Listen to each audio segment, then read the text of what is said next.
The young children were playing carefree on the street, looking for new adventures and trying to find something interesting. One of the boys asked Chu to show him what he had done before, but Chu explained that his older brother had forbidden him to do so, even though his friends tried to convince him in various ways. Despite their persuasion, Chu stood his ground, claiming that his brother had warned him that such an act would make people think he was ridiculous and even crazy, which he did not want. However, children of this age have a special talent for convincing each other to do various reckless and daring things, especially when it comes to something exciting and forbidden, which makes their game even more interesting. Suddenly, one of them was called by their mother in a loud voice, interrupting their plans and forcing the boys to pay attention to her, which immediately changed the atmosphere of their fun game. With a serious tone, she reminded her son again of her request not to communicate with these children, and ordered him to come to her immediately, without tolerating any objections. The boy instantly left his friends and, with his head down, went to his mother, realizing that it was useless to argue and that he was going to have a serious conversation. Because he had disobeyed her warning, she severely spanked his buttocks, expressing her displeasure and trying to teach him obedience. Zhongli heard her scolding her child, reminding him that she had already told him that orphans were a bad influence on her, and that she did not want her son to be around them. After that, he caught up with Chu and asked him with a mysterious smile if he wanted to do this one last time, hinting at something special and exciting. Today they decided to make a serious mess that would be remembered for a long time by all the residents of their neighborhood and would make them famous as real brawlers. They approached the gloomy street and, leaning down, looked with their heads into the crack at the bottom of an old building, hoping to find something interesting there. Chu began to make distinctive sounds, trying to attract the attention of someone or something that might be hiding in the darkness of the crevice. Then he put his ear to the hole and listened intently, trying to hear if there were any movements or sounds that would indicate the presence of living beings. At first, no sound came from the hole, and the boys began to doubt whether their plan would work, but they did not lose hope. Suddenly, they heard loud squeaks that immediately revitalized their faces and confirmed that the plan was working. The boys realized that it was time to act because their plan had worked, and now they just had to enjoy the results. They turned around and started running in the other direction, trying to get away from the scene as quickly as possible so that no one would suspect them. On a crowded street near a cafe, they sat down, smiling slyly and watching people eat, anticipating that something interesting would happen soon. All they had to do was count down, 3, 2, 1, and they were looking forward to the chaos they had caused. And already on this street, loud shouts were heard, indicating that everything was going according to plan, and their prank was succeeding 100%. The plan worked. The woman ran, screaming loudly, "There are rats!" attracting the attention of everyone around her and causing panic among the cafe's patrons. She ran up to people who were eating quietly and began to warn them that rats were running, causing them to jump up and down and look around for danger. Right out of the gap where the boys were approaching, numerous rats ran out and headed straight for the people, causing real chaos on the street. There were so many of them that they ran under everyone's feet, and everyone who was eating threw their chopsticks out of their hands, having no idea where these rats came from or what was going on. The bowls were rattling as the rats ran over them, throwing all the food outside with their paws, turning a peaceful lunch into a real mess. The fact that there were so many rats only made the brothers happy, as they watched with delight the results of their plan and rejoiced in their success. The people, seeing the rats, were very frightened and hid wherever they could, creating even more chaos and confusion in the street. One of the men even climbed a pole that supported the roof on the summer terrace, hoping to avoid meeting the rodents. His weight broke the pole, and everything around him began to fly apart. People got tangled in the fabric stretched over the tables, fell to the ground, and rats were already running over their bodies, making the situation absurd. However, this only tripled the laughter of the boys, who could not help but laugh even louder. A guy was running down the street, loudly shouting the name of Zhongli Chu, trying to find him as quickly as possible. Chu spotted him and watched with curiosity as he approached him running. The guy was in a hurry to tell Chu that the bar owner was looking for him and wanted to see him immediately. He relayed the bar owner's request that Chu go to him immediately, without delay. Panicked, the young man could only say, "Something has happened to your brother. You must go there now." Hearing about his brother, a wave of anxiety swept over Chu, and he began to worry greatly, not knowing what to expect. A moment later, he stood there, shattered, cold sweat streaming down his face from what he saw, which shocked him to the core. His brother was lying dead before his eyes, and this horrific sight shook Chu to his very core. The man sitting next to him explained that you can get hit in the head in a bar, but how could you beat a child to death? He talked about the boy's killer, claiming that the bastard was just making money off women and had no conscience. "What's the Jade Emperor doing if that bastard is still alive?" the man continued, and Chu didn't understand a word of it as he looked at his brother's body. Chu couldn't believe what he was seeing, but this was the reality of this cruel world. And he had to accept this terrible truth. The man stood up and said that he had to find 2 helpers to help bury Chu's brother with dignity and honor. At this point, Chu gathered his strength and asked the man, "Who did this to my brother?" His voice trembling with emotion. "Who did this to my brother?" he repeated with desperation, hoping for an answer. However, the man replied that revenge would be almost impossible because the person who did it was too powerful and dangerous. "This person is not someone you can touch. It's better to forget about everything and live for my brother," he said sadly. With tears in his eyes, Chu insisted, "I need to know who did this so I can at least curse him. It's all I have left." The man turned his head and looked at the broken boy who was sitting by the body of his beloved brother. After a while, the shovel was shoveling away earth after earth until the grave was dug deep enough for burial. Soon, a pile of earth rose above the fresh grave, under which Chu's brother now rested, and this became a bitter reality. The men, having finished their work, were about to go home and turn to Chu, asking him to come with them. But one of them said that he should sit, because it was not easy for him to say goodbye to his last relative. Chu remained sitting under a tree right in front of his brother's grave, deep in thought. The name of Huang Jun, the one who deprived him of his last family member and caused him unspeakable pain, kept coming to mind.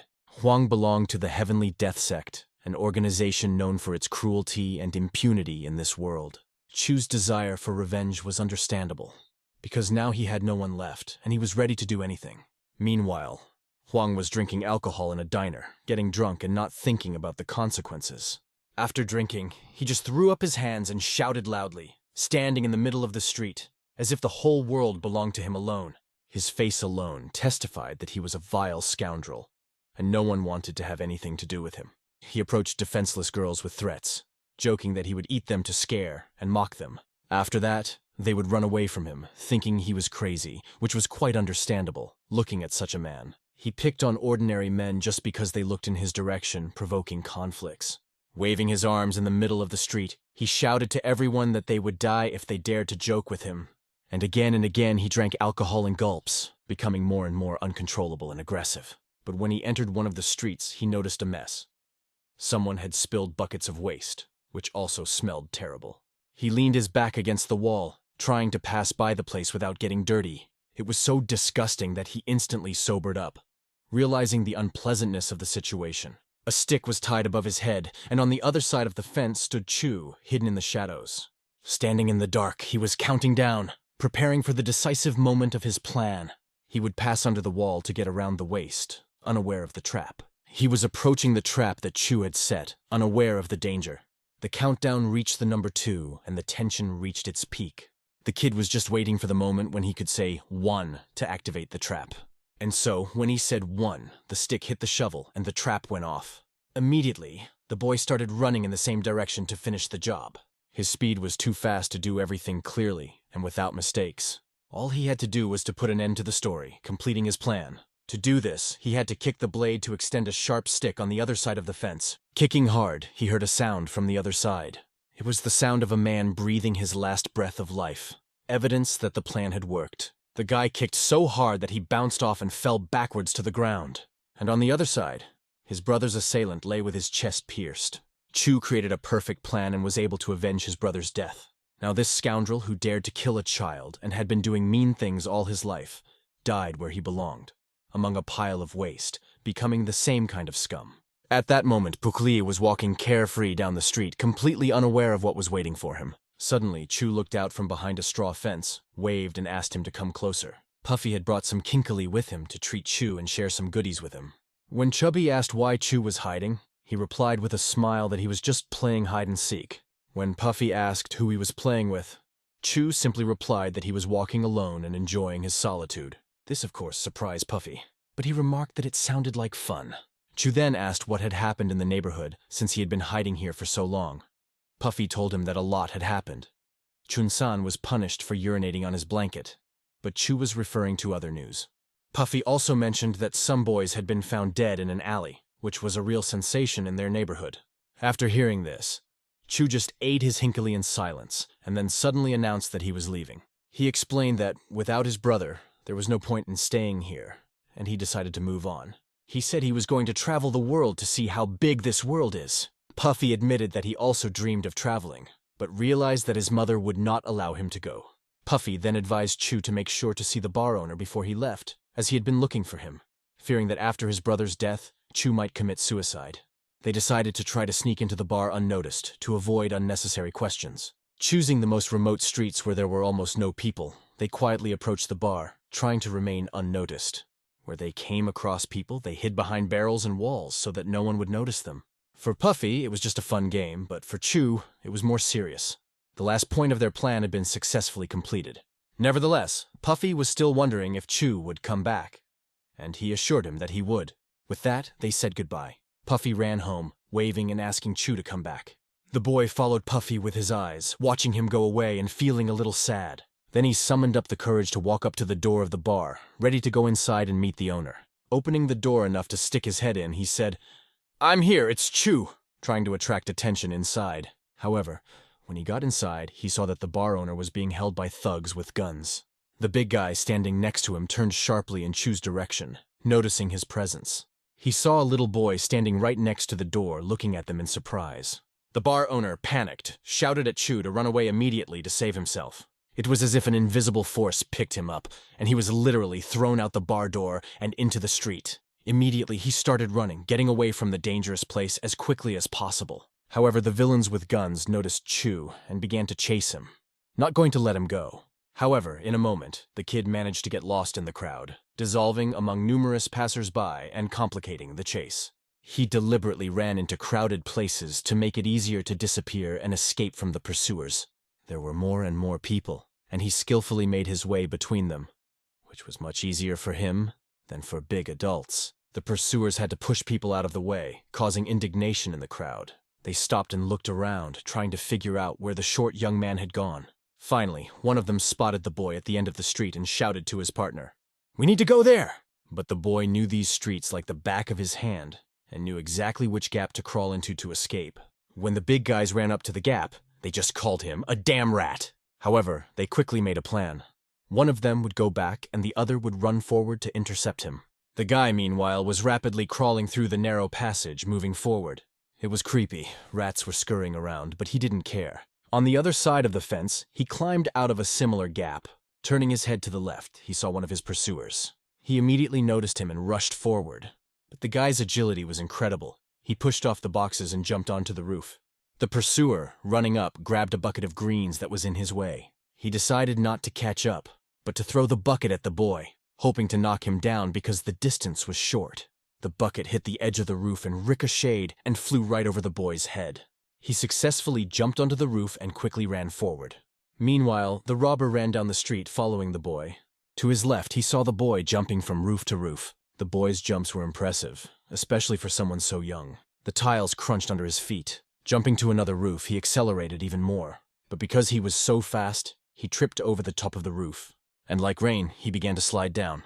Losing his balance, he flew straight to the ground. The impact was very strong. Lying on his back, he could only moan. But it was a matter of life and death, and he had to get up. Barely finding the strength, he got up and started running. Because of the shock and panic, he ran without even realizing where he was going. Suddenly, a huge hand grabbed his small body tightly, stopping his escape in an instant and leaving him no chance to escape. One of the robbers managed to grab him, and the boy was trapped with no way to escape. Chu's body was so small that the robber held him like a toy, squeezing him in his powerful hands without much effort. Then the robber threw him to the ground with all his might, and the boy felt himself hitting the hard surface painfully. The strong impact knocked all the air out of his lungs, and he suffocated for a moment, unable to breathe.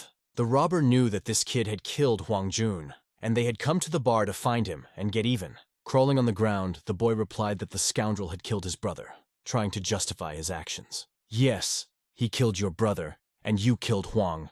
As soon as I kill you, this issue will be resolved," the robber said, swinging his sword. However, the boy went to meet him, screaming and begging, "Kill me! Do it now!" as he closed his eyes tightly, waiting for the inevitable. He squeezed his eyelids shut, not wanting to see death approaching, his heart pounding in his chest, and time seemed like an eternity. A few seconds passed, but nothing happened. A strange and tense silence reigned around him. 10 seconds passed, and he cautiously began to open his eyes, not realizing what was happening around him. When he opened his eyes fully, he saw the robber's body flying toward him. Behind him stood a man who struck the robber on the head with his sword without even taking it out of the scabbard. The robber's body fell with a dull thud to the boy's right, kicking up a cloud of dust and making him flinch. The sun was shining behind the stranger, his face in shadow. In a low voice, he said to the boy, "The heavenly death sect will haunt you for the rest of your life." The boy was still lying on the ground, not knowing what to say to his rescuer, his heart beating like crazy. The man held out his hand and asked, "Do you want to come with me?" Offering protection and a new beginning. The young man's eyes were filled with fear, and sweat was streaming down his face from exhaustion after fleeing the heavenly death sect. But he responded to the stranger's outstretched hand, extending his own in return, ready to accept his offer and change his life. The man then put the boy on the horse in front of him and set off without wasting a minute. When they arrived, his brother was surprised to see a child in front of him instead of the expected adult. However, the fifth brother said that this boy would even surpass him and would not be inferior to his own brother's disciples. The man introduced himself as Un, and said that from now on he would teach Chu, taking him under his wing. Upon his arrival, he turned to his brother and told him to go to the meeting room, as everyone was waiting for him. He was not sure what was going on there, but it seemed that the first brother had something important to tell him. The fifth asked him to take the child to his room so that he could rest and get settled. He turned around and went to the first brother, ready to talk.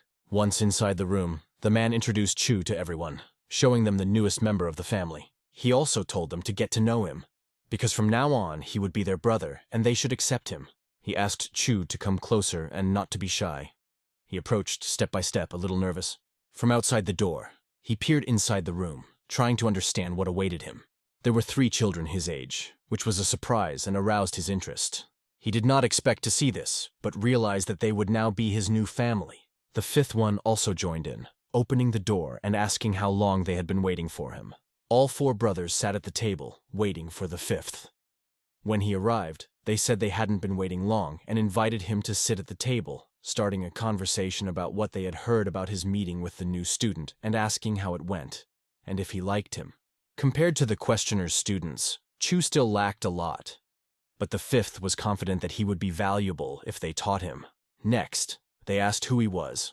Chu explained that his name was Chu, surname Chong Li, and he would be 10 years old this year. His brother was beaten to death in a bar because of spilled alcohol. Chong Li found the culprit and avenged his brother by simply killing him. The fact that this was done by a 10-year-old boy surprised the others. Then the 5th one told them who he had killed. A drunken visitor, Wang Jun, from the Heavenly Death Sect. The other brothers were even more surprised to hear this, realizing the seriousness of the situation. They looked at each other, wondering if the 5th was serious, not believing their ears. This reaction arose because they had heard that Huang had died in a pile of mud, but they couldn't think that it was the work of Zhong Li. It seems that this kid was born to kill. Then one of the brothers said that the expectations were justified, and the 5th one managed to find a good student. "We should drink to that," he suggested. But the 5th one came here because the first one wanted to tell him something, and he asked him what it was. He took up a glass and, when everyone was gathered, suggested that they discuss work matters. "My brothers, I have to ask you for forgiveness," he said, creating a tense atmosphere. At that moment, Chu was settling into the room, walking in and sitting down on a chair directly across from a young man who looked like himself. He looked around the room, looking at the room and trying to figure out what was going on. But suddenly, right in front of him, the hand of the guy sitting across from him hit the table, drawing his attention. Suddenly he laughed, and his laughter cut through the silence of the room, adding tension and mystery to the atmosphere. Sitting confidently on his chair, the guy looked directly at Chu and spoke with a sly smile on his face. "Chu, I'm not interested in your age," he said, "but how many people have you killed in your life?" Chu could not immediately find an answer to this question and just looked at him silently, not knowing what to say. The man began to tell him that he had killed 16 people himself, and added that if Chu killed more, then he would be higher in rank. But otherwise he would have to obey him. Pointing to the girl sitting on the bed, he said, "This is Seo Yoon. She is lower in rank because she could only kill one old man." But she responded sharply, asking him to shut up, and asked if he wasn't looking for trouble for himself by challenging her patience. According to him, this girl was rude but attractive, and he advised the newcomer not to think of her the way she thought of him. Behind me sits Chok-sa, he continued. I know almost nothing about him. Perhaps he was chosen because he looks like a scoundrel. But Chok-sa, still sitting on the bed, said that he hadn't killed anyone, but had simply turned everyone into helpless vegetables. After he threatened Han himself that he had better keep quiet or he would kill him, he advised Chu not to approach him. However, he returned to his original question and asked, "How many people have you killed? I want to know now." Rising from his seat, he asked again, "Do you not understand what I am talking about, or are you just pretending? Do you really not know why you were brought here?" Frightened and confused, Chu began to tell what had happened, describing how he had been rescued, not understanding why he was being asked such things. At that very moment, the first brother was already on his knees in front of the others, asking them to forgive him for what he had done. The brothers did not understand what was happening to him at all, and looked at each other in surprise, trying to understand the situation. He apologized for killing the divine swordsman Kyuchi, realizing the seriousness of his action. When the others heard this, they could not say a word, shocked by the unexpected news. He was ashamed to look his brothers in the eye for this act, and he felt deeply guilty towards them. The fifth brother said that there was no reason to worry, because they had already killed many people in their lives. The first one went on to explain that he had been in such a hurry to get to them that he had forgotten his vaginas, and now the whole world would know that this was the work of the Organization of Dead Souls. The other brother said that he must have had personal reasons for accepting this order and taking such a risky step. At first, the first one answered only in silence, lowering his head and not daring to meet their eyes. The third brother began to raise his voice, saying that he had a bad feeling when the woman came looking for the first one, but did not suspect anything because of his trust in him. He thought that the first one had decided to leave the Dead Soul Squad and leave his brothers to avenge the woman. The brothers tried to calm the third one down by pulling him away, but he kept insisting on his own way, not wanting to listen. The fifth, the youngest among them, intervened and asked him how he could say such things about his brother. He apologized, but still turned around and began to walk away, going in the opposite direction from them. He walked out of the room and slammed the door violently, expressing his indignation and disappointment. Passing by the man in the hallway, he did not even stop and answer the question. "Third brother, where are you going?" The other brothers stayed by the first brother's side, helping him to stand up, and sincerely asked him not to take the third brother's words to heart, trying to support him in this difficult moment. However, the first brother took these words very seriously and even agreed with the third brother's opinion, admitting his guilt and realizing the consequences of his actions.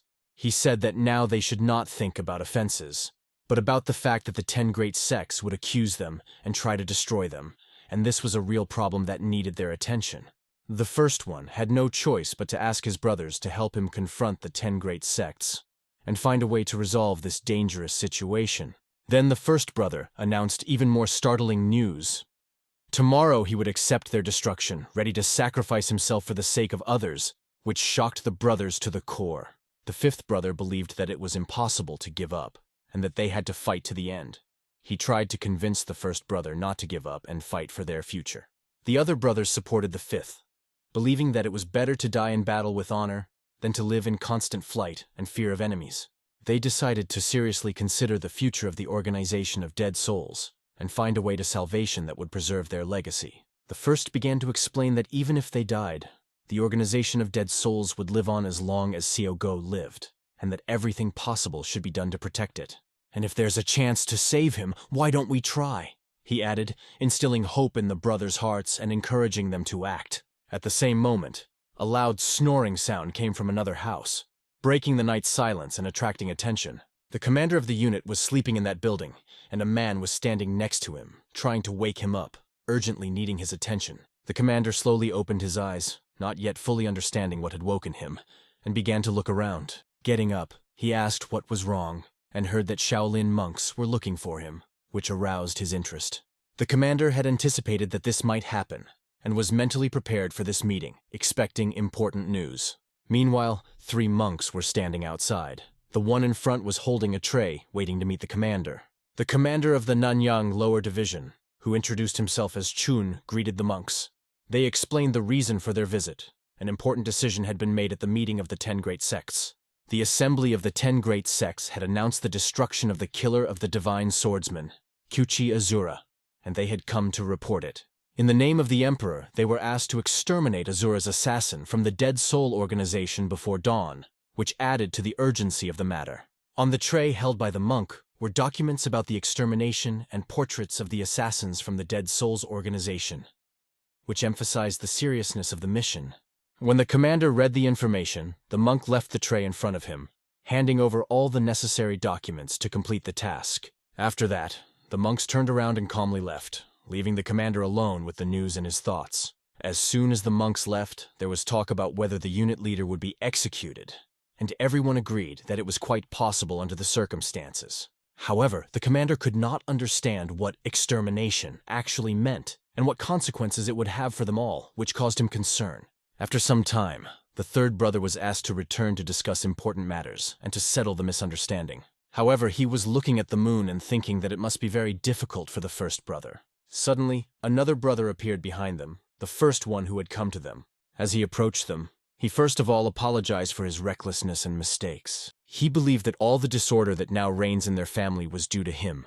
He also asked them not to waste time arguing and to focus on what was important. He was told not to talk like that because he was the leader of the Dead Souls squad and had to lead them forward. The reason why they were able to remain free in a world of lawlessness, where the bloodshed was endless, was because of annihilation. If this continues, the whole world will be swallowed up by evil and will not be able to get out. That is why the 10 great sects invented annihilation. Annihilation prevents evil. It restricts people from joining the demonic sects of the Central Plains. The commander asked the elder to explain this in clearer language so that he could better understand the situation. He replied that the Dead Soul Squad had decided to kill Divine Swordsman Kyuchi for no good reason, and that in order for the rest of his family to survive, Killer Asura had accepted annihilation. Because of this, they would have to carry out the execution, and the commander asked what exactly should be done. You need to cut off and tear out the eyes and ears, depriving the person of sight and hearing, and block the Zhongwang and Shuhai points to close the energy flow, the old man explained. In other words, a person should turn into a living corpse, deprived of the ability to feel the world. The commander could not believe that he was being asked to dismember a person. It shocked his consciousness, and he did not like that he could only do this to the killer Azur. The elder added that this meant that the others in the Dead Soul Squad were being given a chance to survive. However, the 10 great sects would hunt for each of them, and each of them would have to die to restore the balance. The killer Azur seemed crazy to the commander, because he asked for extermination himself. Was it because he needed at least a drop of hope for salvation?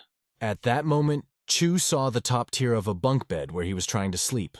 He was lying under the covers, but he could not get used to his new home and felt like a stranger. The bed began to creak, and he pulled his shoes on his feet, preparing to leave. Suddenly a voice came from behind him, asking him not to do so and that if he was thinking of running away, he should leave the idea behind. The voice asked him not to waste his energy on the impossible, and warned him against rash actions. "Why should I run away? I'll just go to the bathroom," Chu replied, trying to calm him down. After a while, he came out of the restroom feeling slightly relieved. On his way back to the room, he walked slowly down the dark corridor. Suddenly he heard a sound and turned his head, trying to figure out where it was coming from. It was coming from right behind the fence, as if someone or something was hiding there. His curiosity got the better of him, and he decided to look in to see what was going on. He saw a sword on which nearby lights were reflected, creating a magical shine. Some young boy or girl was honing his or her movements, practicing with the sword. He was doing it so skillfully, as if he had been practicing for many years. This child had white hair. He hadn't seen him here before, but what he was doing was breathtaking. Suddenly, Chu heard a question behind the fence. "Didn't they tell you that you can't come out yet?" After that, the young man was told, "Hurry back home." Chu overheard them talking. The boy was worried about the Dead Soul Squad, but they told him that adults should worry about it. The boy's name was So-guo, and the man told him that no matter what happened, he must not forget that he was the one who could save the Dead Soul Squad. So-guo promised to keep that in mind. At the table, the brothers were talking. In particular, they asked their second brother if he remembered who Shin-chun was. Of course, he remembered him. Shin-chun was a great wielder of the dragon sword. Then they tried to remember what he had said in his last minute of life. The third brother tried to remember and could only recall something like, "Huh." After that, they all laughed out loud, unable to contain their mirth. Their laughter resounded for almost a minute, filling the room with joy. The laughter was followed by silence, and the atmosphere changed. Everyone lowered their heads, thinking about something important. The first brother addressed everyone. "The time spent with you has been wonderful." He added, "I have lived a wonderful life because of you all. and I hope that you will all stay alive and come back here someday." One of the brothers stood up and bowed in front of the first one, expressing his respect. The others did the same, following him, showing their respect in succession. Looking at this, the first brother realized that he had not lived his life in vain. Everyone, as one, paid him homage, clasping their hands in front of them. The day came when people gathered in front of their house. They had come to see the killer of the divine swordsman, Chu-Chi, come out and accept his punishment. The little boy was sleeping in his bed, but the room was suddenly filled with shouts ordering everyone to get up immediately. The fifth entered and sternly ordered everyone to wake up and prepare for action. He immediately woke everyone up, insisting that they get up quickly and be ready. He did not answer the children's questions about what had happened, only saying that there was no time and that he would explain everything later. Chu didn't understand anything, but he followed the orders, trusting his elders. "The brothers are waiting! We need to run as fast as possible!" the fifth repeated, and they all ran after him. The horses were already harnessed and waiting for the fifth to bring the children. As soon as they arrived, they were ordered to quickly get on the horses and were told who would go with whom. Helping them to get on, they were warned to hold on tightly so as not to fall off during the fast ride. After that, the brothers themselves quickly mounted their horses, preparing to leave. They each took one child and decided not to tell each other where they were going. They hoped that in 10 years they would survive and be able to meet again. The brothers asked each other to be careful and take care of themselves. Pulling on the reins, the horses began to gallop forward, leaving no room behind. There was no time to stop for a moment. They had to hurry as fast as possible. Only the first brother remained, ready to take his punishment for the sake of the others. The leader of the unit, Namyan, represented the 10 great sects and had come to fulfill a mission. The first brother had heard of him many times and introduced himself. "I am Killer Asura." The leader of the unit, overwhelmed with emotion, asked him how he dared to kill the divine swordsman, Chu-Chi, and whether he was ready to accept responsibility for his actions. Asura accepted responsibility for his actions, recognizing that he had violated the rules of the Central Plains, and said that he had no right to determine the severity of his crime. The leader only asked him to look at himself. "Look at your mouth, talking all kinds of nonsense right before you die." As he came closer, he said that his insolence would soon end. He looked around and asked where the others were. Asura replied that they had all left. "I don't know where exactly. I decided to take the punishment myself so that my brothers could escape," he said. The leader thought that Asura did not understand the seriousness of the punishment, but he was fully aware of it. The leader reminded him that he would soon realize that any resistance was futile, and asked him if he thought he could escape from the 10 great sects. Hearing no response from Asur, he answered his own question, adding, "Do not dream of the impossible." Turning to his men, he said that it was time to begin and ordered them to prepare everything for the punishment. Immediately, they rushed to Asur, ready to carry out the order. They grabbed him by the shoulders and forced him to the ground, not allowing him to resist. In a moment, he was kneeling before them, powerless and doomed, accepting his fate. His clothes were torn from his body by brute force, leaving him half naked and humiliated. A thick rope was placed around his arms, binding him tightly and depriving him of freedom of movement. The knots were so tight that the rope cut into his skin, causing pain. Only his servant remained by his side, deeply worried about the first brother. The representative of the 10 sects warned him not to do anything stupid and not to interfere with the execution of the punishment. He added that it was good that the servant was here, because someone had to clean up after the execution. The servant could barely contain his emotions, but could not say or do anything. A stick was inserted into Azur's hair and tied to attach a rope for torture. They threw him to the ground and started pulling him by the rope as if he were an inanimate object. He was now completely tied up, deprived of any possibility of resistance. The representative of the 10 sects was holding a scroll, which he solemnly unfolded. "Let us begin the execution. First extermination. Listen to the instructions of the Shaolin monk," he announced. "Life is the most precious and noble thing in the world," he read from the scroll. "Only heaven has the right to take away the life that has been given. How dare a person take the life of another? Therefore, Shaolin will deprive the murderer of his eyes so that he can no longer see the world. This is the retribution for a terrible deed. Amitabha," he concluded, giving the signal for action. Amitabha meant begin, and the armed men approached, opening Azur's eye and raising a knife. His fist was clenched tightly, but his hands were bound with rope, preventing him from defending himself. Even the leader was amazed that Asur did not let out a single scream as his eye was gouged out. After that, the leader was ready to read out the second punishment, the decree of the Udan sect, and began to read. Your heart is filled with evil. The 9 courtyards inside you are overflowing with demons. We call on the god Tai to drive the demons out of you. Pray, let the evil be destroyed by the flames of the god Tai. It would be right to take your life for your sins. You should be grateful for the punishment of blindness. May your life be full of events. The order came again. Cut it out! And the knife came closer to his eye again. While the brothers were running away, the 3rd punishment of the Ame sect was announced, to cut off his right ear. The 4th punishment, the decree of the MANHWA sect, was to cut off his left ear. The 5th punishment, the decree of the Kim Jong sect, was to cut off his right hand. The 6th punishment, by the decree of the Zhonggang sect, is to cut off the left hand. The 7th punishment, by the decree of the Kongdong sect, is to cut off the right leg. The 8th punishment, by the decree of the Diancheng sect, is to cut off the left leg. The 9th punishment, the decree of the Henan sect, to destroy his energy flow. The 10th punishment. At this point, the leader asked to listen to the instructions of the Inferior sect. This was the last punishment, to destroy his stomach. At that moment, the paths of all the brothers diverged, and each of them rode his horse in different directions. The body of the first was bleeding, testifying to the severity of the punishment. His mouth was wide open, as if he wanted to say something or shout. Under the shadow of the roof, his bloody body lay, taking the punishment for what he had done. The 5th brother was running fast through the forest. Only the sound of hooves could be heard around him. All he could think about was what was happening to his eldest brother. He held the reins tightly, maneuvering the horse between the trees.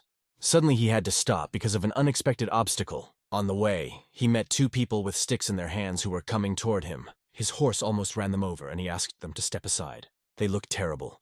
They were so hungry that they could barely walk, stretching out their hands and asking for some help. He heard the jingle of the coin he threw to them and asked them to clear the road. Smiles of gratitude appeared on their faces. They bowed, and the 5th, with Chu, who was sitting on his horse, rode on. Chu turned back to look at these people again. They were still standing, bowed down, thanking them for their generosity. In front of them, they saw the horse moving farther and farther away. When the horse disappeared over the horizon among the trees, they raised their heads. They began to discuss the young man among themselves. In their hands they held 5 sheets of paper with pictures of each of the brothers. One of them had the face of the one who had just given them the coin.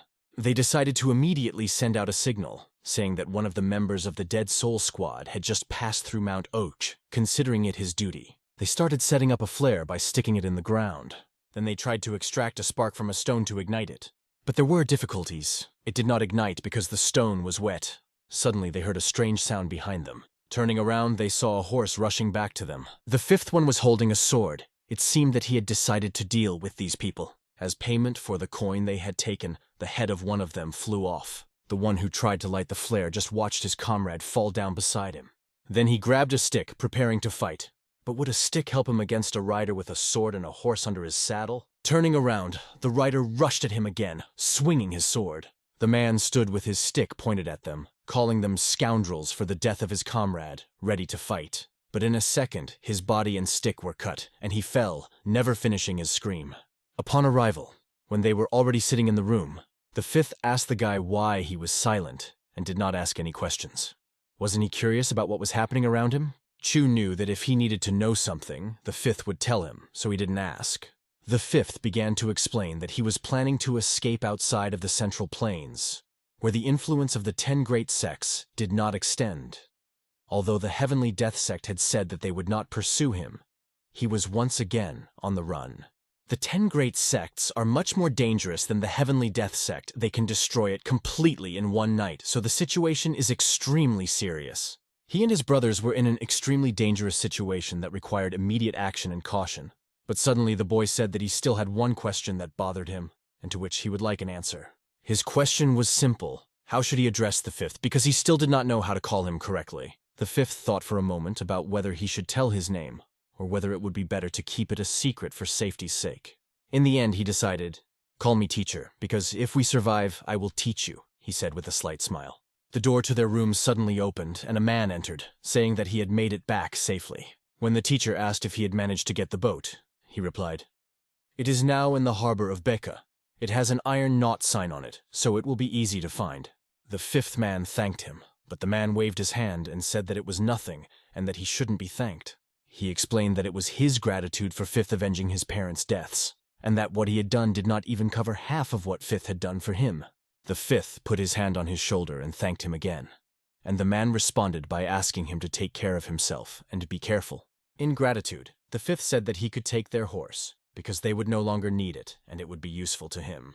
Meanwhile, the leader of the unit, Nanyang, still could not understand how a man without eyes, ears, arms, and legs could not make a sound during the execution. He had never seen a man so resilient. Extermination is not easy even for an executioner, let alone someone who is subjected to such punishment. He continued to tell his people about this unbreakable man and that the 10 great sects had chosen him as the executioner, because they believed he could see the job through. Everyone unanimously agreed with him, expressing their pride in their unit leader and his professionalism. One of the subordinates raised his hand and, apologizing for speaking at such a moment, addressed the leader with important information. He said that Menman and Ilshun, who had been standing guard at the entrance to Mount Och, had not yet returned, and this was a cause for concern. The leader called them lazy and said that they should be left because they were probably taking a nap somewhere along the way, not fulfilling their duties. Suddenly, an unfamiliar voice sounded behind them, causing everyone to turn around and tense up. In front of them stood an old man with a staff held behind his back, and behind him were 2 armed soldiers. He was outraged that during such an important task as extermination, they had to constantly check if everything was going according to plan, and this was unacceptable. The leader even lost his sandals while rushing to this man, known as the Mad Black Staff, to bow and show respect. The Black Staff asked him, "How can you, as a leader, behave like an ordinary inferior person? This is unacceptable." The leader replied that he still had a lot to learn and needed to continue training, and asked what brought Black Staff to Nanyang. Black Staff responded with a question. "Am I not welcome here?" Challenging and intriguing at the same time. He went on to say that according to the results of the discussions of the 10 great sects, the Shaolin Temple would pursue the Little Heaven sect, the Rakasa would pursue the Hua Mountain of Invisible Killers, and the Wudong would pursue the Phantom Watcher. "In that case, the inferior squad following the Red Killer and I have been put in charge of this mission," he added. The leader only agreed, promising that they would do as he said and follow him without question. The Black Staff immediately ordered to find those who had been sent to Mount Och, suggesting that they might have been killed and that the circumstances should be clarified. If they have already passed Mount Och, it means they are heading to Beka to get a boat. Therefore, we need to strengthen security around the mountain and send more people to Mommel village, he ordered. The leader quickly realized what was required of him and was ready to immediately fulfill his master's orders. The Mad Black Staff made one more remark to the leader to make him pay more attention to his duties. He explained that the reason why the 10 great sects had given him the role of executioner was only because the Nanyang division was closest to the Dead Soul Squad. Or rather, there is no particular reason for this, so you shouldn't flatter yourself with unnecessary hopes, he added with a cold look. Meanwhile, a man with a bowl in his hand was walking down the street, begging for food, looking exhausted and hungry. He approached every passerby, begging them to give him something to satisfy his hunger and continue on his way. The next person he approached was the fifth, who happened to be in that place walking with his disciple Chu. The hungry man asked them for alms, hoping to get at least something to eat. However, the teacher and Chu refused him, saying that they were in a hurry, and continued on their way without stopping. The man sighed and thanked them for their good intentions, although he received nothing, watching them go away. The man had a giant nose, and he followed them with his eyes, keeping his eyes on Fifth and the boy. They walked on without giving anything away, but they did not realize that they had caught his attention more than they could have imagined. When he saw them, he got more than food. He found what he was looking for, namely the trail of the Scarlet Slayer. Raising his hand, he snapped his fingers, thus calling out to other beggars who were also sitting with empty dishes and begging. They immediately jumped up and came to him. He told them that the Scarlet Killer had appeared, and they had to act quickly. He ordered one of them to go immediately to the leader of the unit, and the other to follow him without wasting time. At that moment, a fishmonger was going about his business next to them, and there were sharp knives on the table. They ran up to him, grabbed the knife, and started running away, making excuses as they went that they would slaughter the pig and return it immediately. They ran quickly through the streets, hoping to catch up with the Scarlet Killer and fulfill their mission. Their goal was not to find food at all. They wanted to find one of the 5 most dangerous killers. They looked around, but it seemed that they had already lost the trail and did not know where to go next. However, around one of the corners they saw the footprints of a boy walking with the Scarlet Killer and immediately ran after them. Pressing their backs to the wall, they began to count down, preparing for the attack. Quickly peeking around the corner as the countdown to 1 sounded, They swung their knives, ready to attack. But when they looked out, there was only the little boy, Chu, standing there, without the man who was with him earlier. They immediately approached him and asked, "Where did your father go?" In response, the boy just silently pointed his finger forward, without saying a word. Suddenly, right above their heads, there was a rustling sound, and the fifth was flying at them from the roof of the house. Upon landing, he elbowed one of them, sending him to the ground instantly. After that, the enemy's legs gave out and he began to fall, minus one enemy. Immediately, the fifth dodged a knife attack by ducking under the arm of the other attacker. When the moment was right, he punched him directly in the face with his fist, knocking him unconscious. At that moment, the knife flew out of the attacker's hand, spinning in the air. While the knife was flying, the fifth managed to grab it and strike at the enemy with incredible speed. Grabbing the enemy by the hair, the fifth pressed the knife to his throat, and Chu watched his teacher's skill. The attacker's eyes were full of fear and looked directly at the boy, hoping for mercy. Chu, looking at them, listened to his plea for mercy, but remained unmoved. There was not a drop of pity for this enemy in these childish eyes. He perceived the situation in cold blood. They had to hurry, because the Inferiors group had already started to move and time was running out. Climbing to a hill, they watched the Inferiors, who were very numerous and combing the area. As they watched, the fifth told Chu that they had delayed too long, and now there were too many people. It would not be possible to simply fight back and get on the boat. They had to look around and come up with a new plan to avoid being chased. After a short thought, the teacher decided to hide in a shelter for a while, hoping that the search would ease over time. But right from where they were hiding, they saw a man nearby. From behind this pile of straw, they followed him, watching his every move and remaining unnoticed. He did not suspect anything, just walked around, unaware of their presence. Suddenly, the fifth noticed that the man was wearing the insignia of the inferior unit, and realized that their hiding place might be exposed. A moment later, the man was lying on the ground with a broken nose, unable to get up. His men ran up to him and began to examine his wounds with caution. After a careful examination, he stated that the wound had been inflicted professionally, probably with a single knife, indicating the handwriting of the Alice killer. Suddenly, another soldier ran around the corner, informing the commander that Menman and Ilchun had been found dead on Mount Ok. Without delay, he began to tell all the details of their deaths. Even though it was hard for the commander to admit it, he said, "They are dead." The commander's rage was so strong that he struck the board, smashing it to pieces. The Black Staff had foreseen the events in advance. They had come from Mount Os, trying to escape to Beka. He realized that now was not the time for emotions. He immediately ordered to equip a detachment and find this daring murderer. The soldiers immediately prepared to execute the order without wasting a minute. Meanwhile, another man approached their hiding place, behaving cautiously. As he surveyed the area, he noticed something that made him smile. Seeing them, his face stretched into a sinister grin. The Scarlet Assassin and Chu just stared at him in silence, waiting for him to act. He abruptly turned around and, without wasting any time, began to quickly walk away in the opposite direction. He moved his feet quickly, although he did not speed up his pace. When the man's silhouette began to disappear over the horizon, the Scarlet Killer decided not to let him escape. Running out of the hiding place, he began to estimate how far the man had run. The man was about 20 meters away, looking over his shoulder until he saw the Scarlet Killer behind him. And then he screamed. He accelerated, screaming for help, desperately trying to escape. The killer calmly reached for his sword, preparing to strike. Meanwhile, the man ran forward, shouting that he had found the killer. They ran into narrow streets, where everything was complicated by the tight space. It was extremely difficult to maneuver in these alleys, which added to the tension of the chase. It seemed that the killer was about to grab his victim, but he seemed to disappear among the tangled streets. On the other side of the street stood Chu, closely watching the situation. Suddenly, a teacher appeared in front of Chu, running toward him. He called out loudly to the boy, telling him to get out of here immediately. It was necessary to retreat urgently, as people had already found their place, and the members of the inferior sect would soon arrive. Without delay, they rushed forward, trying to leave this dangerous place as quickly as possible. Behind them, they can hear shouts. "It was the Scarlet Killer, we have to capture him!" It looks like Scarlet and Chu will have to abandon the idea of escaping by boat. Meanwhile, the leader of the squad kicked the man who had found the killer in the stomach, beating him severely. When the man twisted in pain and fell down, the leader contemptuously called him a worthless bastard. He accused him of failing to apprehend the Alice killer who had escaped. Even the Black Staff standing behind him tried to stop the leader, asking him to calm down. The Black Staff explained that an ordinary person could not deal with the killer, especially when he was accompanied by a squad of dead souls. He also asked if the leader had noticed anything unusual, emphasizing that any details could be important. The man showed the place where they were hiding with the child. Hearing about the child, the black staff was clearly overjoyed, as this was an important discovery for him.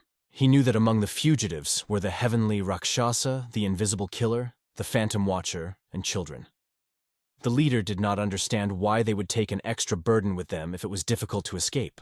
The black staff explained that people often make rash decisions on the basis of emotions, recalling that history is full of examples of such greed, which led Asura to endanger his brothers. He recalled how, when he killed the divine swordsman Kyuchi, a girl named Yun had a child who prevented her from becoming Kyuchi's concubine. Because of this, Asura the killer took the child away, which caused his own punishment. He asked his brothers to take the children away, most likely to protect them. The black staff was convinced that among these children was Yun's child. If they survived, they would certainly take revenge by gathering forces against the 10 great sects. The decision to kill the children came to the black staff out of fear that they would grow up to be a threat to them in the future. The night enveloped the forest, and the silence created a special atmosphere around them. Only the rustle of the leaves broke this calm silence. This rustle was created by the Scarlet Killer and Chu, who were moving forward in search of food. Their plan was to distract the attention of the people from the inferior sect, because at dawn, the village of Malmol would be filled with them. Ahead of them, they saw a house with a light coming from it. Coming closer, the fifth knocked softly on the door. When asked, "Who is it?" from inside, he apologized for his late visit and asked if there was any food. The door was opened by an old woman, who calmly said that she had nothing to offer. But Fifth slipped 2 coins through the crack, quietly hinting at a reward. The old woman smiled, and her smile suddenly began to resemble that of a young girl. In a moment, food appeared on the table, albeit simple but nutritious. Despite her poverty, she was still able to give them at least a minimal meal. Chu and the Scarlet Assassin were already sitting at the table, calmly looking around. The young man started to eat, but suddenly asked if they were planning to return to Momol village. He replied that it would be stupid, because everyone there was on edge because of the recent events. The grandmother was sneakingly listening in on their conversation, where they discussed their plans to go up the mountain. The fifth only looked proudly at the boy, admiring how naturally he lied. Suddenly, there was another knock at the door. Grandma did not understand why there were so many guests in her house at such a late hour. She went to the door and asked who it was. The answer came, "We are from the sect of the lower ones." She opened the door, looked out, and asked what brought the people from the inferior sect to her house. One of them showed her a portrait of Alice the killer sitting right behind her, asking if she had seen the man. Hearing that he was a killer, the grandmother was so shocked that she almost fainted. The Scarlet Killer held his breath, waiting to see what would happen next, and the tension grew. The boy approached his grandmother with a bowl in his hands, asking for more dumplings, trying to divert attention. At the same moment, he turned to the teacher, calling him "Father," and asked what to do next. Meanwhile, the guests pressed the grandmother again and again, asking her if she had seen this man. She was lost for words, barely able to speak. "I'm not sure," and she was confused in her answers. And as soon as she was about to close the door, the iron hand of the intruder stopped her movement. He entered the room, acting as if he hadn't been seen in 1,000 years, sniffing for the smell of food. 6 representatives of the sect stood outside her house, each of them carefully examining the situation. As soon as they entered, they immediately asked my grandmother, "Did you really think we wouldn't smell the dumplings?" One of them looked up and saw a small boy sitting at the table, calmly looking at them. The kid looked at the sect members with innocent eyes, as if nothing had happened. One of the representatives smiled and greeted the boy as if he were an old friend. In another room, they noticed a man standing with his back to them, cooking dumplings. A representative of the sect entered the room and sarcastically remarked, "You must be lucky to have a grandmother who knows how to make dumplings." The Scarlet Killer replied, "We are grateful for our grandmother." The sect members were hungry, and one of them asked Scarlet if he would share some dumplings since they were chasing the killer and had not eaten yet. The Scarlet Killer calmly said, "Sure, but I'm not sure you'll like them." One of the sect members said with a bit of sarcasm, "I'll be cursed if I ever judge such a treat." After saying this, he reached for the sword hanging behind his back. The sound of the hand touching the sword was familiar to the Scarlet Assassin, and he immediately turned his head back. Before he could even blink, the cult member had a kitchen hatchet at his neck. The hatchet swiftly passed through his neck, leaving a bloody trail. Blood splashed in all directions, flying around the room. The others realized that they were dealing with the Scarlet Killer and immediately reached for their weapons, preparing for battle. The fight began, but the Scarlet Assassin was one step ahead. He easily stopped the first opponent before he could even draw his sword. His enemy's weapon remained in its sheath, and only a split second separated him from death when a kitchen hatchet stopped near his head. The man was lucky, but not for long, because the killer is known not only for his skill with weapons, but also for his kicks. He delivered a powerful kick that sent the enemy flying backwards. Meanwhile, the other enemy tried to attack from the other side, hoping for the element of surprise. But the killer instantly substituted his blade, stopping the enemy's attack behind his back. The enemy's sword was stuck in contact with the killer's blade, and this moment became his mistake. Scarlet struck him with a powerful elbow to the beard, knocking him back. Wasting no time, the killer swung again. This time he could not miss, and the blow was delivered right in the center of the enemy's head, shattering his skull. But the problem arose unexpectedly. Chu was grabbed behind his back. The shorter man held him by the hair, holding a knife to the guy's neck, trying to take him hostage. However, the killer's throwing skills were impeccable. He threw a kitchen hatchet directly at the head of the lower, instantly neutralizing him. Chu was rescued, and the Scarlet Assassin proved once again that it was better not to mess with him. Since there were 6 opponents and the Scarlet Assassin was alone, he didn't have a second to breathe. The swords of the Inferiors flew at him one after the other, forcing him to defend himself without stopping. He had to repel their attacks in various ways, improvising on the fly. At this point, he demonstrated his wrestling skills by throwing one of the Inferiors over his back. The throw was so amplified that the enemy did a flip in the air before falling to the ground. He felt confident with the kitchen hatchet, so he decided to use it again. Grabbing one of the opponents by the arm, he swung the hatchet sharply at it. What happened next caused the wounded man's face to turn blue with horror and pain. Even those watching were frightened and could not look away. The 2 representatives of the inferior sect were facing inevitable retribution for coming here and being tempted by the dumplings. The Scarlet Killer was ready to protect the dumplings at any cost, leaving no chance for his enemies. 2 of the remaining members of the sect began to run away, losing their slippers on the way. One of them shouted to his friend that he would report everything to his commander. Meanwhile, the one who remained at the door was already lying dead, stabbed by the blade held by the Scarlet Killer. He was so furious that he stabbed the dead body several times, venting his anger. Despite the fact that his enemy was already dead, the Scarlet Killer did not stop. He swung the blade and threw it toward the last fleeing member of the sect. The axe hit the tree right next to the fugitive's head, but that was not the end of it. He sent another blade after him along with the hatchet. It could be said that this blade also stabbed into the tree, but in fact it struck the sect member's head, which turned out to be as blunt as the wood. The blow threw his body a considerable distance away, leaving him no chance of life.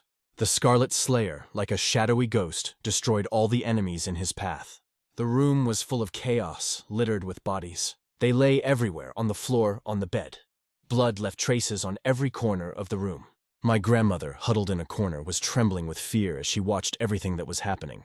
Chu came over to her, reassuring her, "Don't worry, it's over. You are not in danger." The Scarlet Killer also came over and said it was time for them to move on. He couldn't help but thank his grandmother for the delicious dumplings, even though the situation had almost cost her her life. His grandmother replied, trembling, "They said they would not return to the village of Momol. Even in this terrible situation, they left the village in the hope that they would not be found again. They planned to escape by boat, but it didn't work out." My grandmother told all this to representatives of the inferior sect who came to her sometime after the events. The sectarians dragged the bodies of their dead comrades into the street. The Black Staff was furious, as they had lost a lot of energy trying to catch this killer. The leader turned to the elder, emphasizing the grandmother's words. They were not going back to Mummel. "It seems he underestimates us," the leader said, preparing for the next steps. However, the Black Staff had a different opinion. He believed that the Scarlet Assassin was trying to confuse them, and was actually heading elsewhere.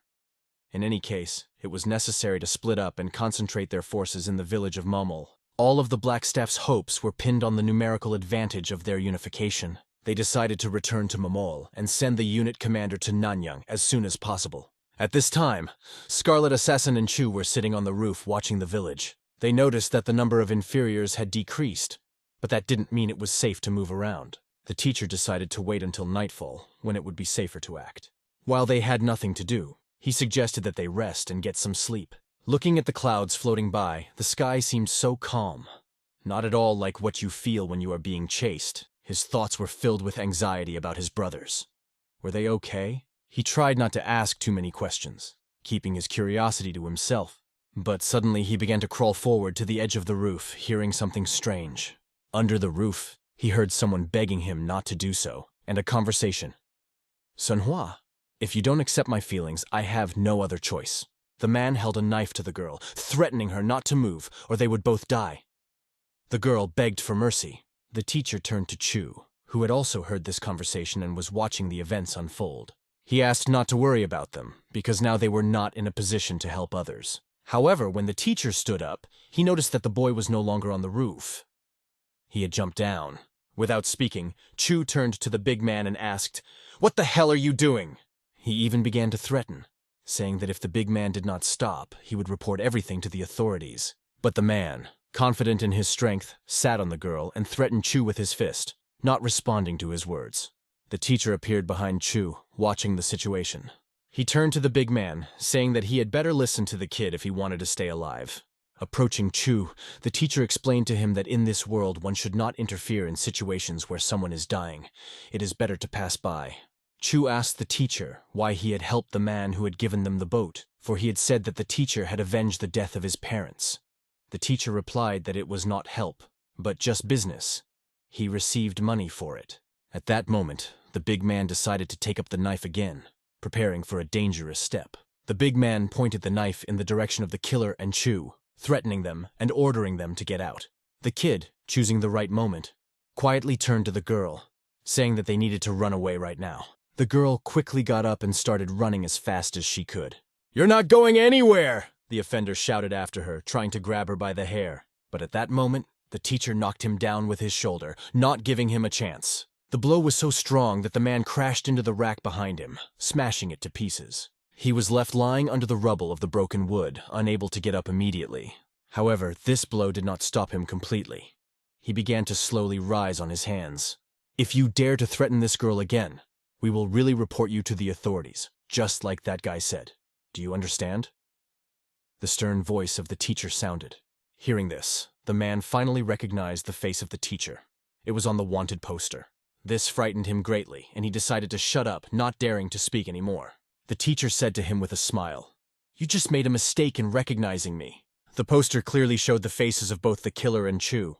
The man stood looking at them for several minutes, realizing the gravity of the situation. Every time he went to work, he saw these faces on posters on the walls. He was sure that he could not have confused them. It was them. And now, in the streets filled with people, everyone recognized their faces, and their faces were in full view of everyone. One of the representatives of the inferior sect held a bowl of food over his head, inviting everyone to come over. There were dumplings in the bowl, and he called for everyone to join in the meal.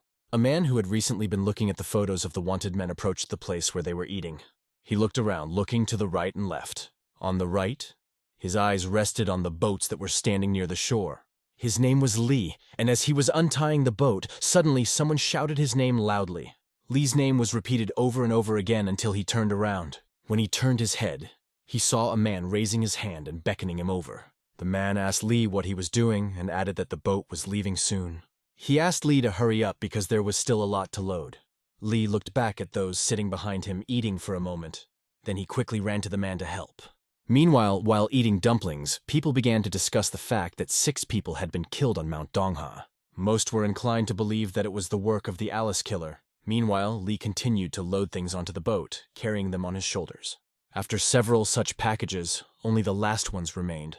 They shouted out to the boss that all the goods were on board and they were ready to sail. The boss ordered everyone to get ready and raise the anchor. The anchor emerged from the water, drops dripping from it. The ship was ready to go. Once on board, one of the men approached Lee Sam, asking what he was carrying all the time. The box Lee was carrying was enormous. He explained that his friend had asked him to deliver this box to Tianyu. Suddenly the box shook slightly, and Lee admitted that there were about 30 vipers inside. The man immediately informed the captain that Lee had brought a whole ton of snakes to the ship. Lee began to explain that his close friend had asked for it, and he asked the captain to forgive him for this inconvenience. The captain ordered to move the box to a safe place, so that it would not be accidentally opened. After that, their ship set sail. The weather outside was beautiful, favorable for the journey. It was perfect weather to lie down under a tree and rest. The young man did so, but suddenly the hand of another man appeared near his nose. The man swung his fist and hit the boy on the nose. He immediately grabbed his nose, complaining of pain and trying to hold back tears. It was the Black Staff who warned the boy that if he were the Scarlet Assassin, his head would already be on the ground. He also pointed out their current situation and warned that they could not afford to be so careless in broad daylight. The guy immediately fell to his knees, begging for forgiveness. At the same time, another member of the Inferiors sect ran toward them, shouting something about the murderer, but his words were difficult to understand. However, he managed to attract the attention of everyone present. When asked where and who had been killed this time, he replied that it was not someone from the Inferior sect. He invited Black Staff to see the scene himself. The Black Staff agreed and followed him, keeping his guard up. Meanwhile, the ship was moving further and further away from the shore. On board, one of the men took out a bottle and invited Lee to drink with him. Lee sat by his box of vipers and refused the offer, explaining that there were 30 snakes inside the box. The man had a hard time believing him as he sat down next to him, but Lee explained that he just hadn't digested the wine from yesterday. The man backed off, but still asked how everything went, referring to the events of the previous day. Lee pretended not to understand, but the man tapped him on the shoulder, asking him to stop playing dumb. Didn't you make a fuss about your desire to make Sunhwa love you? And what will happen if she doesn't accept your feelings again this time? The man reminded him. He then asked how things were going, and Lee replied that he hadn't done anything, so it was best to forget about it. The man took a few sips and realized with a smile that Lee had been rejected again, which he had no doubt about. He then said that he knew what Lee's problem was, but his enthusiasm disappeared when he looked at Lee more closely. He was alarmed by the strange look on Lee's face. There seemed to be something wrong with his face. It was as if Lee's face was glued to another.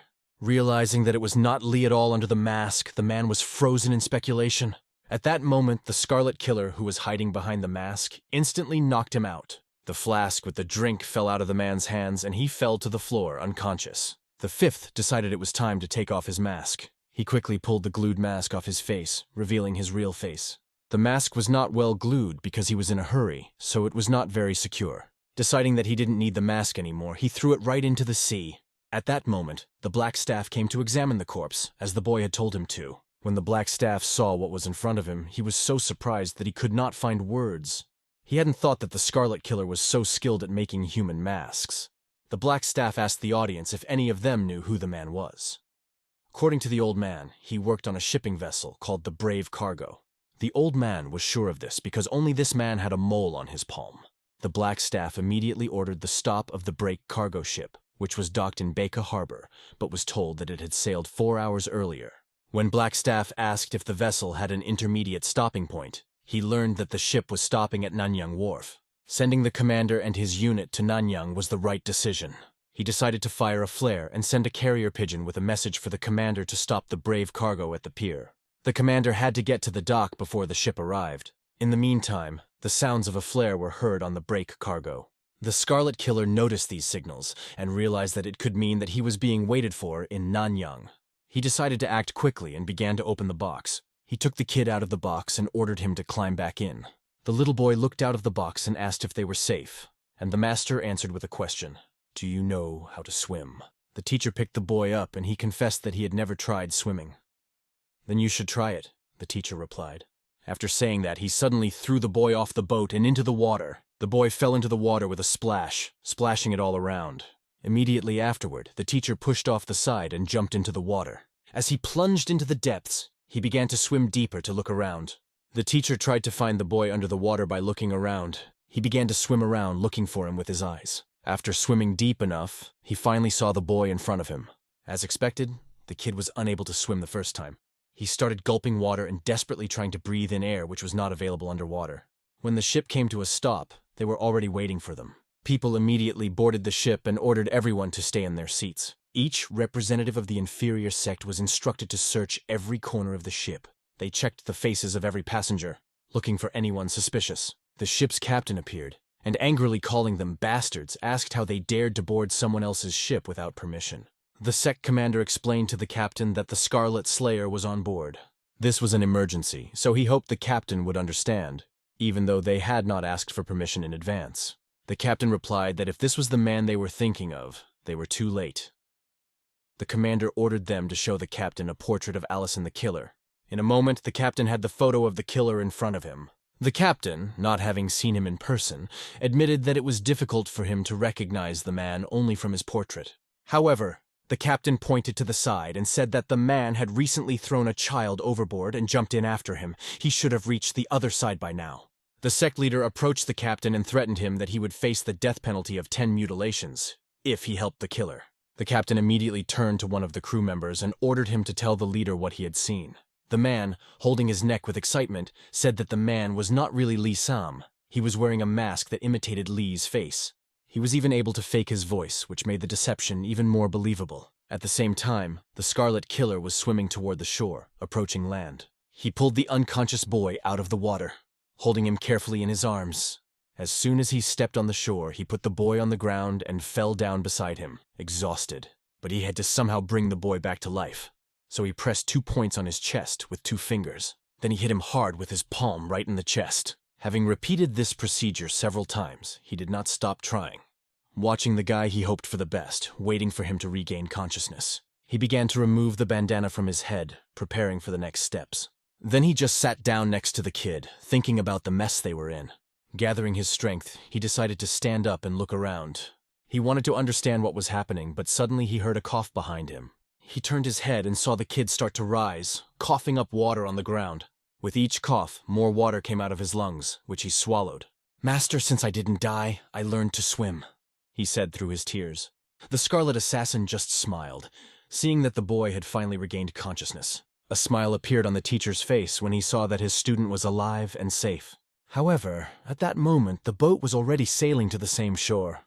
On the bow of the boat stood the black staff, looking attentively in the direction of the shore. On the shore, representatives of the Inferior sect were already waiting for them, ready for action.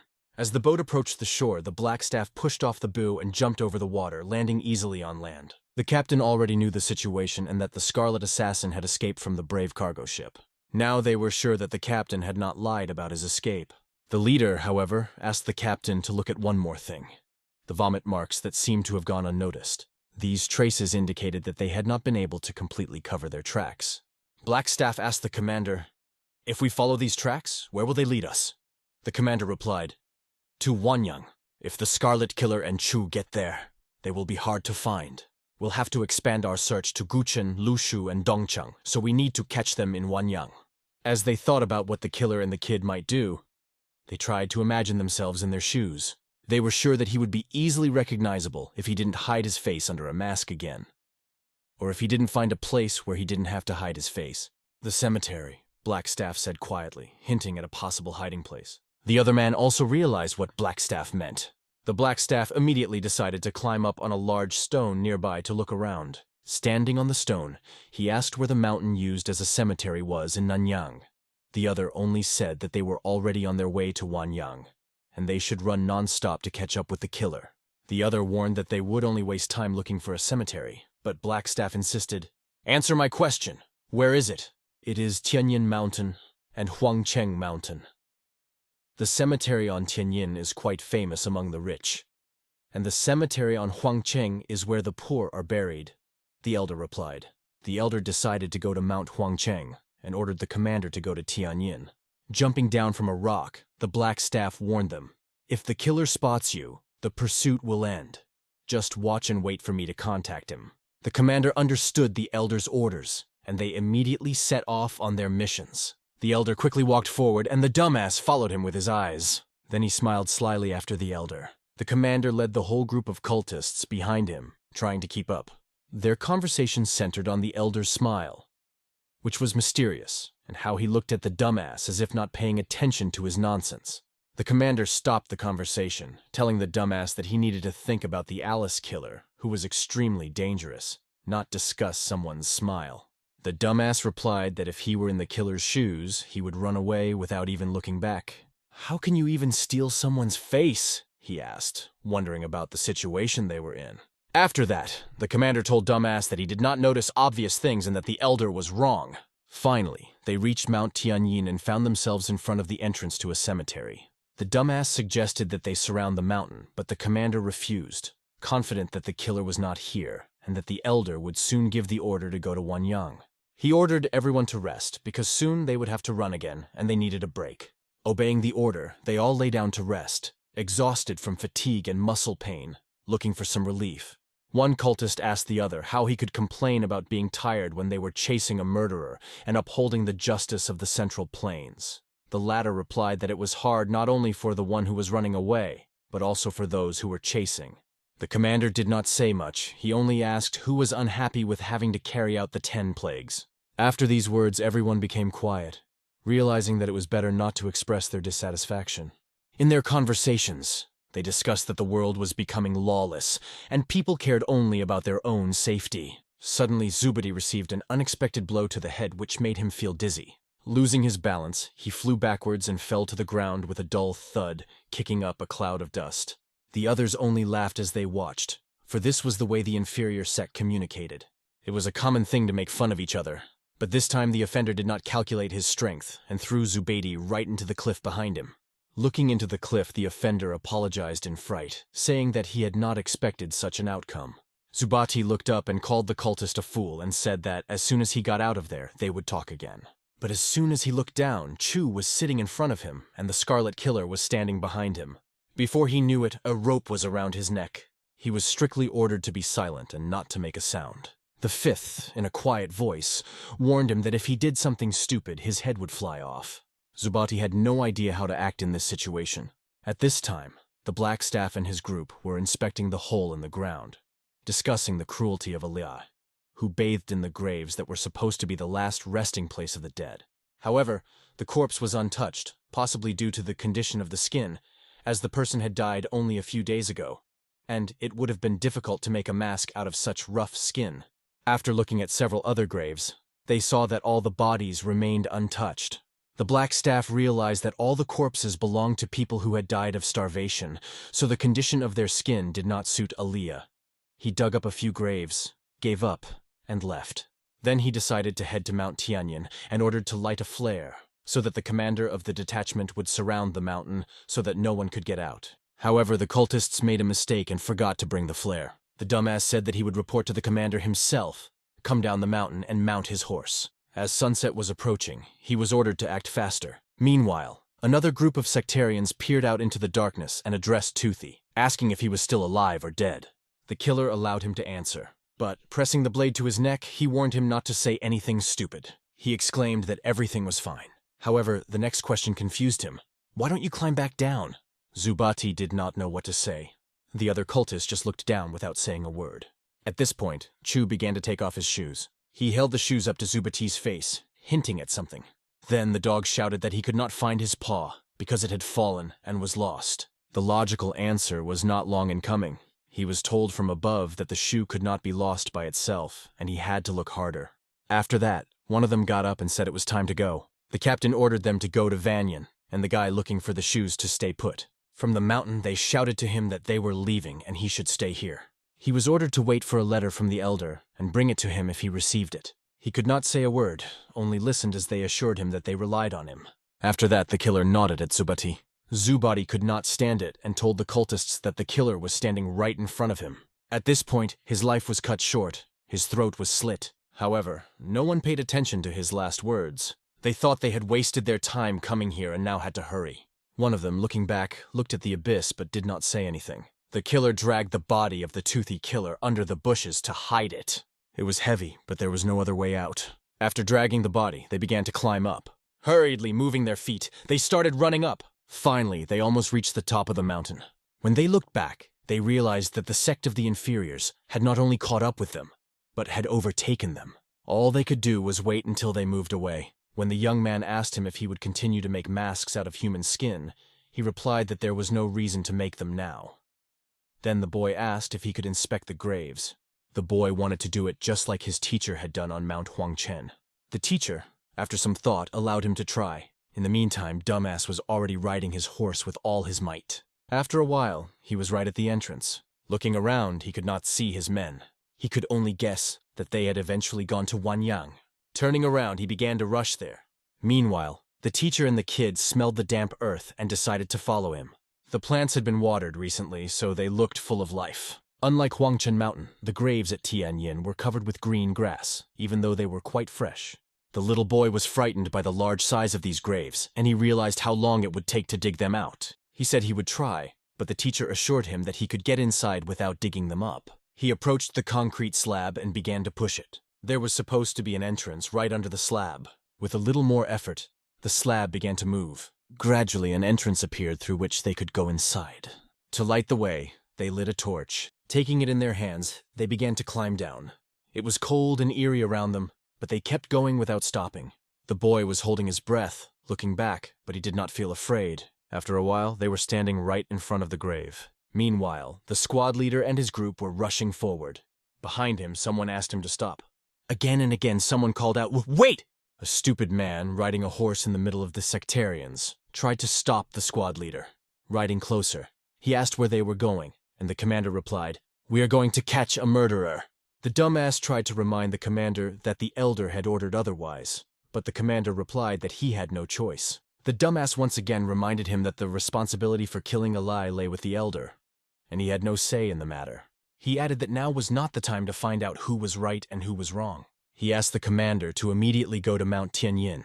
The commander waved his hand at his cultists and said they were going back. But Dumbass couldn't understand why the commander didn't leave anyone behind to pass on a message in case of emergency, to which the commander replied that he had left his man behind. Dumbass argued that he had just been there and hadn't seen anyone.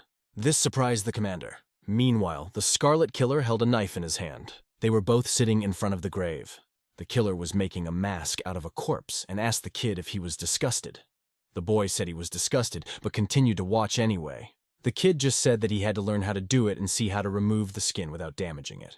The killer watched his apprentice watch devotedly, but his expression suddenly changed. Suddenly, he decided to get out of the grave after hearing the screams. When he came out, all he heard was, "Kwang, where are you?" One of the cultists went down and found Zubaidi's body. The commander came down the mountain and asked where he was. When he came closer, he cursed, "Damn!" He took all the blame, saying that he was killed because of his own mistakes. The Black Staff asked him if he now understood what happens when you act recklessly. The death of this unfortunate apprentice proved that the Scarlet Killer was indeed there, and the Black Staff was not going to let the apprentice die in vain. He ordered the commander to surround the mountain as quickly as possible, to spread out and search the entire area. The commander sat by Zubati's body, holding his head, listening to these orders. "Clown, how long are you going to be absorbed in your thoughts?" The Black Staff asked him in a completely different tone. The commander raised his head and answered, "No." The Black Staff gave another order to launch flares. They were to gather followers from Loshan, Gushen, Hubei, and Wanyang. The flares could be heard very far away. The commander and his men moved forward. They were running as fast as they could, but the commander ordered them to speed up even more. He ordered everyone, except the group around them, to search the mountain. He also explained that their target was the killer, a master of disguise, so they had to search each area again and again. The torches they were holding were visible from afar. The killer stood by a coffin with a sign that read, "Here lies Bao Xiao, the Sword of Justice." The boy also climbed out and asked the teacher, and he said that he had made a mistake by not thinking that they could return. The boy started to climb back into the coffin, offering to bring things, but the teacher stopped him, saying, "No." By the way people with torches were standing there, it was clear that the mountain must have been surrounded. There was likely no way to escape, so the teacher ordered the boy to return.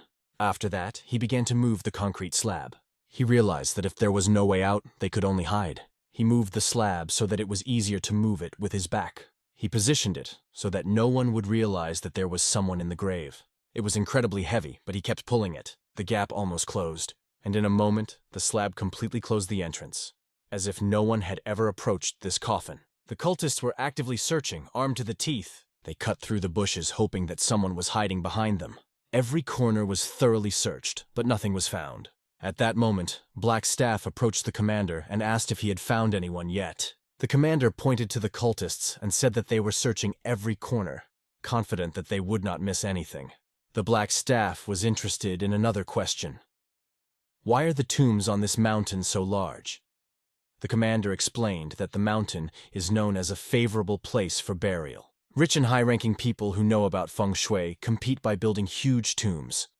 But the Black Staff saw it differently. He told the commander that the tombs were not only big for the dead, but also for the living who could hide in them. He ordered the search to resume, but asked if the commander was going to dig up all the hundreds of mounds on the mountain. The commander replied that even if there were 1,000, he would still do it. The elder was one step ahead, explaining that the old corpses did not fit the killer's masks, and ordered him to bring the cemetery caretaker The commander immediately sent one of his men to carry out the order. The killer, sitting in the grave, thought that they should have fled without looking back, not come here to get a mask. If they had made it to Wanyang, it would have been easy to hide. But the rush and lack of choice forced them to hide in these tombs. It was only a matter of time before they were found. The killer thought that this day might be his last, and he just said to himself, "This is the end." He threw his head back, leaned on the wall, and exhaled deeply. But a young boy approached him, standing right next to the tomb. He asked the teacher if he was going to take off the rest of the mask. The boy looked at him with eyes full of hope.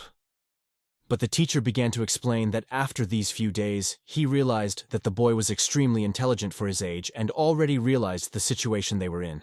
When the boy replied, "I understand," the teacher asked him if he thought the masks were no longer necessary. The boy came closer to the teacher to explain something. "When I was almost killed by a follower of the Heavenly Death Sect, I was rescued, and even after I almost drowned in the river water, I am still alive. Until death itself comes for me, it is not the end." The little boy's words sounded very serious, like those of an adult. The teacher realized that the boy was superior even to him.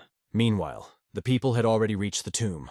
They reminded him of a swarm of insects. They took him with them and brought him directly to the elder. The undertaker was introduced to the situation, saying that the elder was looking for the killer. The elder asked who had been buried here recently, and the undertaker asked them to follow him. The gravedigger led them to a place where one person was buried 3 days ago, another 5 days ago, and there were graves up to 10 months ago and 1 month ago.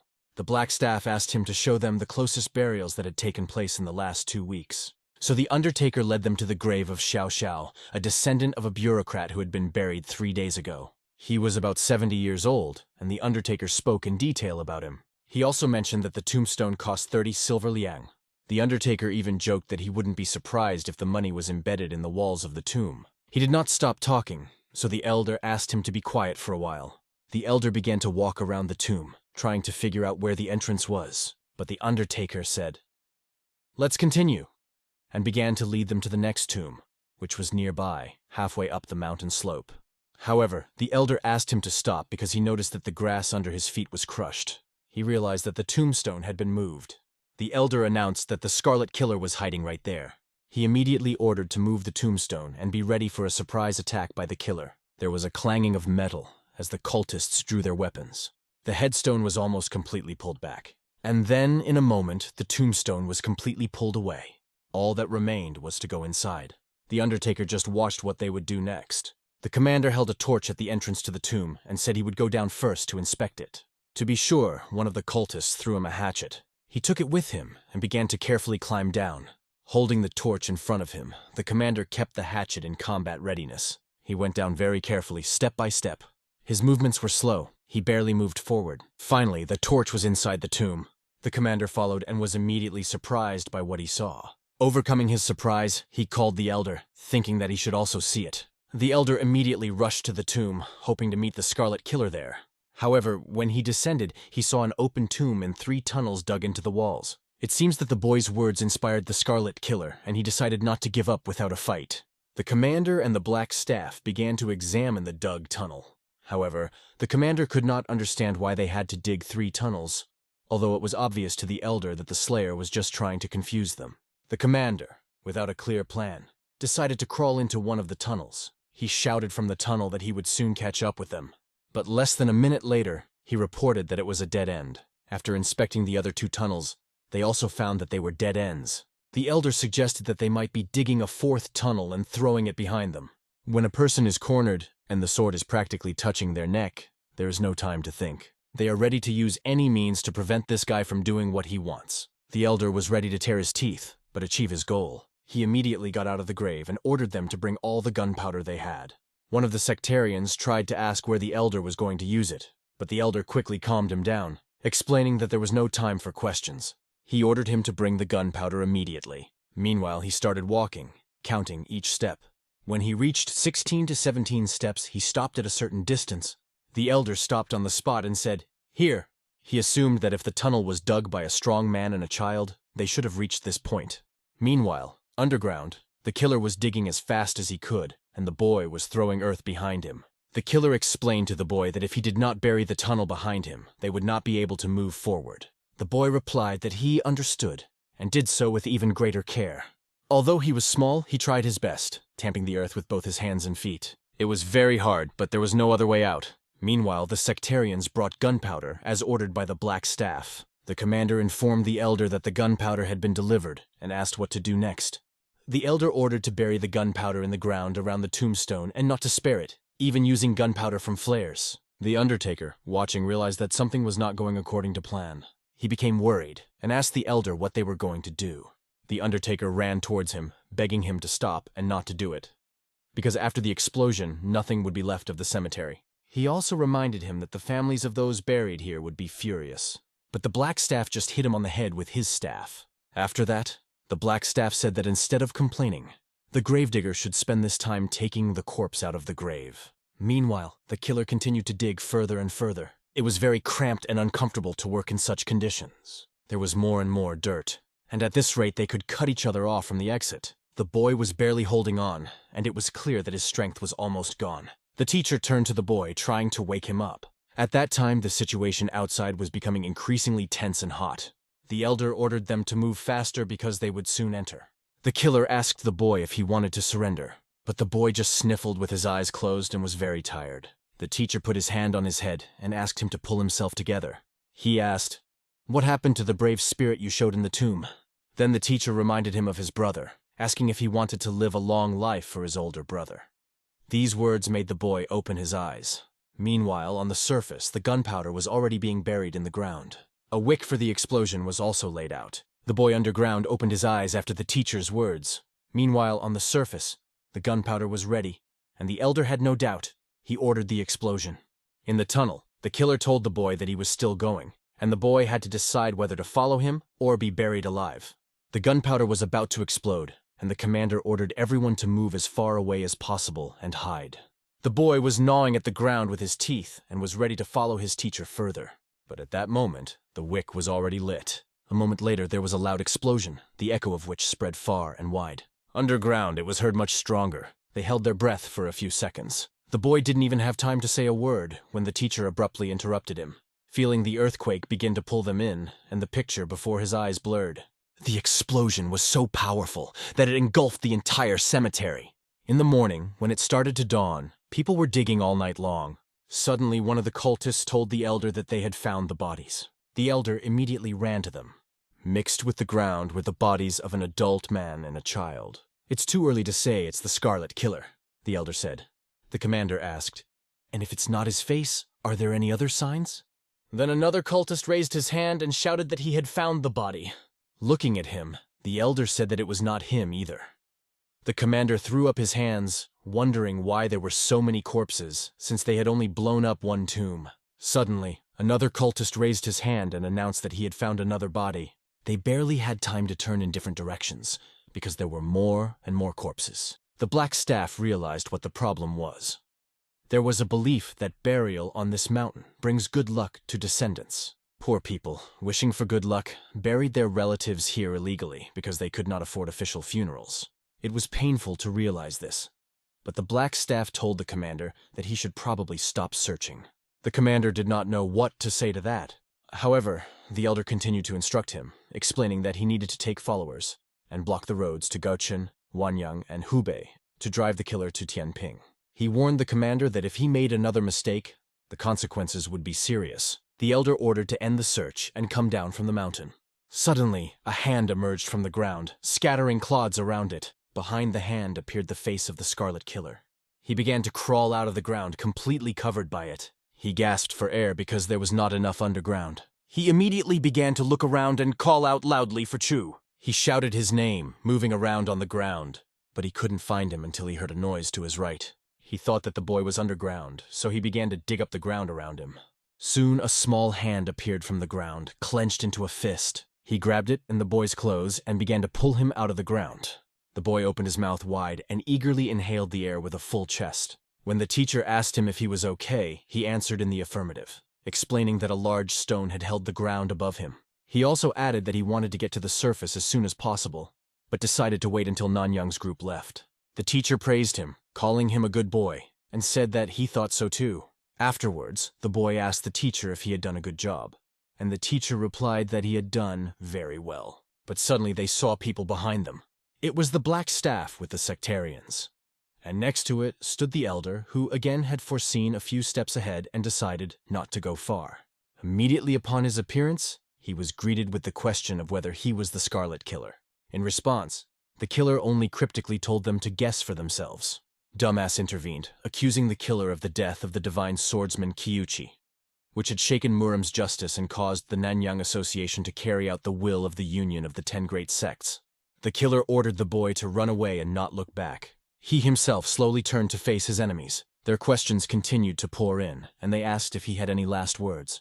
He asked to be given a sword. The dumb man was confused by this request and turned to the elder for an answer. The elder only said that the murderer wanted to die like a soldier and ordered him to give him a sword. The murderer explained to the boy that they would not be able to escape together, but he would buy him some time. Therefore, the boy should not hesitate. The dumbass threw the sword toward the killer, noting that it was a weapon from a 7th-ranked elder known as the Mad Black Staff. His sister stood by his side, and the kid didn't want to run away, saying that if the teacher didn't come, he would stay too. The Scarlet Killer grabbed his sword and ordered the boy to run away again. Although they did not spend much time together, they both felt a mutual affection. For this, the teacher expressed his gratitude to him. The boy was overwhelmed by a storm of emotions that overwhelmed him from the inside. The sect was not going to waste any time, and the elder ordered them to attack immediately. The killer again ordered the boy to run away. The cultists rushed at him in a crowd, demanding that he prepare to die. But the killer held his sword confidently in his hands. He skillfully placed the sword under the first blow, deflecting the attack. One of the cultists recoiled, feeling the incredible strength of the enemy. But there were more enemies, and the other was already preparing a new attack. The killer again skillfully responded with a counterattack. His movements with the sword were so natural, as if it were an extension of his body. His dexterity made his enemies confused. He also did not spare his kicks. This threw the sectarians into complete confusion. They did not know which side to expect the blow. The boy disobeyed his teacher and stayed to watch. When the killer turned his head and saw the boy, he shouted indignantly, "You fool! Why are you still here?" The killer did not stop fighting, even though he kept telling the boy to run away. Once again, with his last hope, he ordered the boy to obey the order and run away. Chu tilted his head down, thinking. After a short pause, he turned around, realizing that there was no other way out. The only way to survive was to run. The Black Staff was not going to let the boy go and ordered his disciples to catch him at any cost. Meanwhile, new blows fell on the murderer, his enemies shouting for him to accept each of them as atonement for his sins. Holding his sword above his head, he watched as the cultists rushed after the kid, who was running to the left. It was already difficult for him to repel the attacks while standing on one knee, but gathering all his strength, he jumped to his feet. This time, he not only defended himself, but also prepared for his own attack. Breaking through the crowd of fighters, he came forward. The elder continuously ordered his followers not to lose concentration, and they duly followed orders without question. Dumbass pointed his sword at the killer, announcing that it was time to end it. But the Scarlet Assassin had other thoughts in his head. He was only concerned with helping the kid. With all his might, he rushed to catch up with the cultists who ran after the boy. Running behind them, he swung his sword. With the first stroke, the killer finished off one of them in one fell swoop. The next in line was the other one, at whom the killer had already pointed his sword.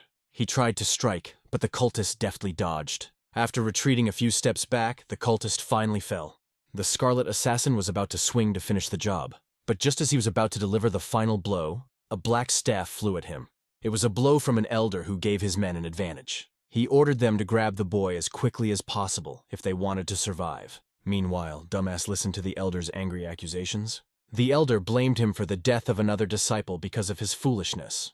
Dumbass apologized, saying that a quick death for the Scarlet Killer would be too generous a punishment. Another cultist added that they would tear him to pieces, piece by piece, and the killer, sitting on his knees, only realized that he had done everything he could. He did not care about his life. The main thing was that the kid managed to escape. The boy ran as fast as he could while the enemy's swords flew past him. They hit the ground right in front of his eyes. Turning his head back, he realized that this was a real curse, and the enemy was already on his heels. He had to gather all his strength and run even faster.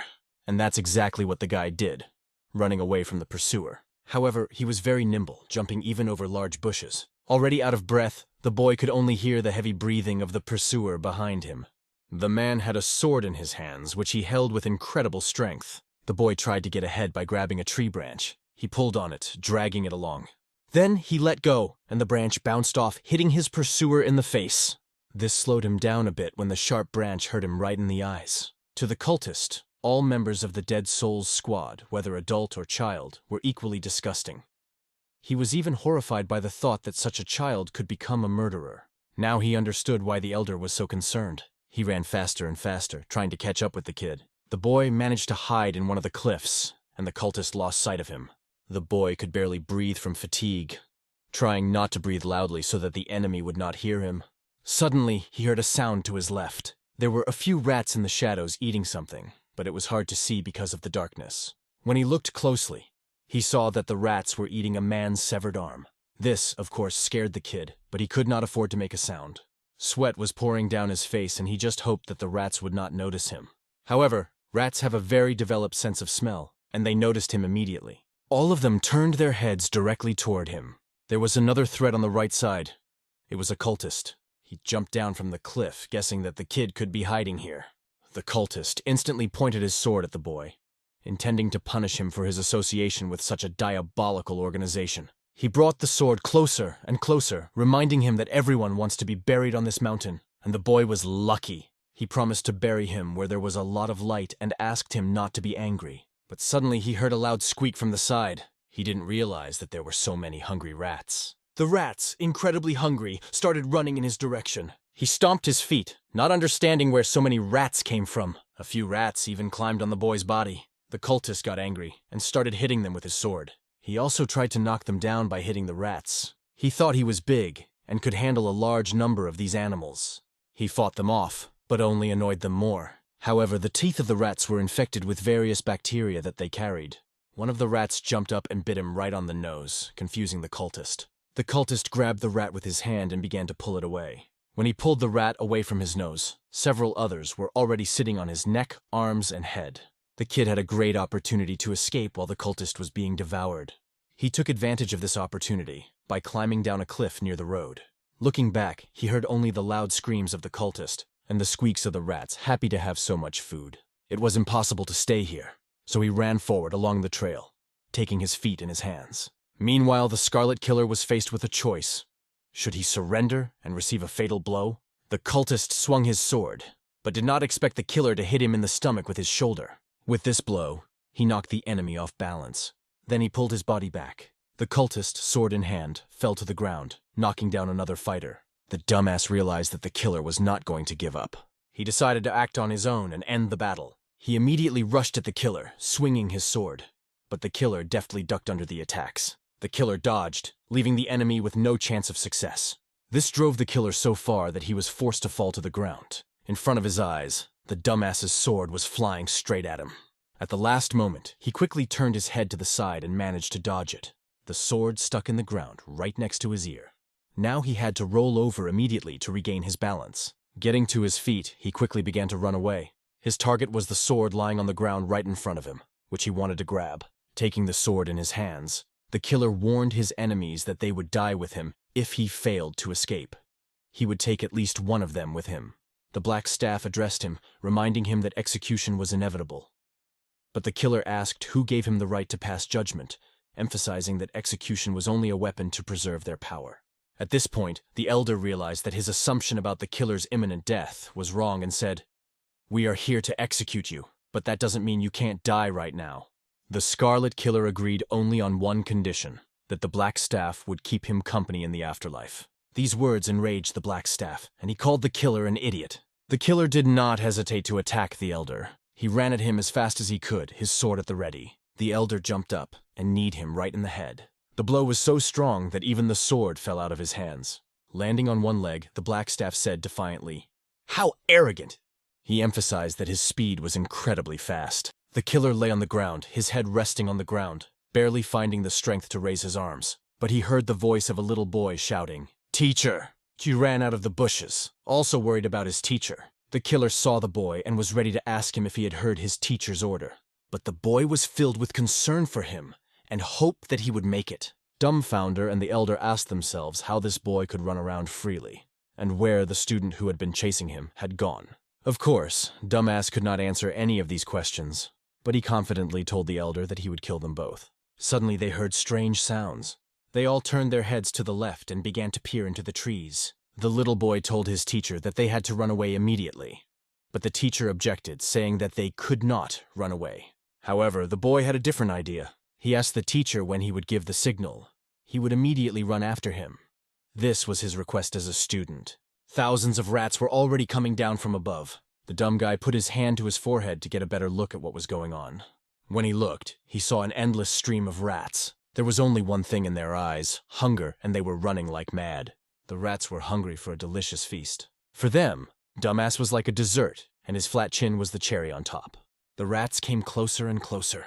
The little boy stood in front of the teacher and said that it was not yet time to act. The black staff and his students just watched, not believing their eyes that this was possible. The rats had already run up to their feet. The disciples begged the elder to run away, but he only pointed at the child and the killer, saying that punishment was inevitable. At this point, Chu said, "Let's run." Together with the Scarlet Killer, they ran away, and the two cultists chased after them. But the kid had calculated the time well, so that the rats would attack the right people. The killer looked around and saw a horrible picture, but it was rather joyful for him. The enemies could not resist the onslaught of rats that were knocking them down. Even the killer himself could not believe that this was possible. But the kid urged him to concentrate and explained that if they did not act, they would suffer the same fate as the cultists. They would also be eaten by rats, so they had to run away. The killer grabbed the boy by the arm, and they ran as fast as they could. There was no doubt about their escape, because the Scarlet Killer ran very fast. The bird landed on one of the cultists' hands. He immediately reported to the commander that he had received a letter from Hubei. When the commander read the letter, he went to the elder and told him that another faceless corpse had been found. He showed the approximate location on the map. At this point, 7 faceless corpses, 5 dug graves, and 12 reports of similar people have been found. But the main question is, how did the killer and his apprentice manage to cross these territories without being seen? They had to find out something. They went to the people to question them, as they were desperate because the souls of their loved ones were believed to be wandering among the living. The elder took a closer look at the corpse, and noticed that the face had probably been cut off to create a mask, but that this was not the work of the Scarlet Killer. They found no marks to explain why it was done. The elder suggested that someone was helping the killer. After that, they went to another place. This man's name was Manchul. He was a moneylender and had received a bill of exchange for 200 liang for publishing a Chinese horoscope in a newspaper.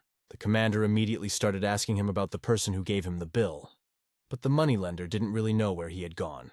The commander grabbed him by the collar, and under pressure, Manchul explained that he didn't have the money, so he asked for some time and made an appointment for today to get the rest of the money.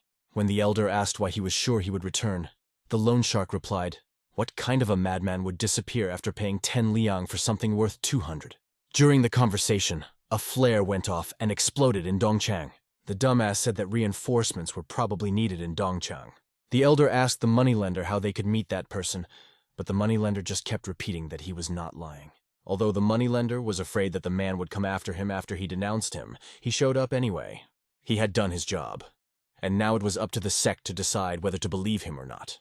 Suddenly, another disciple ran in and asked the elder to take a look at what he had brought. The masked man asked him to give the elder a letter.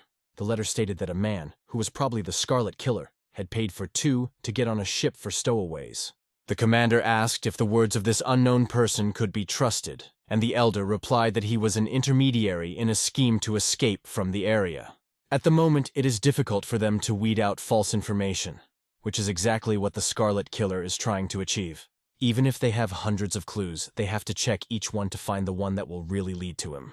The elder did not believe that they could do it, and ordered the commander to prepare an ambush with the moneylender.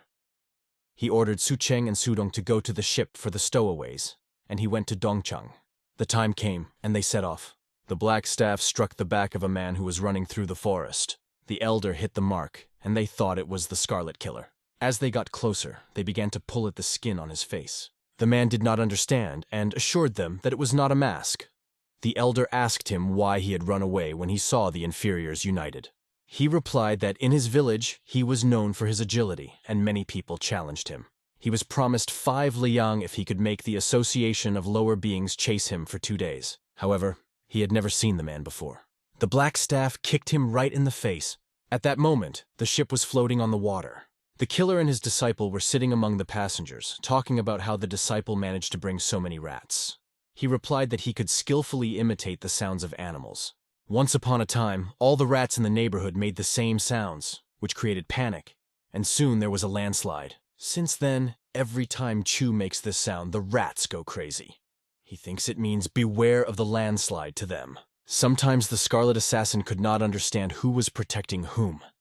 He was protecting the boy, or the boy was protecting him. The boy quietly whispered to the teacher that the mask was not fitting him properly, but the killer asked him to be quiet. At the same moment, they heard an order from above to immediately stop the ship, lower the anchor, and stop. The Union of the Inferiors ordered the ship to stop. The Scarlet Assassin decided to inspect the situation and went upstairs. There he saw blood flying in all directions. The Sect of the Inferiors had appeared on the ship. The stupid man repeatedly ordered the ship to stop, but the owners of the ship did not give up and reminded him whose ship it was. It seems that dumbass had learned how to use a sword, because he was able to kill the big man with one blow. The killer ordered the kid to hide among the luggage, and if he was found, to jump into the sea. The dumbass turned to one of the workers on board and ordered him to call the captain, because they had to discuss an important issue. However, the worker pointed to the dead big man and hinted that it was the captain. The dumbass turned to the first person he saw and said that from now on he was the captain of this ship. He ordered the new captain to bring all the criminals on deck. When they gathered on deck, dumbass announced that they could be cut to pieces and thrown into the sea. And no one would even blink. But if they cooperated, they would be allowed to continue their journey without any problems. So the choice was theirs. He walked up to the first man in front of him, and he immediately introduced himself. The dumbass began to feel his cheeks, checking to see if it was a mask. The Scarlet Assassin looked around and noticed that there were 2 fourth-ranked cultists and 3 first-ranked disciples. He had the idea to use stowaways to throw these guys off the scent, but suddenly a man's hand grabbed him behind his back and threw him to the floor. This man turned to the hostess, saying that they had caught him. At that moment, a woman jumped on board. Her appearance surprised the Scarlet Killer. She was holding a sharp knife and, calling him a fool, asked if he really thought he could escape. She clenched the knife in her hands, preparing to strike, her eyes burning with determination. With a shout of, "Die!" she plunged the knife into his shoulder, unable to contain her anger. Everyone nearby looked back in confusion, trying to understand what was happening. The woman leaned closer to the man and asked quietly but threateningly, "Where is my son?" He slightly raised his hand, pointing to the side, and whispered, "Down there." Wasting no time, the woman instantly pulled herself together and ran in the direction indicated, hiding the knife under her clothes. In a moment, she was at the stairs leading down, not slowing down. Quickly descending, she began to call out loudly for her son. "It's me, your mommy!" Looking around, she could only see old barrels and garbage scattered all over the room. "Child, don't be afraid, come out," she said, her voice softening. Looking more closely, the woman noticed something between the bags, something moving. She slowly approached and said firmly, "From now on, you will be my son, Shin, if you want to leave the ship safely with your teacher." One of the sacks began to stir, attracting her attention. A small head slowly peeked out from under an old sheet, frightened but hopeful. Meanwhile, on the deck, one of the cultists turned to the man, asking him sternly, "Do you realize what a terrible mistake you have made?" The man introduced himself as Han-chun of the noble clan, apologized for acting without permission, and explained that the situation was an emergency. He said that this man had kidnapped the child of the head of their clan, so they acted quickly and without hesitation.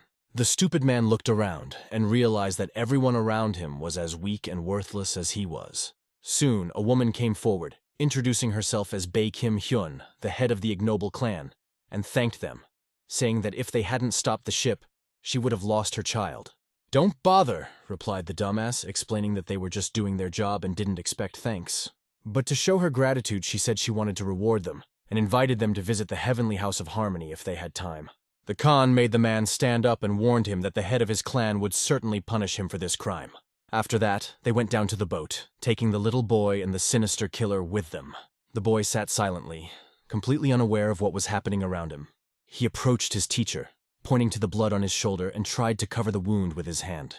The teacher calmly replied, "It's okay, don't worry." At this time, a real commotion began in the Sect of the Inferiors. The commander reported to the elder that they had been waiting in ambush all night, but the man had not appeared. It was at this moment that the other sectarians returned from the ship. The elder looked at their faces and immediately realized that they had failed. They explained to the elder that, although the situation was unpleasant, They were calm because they had helped to apprehend the hijacker.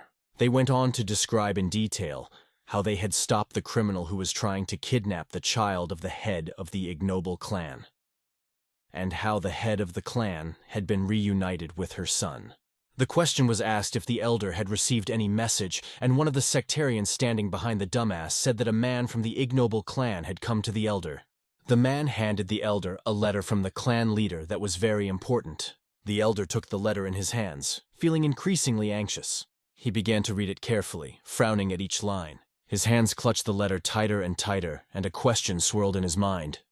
How could this have happened? The commander saw the anxiety in the eyes of the elder, known as the Black Staff.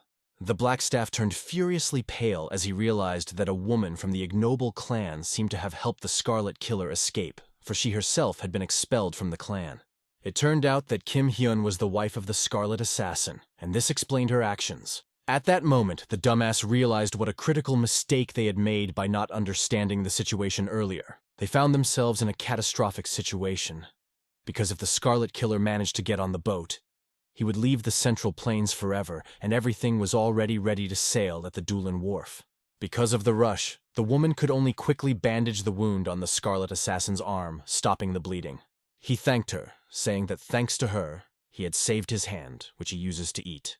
But it was only thanks to her help that he managed to escape from there and avoid his pursuers. He wondered how she knew he was on a stowaway ship. But the woman realized that the clan of the ignoble had as many connections as the association of the lower class. Even the moneylender was from their clan. After that, they got into the boat and continued to sail on without stopping. The teacher allowed the boy to take off his mask, giving him a chance to breathe a sigh of relief. The man standing with the oar suddenly said, "We have arrived." They stepped down onto a small bridge that had been built near this small river. After thanking him for his help, they warned the boatmen that they might come for him. But he calmly replied that he was also leaving the Central Plains and would not stay here. He also expressed hope that when things calmed down, they would be able to meet again. Until then, their paths would diverge. And getting into his boat, he said goodbye and sailed off into the night. The woman quickly said that time was running out and they had to leave immediately. They rushed to the boat she had prepared in advance without a moment's delay. At this time, the Inferior Sect, along with the Black Staff, was on their trail trying to catch up. The elder continuously spurred his horse, ordering it to go faster, not stopping for a moment. The woman with her husband and boy were heading for the ship, trying to avoid the pursuers. But suddenly anxiety appeared on her face. Something invisible changed her mood. This happened because she saw the head of the ignoble clan suddenly appear in front of her. He turned his head toward her and, smiling coldly, asked, "Where are you going?" He confidently stated that she understood perfectly well that helping a fugitive made her a criminal, and asked her why she was doing it. "Is this the price I pay for giving you shelter?" he added, unable to contain his anger. She closed her eyes and turned her head to the side, apologizing and admitting that there was no excuse for her actions. "It's all over for you," he said coldly. "I've already warned the Inferior Sect, and they should be on their way." The killer stepped forward and spoke decisively. "Let's finish this." Knowing that time was running out, he challenged the head, leaving no other choice. The head, smiling, asked, "I wonder how you will do it." The woman anxiously asked the assassin if he could really fight in his condition, but he knew that the head would not let them just leave. There was no other way out. The head stuck his sword into the board and said, "If the fugitives don't carry swords, I won't either." Time was running out, and the assassin instantly rushed at the head, not waiting for the next step. He decided that if he struck from above, his blow would be stronger, and he jumped very high, about to deliver a crushing blow. The head's hands quickly grabbed the killer's leg, which he was trying to kick. Although the head was able to parry the blow, the force was so powerful that he was thrown back. However, this did not knock him down, and they remained standing opposite each other, continuing to prepare for the next attack. At this point, the leader focused on his leg, trying to keep his balance and not give his opponent a chance. The next moment, another kick from the assassin flew at the head of the head, and he barely had time to react. Putting his hand out and concentrating all his balance, the head managed to keep this powerful blow at bay. After waiting for the right moment, the head struck out with his hand. But his blow only whistled past the Scarlet Killer's head, causing no damage. The assassin did not expect the head to suddenly attack from the other side, which took him by surprise. This unexpected blow staggered the killer, knocking him off balance. Nevertheless, he managed to stay on his feet, gathering all his strength. He instantly swung back with his right hand, trying to counterattack. However, the head again deflected this blow, directing it to the side. preventing it from reaching its goal. And then, out of nowhere, the assassin's foot flew with incredible speed straight into the head's beard.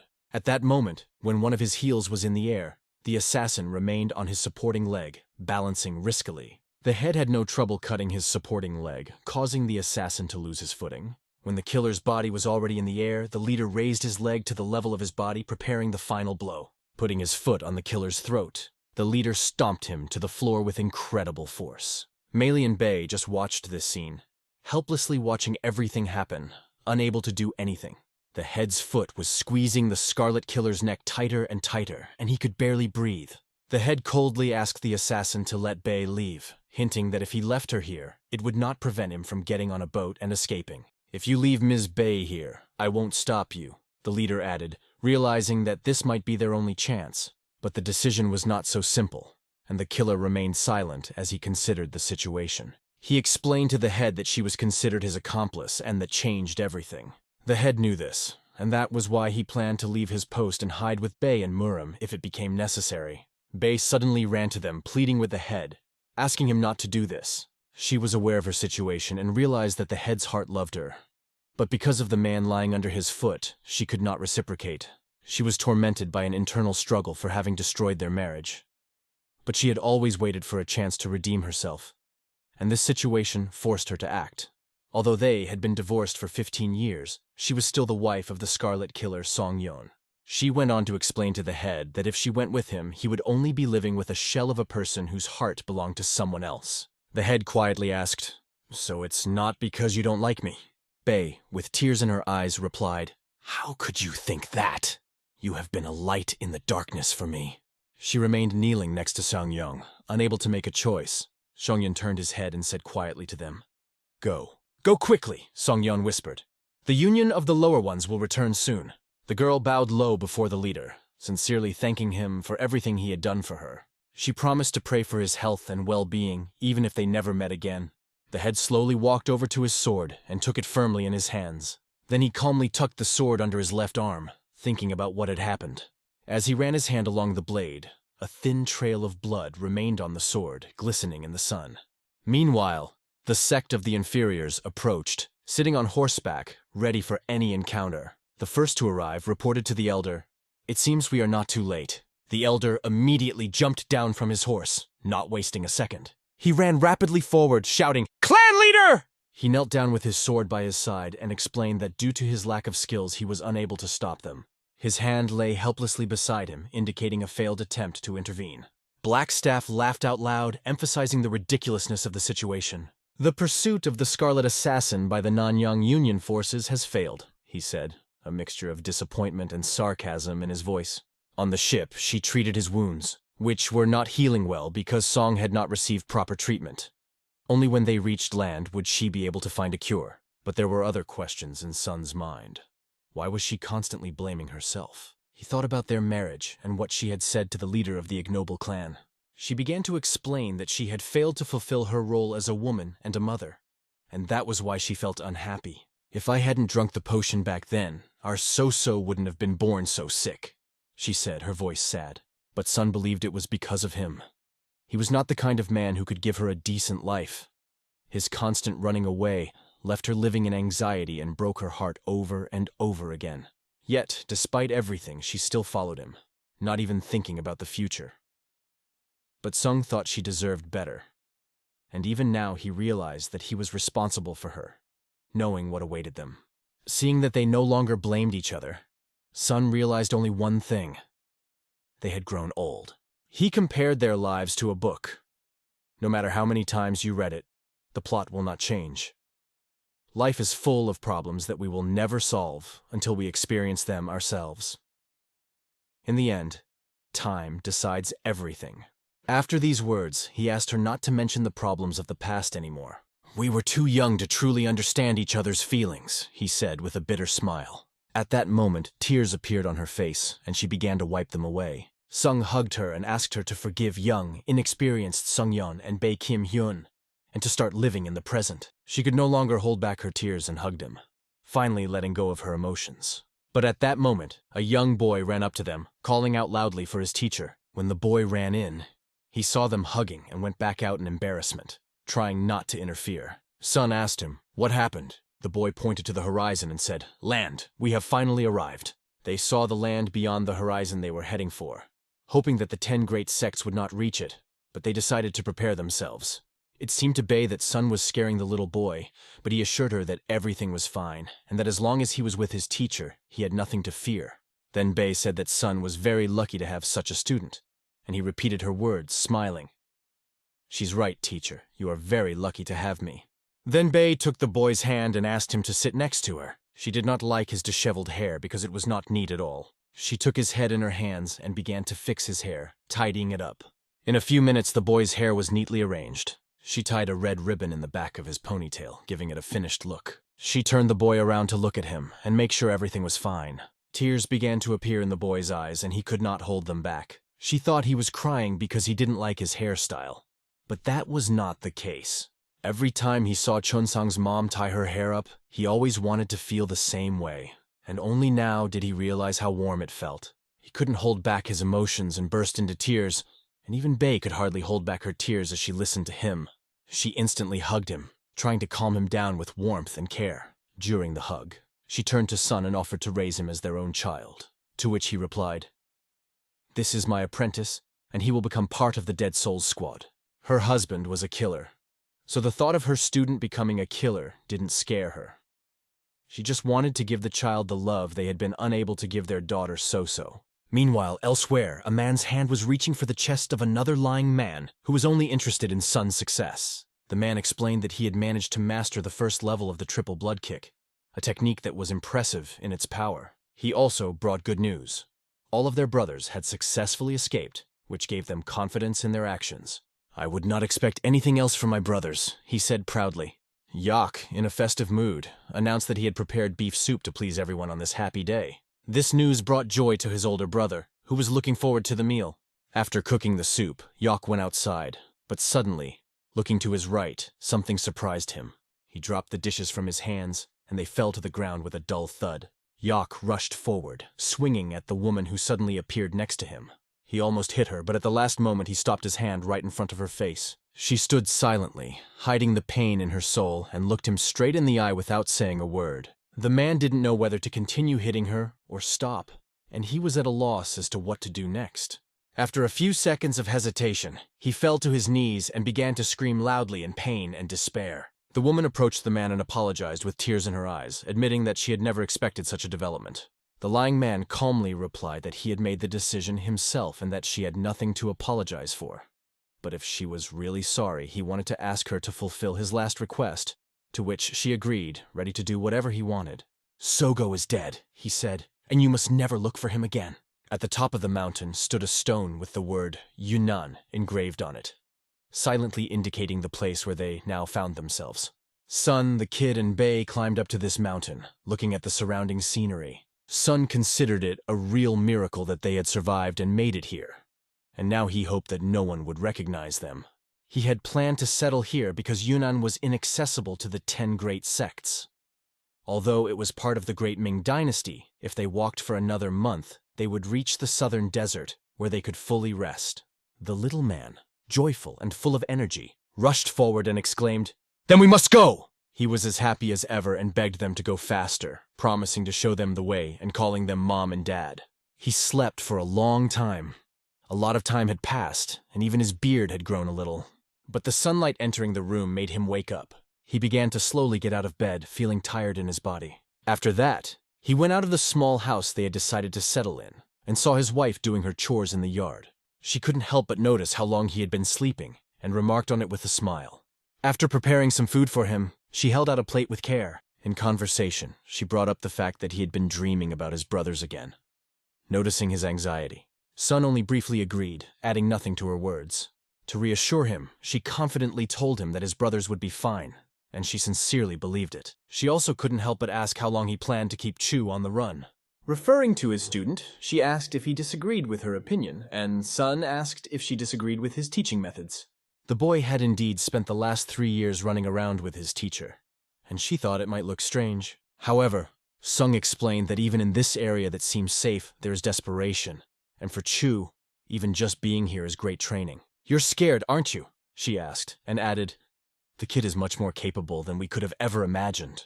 Sung replied that the one who created and led the Dead Souls squad was Sogo. He had never seen anyone like him, and it was unlikely that anyone would be able to match him in the next century. Not only Chu-So, but also other children were chosen to support Sogo. After he explained this, she asked, "Aren't you afraid that one day Chu might turn his blade against Shogo? And don't you think too badly of our child? Because if you ordered Chu to catch the lion at the cost of his own life, he would not hesitate. If you order Chu to become the right hand of Shogo, he will serve him until the end of his days.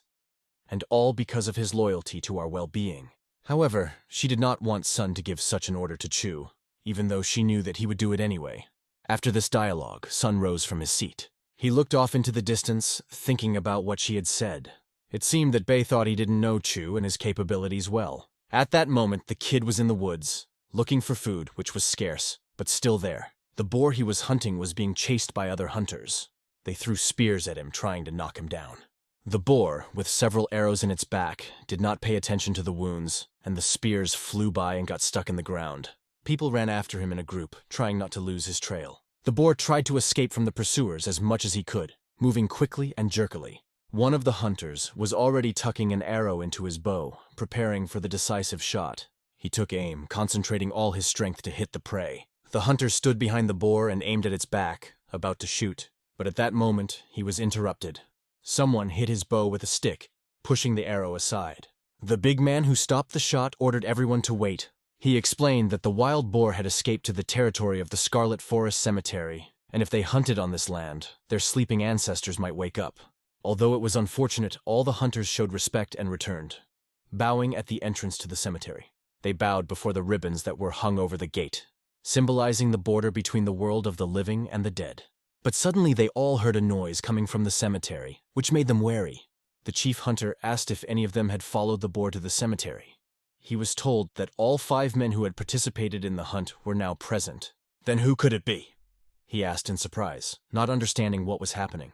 Wasting no time, they all rushed forward, trying to catch up with the unknown. Their goal was to find out who dared to go to the cemetery to get the boar. The big man suddenly felt very surprised when he saw a small boy trying to tame the boar on horseback in front of him. The boar was rushing frantically forward, trying to throw the boy off, but he did not give up. The animal was running at an incredible speed, trying to free itself from its rider. Meanwhile, the boy was hitting him on the head with his hand, trying to subdue the wild beast. Around them were whole mountains of stones scattered, forming dangerous obstacles on the way. The wild boar, guided by the boy, broke into one of these stone mounds. But the animal easily made its way through the stones. An old human skull could be seen on the ground between the fragments of stones, which further inflated the atmosphere. The big man, watching what was happening, ordered his men to immediately stop the boy and the boar. The stones that began to crumble resembled tombs, and the big man shouted in fright to act faster. Suddenly, the boar and the boy flew straight toward them, threatening everyone. On the way, the animal knocked down 2 hunters with its body, who did not have time to react. They simply fell to the ground, having no chance to resist such a force. Meanwhile, the boy tried to grab hold of the boar's mane to better control the animal. He waved his hand, preparing to strike the decisive blow, and the next moment he hit the boar hard on the head. The blow was so powerful that the boar's nose broke through the ground, creating a deep trail. The big man watched the kid and could not hide his delight at what he saw. It seemed incredible, almost impossible, that such a small boy could subdue a wild boar. A triumphant smile appeared on Chu's face, and looking at the big guy, he proudly said, "I caught it!" After that, Chu raised his arms to the sky and shouted loudly about his victory. "I caught the boar!" The big man started yelling at the kid, calling him an idiot and not hiding his anger. He asked the boy what he had done, but the kid didn't even know what was wrong. Chu explained that he was just hunting a wild boar, not realizing the extent of the consequences. He asked them, "Are you seriously going to complain that I stole this boar from you?" However, the big man was not referring to the hunt itself, but to the fact that the boy had destroyed a sacred place, the tombs of the Scarlet Forest. He ordered the boy to look around and see the destruction he had caused. But the boy just pointed his finger at the boar. "He did it all. You could have seen it all yourself," the boy justified himself. The big man began to explain that if the kid had left the boar alone, it would not have gone crazy and caused all this chaos. Chu defended his position, saying that it was the hunters who had driven the boar here, and that he had only stopped the animal from causing even more destruction. The big man grabbed the kid by the collar and asked, "You decided to play with me, huh?" The boy replied, "Who's playing with me?" The furious big man threw the boy back so hard that he flew and fell on his back. Then he turned to his men and said, Look at this impudent boy." He called the boy arrogant and to blame for all the troubles, like all the people from the plain, adding that this was why he was against the chief's decision to allow them to live on their land. The kid got to his feet and calmly asked the big man, "Why don't we solve this the way the Scarlet Forest tribe does?" Chu directly offered the giant to fight, which seemed ridiculous and absurd to him. The giant started laughing, not believing that the kid really wanted to fight him. But the kid had already taken a fighting stance in front of him and clearly announced the conditions. The one who could no longer stand on his feet would lose. "Well, kid, if that's the case, then you should get ready," the big guy replied, mocking. At that moment, Sun and Bei were calmly discussing their herbal dinner, unaware of what was happening. She was pleased that Chu ate everything she cooked without complaint. But suddenly she stopped and felt something strange, uneasy. She began to stare intently into the distance, trying to understand what was bothering her so much. Turning to Sun, she asked him to look in that direction as well. They noticed several people who seemed to be watching them from the side. When they looked closer, they realized that they were members of a hill tribe. Bei could not understand why the hill people came here, what brought them to this place. The dream suggested something, but by that time he saw that the mountain men were coming back. Bei instantly suspected that Chu had gone to them and could be in trouble. Indeed, at that moment, the kid was already receiving a severe thrashing from the giant. The kid continued to miss the next blows from the big man, but did not give up. The man kept hitting him and mockingly explained that he had become overconfident after catching the boar, and he needed to learn to assess his opponent before challenging him blindly. After another punch, Chu fell on his back, but this was not the first time he had been on the ground. The big man looked at the kid and asked, "How many more times are you going to get up?" However, he recognized his persistence and suggested that he should call it a day. Turning around, the big man said he would talk to the chief about his punishment. "All you have to do now is wait patiently for your punishment," he added. But the kid wasn't done yet. He began to rise, saying, "That's not all!" Although the big man asked him to surrender again, the boy repeated, "I'm not done yet." The big man warned him that if he continued, he would end up dead. "Then kill me," Chu said, and watched as the big man swung at him with all his might, his fist taut as steel. But at the last moment, the kid managed to dodge, and the punch went right over his head. At that moment, Chu launched a counterattack, tightening his fist and aiming at his opponent. His punch hit the big man right in the liver, causing him to feel a sharp pain. Like a young Floyd Mayweather, the kid threw a left hand after being hit in the liver, skillfully controlling the situation. The blow was so powerful that the big man went blind for a moment, obviously not expecting such an attack. The kid's blow only made the big man even angrier, and he hit him again, harder. The kid rolled on the ground on his back again, losing control of the situation. The big man reached for his weapon, saying, "It's time for you to die." Even one of the hunters, who was next to the commander, said that this was too much and asked the big man not to do it. But the commander just raised his sword and said, "The kid asked me to kill him himself." He swung it even higher and added that the leader would still order his execution if he found out about the destruction of the tombs. He justified this attack by saying that he was just doing what was going to happen anyway. Everyone held their breath and waited to see if the commander would really kill the child.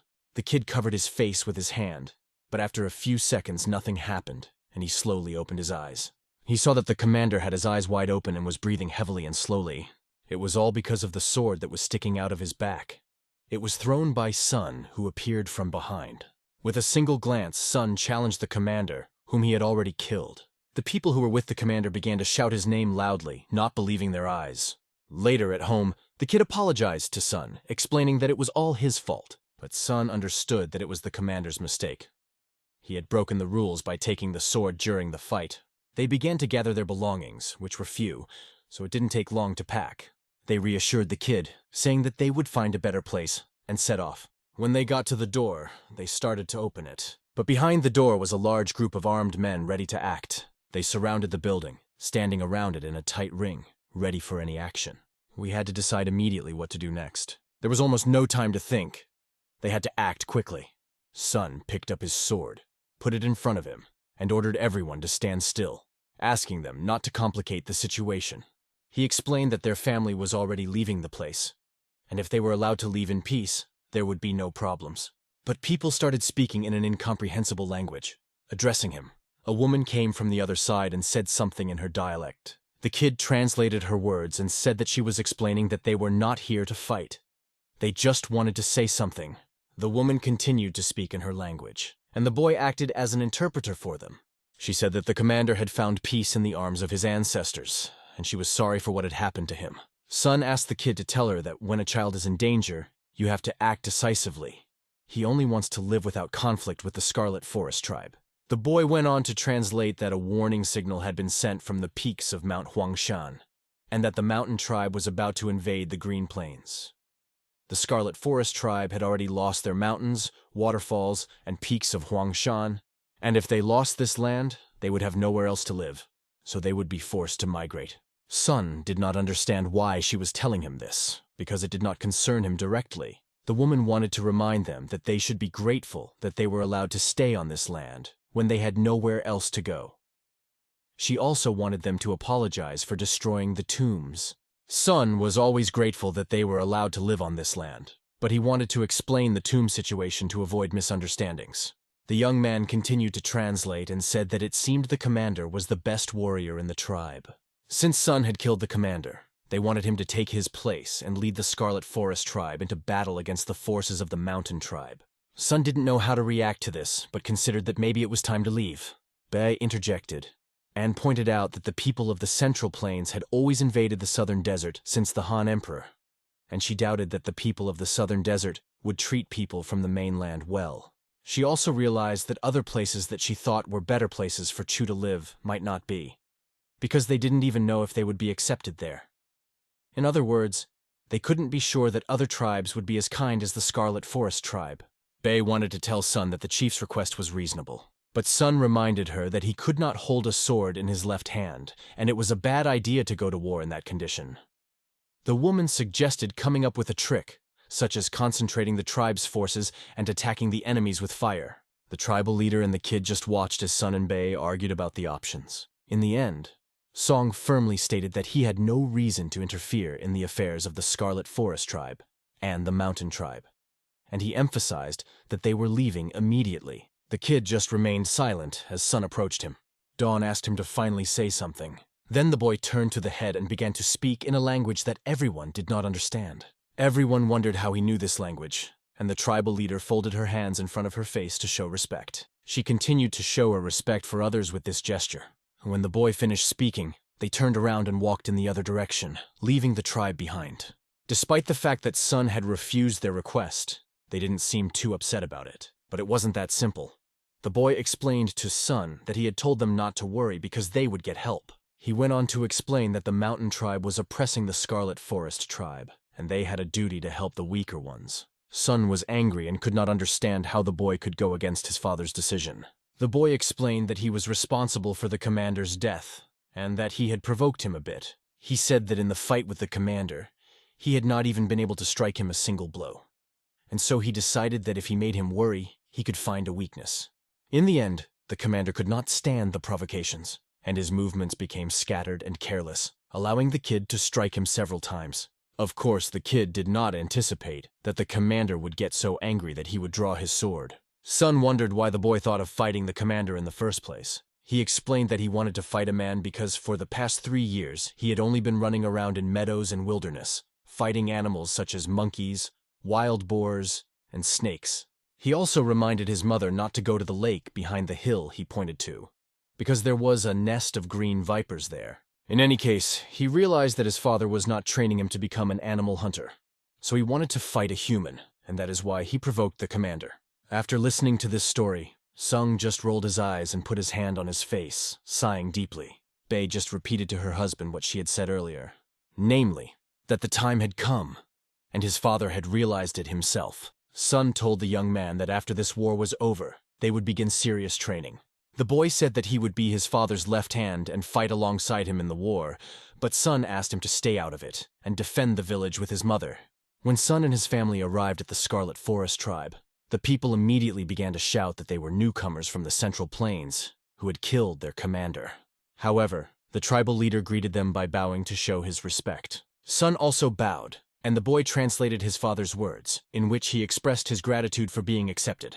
It was clear from the tribal members' expressions that they were not very happy to welcome them, because of the incident with the commander. The mention that Sun would be a great reinforcement cooled their emotions a bit. The woman from the tribe said she had a place for them and invited them to come with her. The boy looked around carefully, studying the new place. Suddenly, everyone turned their heads to the side when they heard a noise behind the trees they were looking at. It was the sound of drums, symbolizing the movement from the peak of Mount Huangshan toward the plains. Whenever the mountain tribe starts moving, they send out such a warning, instilling fear in the Scarlet Forest tribe. Everyone realized that the war against the mountain tribe would soon begin. There was fruit on the table, which was offered as a welcome gift. The woman invited them to rest and told them that if they needed anything, they could come to her. Sun, with the help of a young man who translated, asked if there were other warriors who could take on the role of commander and lead the tribe. There were rumors in the village that Sun was a great expert in martial arts, and the woman asked if the rumors were true. Song decided to be honest and explained that there were 3 reasons why he could not lead the Scarlet Forest tribe. First, he can't communicate with them, and that would make it difficult to give clear orders quickly. Secondly, he has never developed a battle strategy, and although he knows how to fight, he is not suitable for this war. Thirdly, a leader must command respect from his subordinates, and he believed that he could not achieve this as a simple man from the plains. The leader listened to him and accepted his point of view, understanding his position. After that, Sun said that he was still going to fight because that was his strength, and he would do his best to help the tribe as a fighter. She believed that he would succeed and be able to contribute to the battle. Meanwhile, outside, the fighters were training in full swing. They staged fights not only for fun but also to improve their fighting skills. It was a way to toughen up and improve their skills before the battle. You could say that it was a training to sharpen your fist. These battles were fought with bare fists, and of course, there were injuries. With a punch to the liver, the big guy put his opponent on the ground, forcing him to bend over in pain. The big man asked everyone present if they had seen it, noting that instead of hitting him hard, he had only lightly touched his opponent. Here he is, beaten only because he doesn't know how to breathe properly. Proper breathing technique is useful not only for attacking. If you tense all your muscles and hold your breath, you can defend yourself against any attack. Remember this, he advised everyone. Then he asked who else wanted to fight him. Everyone was silent, but a familiar voice came from the crowd. It was Chu, a newcomer to the circle, but ready for the challenge. The big guy immediately paid attention to him. He did not refuse the fight, and invited Chu to come out on the court to fight.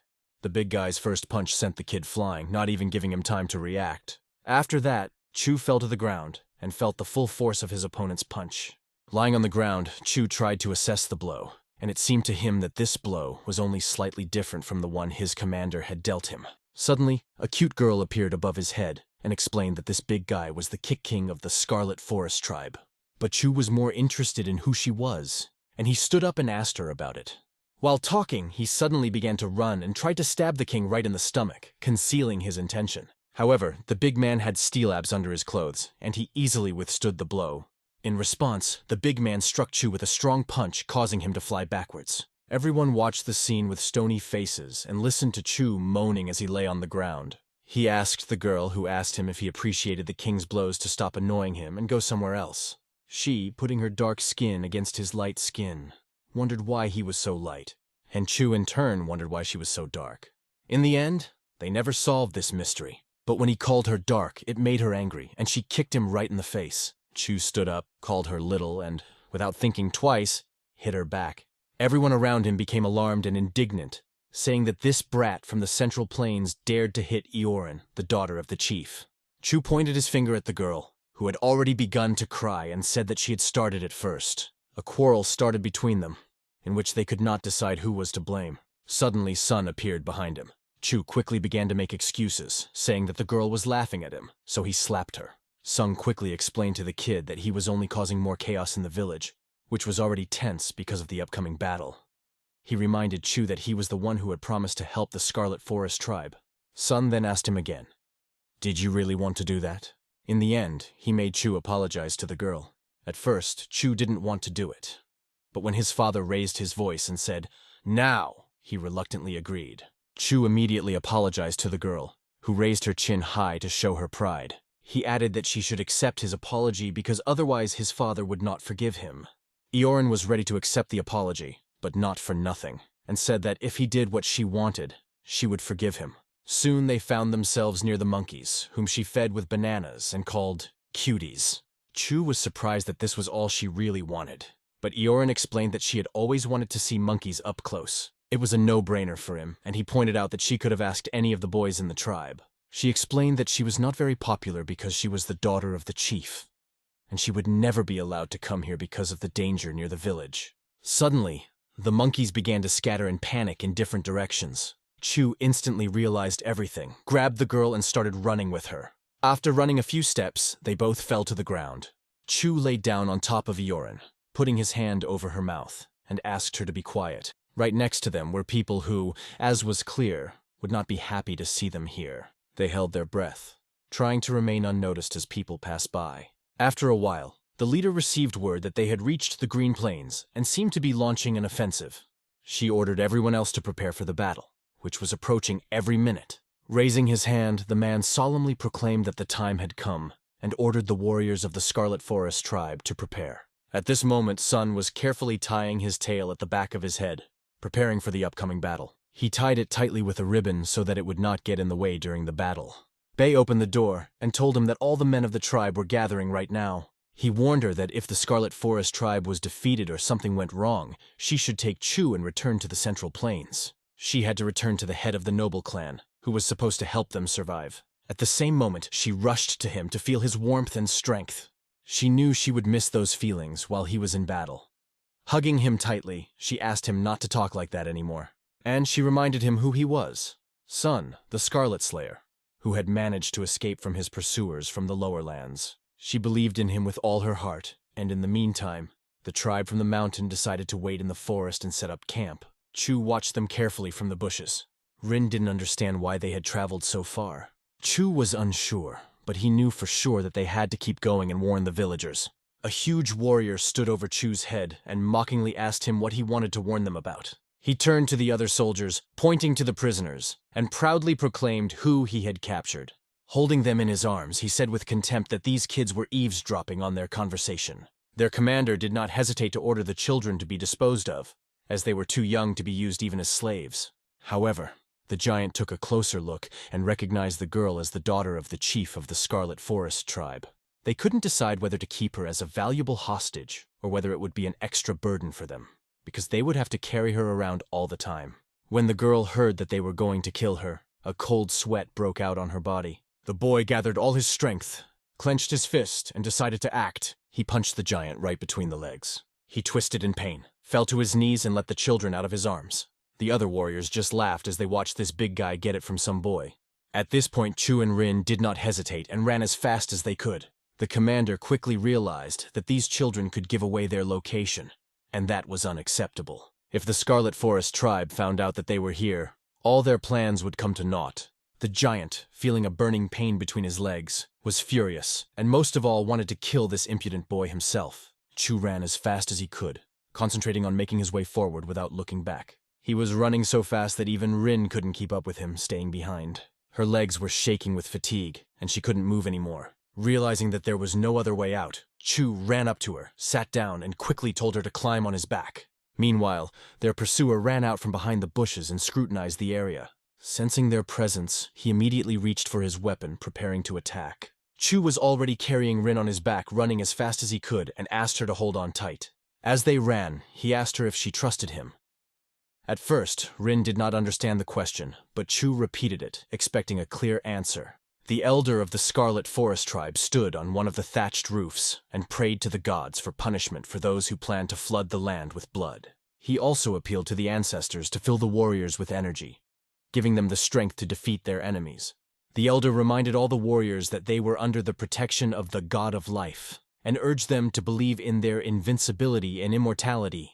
Meanwhile, a warrior from the enemy tribe tried to catch up with Chu and Rin without slowing down. He was convinced that the two were still doomed, regardless of their attempts to escape.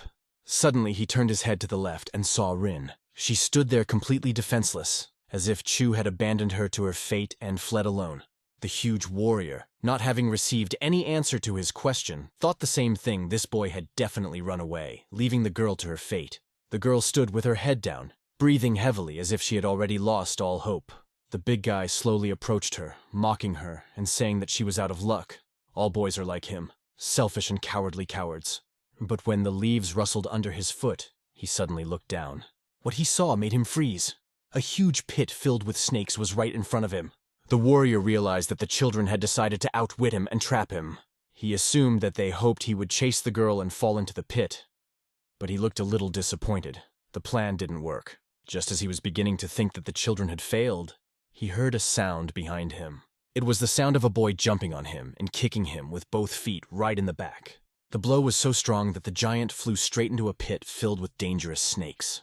Chu kicked him with such fury as if this big guy had tried to kill them just a few minutes ago. And in the end, the big man paid for his actions, falling into a pit full of green snakes waiting for his victim. Their army marched forward, approaching the enemy with every step. Sun noticed a warrior nearby, overcome with fear, and put his hand on his shoulder to encourage him and say a few words about holding on and not giving up. There was nowhere to retreat, and it was better to die than to abandon their homeland and flee. The warriors believed that the souls of their ancestors, who had found eternal peace on the Green Plains, were protecting them, and that victory would be on their side. As soon as Sun said these words, he heard the enemy tribe begin to move forward. The enemies were rushing toward them with spears raised, ready to fight. They held their weapons high above their heads and shouted loudly, trying to frighten their opponents. An old warrior who was the most active among them taunted his enemies, challenging them to try to assess the sharpness of his spear. He ran forward but suddenly stumbled and fell, which caused a wave of laughter. It was hilarious to watch his failed attempt, and his enemies began to laugh even harder. They mocked the Scarlet Forest tribe, suggesting that if they only looked at their faces, it would be enough to realize their weakness. Sun stepped forward and declared that he would not allow anyone to fight the old men. He would take care of it himself. With the speed of lightning, he rushed to the offensive, not hesitating for a second. His sword pierced through the body of one of his old enemies, who remained lying on the battlefield forever. After that, Sun prepared to strike another enemy, keeping his weapon at the ready. Sun completed his strike, putting an end to the two enemies, and on both sides there were shouts of "Abat!" and the ringing of weapons that echoed across the battlefield. Amidst these cries, Sun scattered two more old warriors, who had rushed to the aid of their comrades, and were also killed by his sword. The tribe of the mountain shouted that the old warriors were now with Abut, calling for the glory of their dead. They beat their drums loudly, signaling the beginning of a new stage of the battle. It was the signal to advance. It was time to give their lives for this battle. Everyone rushed forward, weapons in hand, amidst loud shouts ordering them to leave no one alive.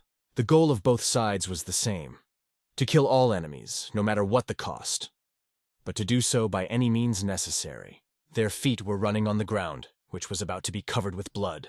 War, which spares no one, turns the battlefield into a bloody arena where death awaits at every turn. Only by clutching your weapon tightly can you get a few chances to survive. But no one could be sure that his enemy was not holding his weapon even tighter. The two sides clashed in a bloody battle, intertwining like a swarm of angry ants. In this fierce battle, it was difficult to see even a few centimeters ahead, let alone control the situation. All that remained was to swing the sword. The soldiers stabbed their spears in front of them, hoping that they would find their target in the enemy's body. Only loud screams could be heard when someone's throat was cut in the chaos. When Chu and Rin, who was sitting on his back, came out of the forest, they stopped and watched what was happening on the battlefield. Their faces were covered with cold sweat as a fierce battle unfolded before their eyes. They had now seen with their own eyes what real war was like. For Chu, it was also the first time he had ever seen such cruelty and violence unfolding right in front of him.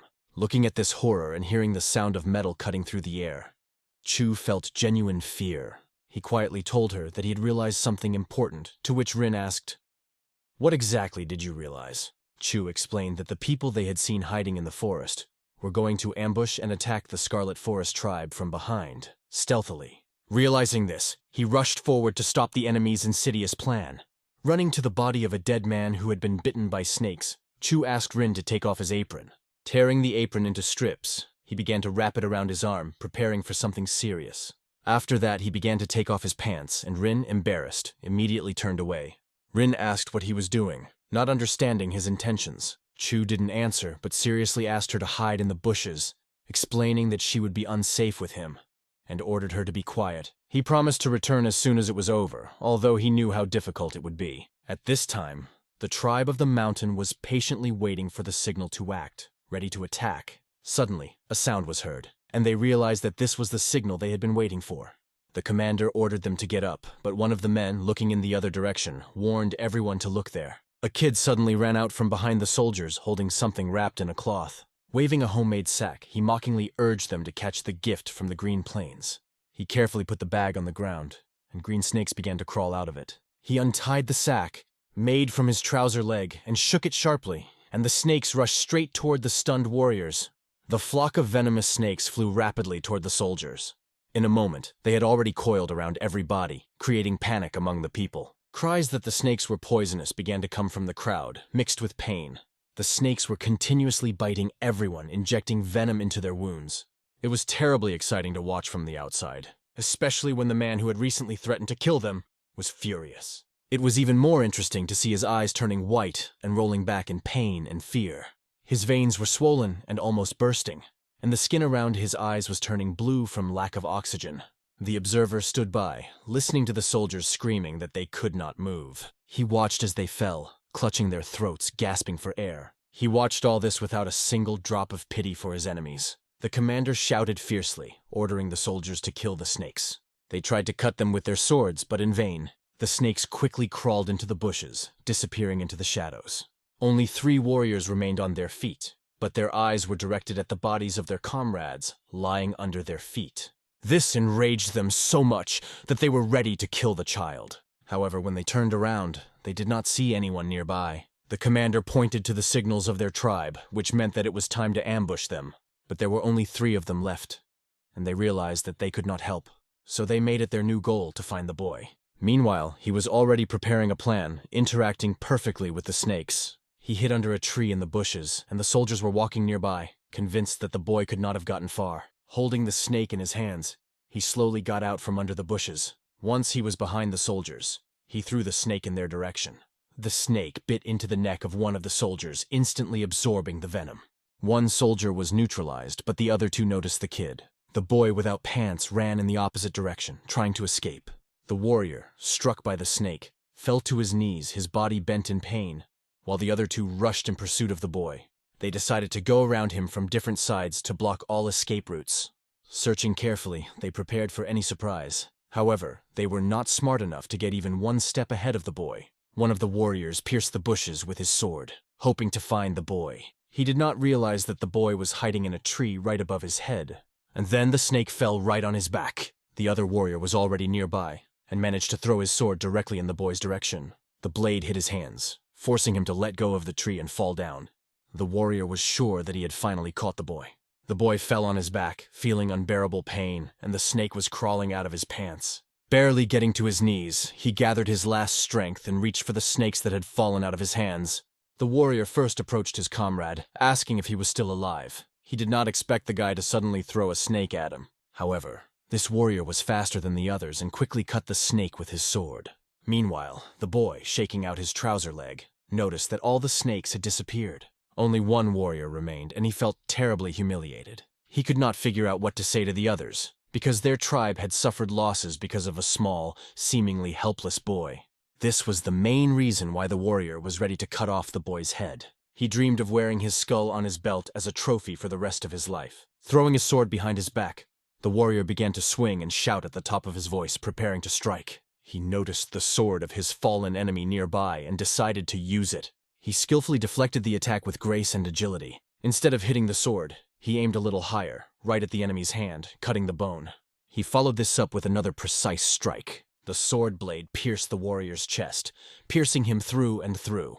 The warrior had no chance of survival. There was only confidence in his eyes as he looked into the eyes of his dying opponent. So the Chu killed the entire ambush of the mountain tribe. Meanwhile, on the battlefield, swords were clashing. Sun destroyed his enemies one by one, moving flawlessly. He attacked those in front of him, and then quickly turned around and struck those approaching from behind. The sword sliced through the air, describing trajectories around it in continuous motion. He concentrated as much as possible, keeping a close eye on the events around him.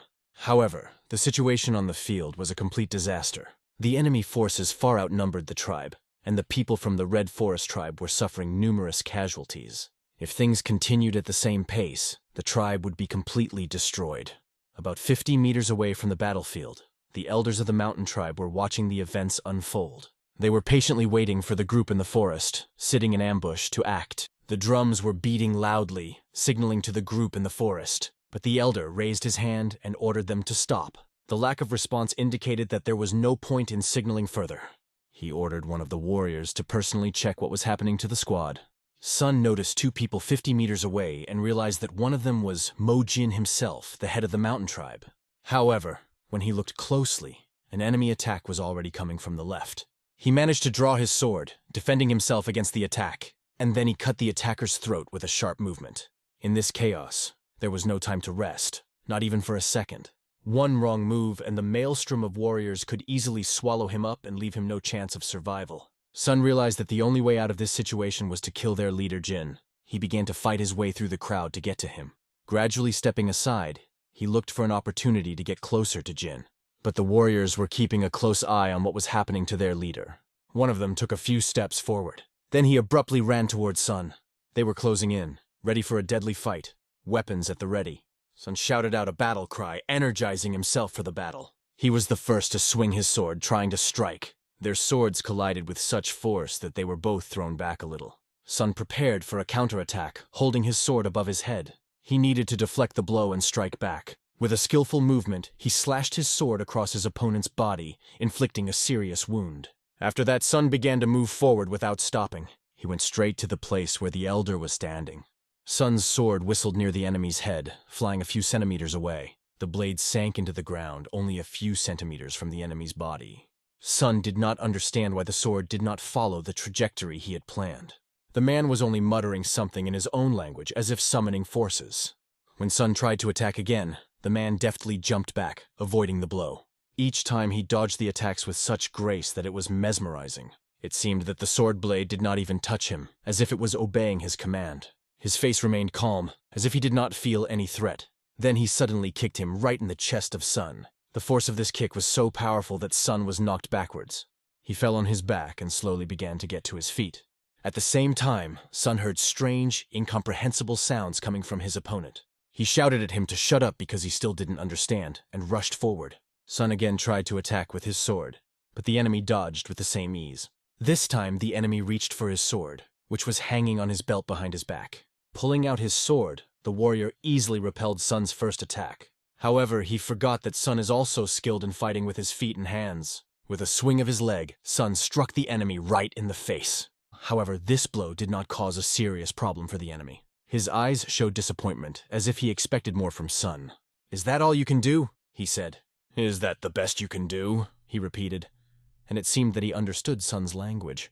Sun tried to block his attacks with his sword, but it was becoming increasingly difficult. Their conversation no longer mattered, because it did not change the course of the battle. The enemy knocked the sword out of Sun's hand, depriving him of his defense. However, instead of attacking with the sword, he hit Sun with his knee. The blow was so precise that it knocked Sun backwards. He fell to the ground, feeling pain with every movement. Jin approached him and asked him how he dared to go against them in the first place, and what someone from the central plains of the Fox tribe was looking for here. While talking to Sun, Jin heard a sound behind him. He slowly began to turn his head back. There stood Sun's son, ready to slash anyone who threatened his father, whether it was an ordinary warrior or the leader himself. But just as he had dodged Sun's sword, Jin dodged his son's sword. After that, he simply threw the boy aside without wasting any effort. However, the boy stood on his feet and asked his father if he was okay. Sun only called him a fool and asked why he had come here. The soldiers turned to their commander, asking if everything was all right, to which he replied that everything was under control and asked them not to panic. However, a small cut remained on Jin's face, a sign that the boy had managed to sneak up very quickly. Sun explained to his son that Jin was a martial arts master. Even if the two of them fought against him, they wouldn't stand a chance. Chu assessed the situation by looking directly at Jin. Then he coldly told Jin that he was the lucky one. Song dropped the sword from his hands and said, "We have lost." He knelt down in front of Jin and admitted that, having missed the last opportunity, he recognized that they had no chance, and that further fighting would be a waste of energy. Jin wondered what Sun meant when he called him lucky. Then his son began to explain that his father had agreed to teach him martial arts, but the war had broken out. He also said that if Jin had come here 2 years later, he would have died, so he was lucky to have chosen the right time. Smiling, Jin asked the boy if he really thought that something would have changed in 2 years. The boy pointed to the forest and explained that he had killed all the soldiers in the ambush himself, even without proper combat training. and asked Jean if he could imagine what would happen after 2 years of training. His confident gaze met Jean's eyes and he said, "You can't handle me." Suddenly, Jean's messenger ran out of the forest. He told Jeannie that the squad that was ready for the ambush had been destroyed. Jeannie finally realized that this guy had actually been able to do what he said. What he had just said was true. The boy's father just looked at him silently, not believing what was happening. Jean threw his head back and burst out laughing. He agreed to the boy's proposal and said, "Let's see what you accomplish in these 2 years," and promised to wait for him in the same place. The genie also added his own conditions. The boy would have to withstand 5 of his attacks, and this would be considered a victory. If he lost, the genie would execute Sun and hang him on a high pole. But the boy was more interested in what would happen if he won. Jin didn't even seem to think about it. Then he smiled and said, "I will become your slave." After that, Genghis ordered his men to signal a retreat. When one of the soldiers asked why they should retreat, Genie replied, "That is enough. If we destroy the Red Forest tribe now, there will be no one to fight in the future." A loud drumbeat sounded to signal the retreat. The bloody battle gradually began to subside. The warriors heard the drumbeat, signaling that it was time to prepare for retreat. Many did not understand this because victory was already in their hands. However, everyone stopped at once, obeying the order. The Red Forest tribe was already preparing for certain death, but was surprised to see the enemy retreating. Some of their warriors decided that this was a chance to attack the enemy from behind. But the commander ordered them to stay put, because the retreat was not due to defeat. Jin approached Sun and advised him not to train his son carefully during these 2 years. He promised that he would return to the same village in 2 years. Sun did not understand what the 2 years were about, but his son replied that in 2 years he would fight the leader of their tribe. The father froze, stunned by his son's words. He was even more shocked when the boy calmly said that everything was fine now. The war was over. The enemy army was retreating, laying down their arms and leaving the battlefield. The sky was beginning to get dark, and evening was approaching. This battle brought numerous casualties. The bodies of the dead were stacked in rows, preparing for burial. The losses were hard for everyone, especially when they had to say goodbye to their loved ones. The head of the tribe watched this horrific sight and realized the scale of what had happened. A man approached her and said that she had an important statement to make. At that moment, Bei approached Sun, hoping with all her heart that he was not injured. She couldn't understand why the enemy soldiers left the bodies of their comrades like that, but everyone knew that for them, dying in battle meant falling into the arms of the god of war. Their battle cry could be translated as, "Stay where you died," so they did not take the bodies of the dead. Bei saw her son Chu and kept touching him, checking if he was okay, because he had been here all along. The dream told her that this child had saved his life again. Behind Chu's back, the voice of the clan leader said that she had heard him stop the war. She thanked him for saving their tribe from destruction. The clan leader already knew about his agreement with Jin for 2 years, and promised that from now on they would start to strengthen, because their enemies could not treat them like this forever. At that moment, Chu remembered something and immediately told her that he had to leave immediately. He hurriedly ran straight to the forest, wasting no time. Chu remembered that he had hidden Eorin and immediately ran to her. He quickly ran to the bushes where he had left the girl and began to clear them. As he did so, he asked her how long he had been gone. The girl sat motionless, frightened all this time, and did not even dare to move. Chu immediately apologized to her for being late. Tears came to Eorin's eyes when she finally saw him. She ran out of the hiding place and hugged Chu tightly, not letting go. After a while, Chu became completely immersed in training. He worked on a variety of techniques, perfecting every move. He was coached by his father, emphasizing that he not focus too much on techniques or stances. His father also taught him how to properly distribute his weight during a fight. The young man joked, "Dad, you really act like a teacher." In response, his father called him a snotty, and reminded him that he had been a teacher before he became a father, so he asked him to stop talking nonsense and concentrate. From the bushes, Iron Fist watched them, closely following their every move. Sun noticed him and told his son, "I think he wants to tell you something." The boy approached him, and Iron Fist bluntly stated that he did not like him because he had destroyed the tombs of their ancestors and killed their warlord. However, since Chu had a fight coming up, Iron Fist wanted to help him if he didn't mind. He offered to teach the kid how to fight with his fists. The Red Forest tribe's fighting skills were excellent, and it would be helpful if Chu mastered them. They continued training, persistently improving their techniques. His father taught Chu how to handle a sword properly, honing each stroke, and Iron Fist tried to improve his fighting skills and endurance. Iron Fist reminded Chu that he would not be able to react properly if he focused only on his fists. They also trained the moral state, by studying what acceptance is, which is suppressing our desires and doing the right thing, and rejection when efforts are focused only on suppressing desires.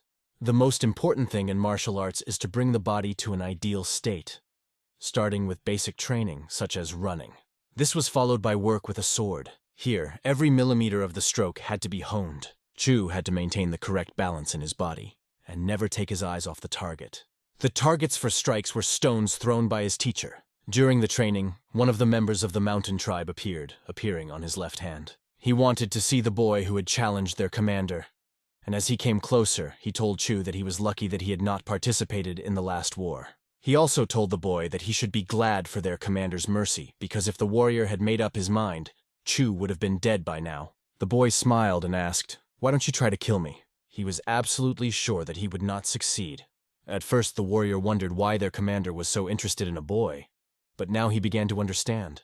The warrior also brought a message from the commander.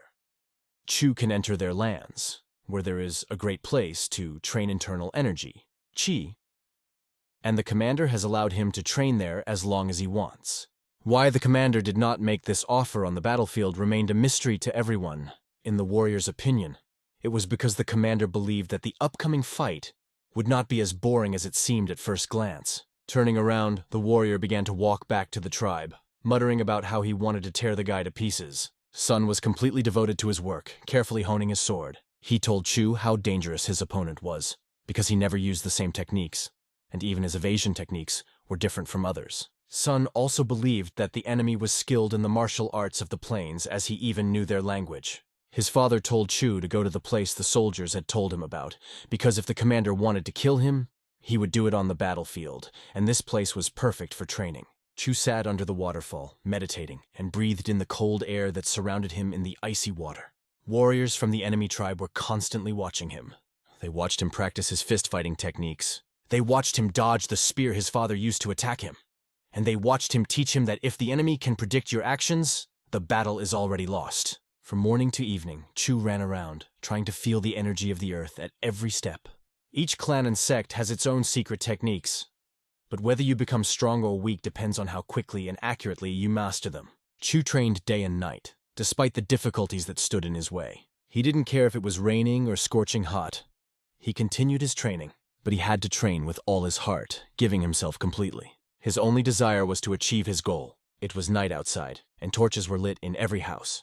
Yoren had been doing laundry for a long time, finishing her chores. She was walking down the street when suddenly someone called out her name loudly. Chu hadn't seen her for 2 years, but now that he did, he noticed how much she had grown.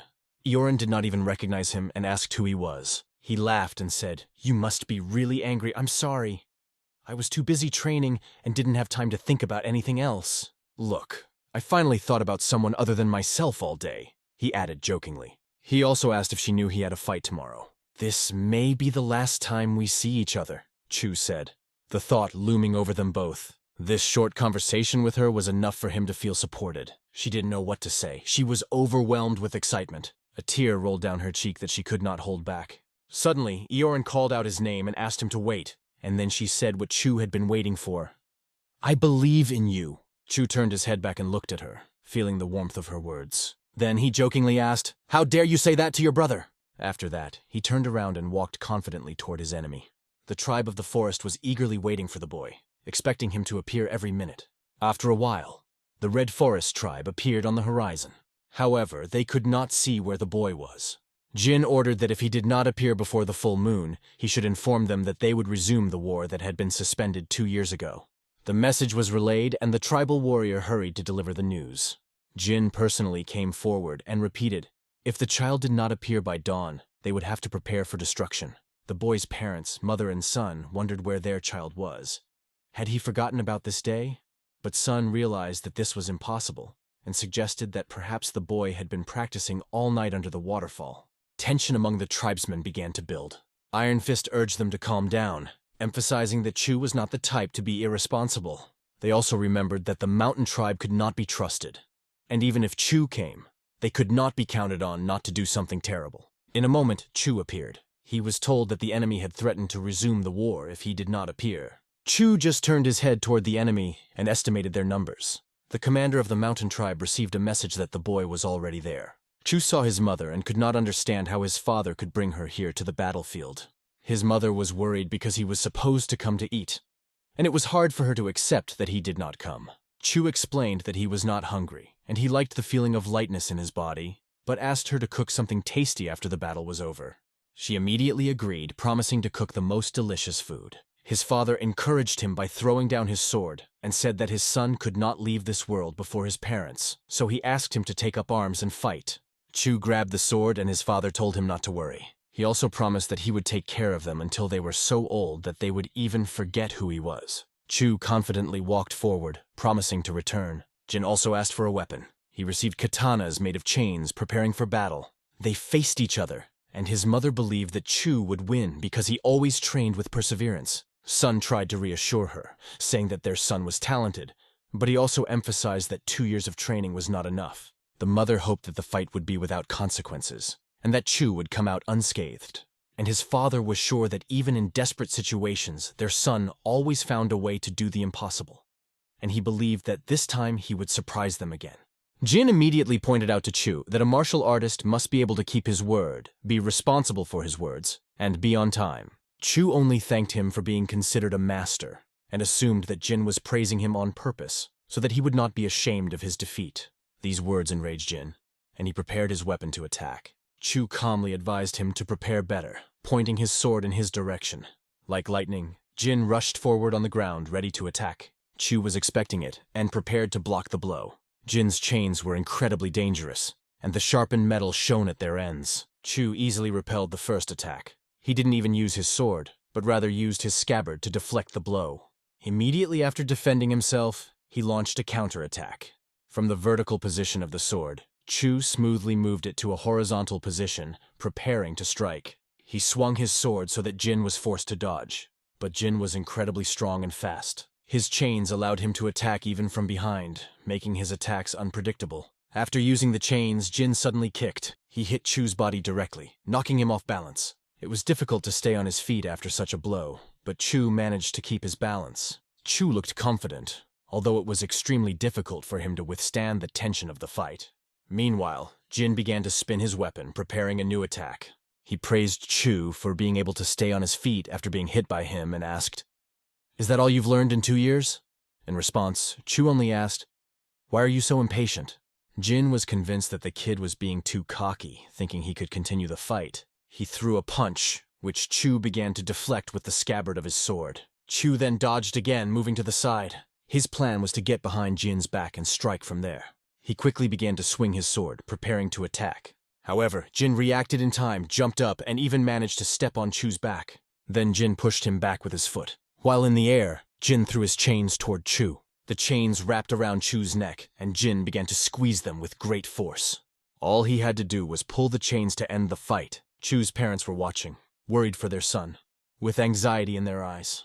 The man aimed his blow at the young heir, but the latter abruptly caught his movement and changed the direction of the attack. He wrapped the weapon around his opponent's neck, trying to gain control. Coming from behind like a hunter after prey, he began to strangle him, leaving him no chance of escape. He reminded him that he had overlooked something, believing that his opponent had only been wasting time during his training for the past 2 years. However, the young master had not missed a single day of training, and although his opponent had his doubts, he was ready to fight to the end. The young heir swung his sword and timed it perfectly to outwit his opponent. Knocking the weapon out of his hands, he freed his neck from the stranglehold. The chain began to appear weaker, but it was just a clever move to take the initiative again. The chain fell into his hand and he gripped it tightly, not allowing his opponent to escape. He pulled the young heir to the ground with a swift movement, hitting him with a force that forced him to his knees. He began to tighten the chain around his opponent's neck, turning it around and squeezing it tightly. The man admitted that thanks to this fight, he had found some joy in his boring life. But his opponent was weaker than he expected, and now he would have to pay for it. People began to come from all sides, begging him to stop the fight, saying that this was wrong and it was time to end this confrontation. However, one of the men said that interference would only hinder the fight, as it was already inevitable. The young heir only watched the process without interfering. They picked him up by the chain and began dragging him along the ground, humiliating him. They treated him like a dog, trying to break his will. But he began to resist, getting down on one knee, preparing for a counterattack. He began to spin like a spinning top in a desperate attempt to escape the situation. Spinning against the tightening chain, he eventually managed to break free. After breaking free, he felt great relief, as if he had regained his strength and confidence. The warrior looked around, realizing that his plan had failed, and now he would have to act faster. The boy swiftly struck out with his sword, trying to hit his opponent. However, the man skillfully blocked the attack, using his hands and his chain to defend himself. The atmosphere between the two is heating up, and a crowd of people is standing behind them, watching this intense battle. The scarred man swings his chain in preparation for the next blow. The sharp tip of the chain flies straight towards the young heir, who notices it at the last moment. He manages to block the attack with his sword, and only the sound of metal clanging is heard around him. However, the scarred man then wraps his sword around his chain, trying to take the weapon away. He succeeds without much difficulty, and the sword ends up in the villain's hands. Left without a weapon, he continued to fight, not giving up despite all the difficulties. He blocked his opponent's blow, and desperately defended himself with his bare hands. He even managed to hit the villain's head, but he quickly recovered. However, an unexpected knee strike did more damage than the opponent could have imagined. The opponent flew to the side like a ball from a hard shot. The young heir barely let his guard down and kicked his opponent right in the neck. The latter can barely stand up after such a powerful attack. Although he still has his weapon, the young master demonstrates remarkable skill and fighting spirit. The warrior admits that although this guy has been training a lot, there is still one thing he hasn't done. In all this time, he has managed to learn more than his opponent could ever imagine. Now, when they stand on the battlefield, looking into each other's eyes, they seem equal. But this guy isn't about to split the battlefield in half and swings his chain, ready for the next blow. Despite the pain, the young heir repels the metal blow with all his strength. However, this causes the wound on his arm to bleed profusely. The guy with the tattoos has no intention of giving up. The blows inflicted on him seem like a joke.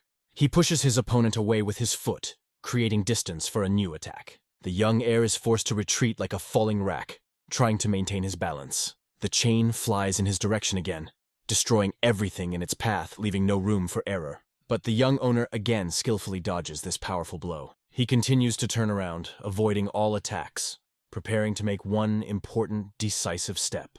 All the while, he was cautiously approaching his sword, which had been thrown aside. When he finally picked it up, he felt much more confident and ready to continue the fight. For him, this battle is far from a joke, and a lot is at stake here. Now that he has the sword in his hands, he can attack for real, without hesitation. And what will the enemy say when he realizes that the young heir is serious about fighting? The boy swings his sword, and his opponent turns the chain, preparing to attack. Everything was going well until one important thing happened. The young master discovered a weakness in his opponent's defense. Although he seemed as impregnable as a rock, his defense was not perfect. The young heir jumps up and skillfully swings his sword, blocking the enemy's chain. Rising into the air above his opponent, he prepared to deliver a powerful sword blow. All that could be heard on the battlefield was the warrior's cry as he struck out with an unexpected blow. His opponent had not expected such force. The enemy tried to block the attack, but the blow was so powerful that the chain broke into pieces. The people standing around, representatives of different clans, were amazed by what they saw. On the one hand, no one expected such an unexpected turn. The chain of one of the young masters was completely cut, leaving the enemy without protection. Now the enemy only asks, what kind of attack was that? The young master explains that it was a line of resistance, a technique he learned from his father, but seems to have not yet fully mastered. He thanks for the fight, admitting that he will not be able to surpass his opponent's fighting skills for another 2 years, but he is not sure if he will ever be able to do so. Despite the outcome of the fight, the opponent admits defeat. But what is the reason why this boy also admits it? He explains that he was not able to fully withstand the fight, but what kind of nonsense is that? However, he reminds us that his opponent said that if he could withstand 5 blows, he would win, and he did. The face of the opponent, a guy with tattoos, was shocked by this statement, and his expression of dazedness is beyond words. Co looks at his opponent and declares that he has withstood 5 attacks, which means that he has survived. After all, he had said that if he could withstand it, he would win, and this confirms his success. The opponent realizes that despite the whole battle, this means only one thing: he has lost. He can only accept his defeat with dignity and recognize the result. The boy expresses his respect. Even though his sword is cut, he always knew that his opponent would agree. But when the young man with the scar on his face looked towards his clan, he saw the surprised faces of his brothers, who looked at him as if he were a victor. A smile suddenly appeared on his face, and he made a decision. He walked up to his opponent, threw his weapon on the ground, and said that he was ready to fulfill his promise and obey him. The guy started waving his hands, explaining that he didn't mean it, and asked him not to invade the lands of the Scarlet Forest tribe anymore, as they had agreed. But the fact is that according to the laws of the mountain tribe, if they lose a battle, they become slaves, or die. A promise is a promise. And now the guy standing in front of him becomes his master. There are several other young men standing around. One of them is Yuhu, the one with the earring in his nose. And the other one, without the nose ring, is called. They are all determined and ready to follow him, recognizing him as their master. The boy hardly expected this, and his parents even less so. These guys looked rather suspicious, and their leader ordered them to behave. There was an awkward pause between them. No one could fully understand what was happening. A mature man asked what would happen to the mountain tribe that had lost its leader. The boy replied that they would elect a new one, but that a lot of blood would be shed before that happened. And, by the way, if they are the master's parents, they are also his masters, and he will respect and honor them. The guy asks not to create such an awkward situation because they are all embarrassed and need to do everything right. The leader of the mountain tribe states that there can be no respect without power and strength. To have a slave, you need to maintain authority. Because of these words, the young master was confused, realizing that he might lose control. His mother asked if they would now live in the house with them, and the tribal leader replied that they would not. They would build a place for themselves. He took his 2 assistants to build a house for the 3 of them. The young master's father still couldn't get used to this development, and neither could anyone else. Since their family had now doubled in size, the mother realized that she would have to work harder and set out to prepare the food. Under the starry sky, the whole family was resting, and the father had only one question. He asked the slaves how they had learned martial arts from the tribe and also knew their language. One of the slaves recalled that he had passed through the Central Plains in his youth, but asked if his father knew a man named Odokmagun. The young master's father had once heard of Odokmagun, who had gone to Mount Kunlun to escape destruction, and everyone knew it. However, he had actually gone to Namen.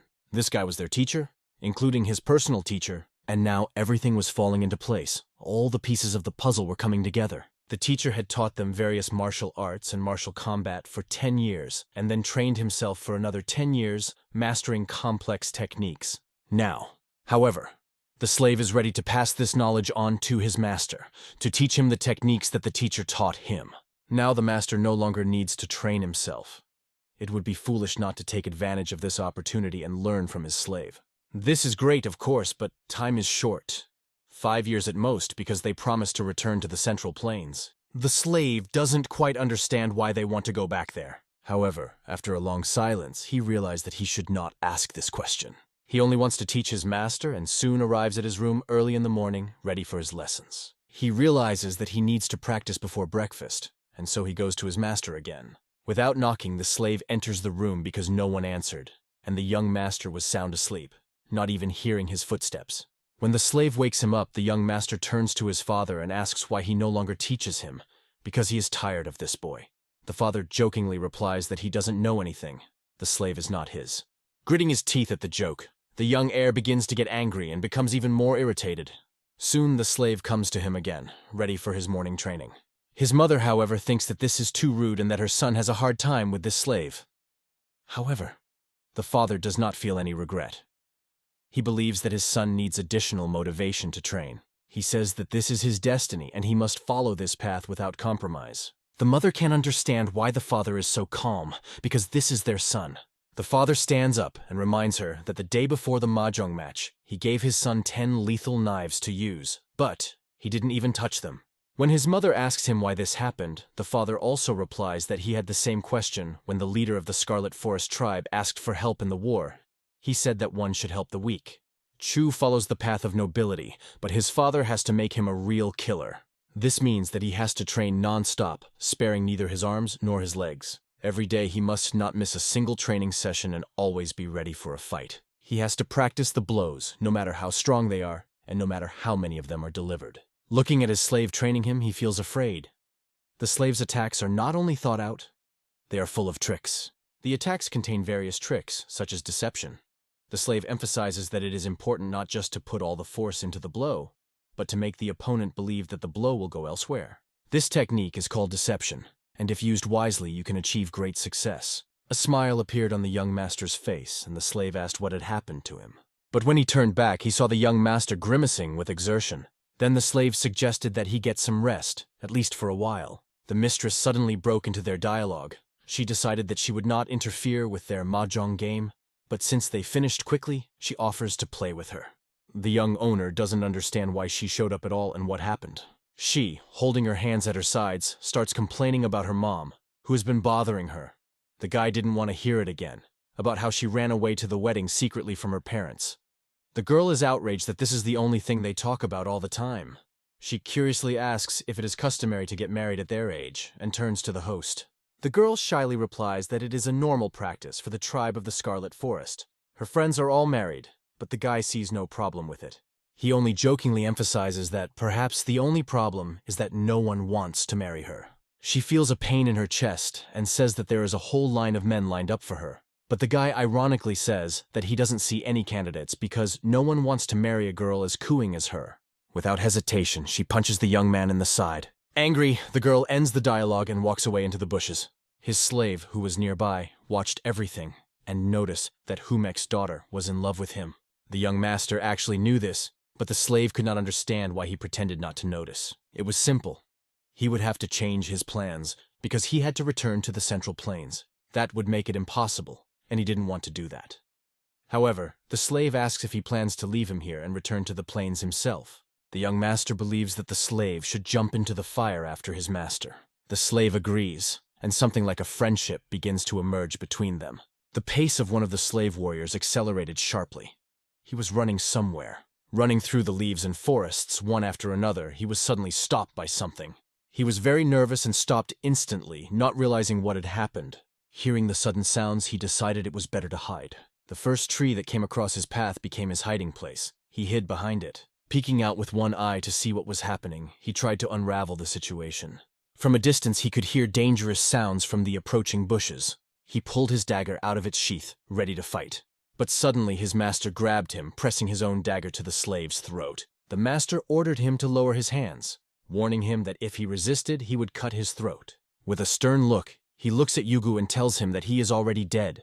But Yunho, his brother, suddenly bursts into the fray, trying to intervene with his dagger. He breaks the dangerous line, forcing the young master to step aside. Yunho charges, swinging his huge dagger, ready to attack. However, the young master pushes back against a tree, and his slave's dagger strikes the tree. The dagger gets stuck in the tree, making it inaccessible, and the master easily flies over it. He ends up on Yunho's side, demonstrating his superiority. The young master also puts his dagger to Yunho's throat, telling him that he too is dead. He moves quickly, like the wind in a clear day, looking for a new target. In a momentary impulse, he throws his dagger, which hits a tree, flying past his opponent. The young master informs one of his slaves that he is now officially his slave as well, and that Morian, like the others, is already dead, although he hasn't done anything yet. He says that his teacher taught him that even in an ambush you can die if you are not careful. Everything was executed flawlessly, and Slave Morgine only praised him for his success, admitting that they had lost again. After a while, they heard shouts, "Hey, Yong!"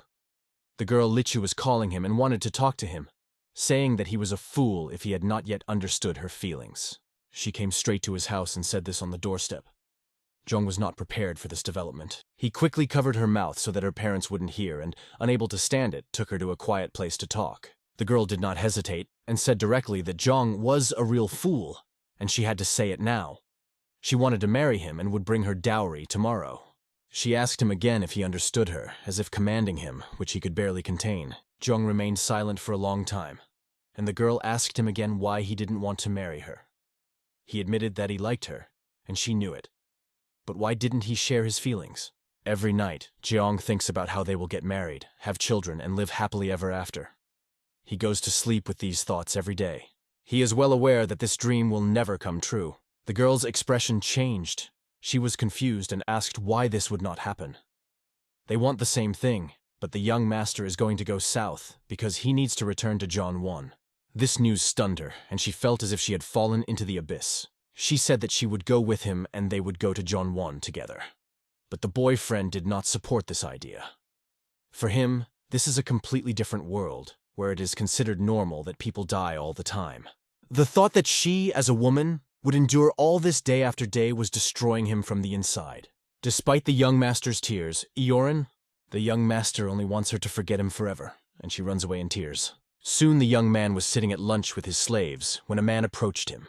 He wanted to talk to him and said that he had heard that he was going to Jua. The rumor spread quickly, and there was nothing that could be done about it. The man asked to go with him. This man wanted to see Jongwon in person. From a very early age, Jongwon wanted to leave this place. He had no good memories. But for this guy, the place where he is now is not a paradise either, and he hopes that Jongwon will be more interesting. The guy looked him in the eye once more and warned him that if he went with them, he would quickly miss Naman. However, this rude man was ready for any scenario. One night, Jung was walking with his father, who told him that the king had struck like lightning and that it would create new problems for them because they had allowed him to go with them. The father emphasized that they had only been getting away with it for 10 years, and now the day had come. His son used to be small, but now he has grown up and is even taller than his father. The young man emphasized that this was all thanks to the efforts of his parents, and he was very grateful to them. Tomorrow they will go to Juvon. It is not known whether the order will be cancelled, but everyone understands why they are going there. They have to stop that horror. My father could not ignore this. He said that Sogo should lead the detachment of dead souls, and he himself would help Sogo by becoming his hands and feet. He asked his son if he understood what he meant. Without a doubt, Jung understood his father. He promised to do as he said and would follow all his orders. But why did his father see the disappointment on his face? But there were some things that the boy wanted to keep to himself. He apologizes to his father for this, even though he understands that there is no other way out now. The father asks him not to worry about Sogo. She won't disappoint him, even if she does. The boy is ready for this and will not interfere with them in any way. When his father left him and moved on, the boy clenched his fist, realizing that he was in for a tough test. Soon the father was shouting to his wife to come out, because everyone was waiting for her. They were coming here empty-handed, and he asked her what she was looking for, but she just wanted to check if she hadn't forgotten anything, although everyone knew she was just upset. The father understood this and asked his son not to make any comments. However, there was no time to waste. They had to leave, as they had a difficult journey ahead of them, and everyone had to get ready. They were returning to Junwan with their small team. When they were a few kilometers away from their home, they heard a girl's cry, "Chan, wait!" It was a young hostess with her friend shouting to wait for them. They said that they would come with them and go on a journey. The young owner turned around and was shocked. He didn't know how to react, but the girl ran after him and shouted that she would not let him go. She also wanted to be with him. The guy, passing through his soldiers, approached Eorin and tried to stop her somehow. But she didn't care what was waiting for her. She just wanted to go with her young master. When she ran up to him, the boy raised his hands and shouted to her that he would protect her. He asked her not to doubt him and opened his arms to Eorin. The girl hugged him with tears in her eyes and realized that she had chosen the right path. The weather in this area was not the best. The snow was falling thickly. This only added to the atmosphere of the snow-capped mountains that surrounded them. The young master's father was passing through these mountains, and when he got inside, he knocked on the door. He went to one of the houses where they were temporarily staying. Upon entering, he shook off the snow that covered him from head to toe. Then, entering the tavern, he greeted the people there and asked for a cup of tea. But what kind of tea does a guest want in this weather? Then the young owner's father asked for lingjing, an elite variety of green tea. The visitors to the tavern were surprised. Who was this impudent man? What was he saying? And who was he? The waiter explained that due to a poor harvest, they did not have this type of tea. The guest then agreed without hesitation to drink a local popular tea called choo-choo. The waiter said he would bring the tea right away and let the guest wait. The local visitors noted that this guest had good taste. He came for expensive tea in a place where people could not even afford a bowl of porridge. At the next table, one of the men stood up and told his comrades that it was time to leave. They had worked so long to fill their bellies, and only because of this place could they eat in peace. When the soldiers left carrying their load, the waiter thanked them and wished them to be careful because of the snow. Soon he noticed a guest who was left alone at the table. Slamming the door, he asked the guest if he wanted to drink lingjing in company. Hearing this, the guest agreed without hesitation. The waiter gestured for him to follow him, telling him to move quietly. They came to a hidden entrance, which the waiter showed the guest. After lighting a night candle, the waiter led him forward, and they seemed to descend into the basement. The creaking door slowly opened, and inside the basement, the waiter led the guest to the hidden people who were in the place. The guest saw these people and was amazed, suddenly realizing who they were. He looked closely at them and realized that they were his brothers. He never thought that they would all be able to gather here. It was great news, and they believed all along that everyone was still alive. However, one of the brothers had a problem. He had no arm, and you could see that it was wrapped up. He also had no leg, and a stick stuck out instead. He seemed to be holding on. The brother with the scar on his face said that of course he was fine, even in this condition. However, the fourth brother looked strange, and the guest asked what had happened to him.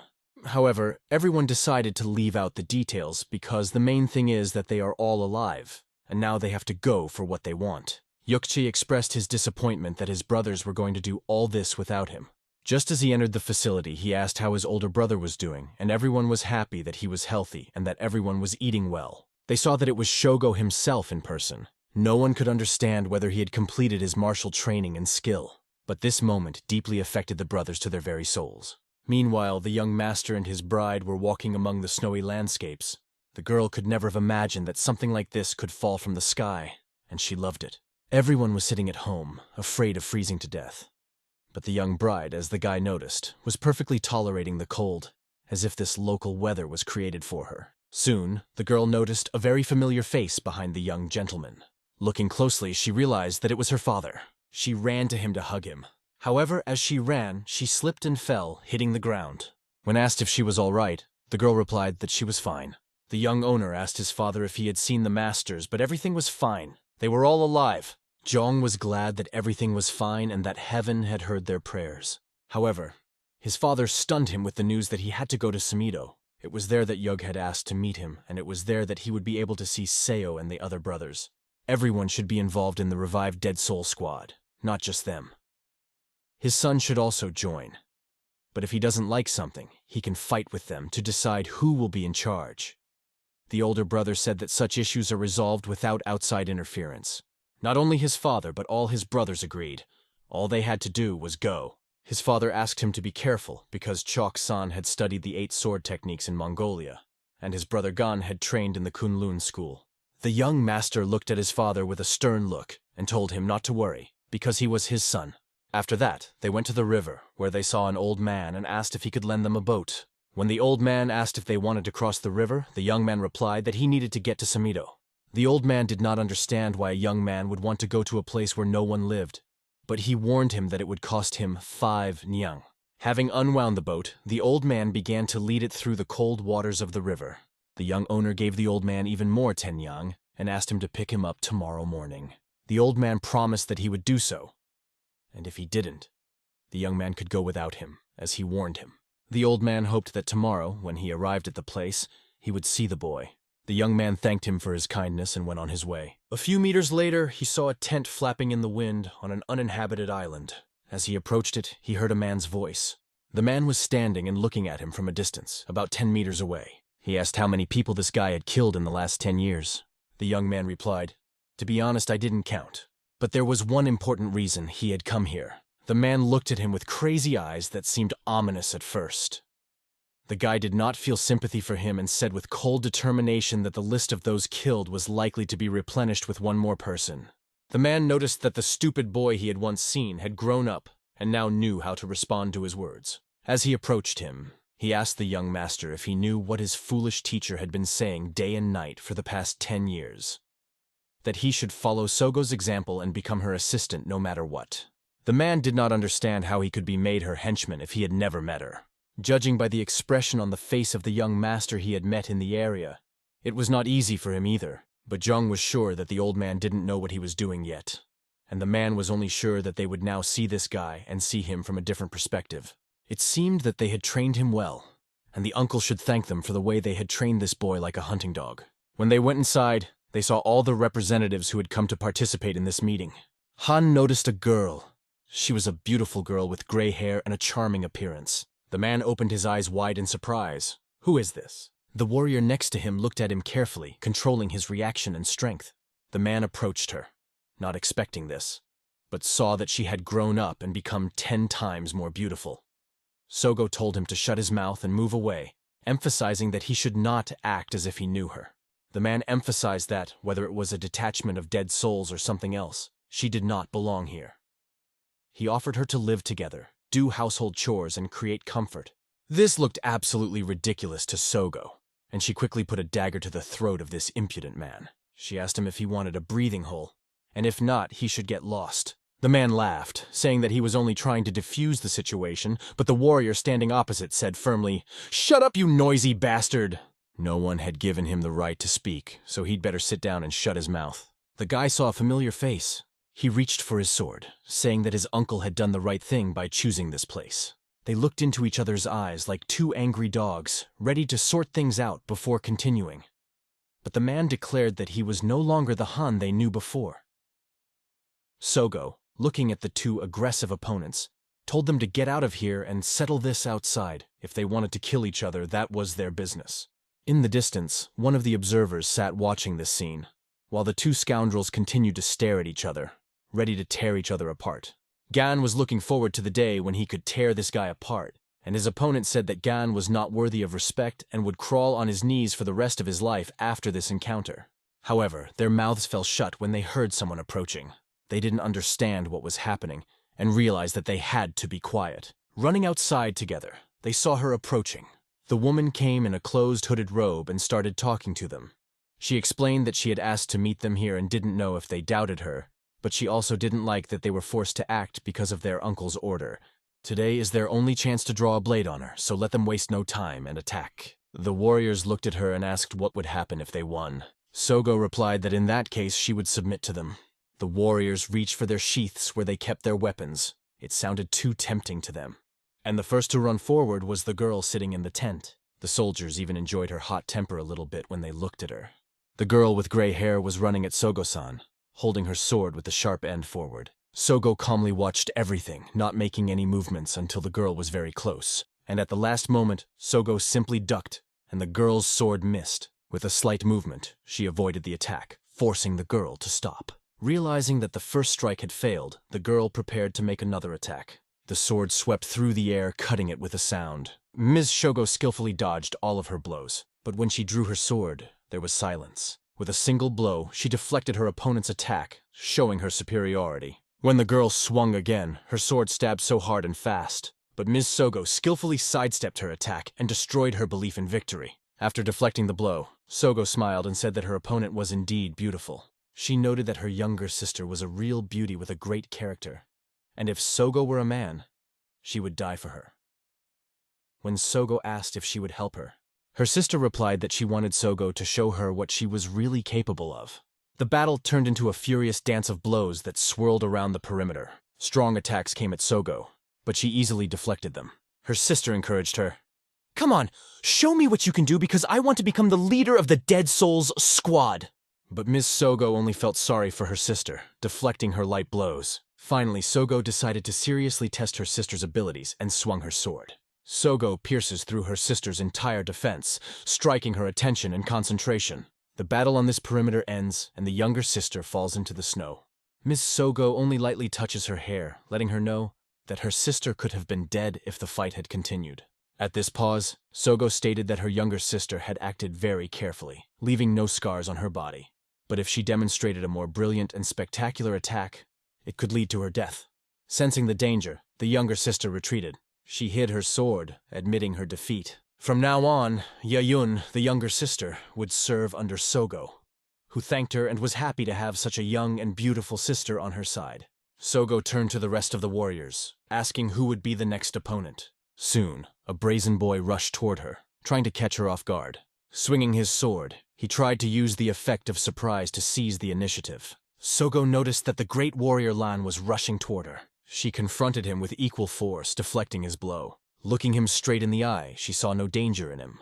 However, the next person who could cause problems was another warrior who also rushed into the fight. Seeing him, Sogo was ready to take on this challenge and avoided the fight. She deftly dodged, causing his cold sword to hit the snow. However, neither of them slowed down and continued to attack. In this serious fight, it seemed that only something extraordinary could stop them. Sogo did a great job because her skills were at the highest level. She dodged every unexpected blow and easily flew over the warrior, demonstrating her agility. While dodging with ease, Sogo kicked the villain right in the face. He stepped aside, but Sogo continued to dominate the fight, controlling every moment of it. No matter how many blows they tried to inflict on her, it was all in vain. The beautiful woman fought with grace, holding her sword tightly.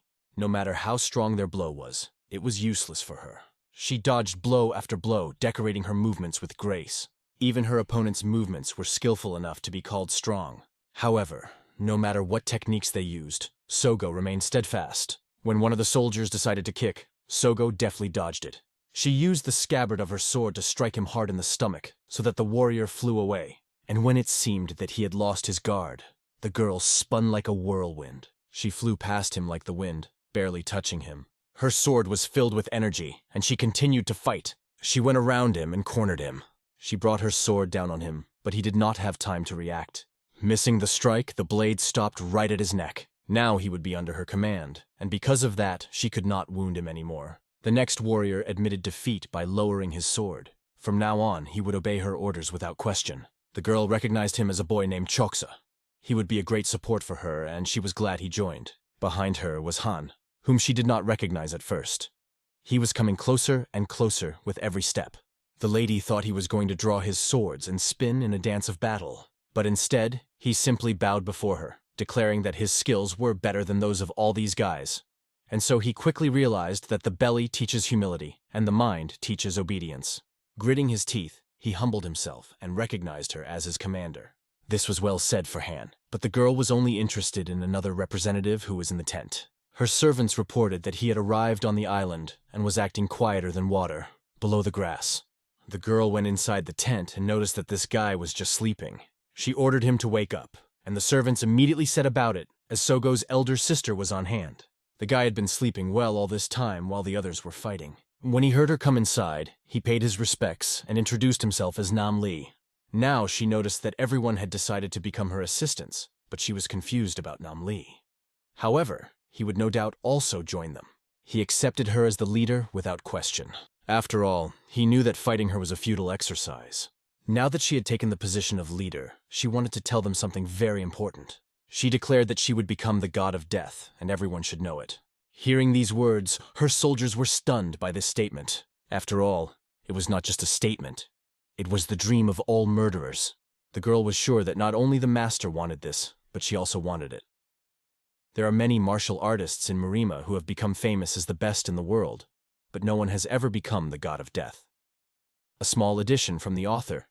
It is not explained in the manga, but the god of death was a legendary killer with absolute power, a formless creature that even the 10 sects could not reach, no matter how many nets they cast. She said that now her warriors would follow her, because she would be the only god of death. After this meeting, the young master talked to his father, who had no doubt about her identity. Instead of gathering 5 people to restore the Dead Souls squad, she instructed each of them to create their own sect. My father noticed that she seemed concerned that if the Dead Soul squad was talked about everywhere, it would attract the attention of the 10 major sects. Therefore, she ordered them to build up their strength separately, so that the orthodox factions would not be able to easily reach them in the future.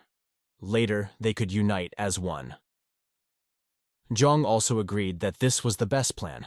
Before April Fool's Day, each of them had received an assassination assignment, and it seems they wanted to attract the attention of the Heavenly Death Sect. The young master didn't even have time to rest, so he had to leave tomorrow. He had already said that meeting with death had become a common thing for him. His wife understood this and was aware of it, but she always wanted to just follow him. In his arms, she always felt calm and asked him only one thing. "Promise me that you will never die." But why would he have to die and leave her alone? But his wife turned to him and looked him straight in the eye. She asked him to promise it once and for all. The young owner, trying to calm her down, promised. He knew that the Central Plains were a dangerous place, and in the face of uncertainty, it was hard not to worry about the safety of his family. They didn't know who was watching them, and they couldn't relax without knowing if the extermination order had been lifted. As he was leaving, he ordered his slave to keep an eye on his family. He could rest assured that this young man had promised to protect his family even at the cost of his own life. Soon the young master set out on his journey, and everyone was waiting for his quick return. He took 3 warriors with him. This was the first step his father took to rebuild the Dead Souls unit. As he walked through the bustling streets covered with snow, he noticed people having fun and discussing how they had so much money to buy so much alcohol. However, some of them considered the money dirty and advised him to spend the stolen money as soon as possible to get rid of it. Suddenly, one of the men accidentally bumped into someone. hitting him in the shoulder. He fell to the ground and did not understand why he was pushed so roughly. Angry, he was outraged that some bastard could just push him and move on. The old man stood up, pointing his finger at the culprit, indignant that he could push him and not even apologize. The warrior with the tattoos looked back at the man who had addressed him. Perhaps the old man had made a mistake, since the big man hadn't even noticed him under his feet. Without hesitation, Young quickly punched the old man in the face. Several of the old man's teeth flew out because he was not going to apologize to some rascal. Young said that it was to them that everyone should apologize, and this was not subject to discussion. The people standing around did not know what to do, whether they should intervene or whether it was better not to intervene. It seemed ridiculous. They had enough problems as it was. Young couldn't understand why everyone was looking at them and rudely ordered them to get lost. The man who was lying on the ground with his teeth knocked out shouted that they were all bastards, and had no idea who his older brother was. They had messed with the wrong person, but another kick to the head quickly made him realize that his words would not change anything. The young master approached his servants and asked them what the hell they were doing.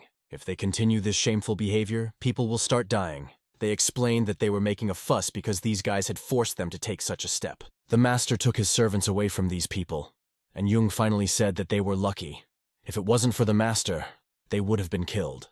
They decided to eat at a tavern, and came there with their squad to rest. A nice waitress served them when they sat down at the table. The young owner asked for another bottle, and she immediately complied. But suddenly a group of unknown men came into the tavern and asked which of these scoundrels had dared to hurt his brother. He demanded that the one who did it come forward and meet him face to face. Looking furious, this man was ready to deal with those who had offended him. His brother stood behind him with a broken face, and he followed them to this place. Looking around the tavern, he finally saw those who had hurt him. Suddenly, the fist of this angry man struck Jung. They surrounded them and asked, "What is wrong with you? Who are you? I have never seen you before. Who are these strangers?" Jung was surprised when he was hit sharply on the head. He warned that hitting someone on the head was the same as hitting his father, and that the man had just disrespected Jung's father. The man didn't understand what he was saying, and Jung just asked the master for permission to kill the rascal. But the man held him by the head and laughed at his words, thinking that Jung would not be able to do anything. Then Jung takes the initiative. He grabs the man's head and squeezes it.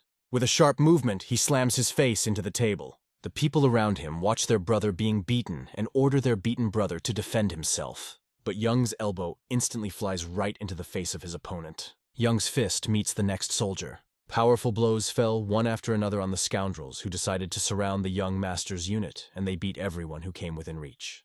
One of the commanders of the unit that attacked the young master shouted, "Kill them all!" But for the young master's squad, these words were just nonsense. Only those who surrounded them would be dead today. People started running away from the hotel because a fight had started, and they didn't want to interfere, lest they get into trouble. Jung continued to break furniture over the heads of these scoundrels. Those who came to him with a sword will leave him with a sword. The brother who came to the showdown did not expect such a strong response. After a few blows, he was already lying on the ground, completely disfigured. All his soldiers who came with him were also immobilized and lying on the ground. Behind them sat an old man who said that the city, which should have been filled with laughter and joy, was mired in chaos. He asked the boys if they should have made such a fuss in the first place. He was the only one left in the house when everyone else had fled. The old man stood up, holding a stick, and approached them, saying that they were a bunch of hillbillies who had come here to take the bull by the horns. But instead of getting rich, they would be the first to die here before they had a chance to sleep. When Jung tried to block his way, the old man asked him to move away and not to get in his way. The young owner, drinking alcohol, calmly asked Jung to do so. Passing by, the old man said that young people today have no manners. One of the servants asked the old man if he knew how they could survive if he said that. But the old man only dispelled their doubts, saying that risking their lives was also an option. He joked that he could have easily stayed in Henan province, opened his own martial arts school, and enjoyed life. But there were hundreds of guys like them here. The servant thanked him for his concern and kindness, but said that they did not need his help. The old man smiled and laughed, adding that the boy probably thought he couldn't afford to take any risks. He alluded to the time when he himself had first arrived in the Central Plains. Because of this, the old man had become too kind to them, and Jung turned to Jung, telling him to simply kill the old man for his insolence. Jung, without hesitation, carried out the order. The lady could not understand what they were doing and ran in crying. She begged them to stop, because this old man was the leader of the pickpocketing department. of an ignoble clan, but Young did not care at all. He brutally hit the old man in the face, disfiguring it. The girl realized that, although she had come too late, nothing could be changed. Accepting this, she introduced herself to them as Kringu, an informant for an ignoble clan in Kaifeng. She pointed out that their disrespectful attitude and behavior was making it difficult for her clan to operate, and the young master only asked if these people were not members of her clan. She just sighed and said that now they would have to take responsibility for everything that happened and deal with it themselves. She kindly asked them to leave the place. She added that she would be indebted to them, and if they needed anything, she would definitely help. Zhang asked her to tell his boss to get his ass here by midnight and bring all 5 other leaders. Otherwise, they would not escape the pickpocketing department leader's punishment. The girl was shocked by this rudeness. Wasn't her apology enough? But the young man had come here for a reason. Today he intended to drink blood wine. These words reached the leader's ears, and he was stunned by such audacity. If he is going to drink blood wine, doesn't that mean he intends to become a murderer? The leader was shocked when he heard about this. The guy who walked into their establishment was a crazy bastard. The world is already plunged into chaos, and even small, insignificant things can become a matter of life and death, which drives him crazy. However, the woman was sure that this was not just a petty fight, and according to her assumption, these guys are so strong that they can compete with the Heavenly Death Sect. The leader got up from his chair, tired from all this, and called out to Donghae, asking if he was already awake. After a long sleep, Donghae had a great night's sleep and felt refreshed. The leader told him to deal with the trespassers at the Paradise Flower Hotel, and for that he might not have to pay for his meal. Donghae stretched out his hand as he left the room. He looked just awful, and it was clear that he was a cruel maniac. For him, the master's order was accepted. Donghae quickly rushed to the scene and was shocked by what he saw. He knew that these guys always walked around sticking out their chests, and it had to happen one day. Today, they had finally met a worthy opponent. Donghae looked at the guests, who were already well drunk, and suggested that they go get a good night's sleep, assuring them that they shouldn't worry about cleaning up. Everything would be taken care of. The young owner, having finished his glass of alcohol, asked if he was the commander. But Donghae said he was just a simple janitor and an ordinary guy. Then Zhang asked to call the leader. Donghae explained that their leader was not a dog who would come running at the first call. He tried to stay calm and suggested that Yong just leave and leave his brother here. After all, it's a good deal. Leave your brother behind and go on your way, avoiding problems. But Yong rudely insisted that the leader be brought to him immediately. Donghae, not paying attention, said, "Listen, if you don't disappear before I count to 10, I'm responsible for myself." But the glass of alcohol quickly smashed against his head. Or rather, the bottle of alcohol smashed over his head. The soldiers watched their leader being beaten, but did nothing. Donghae grabs his head, not expecting this turn of events. The warriors run over to pick up their master Donghae. However, Donghae decides that there is no point in continuing this dialogue because he has lost the opportunity to return home safely. Everyone reaches for their swords, and the young master also prepares his blade. This is exactly what he wanted. Zhang orders Young to close the door. The soldiers rush at him from all sides, wanting to attack him. The young master rushes into battle, having not stretched his bones for a long time. He pulls out his blade and quickly begins to wield it, engaging in battle. Swinging his sword, he destroys various targets, which today are only targets for him. He passes by the trouble, looking ahead, clearly understanding his plan. On this cold moonlit night, he came to drink blood wine. The building, which has always been quiet and cozy, was now colored red, and soldiers were flying from all sides. One of them flew outside and rolled away from the young master's blows. Our hero stepped forward, reminding himself that he had to be ruthless. His sharp dagger was pointed at Donghae, who was holding on and begging him not to kill him. But in his mind, the young master knew that he could not hesitate and could not even find a reason why he should spare this boy. He firmly pointed his sword at his body, because it was his job. He has to harden himself and get used to death. This is the only way he can survive in the world of Murim. The leader comes out from the second floor and watches everything that is happening. He looks into the eyes of the young master who has come to his land and is wreaking havoc. When the leader looked into the young man's eyes, his heart ached, and he stepped aside. His servant ran over and asked if he was all right, but the leader ordered him to immediately send a message to the Heavenly Death Sect to tell them that there was a man who wanted to drink bloody wine. Before the leader could speak, the woman ran to fulfill the order. He ordered her to gather all the leaders she could find. The leader introduced himself as Chen, the leader of an ignoble clan from Kaifeng. As a leader, he decided to welcome this young man. thinking about how he could use the clan for his own purposes.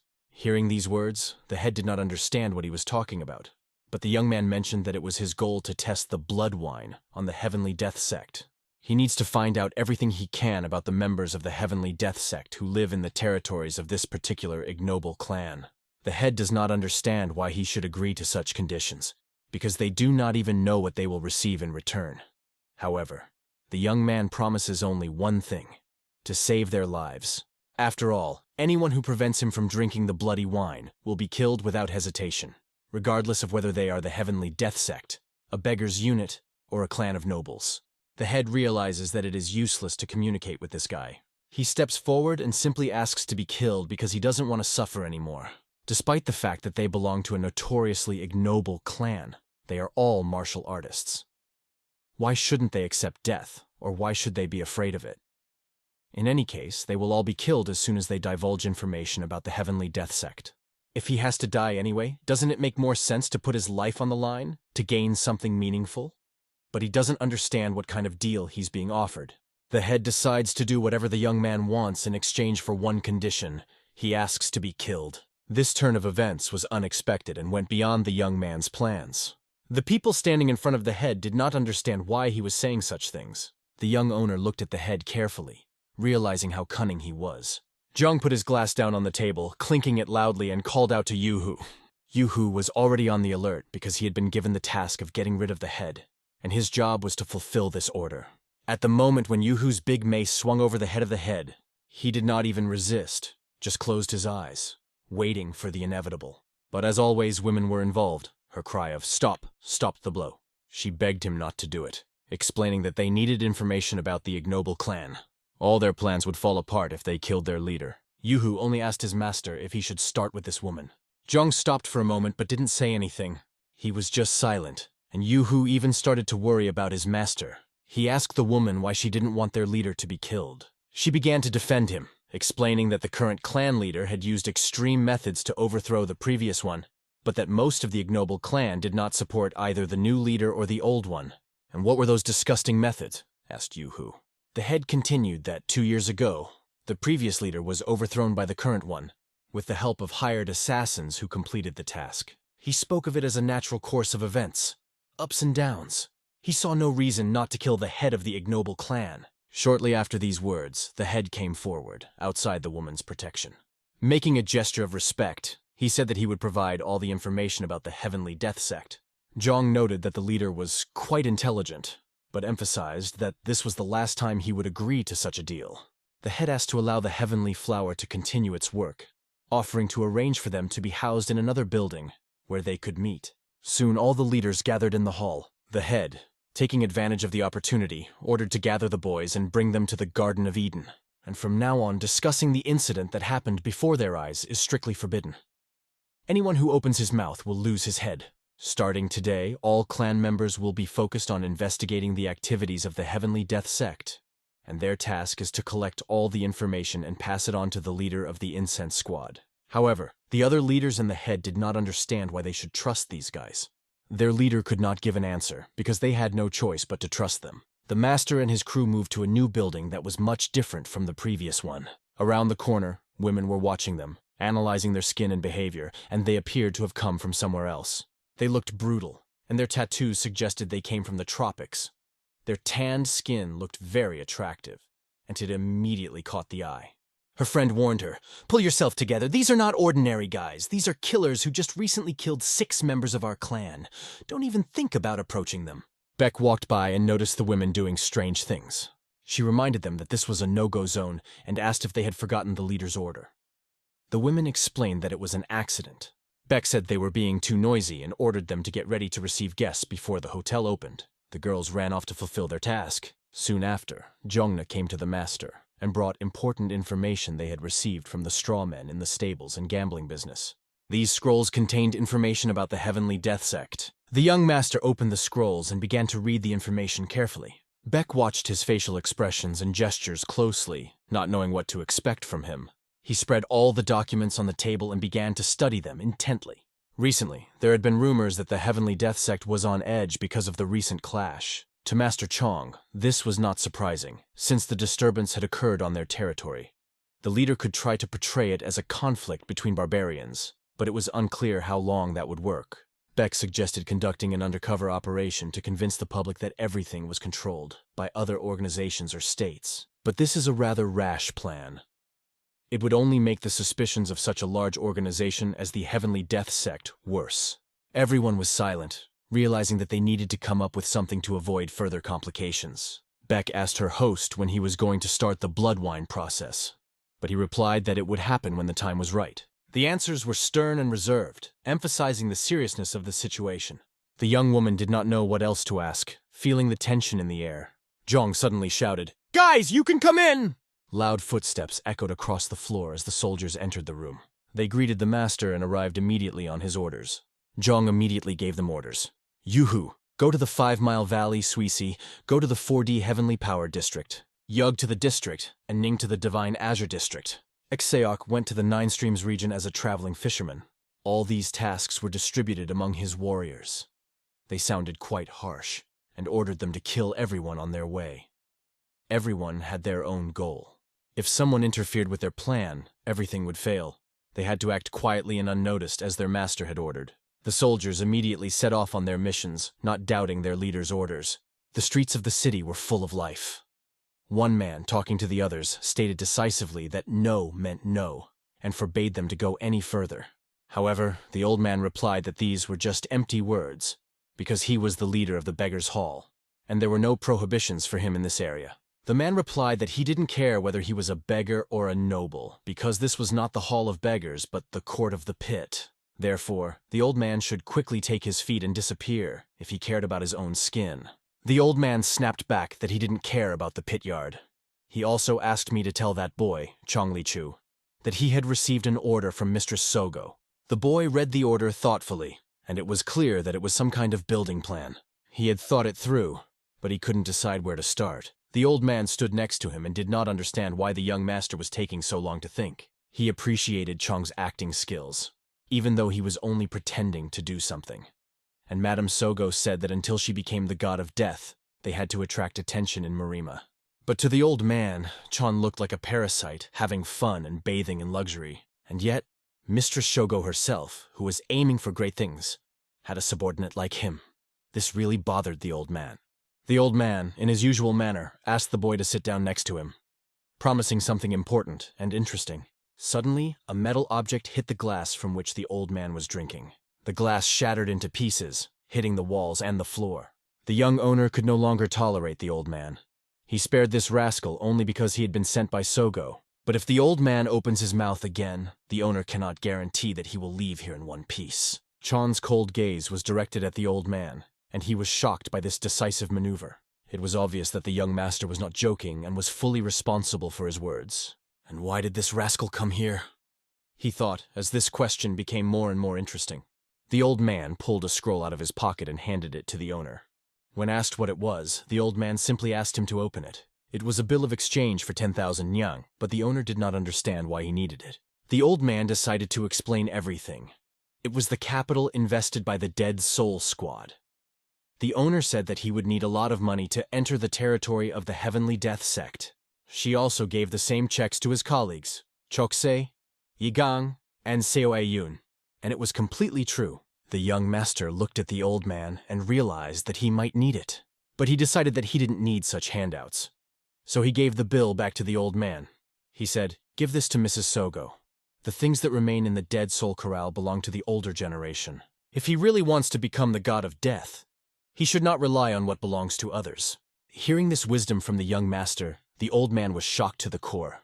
The amount entrusted to the Dead Soul Squad is 90,000 yang, which is equal to what the old man had accumulated in his entire life. The money of the Dead Soul Squad will be returned to Mrs. Sogo, because the young master has no plans to misappropriate this money. However, I wonder what the old man is getting at. The old man explained his position. He will give all the money he has accumulated in his life to the young master. When asked why he was doing this, the old man expressed his respect and said, "The god of death must show this old man that he really exists." Soon, a very important person approached the man. He wanted to know what the owner of the ship had said. He was told that the owner would not sell it for less than 1,000 liang. But this man told him to tell him that they would offer 900 liang and make a deal. regardless of whether he paid 800 and got 100 or 700 and got 200. And of course, the ship would be mortgaged immediately. When the servant left, the leader promised to wait for an answer and complete the deal as soon as possible. The old man had lived for many years and was well aware that the best way to control people is through money. However, there was a spy behind the boat in a hidden place. He pulled a tube out of a crack and took aim, preparing to shoot poison. This poison was supposed to kill the target. With one accurate shot, it was one of Chan's soldiers. By pointing the poison tube in the direction of the rascal, everything was prepared to neutralize this guy quietly and unnoticed. But suddenly the master was urgently called by his servant as a fight with his mistress began. They quickly ran away, dodging the warrior's arrow. He had no choice but to cover his mission, hide the pipe, and continue hunting. Not everything in life happens as we want it to. There are ups and downs. A very important meeting with the old man was taking place at the young master's residence. Beck, passing by Zhong, wanted to tell him something as well. But when she approached the door, she heard a conversation behind her. She was stopped by the words that came from behind the door. It is a pity that the true god of death does not exist.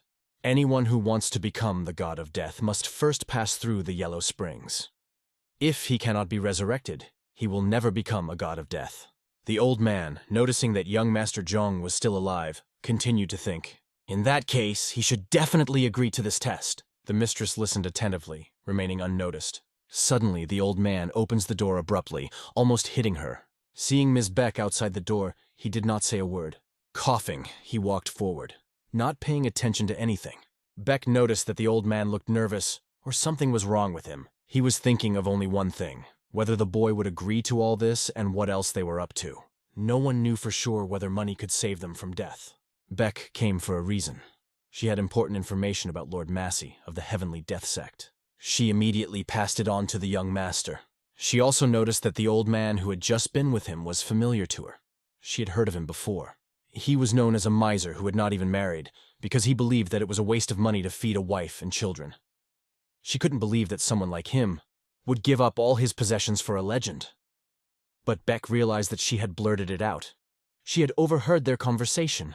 Immediately realizing her mistake, she began to apologize, explaining that she had accidentally overheard the conversation while standing outside.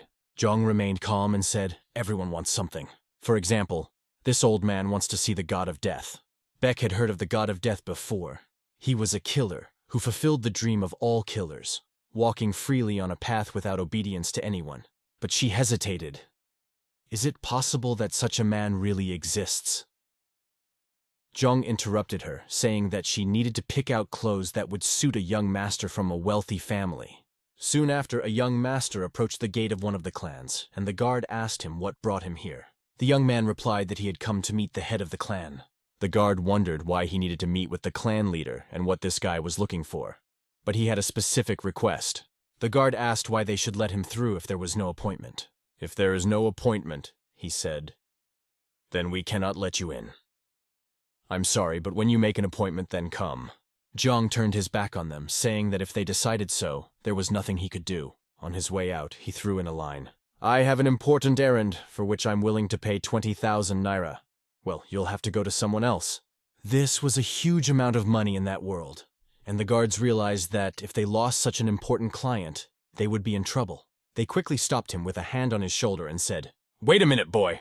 After frisking him, they decided that they should let him pass. Finding nothing suspicious, he soon reached the Lord himself. The servants were amazed because the Lord usually did not arrange personal meetings, but today was a special occasion. Young Master Zhong understood this well, and he was led forward. The Lord, recalling the conversation, wondered what the young man's name was, but the servant said that he would introduce himself only when he met the Lord. The Lord wondered if this guy was a ruler or an official, but no one knew. They searched through the archives of Kaifeng City, trying to find anyone who could afford to spend 20,000 yuan, but found nothing. They assumed he might be from the other side, and the guy seemed suspicious to them. The Lord tightened his guard and ordered to be on the lookout for the meeting. When the young man went inside, he noticed that a turtle was crawling on the table, looking at the guest as if it had never seen a human. The young host was waiting for the Lord, who had not come for a long time. But soon he heard boots outside the door. The Lord came in and said, Such a noble guest as you have made me waste a lot of time.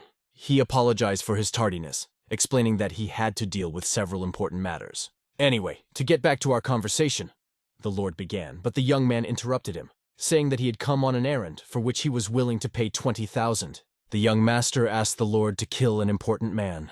The Lord was interested in who this person was from the world of Murim, but he also noted that it did not matter much. Given that 20,000 would be paid for this, it was clear that this was no ordinary person.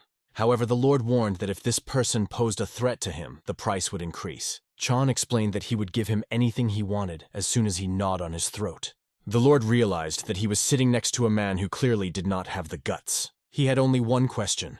Whose head was he referring to? The guy answered without hesitation that he wanted to kill the head of the heavenly death sect in Kaifeng that was his target.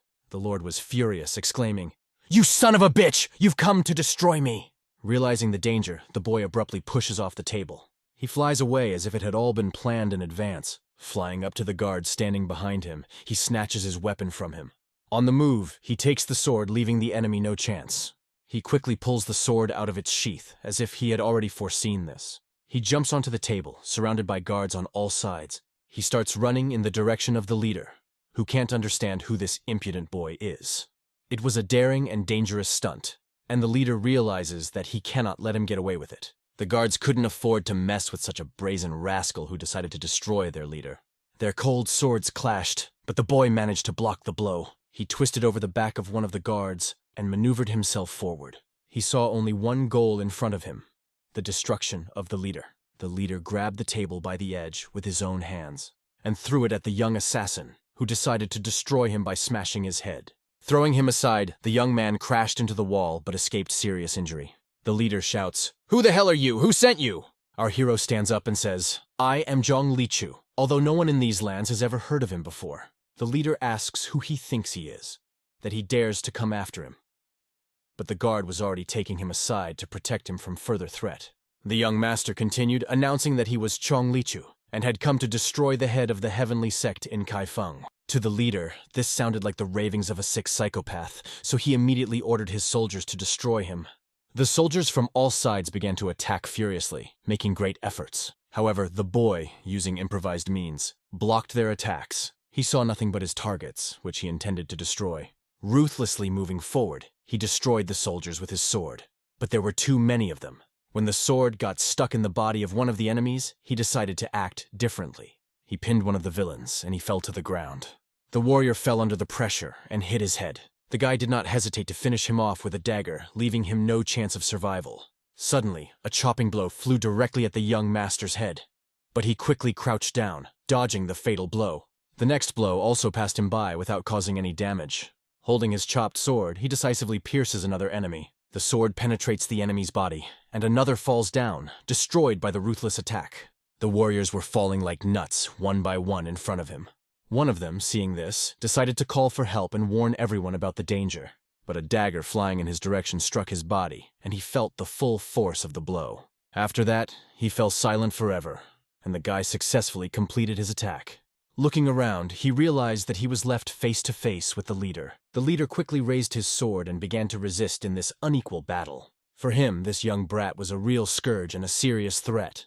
The boy was not going to slow down, and his cold sword went into action again. To add to the effect, he picks up the table and throws it right at the leader. The leader catches the table in his hands to avoid injury, but the boy pushes down on the table with all his might, and the leader feels the tension. The leader even thought that the young master was hiding behind the table, hoping to hide on top. However, when he tried to look, the young master was already on the side. Exerting all his strength, he held the sword tighter in his hands.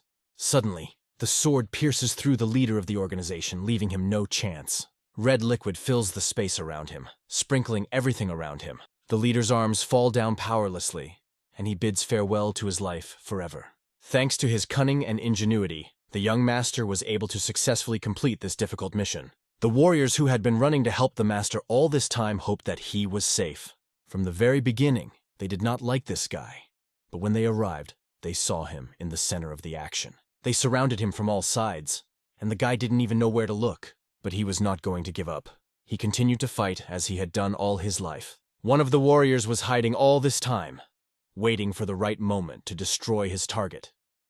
He was in the dark and could hear one of the men discussing a deal, but no one could be sure of the outcome. This was his trade secret, which he had mastered over 20 years of working in this field. He had to fulfill his task of getting the ship and then take care of the rest.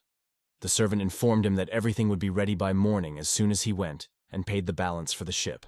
It was a carefully planned plan, and the leader was pleased that the servant had done well. The servant was also pleased because his leader was happy about the birth of his son, and he congratulated him, realizing that this son would eventually become a great man. This thought was also in the mind of this young man, who saw himself as great and powerful. By that time, he would become even more significant than he could have imagined. Having lived a rich life, he realizes that he has nothing to envy in this world. But suddenly, something bites him on the neck, as if a needle pierces a vein. The poison takes effect instantly, and he feels his body weaken, and he begins to fall. When he hits the ground, he no longer feels his arms and legs. Soon, a bull runs to the head, carrying important news. He brings a piece of paper with very important information on it. It said that the wandering fisherman was dead. Also dead were the 4 demons that shattered the heavens, and the killer of the divine glaze. This simply could not be. But Beck said that this wasn't all the news. The leader of the heavenly death sect, who was responsible for Kaifang, was also dead. And now it became clear that the world was changing right before our eyes, and that the blood massacre would begin that night. The servant went to the mistress and told her that someone was looking for them at the branch. There was a young master in the branch who asked everyone to go inside. When they entered, they saw a man who was bloody, dressed in dirty clothes and holding a glass of alcohol in his hand. He put this glass on the map, right on the inscription. The inscription read Murderer's Sect, and that was the first plan he started on. He turned to Chairman Chen and announced that they were starting the execution of the treaty right now. The news quickly spreads to the major centers of this world. Servants do their work every day, delivering all the important news. One of the main masters is brought a message. He was just having a delicious dinner, surrounded by his guards, when a personal message was delivered to Master Quan. Master Quan had not seen this guy for a long time. Apparently he was so busy that he did not have time to meet him. However, Master Quan was an even more powerful person, and it was not easy to meet him. The boy simply handed him a letter that mentioned the money he had once borrowed with interest. Master Quan thanked his debtor for repaying the debt. He wasn't going to stay long, wished him a good meal, and moved on. But when the master opened the letter, he noticed that very little interest had been paid.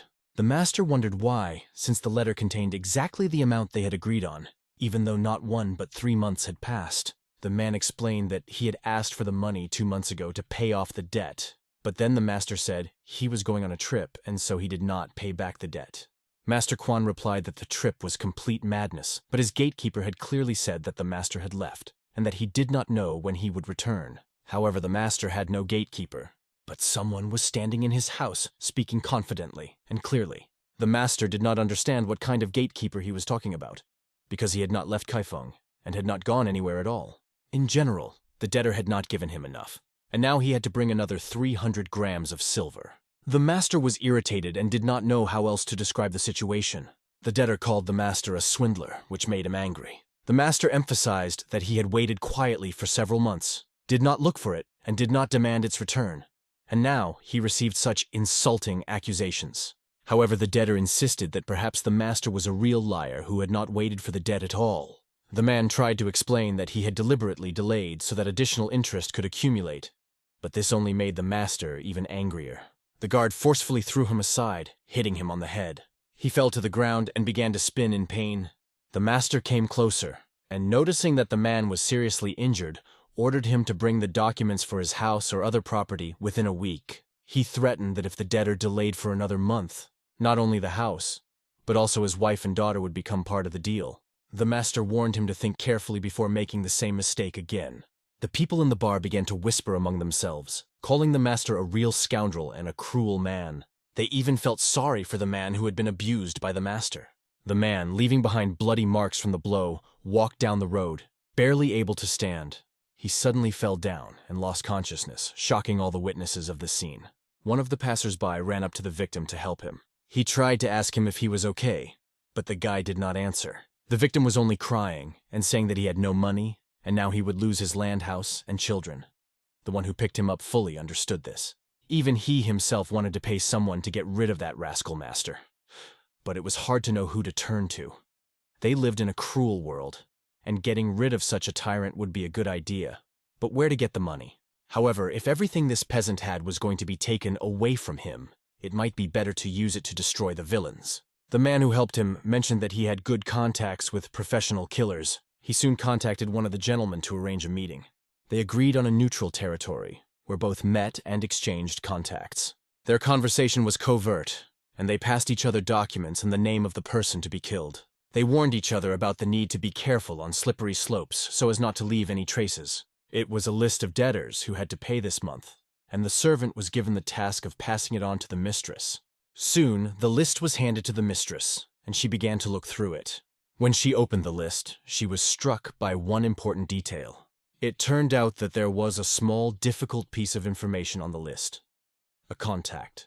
It was a contact for Master Chong, his first assassination request. His target was the loan shark Master Quan, who had caused a lot of problems for many people. The master took up the case without compromise, and ordered to tell the boss that this was their first contract kill, and they would do it for just 1 liang.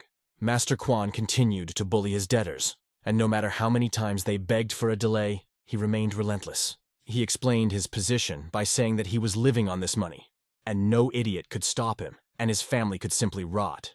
For a long time, everyone had been trying to understand the situation, but Master Quan was not going to take it anymore. Despite the fact that the future of this rascal looked bleak, he was constantly being watched, and information was being gathered.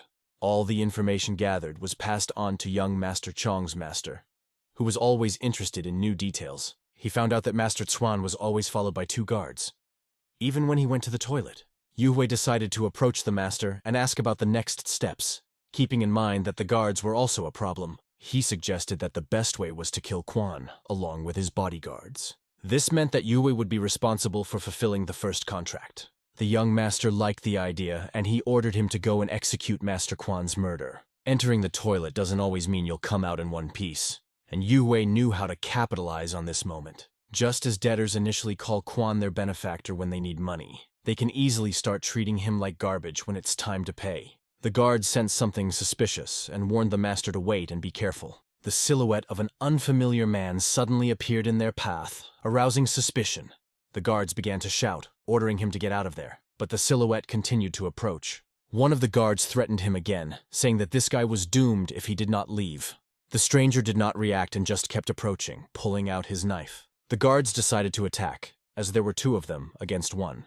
However, when the stranger got closer, they realized they were wrong. His speed and strength were incredible, and he attacked with lightning speed, stunning the guards. Juho skillfully performed his job as an assassin, moving with extreme precision. The guards had no chance to resist his strength and skills. His powerful body, as soon as it came into contact with someone, didn't even need a sword to deliver a crushing blow.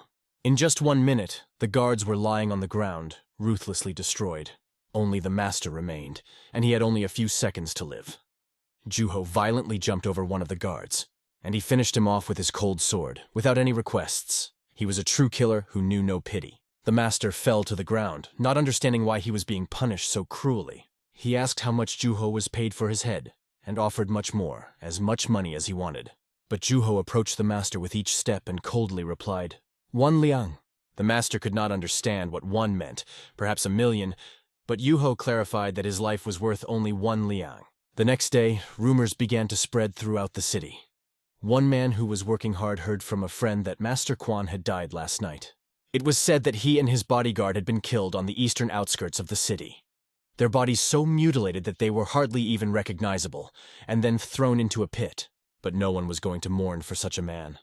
On the contrary, people spat on his way, remembering how badly he had treated others, so society felt no pity for him. Hearing this news, the man who owed money to Master Quan realized that his request had been fulfilled. He hurried to pay off the killers, fearing for his life, because he realized that he had to finish this business as soon as possible. He came to his guide and apologized for the situation. But the man covered his mouth so that no one else could hear, and said that he shouldn't talk now. The guide took him into a cold alley and told him that everything was over with the rascal and that he shouldn't talk about it anymore, but asked him to thank him for the task he had done. The poor debtor did not understand why he had been charged only 1 liang, and who exactly was behind it all. They called themselves a sect of murderers, and no one else knew anything else about them. The man asked if he could contact them again, if he found himself in the same situation again.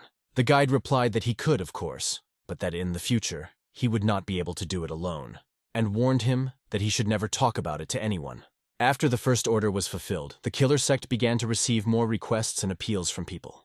The Heavenly Death Sect in Kaifeng still needed time to recover, so the demand for the services of the Assassin Sect was steadily increasing. Hearing this report, the head ordered to tell Chong to make a list of all the orders received so that they could start collecting information immediately. Beck obediently passed this information on to the young master. After reading these requests, Zhong realized that there was no reason to refuse them and decided to take on all of them. The killer sect quickly began to complete the tasks one by one, leaving no order unattended. They attacked people by surprise, carrying out orders with cold-blooded precision. Whether it was in a dream or in reality, the killer sect was not limited by any rules. The young master's henchmen performed their tasks efficiently, quickly, and silently. No one could stop them, no matter how hard they tried. Those targeted by humanity simply disappeared from this world. Soon, many of the villains that people resented ceased to exist as they were wiped off the map. Money began to come in steadily, and orders based on the results of their work kept arriving. The young master looked at Beck, who brought him the money and said that she would now be in charge of the finances. When she asked why he trusted her, he replied, "Why not? I wouldn't have started killing people if I didn't trust you." These words put the woman in a difficult position. On the one hand, she did not share his thinking, but she promised that from that day on, his money would be in safe hands. However, the young master asked that half of the money be transferred to the treasury of the clan of the Ignoble. He also ordered that 1/10 of the fee for each murder should go to the person through whom the order was placed, and that those who provided the most valuable information should be rewarded accordingly. It was a wise decision, and Beck promised to pass on all the information and money to the people they were intended for. After that, the guy ordered Juho to come to his palace to receive a new assignment. Juho quickly set off to fulfill the new task, and after a while, he reached a hut in the forest on a snowy path. This place was known throughout Kaifeng because influential thugs gathered here. These guys were the children of the provincial rich, and were famous for their debauched behavior and impunity. They gambled for big money, and every time, even when they lost, they didn't give up because their families were so influential that they never thought that anyone could dare to challenge them. They drank alcohol, had fun to the fullest, convinced that everything was allowed, and lived to their heart's content. Every day they indulged in all sorts of pranks, and one day they kidnapped another man's wife to use as a slave. Her husband, having no other options, ordered them to be killed by a death sect. At this point, Juha kicks in the door, realizing that the end has come for these people. The young men turn around and do not realize who this man is who has boldly entered their shelter. They evaluate this stout stranger and start joking, saying that he must be the woman's husband. One of them, laughing, says that he came too early because they still wanted to have fun with her today, and advises him to come back tomorrow. After these words, the head of this impudent rascal fell off his shoulders. The friends saw that Juho had really started to use his sword, and realized that he was not joking. They began to shout, reminding him who their parents were, whether he even knew who he was dealing with, promising that this would all end badly for Juho. But Juho did not listen to them. Charging his sword, he rushed to attack, knowing that today the end would come only to them, not to him. He began to destroy everything in the room, forcing the young men to run in different directions. But this did not stop him. Juha did it not only because of the task. He enjoyed his work and hated their way of life. His hatred for such scoundrels was the reason for his rage, and he ruthlessly dealt with everyone. Everyone in the room did not even have time to scream as their lives came to an end. In a few minutes, the place turned red. They didn't even have time to grab their swords. Juha was about to leave, but he noticed one important detail. He saw a beautiful cold sword covered with a rag that caught his attention. Although Juho was not usually attracted to precious things, he decided to take the sword because he believed that such a valuable item should not be left with the wrongdoers. As he approached the woman who was lying unconscious, Juho remembered what his master had said about what to do with her. The master had been categorical. The client had said that she might not want to live after this, and asked him to do everything quietly so that she would not suffer. But when Juho raised his sword over the defenseless woman, he did not have the cruelty to do it. Soon the young master saw a strange picture. Juho, who had always been cruel, was unable to carry out the order and brought the woman to him, causing him to wonder what this ruthless man was up to. Everything would look good, but it is unclear why Juho brought this woman with him. It was clear from her appearance that she urgently needed help, and the girls decided that they would look after her. Jong asked Juho why he disobeyed his master's order. Juho explained his point of view, saying that this time he felt he had to help. Yong was shocked to hear him say that, but Juho apologized sincerely and admitted that he didn't even understand what had come over him. Looking him in the eye, Zhang reminded him that he always had to follow orders and that an assassin's reputation depended on the accuracy of his tasks.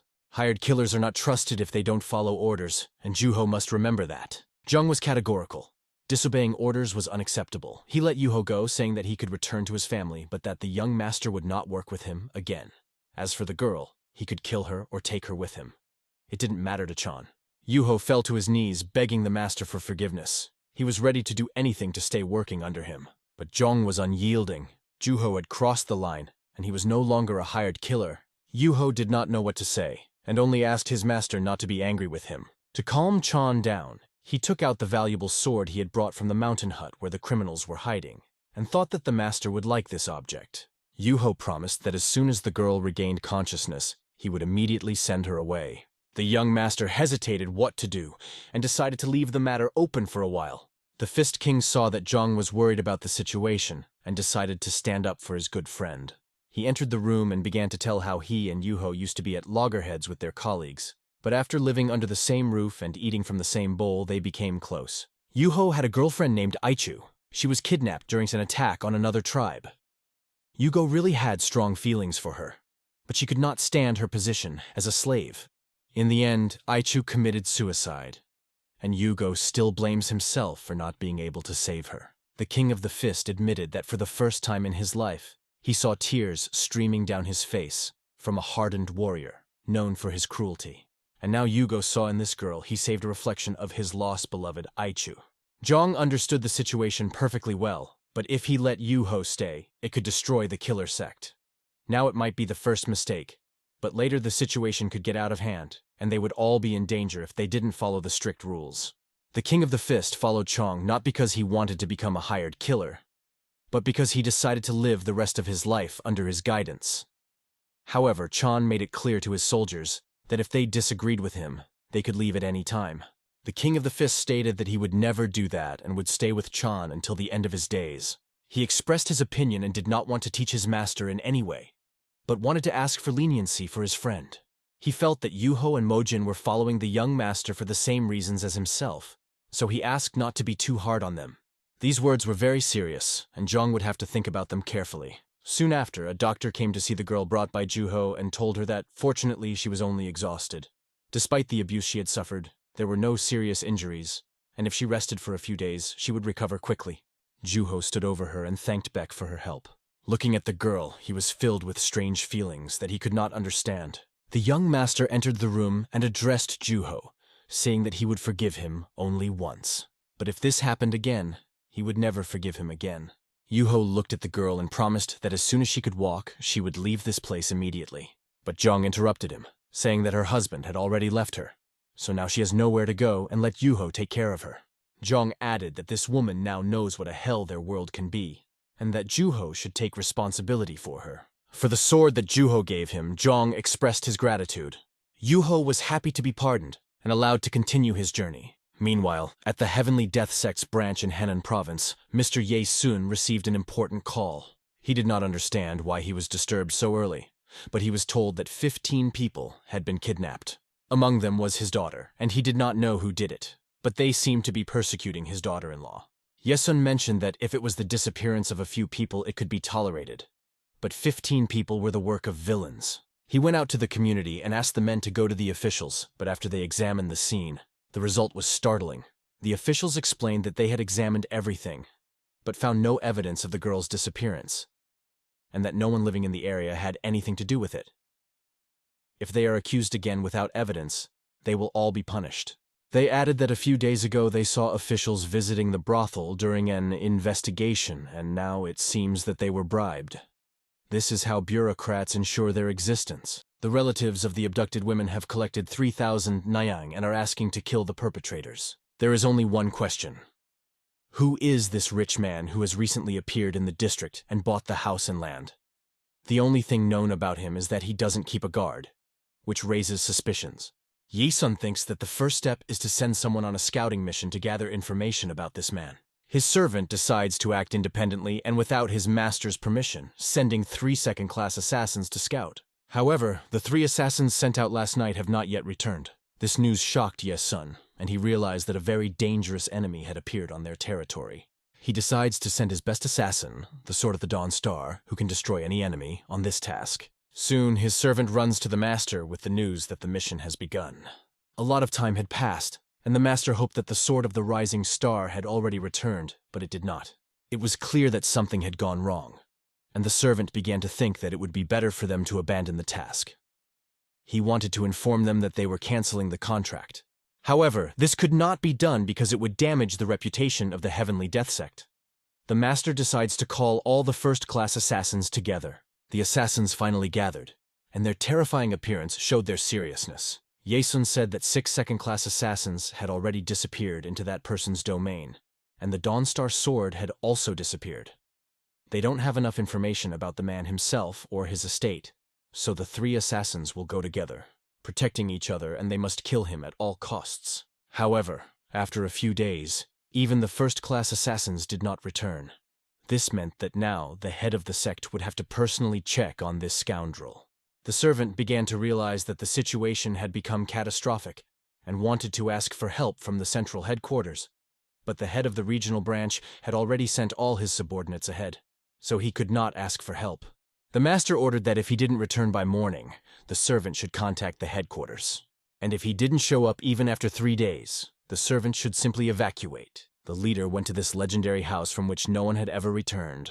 He approached cautiously, carefully examining everything around him and gathering information. Although he was many years old, he was still in excellent physical shape and could easily withstand many enemies. That night, he skillfully moved around the neighborhood regardless of the possible dangers. When he approached the door, he saw that it was open.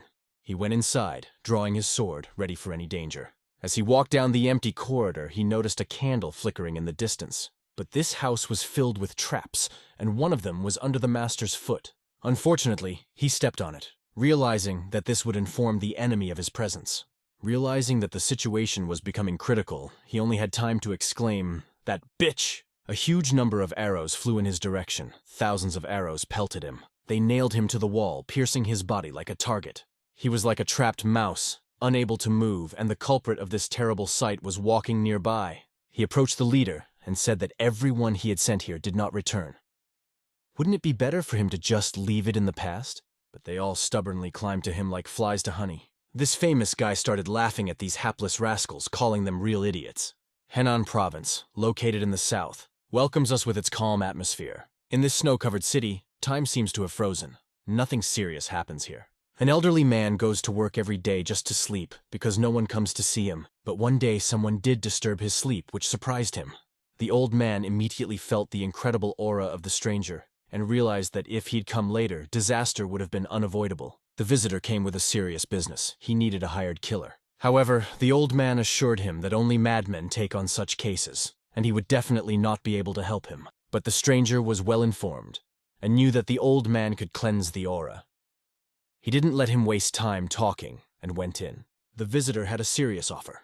10,000 silver niang, half of which he was willing to pay in advance. When the old man saw the check for 5,000 niang, his face changed significantly. When asked who he was going to kill, the young man pulled out a poster of a man who was called a scumbag.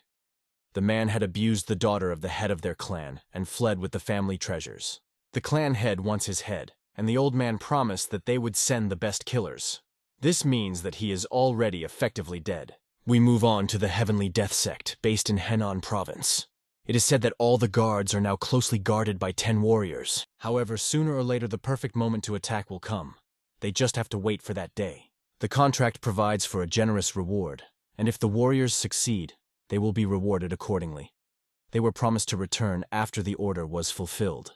Meanwhile, the market is in full swing, and poor people are begging for another portion of dumplings. The young owner decided to feed everyone today.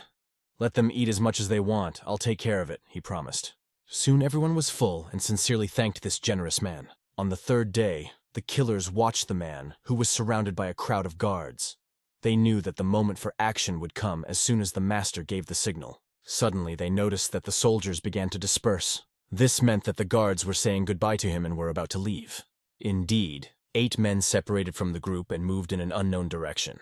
Now this man is protected by only 2 guards. This is his chance. The assassins pull out their cold steel weapons and set off on their mission.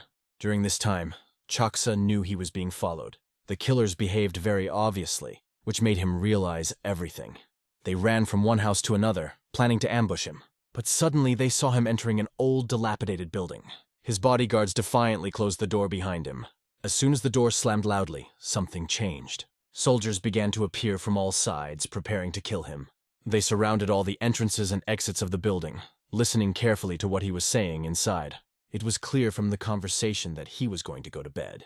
And as soon as the others returned, they planned to leave the place. The murderers realized that they would not have this opportunity again, and now was the time to act. In a large crowd, they burst into the building, smashing the doors to pieces. At that moment, they noticed the guy they'd been hunting for all this time. He asked them what is going on here, surprised by their appearance. But they called themselves the Angels of Death and said that they had come for a reason. They intended to take him with them. Chaksa did not expect such an attack at all. He let his guard down, as did they, who had not hastily checked their surroundings before the attack. The shocking feeling of being surrounded became clear when the assassins discovered themselves and found themselves trapped, surrounded on all sides. Chaksa, of course, assumed that they would attack, but he did not expect them to make such a quick move. The ambush was not for the warriors, but for these unfortunate murderers. There was only one question left. Had the heavenly sect really degraded so much? It turned out that it wasn't the assassins who had been hunting them all along, but rather they had fallen into the trap themselves. One of the assassins, realizing the hopelessness of the situation, began to act. He pulled out his sword. Swinging at the soldiers, he loudly declares that they will all die soon. But his swift stroke is deflected by an equally swift and accurate stroke of the warrior. The sword inevitably pierces the killer, leaving him no chance. No one was going to show mercy. Everything was decided in a moment. The warriors knew their job well and started the mission without delay. This group of misfit killers quickly paid for their invasion. After a while, their leader received news that could not go unnoticed. It seems they underestimated this guy. If they're willing to pay 10,000 silver for the contract, they need to find someone really dangerous, someone who won't be easy to defeat. The leader decides to bring in his elite swordsman from the Black Sand clan. Soon, a fire was burning in the camp run by Chaksa. His men were warming themselves around this fire and discussing the situation. They were sorry that they had to pay 5,000 naira for the contract. They regretted that they had given such a large advance, because if they had given less, the killers might not have taken the job. But Chaksa realized that it all depends on how you look at the situation. The money had allowed them to get rid of an entire branch of the heavenly sect, so it wasn't such a big loss. One of the soldiers had not seen his friend Uruk for a long time. He had complained of a stomachache and left to relieve himself, but had not returned. It became clear to everyone in the squad that they had to find him quickly, because time was not in their favor. They knew that the killers had been hunting them all along, so they had to act immediately and find him. As soon as they came to the place where the restroom was, a terrible picture opened up before them. Their friend had been killed, and his body was lying helplessly on the ground. As soon as his friend ran to him, the horrific sight paralyzed him. He quickly realized that it was a trap, but he could not control his emotions. The soldiers scattered around the perimeter to find those who could have set this ambush. Hiding in the bushes, they could not predict where the enemy would come from, and could not see the person who committed the murder. Suddenly, a stranger appeared over one of the soldiers and instantly grabbed him by the head. Turning his neck, the stranger stunned him, killing another Chaksa warrior. It was the same warrior who had been praised by the sect's representative. He instantly neutralized the first one, and noticed that the second warrior had already taken aim with his bow. He began to shout to his comrades that a murderer was hunting them. He loaded an arrow and aimed it at the enemy, hoping to hit him. However, the killer was extremely skilled at hiding, and soon disappeared from sight. When the other warriors ran to the scene, they could not understand how he could disappear so quickly. Chaksa ordered his men to search the area and not to miss a single corner or bush. The warriors scattered, thoroughly searching every piece of terrain. And suddenly, this ninja, swinging his sword, began to appear from the bushes. He swooped down on one of the soldiers like a ghost and took his life in an instant. After he killed another soldier, the killer hid again in the bushes. The warriors saw him and began to shoot arrows from their bows directly at him. But he was so fast and invisible that he disappeared into the dense snowy forest. The soldiers again rushed to search the area, quickly heading for the place where he was. But once again, he was not to be seen, and Chaksa began to feel a real panic. Suddenly, out of the corner of his eye, he heard someone approaching him. Instinctively grabbing his sword, Chaksa repelled the attack so that the enemy could not hold on and fell. After that, Chaksa moved on to the next stage of his counterattack. He got into a fighting stance and was ready to confront the one he had to destroy. The ninja's cold sword whistled in the air as he approached Chaksa. But Chaksa was ready for any turn of the battle and confidently confronted the enemy. He held onto his scabbard, feeling the tension rising, and could not figure out how to defeat this skilled ninja. He slammed the scabbard on the ground and decided that this maneuver should work. And incredibly, it was this maneuver that allowed him to deliver a fatal blow with his sword. The bloody blow sliced through the air and hit the extremely strong assassin, leaving bloody marks in the snow. Traces of blood on the white snow will remain as a reminder of the story of this mysterious man. The ninja had gone through many trials, but he never dreamed that he would be killed on this particular mission. After a while, the leader gets the news that even the Black Sand swordsman has been defeated. Now he orders the 2 strongest warriors to take on this task and destroy this villain. However, these cold-blooded warriors are only interested in one thing. Who is this enemy, and what kind of power is behind him? When they meet on the battlefield, it turns out that these warriors look like ordinary amateurs. Their forces were too quick to succumb to attacks without demonstrating the proper level of training. It seemed that both the guards and Chaksa himself were weak people without any prospects. However, despite this, they continued to protect their master, regardless of their own fate. The moment one of the assassin's daggers pierced the body of one of the guards, everything changed. The killer did not even expect Chaksa to attack from the side, seizing the moment. And with his incredibly strong stare, Chaksa literally destroyed him, turning him into ashes. Soon, the old man approaches the boss, inquiring about his condition and asking what happened. Recently, a contract for 10,000 naira of silver was supposed to arrive, and it was the old man who sent and accepted the contract. He thought that it would be better if they paid more attention to this contract, given its huge value, and brought it in person. The leader, being desperate, no longer knows what to do, and asks the old man what he wants. The old man is just beginning to ask for 300 silver pieces when he is abruptly interrupted. The kettle hits him right in the face. The old man has gone too far, and the leader is no longer holding back. The leader can no longer tolerate his insolence. How dare he behave like this after bringing this contract? Things have gone too far, and now the headquarters needs reinforcements. This should be reported immediately. We return to Sogo's personal office, where her sister brings a letter and asks to take the money back, because she can't cope. It would be easier for her if she had orders to kill someone. It's much easier than starting a regional branch of the sect. She has no idea how to do it. She has nothing to apologize for. The ability to recognize one's own limits is also an important skill that often saves one from premature death. Sogo only wanted her orders to be heard. She ordered the establishment of a regional branch, not to get involved in a war with the Heavenly Death Sect because of a few fools who were only focused on destroying the members of the sect. Only one young man impressed her, Zhongli Chu, was really able to gain a foothold and now gets contracts, accumulating his own power. When her sister heard about this guy, she couldn't believe it, because he always seemed nondescript to her. Nevertheless, they could overlook these details. They would see how he would prove himself in the future. Now he would work directly with her and follow all the orders Sogo gave him. In addition, there was one interesting character, Gon, who built himself a fortress for 20,000 nyang and now doesn't even leave it. Apparently he plans to sit there until he runs out of money, and this task is perfect for her. She needs to get him out of the fortress. Meanwhile, the office of one of the leaders of a powerful sect received a message from Junin asking for reinforcements. The leader was shocked that the situation in their lands had become so aggravated. First there were problems in Kaifeng and Zheng, and now in Zhongyin. He did not understand what was going on there. He didn't like it at all, so he decided that the best killers from other areas should be gathered and redistributed to their respective districts. They would show what happens when someone challenges the Heavenly Death Sect. His servant completely agreed. They would show exactly where the crayfish hibernate.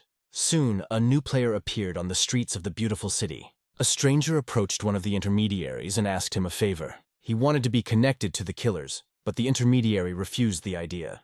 Nevertheless, this man searched for him for a very long time and insisted on being helped. Realizing that the man was serious, the intermediary decided to accept his order. In a dark alleyway, he began to explain that he needed at least 200 naira to get the order accepted. The guy replied that he was ready to give everything he had, and he had the money, so he shouldn't worry. Then the intermediary asked who he wanted to kill. Suddenly, the stranger struck the intermediary. After knocking him unconscious, he nails him to the wall, looks him in the eye, and threatens him. Grabbing him by the hair, he whispers in his ear that he wants his contract to be accepted personally, and that he is looking for those damn killers. New contracts were arriving at the Assassins Department incredibly fast. There were so many of them that they didn't even have time to respond to each one. Of course, Beck will hand these contracts over to the Assassination Sect after the Master personally checks them over. The head realizes that even though times are hard, so many people who want to kill someone is a real horror. And all of this costs a lot of money, which is not clear where it comes from. He was even upset because soon they would no longer be different from ordinary mercenaries, so he decided to look into the situation himself. He went to the stable boy and greeted him just in time because the stable boy was about to go to him. The head was pleased that the groom was on time and asked what was going on. The groom replied that the head gives the person who helps to make the contract 1/10 of its value, and he wanted to make it clear that this should not be done anymore. But this is what makes contracting profitable for everyone. Why stop? The problem is that their clan members stop working. One contract is enough to get a large amount of money, and who will work hard in such conditions? Now their people on the streets are just looking for someone to sign a contract with, and some have even started intimidating people on purpose. Lately, more and more people have been flocking to their territory, and now the head understands why so many contracts are coming in. They really have opened up too much, and now it's only a matter of time before the enemy sects find out about them. Soon a man runs up to the master and asks to hear him out. When asked what had happened, the man with a frightened face says only one word: Xiaoping. When they got to Xiaoping, they saw that he was already lifeless, with horrific signs of torture on his body. Everything pointed to the fact that it was the work of a hired killer who probably interrogated him. But in fact, in Kaifeng, only the killer sect deals with mercenaries now, so it looks like the Heavenly Death sect has taken over. The head only hopes that Xiaoping did not reveal important information before his death. He orders everyone to tell everyone that there will be a general meeting tonight. Soon afterward, the chapter comes to see the young master, who did not expect to see him that day. Chung Ik-tung apologized for his intrusion, but was forced to ask the young master to leave the place. The young master, busy reviewing contracts, invited Master Chen to sit down. He asked him if he had offended him in any way, and said that he always takes care of his clan. This was indeed true, but due to recent events, things had begun to go wrong. Chen asked what had happened, and the head replied that the Heavenly Sect had returned, and now they needed his help. Chan was confident in his abilities, and reassured the leader that he would take care of everything. However, the head noted that it would not be easy to destroy not only the Kaifeng branch, but also the main clan leader who controls everything. They were too strong, and a conflict with the Heavenly Sect could threaten not only the clan but also everyone who was not a noble. Looking at young Master Chong, he asked only one thing. He asked him to pack his things and leave immediately, and to do so quietly, because they would not be able to hide their suspicions for long. After a while, everyone gathered, but only one person was missing. Finally, he showed up, apologizing for being late, explaining that there were problems along the way. In addition, one of them was found dead. The head confirmed by asking if this man had accepted the contracts, and it turned out that he had. It was clear that the Death Sect would stop at nothing, so everyone should listen very carefully. From that moment on, they would no longer accept any more contracts, and any dealings with the Killer Sect would be terminated immediately. But could they do that without even consulting them? The head knew that the Killer Sect had abandoned them. Beck couldn't believe her ears. The leader continued by saying that their main task now was to minimize the possible damage. When asked, how exactly? The answer was harsh. If it turns out that one of their people is deeply involved in the affairs of the Killer Sect, he should be eliminated before he starts talking. You shouldn't let your emotions get the better of you. If someone is being watched, they are almost dead. It is better to help him get rid of unnecessary suffering. People around us could not believe that it was real and asked if the head was serious. But 2 people have already died, and they don't know what the Heavenly Sect knows. They must not receive any new information, and the first task is to take care of those who acted too openly. It was necessary to act as soon as possible, and his men pledged to do so as soon as possible. After this conversation, everyone began to go to their places, preparing for further action. However, the leader stopped Mrs. Beck because he had a very important question for her. He pulled out a box and called it Snake and Misha Gov. This poison is so strong that those who are struck by it will die in seconds without even feeling pain. It posed the greatest threat of all. The head didn't say anything, just remained silent, thinking. Beck only asked to bring back the clan leader they had lost.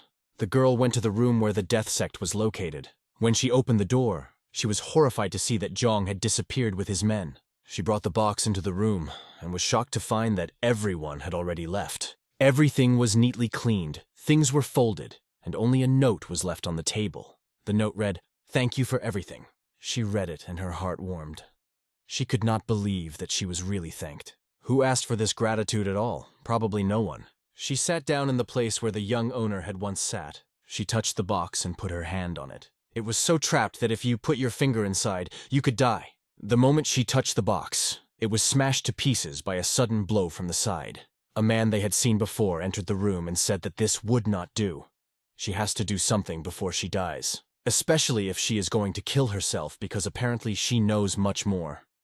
The man took out a dagger, and the woman did not understand what he was talking about. He held the sword up to her neck and asked her what would happen if she kept her mouth shut, like the others. He wanted to know where the main headquarters was and why they were working here. Suddenly, footsteps were heard, adding to the tension. Young Master Zhang appeared and said sternly, "Enough! How dare you treat a defenseless girl like this?" When asked who he was, Zhang replied that he was a scoundrel who worked here. The cold-blooded killer held his dagger to Baek's neck, looking ominously at the other killer standing in front of him. He asked if the latter had killed the head of the Kaffin branch and destroyed the residence. Our hero replied that he had. In response, the scoundrel grabbed Baek by the hair and threw her to the floor with all his might. She hit her face on a bookshelf and felt a burning pain. Meanwhile, the enemy looked at the young master and did not believe a word he said. But what did it matter if he believed or not? He did not need a confession at all. And then a cold sword, like lightning, flies towards Chan like a throwing star. The blade hits the door, sticking in the wood, and Chan manages to dodge the attack. The killer's foot flies with all its force toward the young master. Zhang manages to deflect the blow with his elbow, seizing the moment. However, a strong blow still throws him to the side, and he rolls on the floor, trying to get up. The scoundrel pulls out his sword, which is stuck in the door, preparing for another attack. He runs around, determined to seize the moment and destroy his opponent. His goal is to send this guy's head straight to the head's desk, which is eagerly awaiting it. However, his sword again pierces the air and hits the floor as the young master deftly dodged the blow. The cold-blooded assassin gets up, outraged that his attacks are not working. He did not expect the young master to push off the nearest beam using all his strength. At this point, Zhang pulls his cold sword from its sheath. He counterattacks, demonstrating his mastery of the weapon. They clash in a fierce duel, and neither is about to give up. Chan's sword swings past the villain, almost hitting him. But the decisive blow has not yet come. He realizes that this guy is not as easy as he seemed at first. The assassin's sword passes just a centimeter from the young master's head. At the moment the killer misses, the young master's foot swiftly hits him right in the face. The blow knocks him down the stairs and out into the street. Hitting the ground, he slides like a stone, trying to stop. The killer starts to get up, coughing from the strong blow. But he has no time to rest, as something is flying in his direction again. The first deceptive blow was a knife throw from the young master. The second was a swift sword strike, which Zhang directs directly at the enemy. It seemed that even the wind could be cut by this blow. When Baek went outside, she saw an interesting picture. The young master had won an unprecedented victory over this killer. Now he can leave this place in peace, because there is nothing holding him back. Noticing that Baek was on the verge of suicide, he asks if she wants to go with him. Meanwhile, we return to the Hanzu fortress. The cold night is illuminated by the moonlight. Some people are climbing over its high fence again. These are highly trained killers who came here for a reason. They begin to move around his estate, ignoring the obstacles. Han watches from the sidelines, sitting by the window and drinking alcohol, as the expected game begins. No matter how many of them he kills, they keep coming to him like moths to a light, knowing that they will almost certainly die. This is the fate of killers.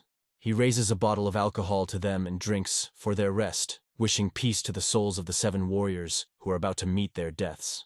He puts the bottle to his lips. Han notices that it is empty and there is no more wine in it. Damn! He is upset because the wine is over and he urgently needs more. Soon after, when he goes to his harem, he receives a filled glass. He drinks it with pleasure, savoring every sip. Around him are a bunch of girls who look after him, and he holds them, feeling much better in their arms. Han looks at them and asks if they want to go home. As soon as you say something, I'll send you there right away, he says. However, there was no reaction, as he had predicted. They were much better off here than with their parents, husbands, or children. After all, their lives before were not at all sweet. Taking care of the elderly, working for a lazy husband, and feeding crying children. Here they felt safe. They received money. The warehouses were full of food, and all he asked in return was to have some fun with him. It was like heaven for them. One of the girls confirmed that she would have loved to spend the rest of her life with him. but asked him to send at least a bag of rice home because she was worried that her parents were starving. Hearing this, Han became angry and asked what she was talking about, after which the girl apologized for a long time.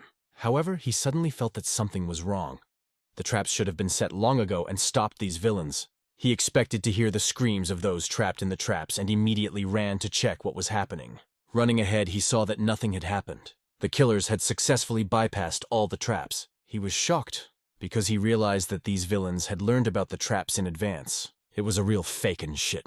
He could not understand how it happened. Han ran sharply, dodging invisible threats, and there was only one thought in his head: how could this have happened?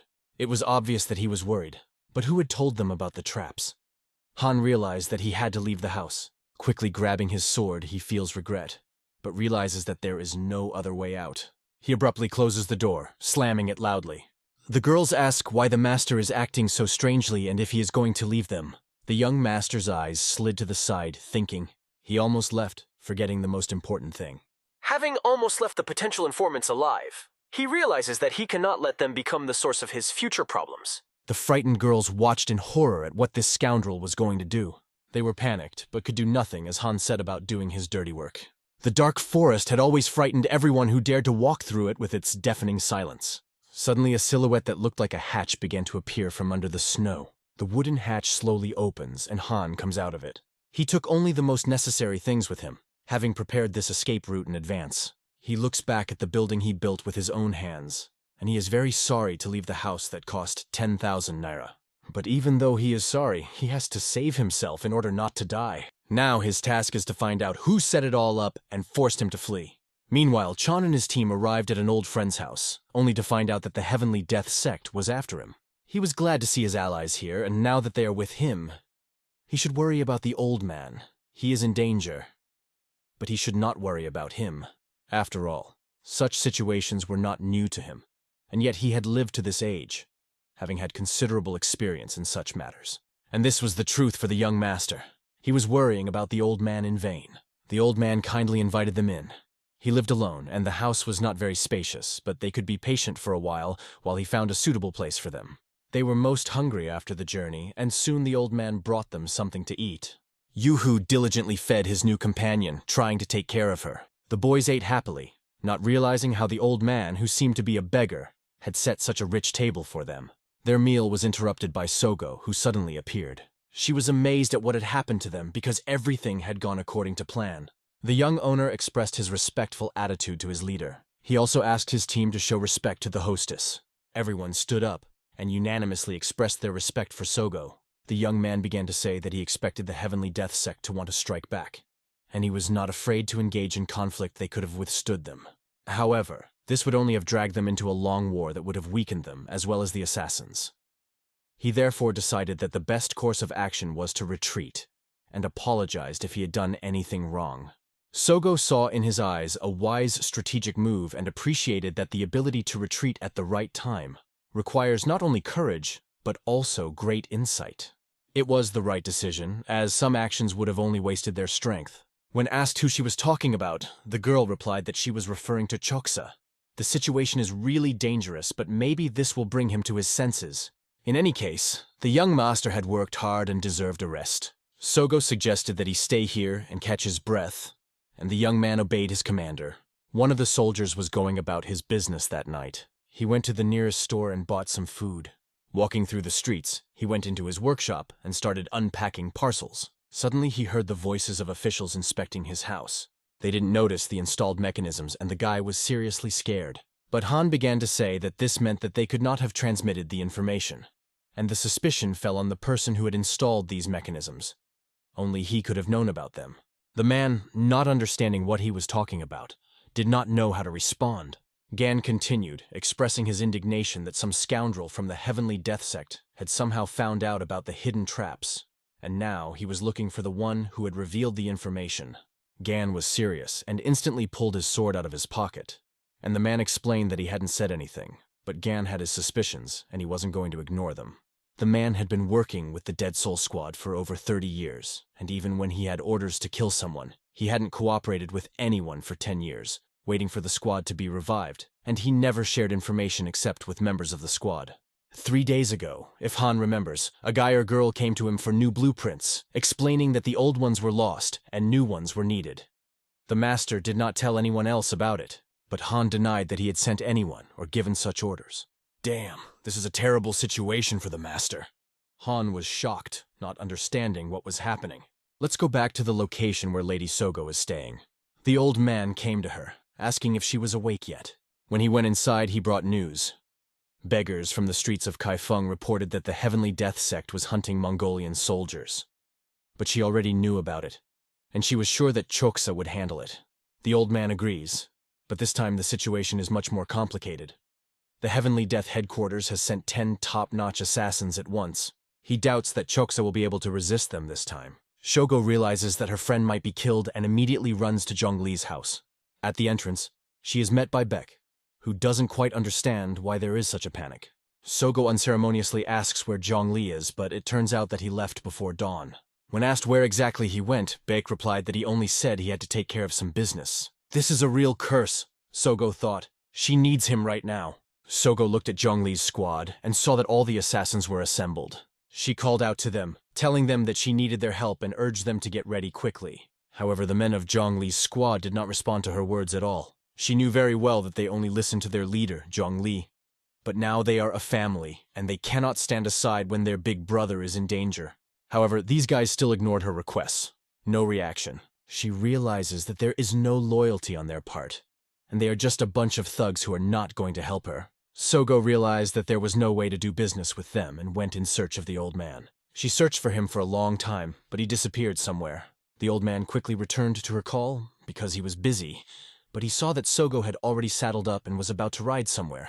She tells him that they need to leave for Zhengzhou immediately and instructs him to tell her that they need to go to Junjin. Raising her horse on its rears, she rushed forward to help. Meanwhile, Choksa was in great danger, not even realizing that she was very close. The man is crying, shedding big tears, looking at the fact that his wife is gone. He cannot accept how quickly she left. She did everything to make sure their family lived in warmth and prosperity, and now she has died so senselessly. What kind of a terrible fate is this? This was not just an event, but a real mourning for many people. Men gathered in front of the bodies of their daughters and wives, all of whom were dead, and the owner of the mansion was a demon in the flesh. They appealed to the Heavenly Death Sect to kill this wretch and avenge their loved ones, who now needed to be buried. They demanded justice. All of this was led by my sister. She organized everything and watched this horrible spectacle from the crowd. She was overwhelmed with mourning. She could not believe that her brother Han had done this. But why did he do it? Soon a man came up to her and immediately recognized her, calling her Soyoung. When she asked him who he was, he said that he had been sent by Master Chang. He brought an order. Choksa was in danger, and she was to go to Zhongning immediately. Meanwhile, Choksa was walking along the snowy road with his Mongolian soldiers. Suddenly, one of his soldiers fell down, attracting attention. When asked if he was okay, the guy looked very bad. The warrior realizes that he has probably sprained his ankle, and now it could be the end for him. He falls to the ground, pulls his bow and arrow and asks his comrades to go without him, because he will buy them time. They realize that they are being followed by first-class killers who don't care about anything. However, one of his arrows hits one of the assassins, delaying him for a moment. He urges his comrades to be ready because the enemy is close. They look ahead and see Choksa in the gorge, guarded by a warrior who is shooting at the enemies. Choksa will never forget the loyalty of this warrior and will honor his memory after his death. Now Choksa is forced to continue his run and escape. The warrior draws attention to himself, ready to fight to the last. He gives his enemies the choice of taking him alive or dead. Meanwhile, it was a calm evening in one of the sects, and no one expected trouble. The guards, as always, stood guard. Nothing special was happening. They tried to stay awake, because it was especially difficult at night. Warming themselves by the fire, they talked about various things to keep themselves awake. One of them, passing by an important place with a torch, noticed something strange. His attention was drawn to the fact that there were many rats in the neighborhood. These rats were real big vermin that began to fill the entire space. No one had ever seen rats here before, but now they were out of the blue. One of the warriors asked his comrade why he was just standing there watching instead of quickly catching them, not just looking at them. The soldiers rushed at the rats and began to stomp on them, trying to stop the invasion. But there were so many of them that they failed, and the situation was getting out of hand. Behind the guards, the young owner began to climb over the fence, moving as fast as the wind so that no one would notice him. The soldiers still could not understand where these rats came from in winter and realized that they could not cope with them on their own. At this time, the leader of the Death Sect was sleeping in his peaceful chamber. Suddenly, he began to hear a gentle voice whispering, "Wake up, master! Wake up!" The voice said that it was for his own good, and if he did not wake up in time, it would make sure that he never woke up again. The old man heard this through his dream and asked the boy who he was. The boy turned out to be an assassin from the Dead Souls Squad. The old man was surprised, because he thought that the Dead Souls Squad had been eliminated about 10 years ago. But the boy replied that the group had only temporarily laid low after an order to destroy them, and now they were rebuilding. The old man realized that this was another lie from the 10 big sects. He asked what brought the young man here. Young Master Zhang replied that he had come to negotiate. He wanted them to be given the opportunity to restore the strength of their group. This sounded like complete nonsense to the old man. He asked what would happen next and what the boy would get in return. And he replied, "I will keep you alive." To the old man, these words sounded like a bold insolence, but young Master Zhang never joked. The guards heard the old man muttering something and asked what was going on in his head. There was a silent pause between the young man and the old man. The old man asked what the noise was outside. The guard replied that rats had appeared out of nowhere, and they were trying to drive them out, emphasizing that the old man could not sleep well because of this. The guard apologized, promising that they would get it over with as soon as possible. The old man continued to talk to Zhang Lichu, asking why he had invaded him and why he was asking to allow the squad to regain its influence. The young master said that the old man had understood correctly. He should revoke his order to attack his squad members. The old man finally asked the young man's name, and he introduced himself. "I am Zhong Lichu, the head of the assassination squad." The old man realized that he had long wanted to meet the man who had previously destroyed their Kaifeng branch. He had no idea that this guy would come to him. With a wave of his hand, the old man canceled his order, and the young master thanked him. The old man also said that Choksa was the same guy with the Mongols who was operating in Zhongyan. He asked how Zhong Lichu was related to him at all. Zhong Lichu replied that they were working together, and the old man would fulfill his request, but not just like that. The guy had to give something in return. Zhong Lichu gave him his word, and the old man replied that he wanted his life in return. The old man said that he wanted Zhong Lichu to be ready to give his life for him one day. The guards were actively chasing rats and did not even notice. When a strange man walked past them, they immediately pointed their swords at him. They demanded that the rascal tell them his name, but he remained silent. They treated him rudely, but he continued to walk past them without answering. The guards threatened that he would soon say goodbye to his life. However, the leader appeared on the balcony of the second floor and asked his soldiers to lower their swords. He introduced the boy as the head of a sect of killers and ordered them to give him a warm welcome. The warriors realized that the situation was developing in a completely different way than they thought, and despite this, they lowered their swords.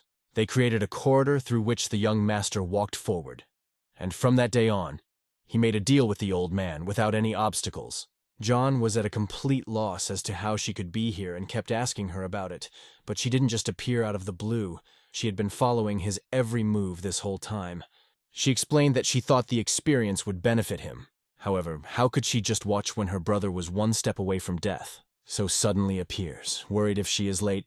A raven was flying above them, heading straight for the man. A bird sat on his hand, bringing a message from headquarters. This message contained an order to stop hunting. Their leader and the leader of the assassin sect had come to an agreement that they would not interfere with each other. The Death Heaven sect agreed to leave them alone, only asking them not to provoke them first and not allow such situations to happen again. After that, they turned and left. They both realized that the head of the assassin sect was behind it all. After a while, So came back, riding a horse. The old man happily welcomed her back, while Chong stood by silently. Immediately, everyone started asking her if she was injured, to which she replied that she was fine. Afterwards, she approached Jian and asked why he didn't even mention that he was going to the head of the Heavenly Death Sect. He explained that he was afraid she would stop him, thinking the idea was crazy. She didn't deny it, because to break into the headquarters of the Heavenly Death Sect on her own is truly insane. But thanks to this, they stopped the persecution. Zhang said that the leader of the Death Heaven sect had promised to turn a blind eye to the revival of the Dead Soul Squad, and if they did not invade their territory, the sect would not act against them. Jung apologized to her for acting without her knowledge, but she understood that he did the right thing and asked not to apologize again for a job well done. At the same time, she warned that there would be no apology next time. In addition, he was informed that she had been insulted by his people. John immediately turned to the hall leader. Annie made an unexpected request, presented a knife, which surprised everyone present. He turned to the person who had offended the lady, who was his subordinate. He threw the knife on the ground and ordered him to take it. He crawled on his knees and grabbed the knife. He brought it up to his stomach and slowly began to insert the blade. The knife pierced his skin. After him, everyone who offended her in any way did it.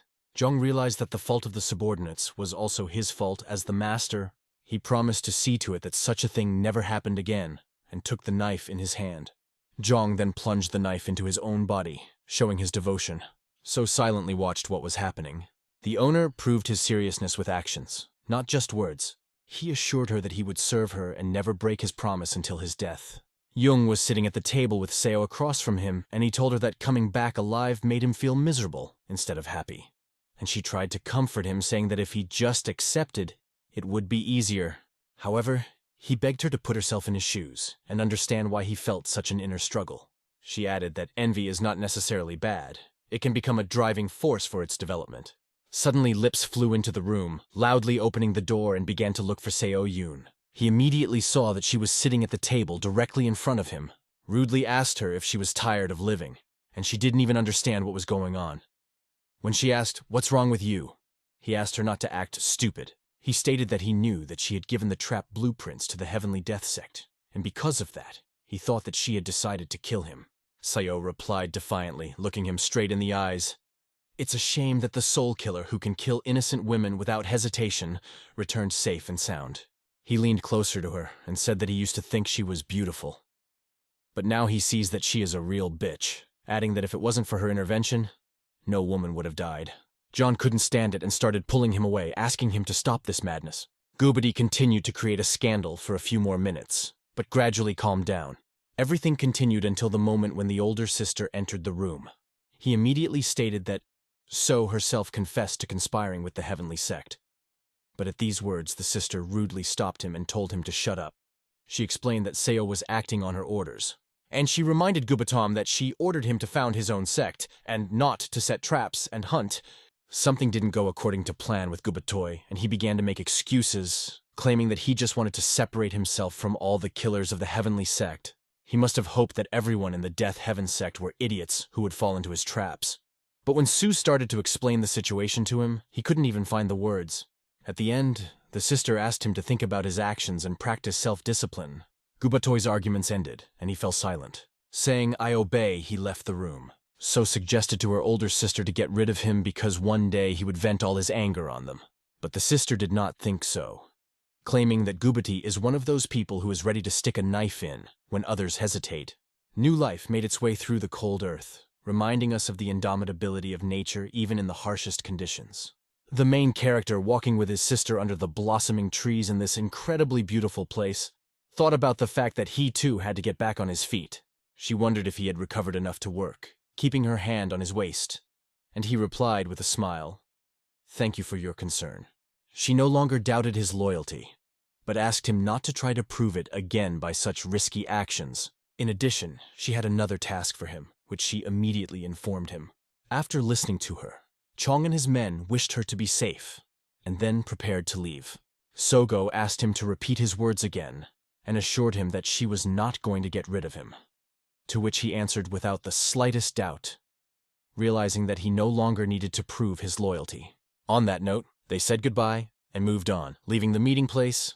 A mission of extreme importance was immediately assigned to Zhongli, to which Chuk only remarked, "No wonder I would entrust it to him myself." Sogo, meanwhile, said that she was going to create a power that would end the Heavenly Death Sect once and for all, while Zhongli would divert their attention to herself in the meantime. So turned to her older sister, asking her to follow the events more closely. She looked at the group of people moving confidently in front of them. Sue didn't have a complete idea of who they were. "These are assassins from the Dark Moon world," Sogo said, breaking the silence. While her men spent the 10,000 yang, she gathered hired assassins to follow them like ghosts of dead souls. Today was the day when they had to start their new duties. Meanwhile, Chong walked with his men, searching the horizon for at least some old ruin that could be their home. Soon, a building that was still under construction appeared in front of them. The fence was destroyed, and the building itself looked far from in the best condition. It was hard to know which side to call it home. However, Jong stated that now they will be living here, and they will have to accept that this place will become the headquarters of their sect of assassins, and tomorrow they have to start repairs. The sect leader told Chong that today they would be celebrating the establishment of 2 regional sect branches, and asked to prepare drinks for the occasion. Raising a glass, he asked to keep this information a secret, because now this place will officially become the headquarters of their sect. The leader also noted that the hard work will begin tomorrow, but today they can rest and enjoy the holiday as much as they want. As one, they all raised their glasses and loudly shouted, "Let's go!" then quickly drank the contents. "It went well," one of them said, exhaling loudly after tasting the drink. According to him, it was this drink that helped him quell the homesickness that always haunted him. Yugu asked him with a smile, "What is the longing?" because he himself was glad to be where his master John Lee was. They drank for some time, accompanied by loud laughter and merriment. It was deep night, and one by one they began to go to rest, gradually sinking into sleep. After a while, everyone was fast asleep, emitting loud snoring that broke the silence of the night.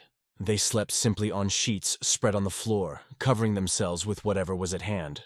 Suddenly, a voice addressed the older sister, causing her to wake up in the middle of the night. It was Young Lee who quietly said that this was the first and last time he would call her big sister. Enough time had passed, the pursuit of the Death Heaven sect had stopped, and he asked why she didn't return back to the Hao clan.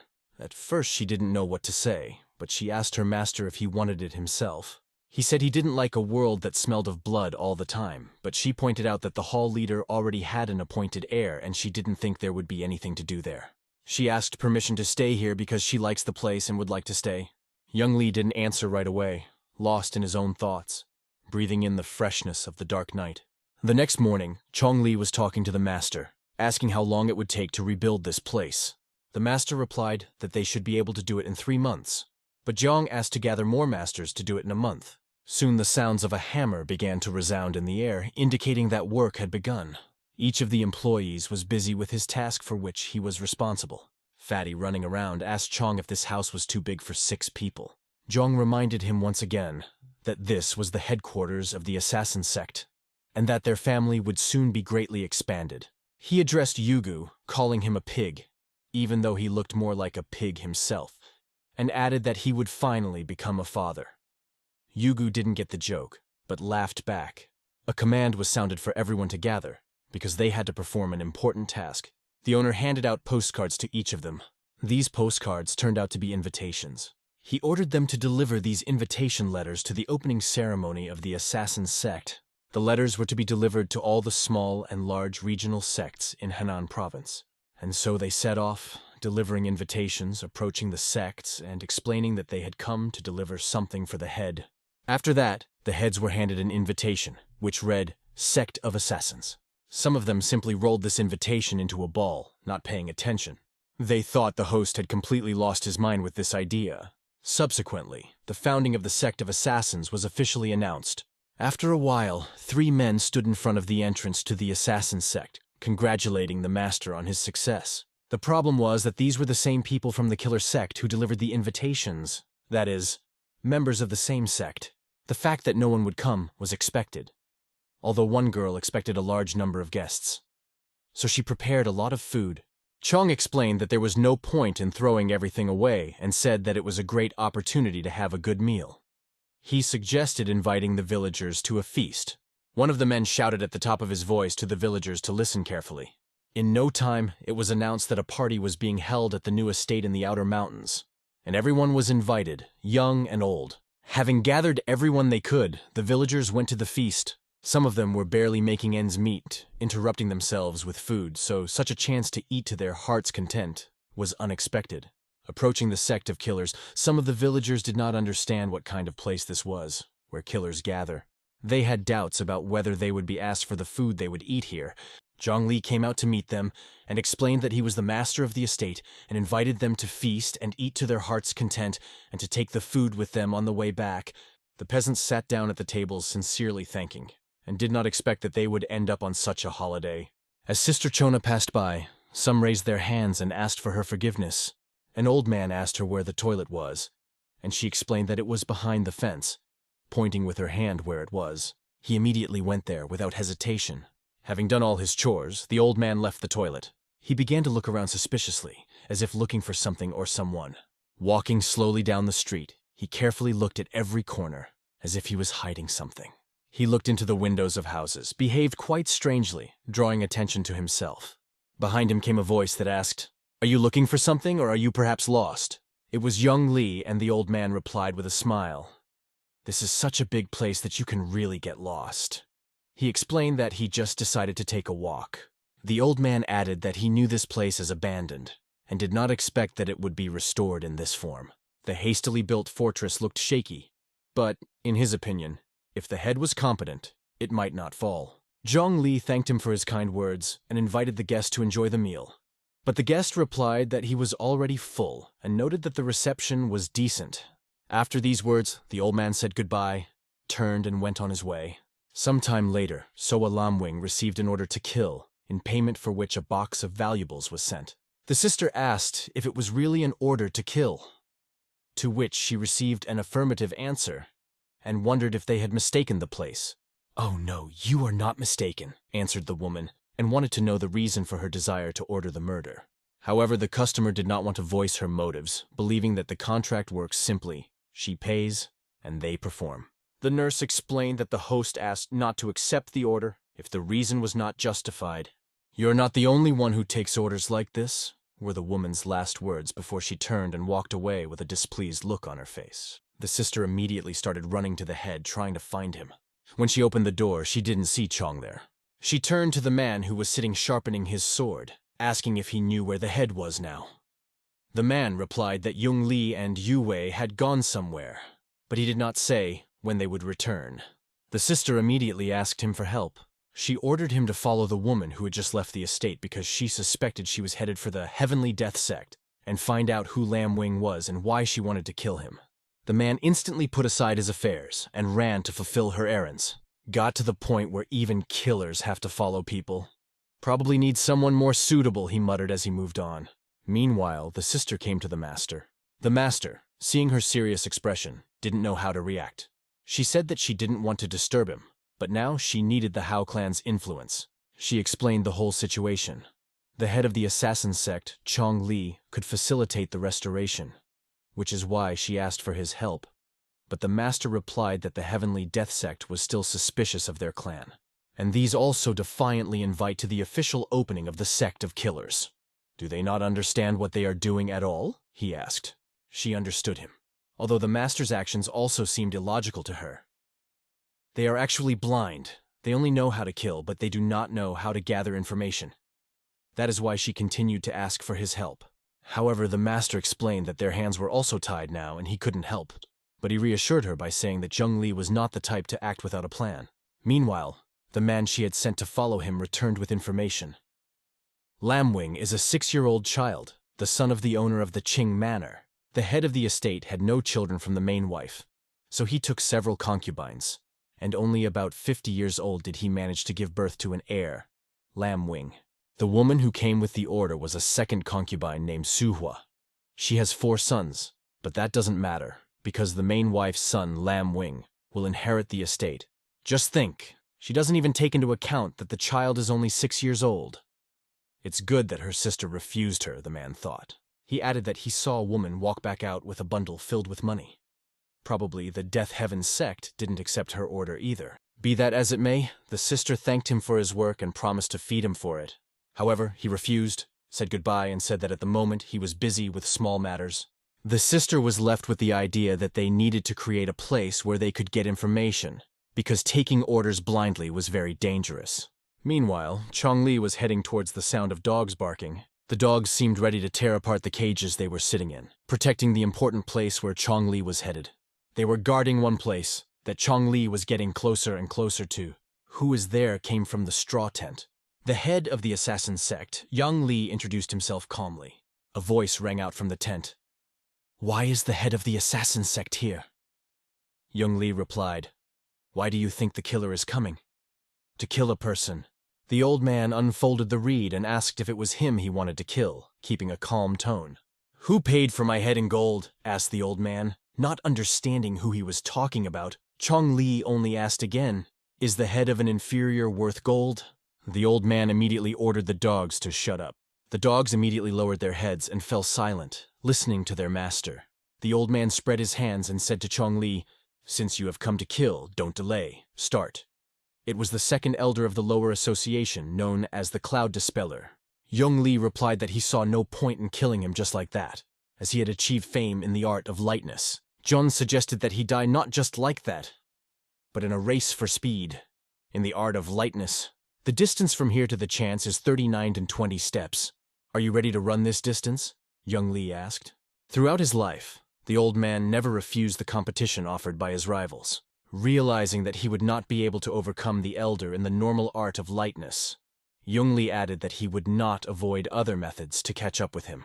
However, just running was not interesting to the elder, and he asked about the bet. "I came here to kill you," Chong Li replied coldly.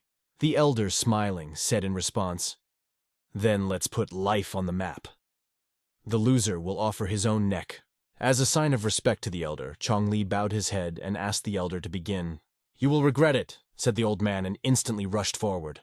His speed was truly impressive, as the elder ran with incredible agility. It seemed that Chong Li was not in a hurry at all. But, adjusting the sword on his belt, he started sharply. Quickly gaining speed, he rushed forward in an attempt to catch up with the old man. The elder, even though he was running at an incredible speed, looked back and noticed that Chong Li was already close on his heels. Suddenly, Chong changed direction, and the elder continued to run straight. It was a cunning plan of Chong. He left the horse aside, which he then quickly saddled. Having saddled his horse, he again rushed to catch up with the elder.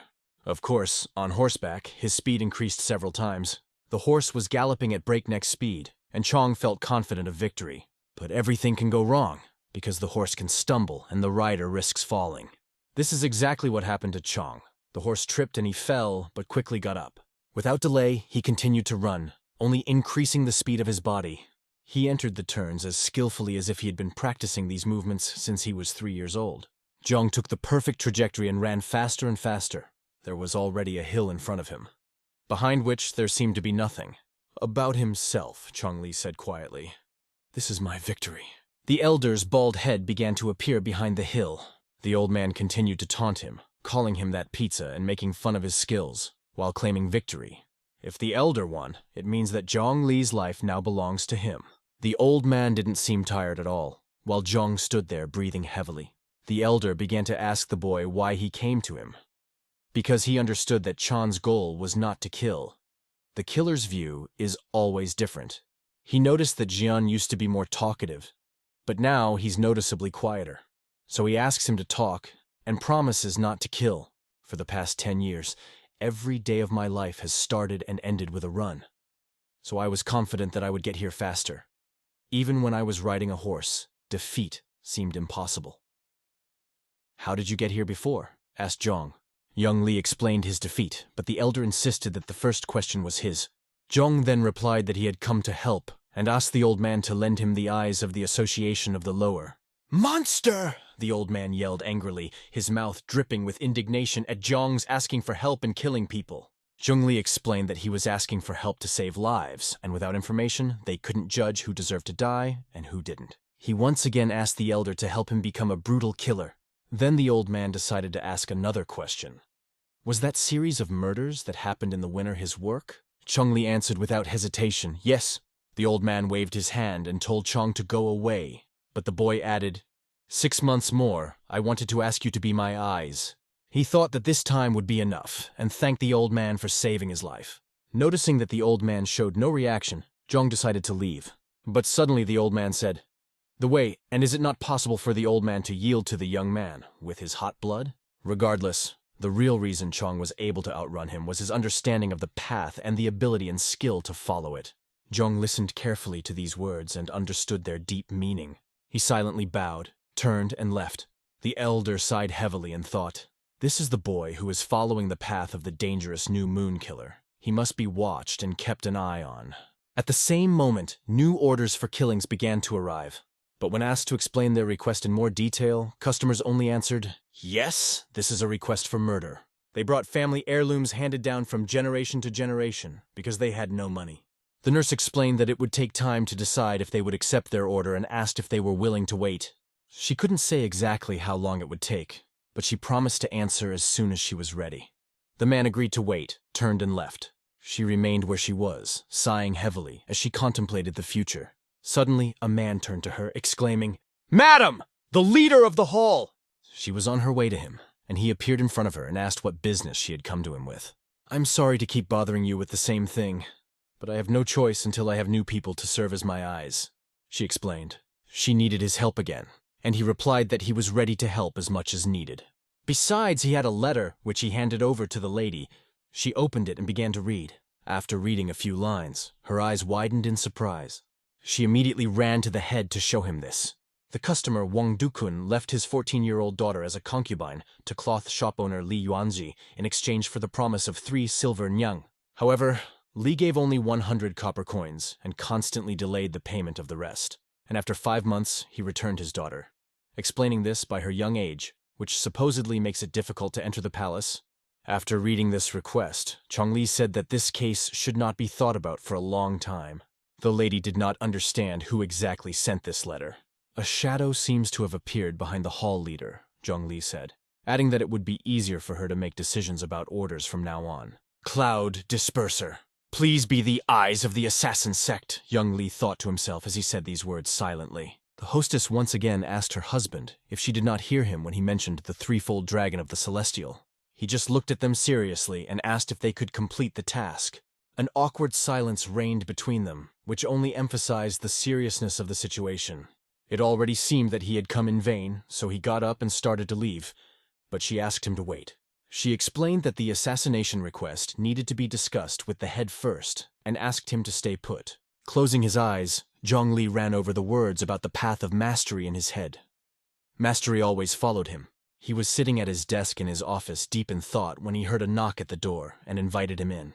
The lady of the leader entered the room and informed that someone had ordered the killing of the threefold dragon of the Celestial. He immediately replied with a refusal, but she tried to explain that this was the first order for a martial artist who ruled the area, and ordinary people would not bring such profits. "Orders for masters are not accepted," Chong reiterated firmly. Then he looked up at the ceiling and said, "Shadow. The shadow placed at the head of the hall not only helps, but also watches over us," he added. They did not act in haste until they were sure of the outcome.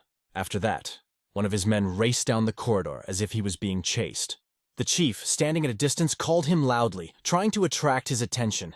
The head asked him to take out the person who came to the reception room with an order. He immediately rushed to carry out the assignment given to him by Chang Li. When he returned, he told the head that he would temporarily leave the premises, and she would take all orders during his absence. She, of course, wondered where he was going, and he decided to find people to share the area with. Before leaving, he asked her to provide these people with rooms and servants so that they would not experience any inconvenience. He added one more thing. Since she had left the Hao clan and was now a member of the assassin sect, it would be wrong to continue calling her the head. If all the power in the area now rests with her, then it is better to call her a manager. Soon the head was already in another place, where he promised to provide them with a roof over their heads, a living wage, and cover the costs of necessary goods. The old man was very grateful, but did not understand why he deserved such support. "I'm going to use you to kill people," Chang Li explained, to which the old man reacted in shock. He pointed his finger at the door and demanded that Chang Li leave immediately. "Was it necessary to say it so directly?" asked the old man. John explained that he didn't want to deceive the elder because how can you make plans without gaining trust? "Don't you want to complete the greatest masterpiece of your life?" Zhong asked, causing the old man to think. After some thought, Chong Li asked him to join him in a place located in the outer mountains. At that moment, a man came to the manor and said that he had an order for 12 nyangs. The manager was glad of his visit and invited him to come inside. This man was of gigantic height, bald, with a beard and 2 axes on his belt, and he confidently followed her. She led him to the room and asked him to make himself at home, if anything needed to be done with the servants. After a while, another man came to the entrance with a sword and said that he had a commission for 6 angels. "Welcome. Glad to see you," said the manager and invited him to follow her. Meanwhile, the members of the assassin sect watched these people and remembered the words of the head, who said that their family would expand. It became clear to them that the head had gone to recruit new people, and they thought that these were only minor figures. But one of them doubted, are they really just small bipods? They all looked together at the man at the entrance gate, who scared everyone who approached with his appearance. That man said that he had come with an order for 9 Nyang. Heaven's ruling sword emperor, the words to him sounded, and at first the man didn't even notice the presence of the others. Turning his head to the right, he saw Young Li, who offered him to become an assassin in the assassin sect. Young Li introduced himself as the head of this sect. The man recognized him as a desperate thrill-seeker, who had been telling the whole county about the founding of a cult of assassins. From the Sword Emperor's words, Chong Li understood that he already knew everything, so there was no need to explain the details. However, the Emperor suggested that Chong defeat him in battle first, and only then would he do what Li wants. Li put his sword aside and said he would fight without it, as he couldn't hurt the person who would become a member of his family. The Emperor's sword also flew out of his hands, and he added, "Me too." Their fight began in a stand. They demonstrated beautiful hand movements, real harmony in the fight. The technique of both was impressive. The blows flew with incredible speed like lightning. It was the style of the Crimson Forest tribe. Known for its aggressiveness and sophistication, Li immediately recognized this technique and used a defense that was nothing less than amazing. However, Li managed to break through the defense, hitting the liver area with his left fist. This blow was followed by an overhand from the right, hitting the opponent right under the eye. However, Young Li reiterated that he did not want to harm anyone who would become part of his family. He stopped his fist right in front of his cheekbone, which slightly offended the Emperor. And the Emperor, realizing the depth of honor, agreed to become an assassin in the sect. The Sword Emperor asked Li to be polite when talking to the head, then gave him directions on where to go. Soon the manager was accepting new people to the estate. She asked the old man who came with the errand how many nyangs he had come for, but he did not understand what he was talking about. The old man asked her in surprise, in what sense with the commission? The Emperor of the Sword, ruling the heavens, stood in front of the stewardess and explained that he had come at her request by order of the head. Shortly after, Petal Whirlwind's short spear arrived with a warrant for 10 Nyang. The Blossoming Plum swordsman also stood outside the gate, declaring that he had an errand for 11 Nyang. On the way, the leader met a man who was carrying a large amount of firewood on his shoulders. Zhang turned his attention to this man and said that he had never met such a physically strong person in his entire life. He noted that he was wasting his strength. The man didn't know where it could be better used and asked Zhang what he meant. Li replied that such a power was great for killing people. You can kill anyone, and if they are evil people, you will not be considered a butcher, but a follower of justice, explained Zhang. These words interested the man, and he began to think about their meaning. After that, Young Li suggested that they work together. The man said that Hao Dagan had 3 sons and the middle son molested his sister and also hit his father, crippling him. He asked Li if he could kill the middle son and promised to join him immediately. However, Jun saw that the man was so strong that he could defeat even a cow by himself, so he asked why he didn't kill them himself. He explained that he had already tried, but now he was limping and had lost one eye. Young Li replied that they would be leaving soon, so the man should get ready. Meanwhile, the Two-Hook Killer appeared at the gate, announcing that he had come with an errand for 4 Nyangs. Soon the Deadly Four appeared at the gate, also arriving with an errand. At this very moment, Grandfather could not hold back his tears. He looked at his son's body lying dead on the ground and repeated that it was impossible, because his son could not commit suicide. The second son tried to calm his father, supporting him in this difficult moment. Meanwhile, the big man was standing behind them, and couldn't believe what had happened, because he understood that it was Jung Li's handiwork. Chong was already standing next to him and told him exactly where the headquarters was located in the compound. Zorwan couldn't figure out how the boy did it, and Zhang told him to come and he'd teach him how to do the same. Meanwhile, the Iron Halberd of Light and Darkness had already entered the gate with an assignment. Bloodthirsty Bat also appeared, with an errand for 5 Nyang. Master Bodeni also arrived and had a commission for 13 Nyang.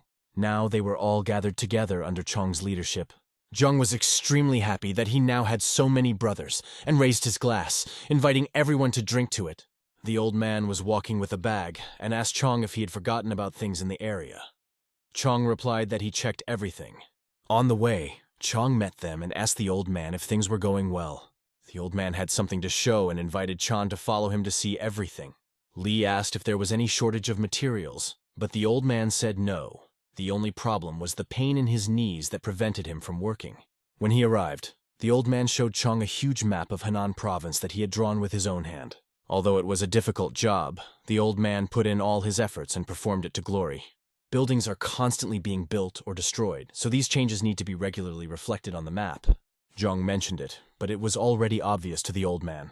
Li went to one of his acquaintances and asked how he was doing, but he was unhappy that he had come to be an assassin, and instead had to sit in four walls, alone with his thoughts. Li explained that first you need to learn to control yourself and be able to manage your own emotions. Then he offered the acquaintance a way out if he really wanted to fight. Li put a folded piece of paper on the table and asked him to remember everything that was written there by morning. The man was happy because he finally got a task. Unfolding the letter, he saw a map and asked who he needed to kill. "You study everything completely, and then I will tell you," the head answered him. This upset the man very much. He nervously scratched his head. Then the chief said that one day this card would save his life, and asked him to memorize it carefully. Meanwhile, the manager reported that they were short of funds, and if this continued, there would be serious problems with the management of the area. She asked to see the head, but he explained to her that she shouldn't, as she was spending their resources wisely and rationally. "I will fire half of the servants, the murderers, the head of the kitchen, and the overseer of the premises," she declared. But the head asked to leave everything as it is. She asked if they should turn to the old master for help, but the answer was again negative. The head only asked her to wait a little and assured her that everything would be fine soon. She left his office without the slightest idea of what was going on, and although she didn't know what he was up to, her intuition told her he was definitely up to something. Thoughts swarmed in her head, but there was no clarity. The next morning, the chief went outside and asked one of his acquaintances where Sunga's fish stall was located. He replied that it was on the main street of Quanping. He clearly explained where the counter was located, confirming that he had studied the map well. The chief turned to the bloodthirsty bat and asked what he would do if the forest lands were surrounded by martial artists. Misha replied that there is a loophole in the eastern part. On the other side, there is a difficult terrain and a stream where waste is dumped, so it is not protected. Further, on the fourth plains, 1,000 craftsmen gathered. When asked what to do, Misha replied that he would first change direction. And behind the forest, there is a cliff where pines have taken strong roots. If the ropes are well prepared, it is possible to climb, he added. But noted that if the four plains are under surveillance, then the cliff will also be watched. The head explained that the destination was not the pine forest, but he was testing how well Misha knew the map. After that, he handed out postcards to them and asked them to take them. Opening the letters, they saw the names of people. They excitedly turned to the head, not understanding what was happening. Peerless Sword of the Eighth Circle, 9 dragon-slaying swords, or Heavenly Triple Dragon, kill him, the head ordered. After some time, following the map, one of them was already on his way. He turned right and went to the stall where silk was sold. There was no flaw in the map, and by following it they knew exactly where to go. She was incredibly reliable and helped them choose the right path. One of the men jumped from the car, standing in the road, and immediately jumped to the roof of the building.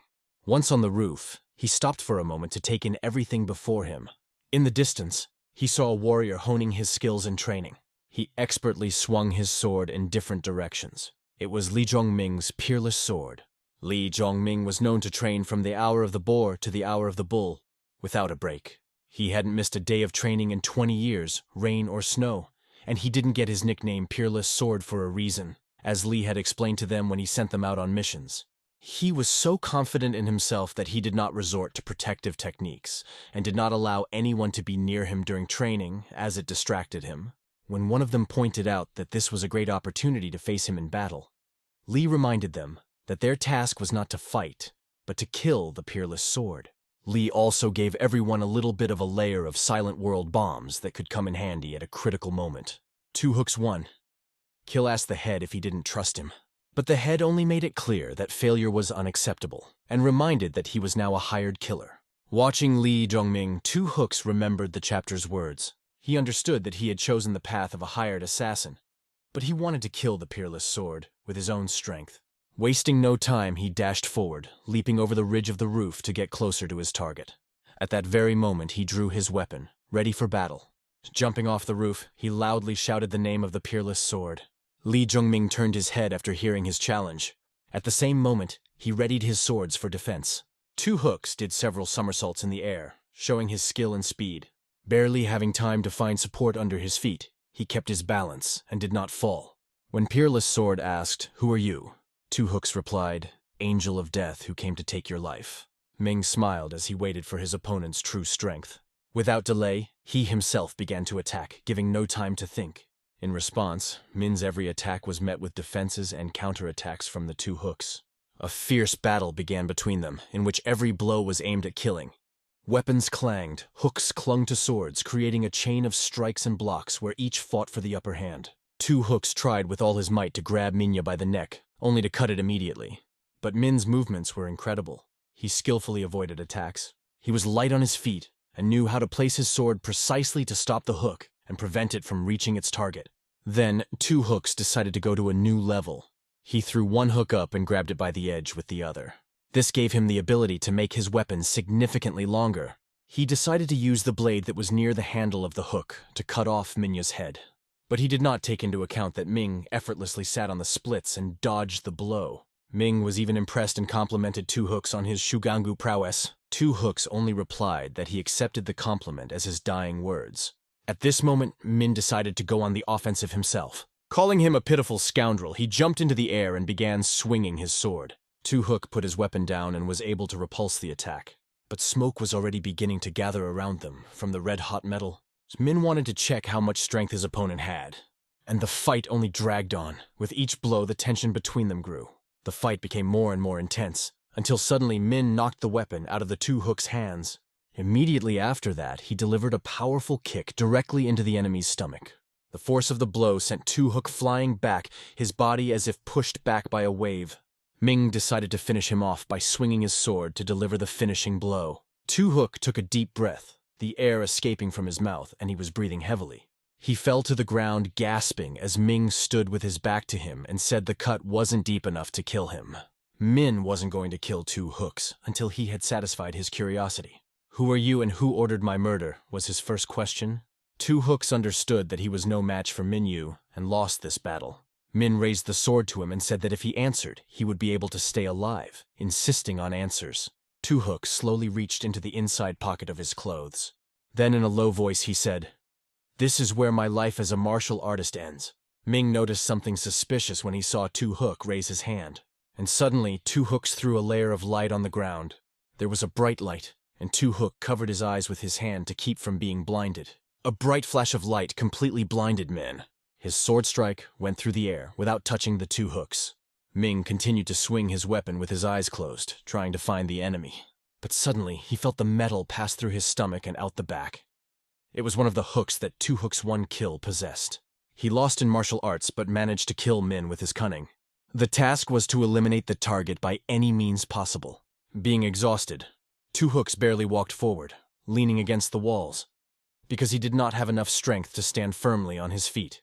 There were already shouts around that he was being pursued. He decided to gather his last strength and run further. But where to get strength when there is absolutely none left? His legs buckled and he fell. He fell to the ground, exhaling all the air that was left in his lungs. He spread his arms and legs, looking up at the sky, completely exhausted. At that moment, he mentally wished to be reborn as a hired killer. Suddenly his eyes began to open because he heard something strange. Looking back, he saw in front of him the huge back of the big man who was carrying him. It was Yuhu who saved him by pulling him out of that world. The head ordered Yuhu to wait on the retreat route, knowing that Two Hooks would not be able to get out unscathed. Who is this head? Thoughts swarmed in Two Hooks' head. He began to wonder how far the head could predict the future. "Mistress, leader of the hall, I wish you health," said the man, meeting her on the way. She answered the same and asked for what purpose he had come.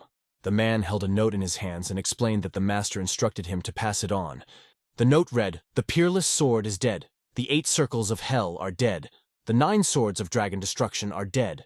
The man added that the head also asked to convey that he would be glad to see her when she has free time. Later, while talking to the head, she mentioned that the 3 celestial dragons were said to be dead. She asked if they were involved in this, but the head only asked if they had the power to make it happen. For her, this answer sounded like a hidden confession. "Yes, we are involved in this, and we did it." The chief then added that a wagon load of rice would arrive in the afternoon and asked him to tell Yugu, Yue, and Yoksok to carry the rice to the warehouse instead of the workers. "In addition to my father, the 8 circles of hell and the 9 swords of dragon destruction were also attacked that day," she said, adding that it was a surprise attack with no formal request for a duel. People have already discussed the hired killers and said that this is how the Heavenly Death Sect works and that no one else is behind these actions but them. They plan to organize countermeasures as they considered it a great opportunity to get rid of this infection. The monk asked them if they had evidence and if they were acting in haste. He urged them not to talk recklessly about destruction, stressing that the law is not so simple that it can be carried out at will. These words of the venerable monk made the people fall silent a little. The monk believed that this was not the handiwork of the Heavenly Death Sect. At the same moment, rice was delivered to the Death Sect. The manager indicated where to store it. Yugu removed the bag from his shoulder and threw it to the ground with a thud. But the seams of the bag failed, and the rice spilled out onto the ground. The bag was made of old straw and therefore did not last. Suddenly, the manager's attention was drawn to the scattered rice itself. She noticed that silver had fallen out of the bag among the grains of rice. At that moment, the chief was standing under the barn and said that the rice may contain small stones, so it must be washed thoroughly before cooking. He winked at her, implying that now they would have enough silver to feed the whole family in the place. She understood that this was a hint that they now had money. Meanwhile, Two Hook lay sweating. Fortunately, serious injuries were avoided, but he had lost a lot of blood and it would take time to fully recover, the doctor explained as he bandaged his wounds. The head thanked the doctor for his work and asked him to continue taking care of the wounded, to which he replied that there was no reason for concern. There was another killer nearby with a broken arm, but he knew he was luckier than the one with a ripped open stomach. One of them said that he would go to his room because such cuts are usual for them, and it is not worth making a big fuss about it. The head, of course, let him go. The manager brought the news that the old man from the Association of Inferiors came to him and insisted on serving rice. Soon, the old man was already sitting at the table and eating rice, trying to eat as much as possible. He greedily stuffed the rice into himself, but at the same time his displeasure was obvious. He expressed his displeasure to the chief, implying that the chief had so much and treated him with contempt, and treated him to only one portion of rice. After asking the chapter, "Who told you that I treat you with contempt?" the old man replied that everything was written on his face. He made it clear that he had come for a reason, and asked not to stay long. The head asked if his presence in the premises was disturbing. "What kind of contract killer will he be happy with when a stranger comes to his house and inspects every corner?" remarked the head. He then asked the old man if he would mind if the head told everyone that the elder of the Inferior Association had become close to the hired killers. The old man asked him to be quiet, and the head laughed and promised to keep it a secret. The chief believed that he could learn about the 3 dragons without the old man's help. The old man told him the news. The Peerless Sword had been killed by Xuanguo, the 8 circles of hell were drowned in blood, and the 9 dragon-slaying swords had been pierced by a dagger. The old man also knew that the head currently had no hired assassins, and he wanted to see them at least once. The chief wondered why the old man wanted to see the butchers. The old man replied that he had no bad intentions. He was just curious about what kind of people they were. Chongli understood everything and only laughed in response. Chongli then looked the old man straight in the eyes and asked him not to cross the line. The old man, pretending not to understand, asked, "What is the limit?" Chongli continued. Of course he is grateful for the help, but trying to interfere in internal affairs creates inconvenience. He then asked if the elder believed that the 3 celestial dragons had been killed by the assassin sect. After all, everyone suspected the Heavenly Death Sect, but the old man had his own opinion. The head was curious to know what exactly this thought was, and he looked carefully with a serious face at the old man. After that, Yongli laughed out loud and said that the elder seemed to think too highly of the assassin sect, then invited him to come with him. He wanted to show something important, and at that moment, there were shouts from the hunting master who was practicing with his sword. The master honed his strikes, trying to find balance on his feet. However, he did not always succeed, and from time to time he fell to his knees. Another master showed how to properly transfer weight to the leg. The head brought the old man to show their new subordinate and said with a hint of hope, "It would be good if their skill grew fast enough for them to be able to kill the 3 celestial dragons." Li also noted that 6 months after the expiration of this period, the elder's entry will be prohibited, and the information from the lower association will also be unavailable, which could raise doubts. Finally, the old man said that the dagger was too light for that apprentice.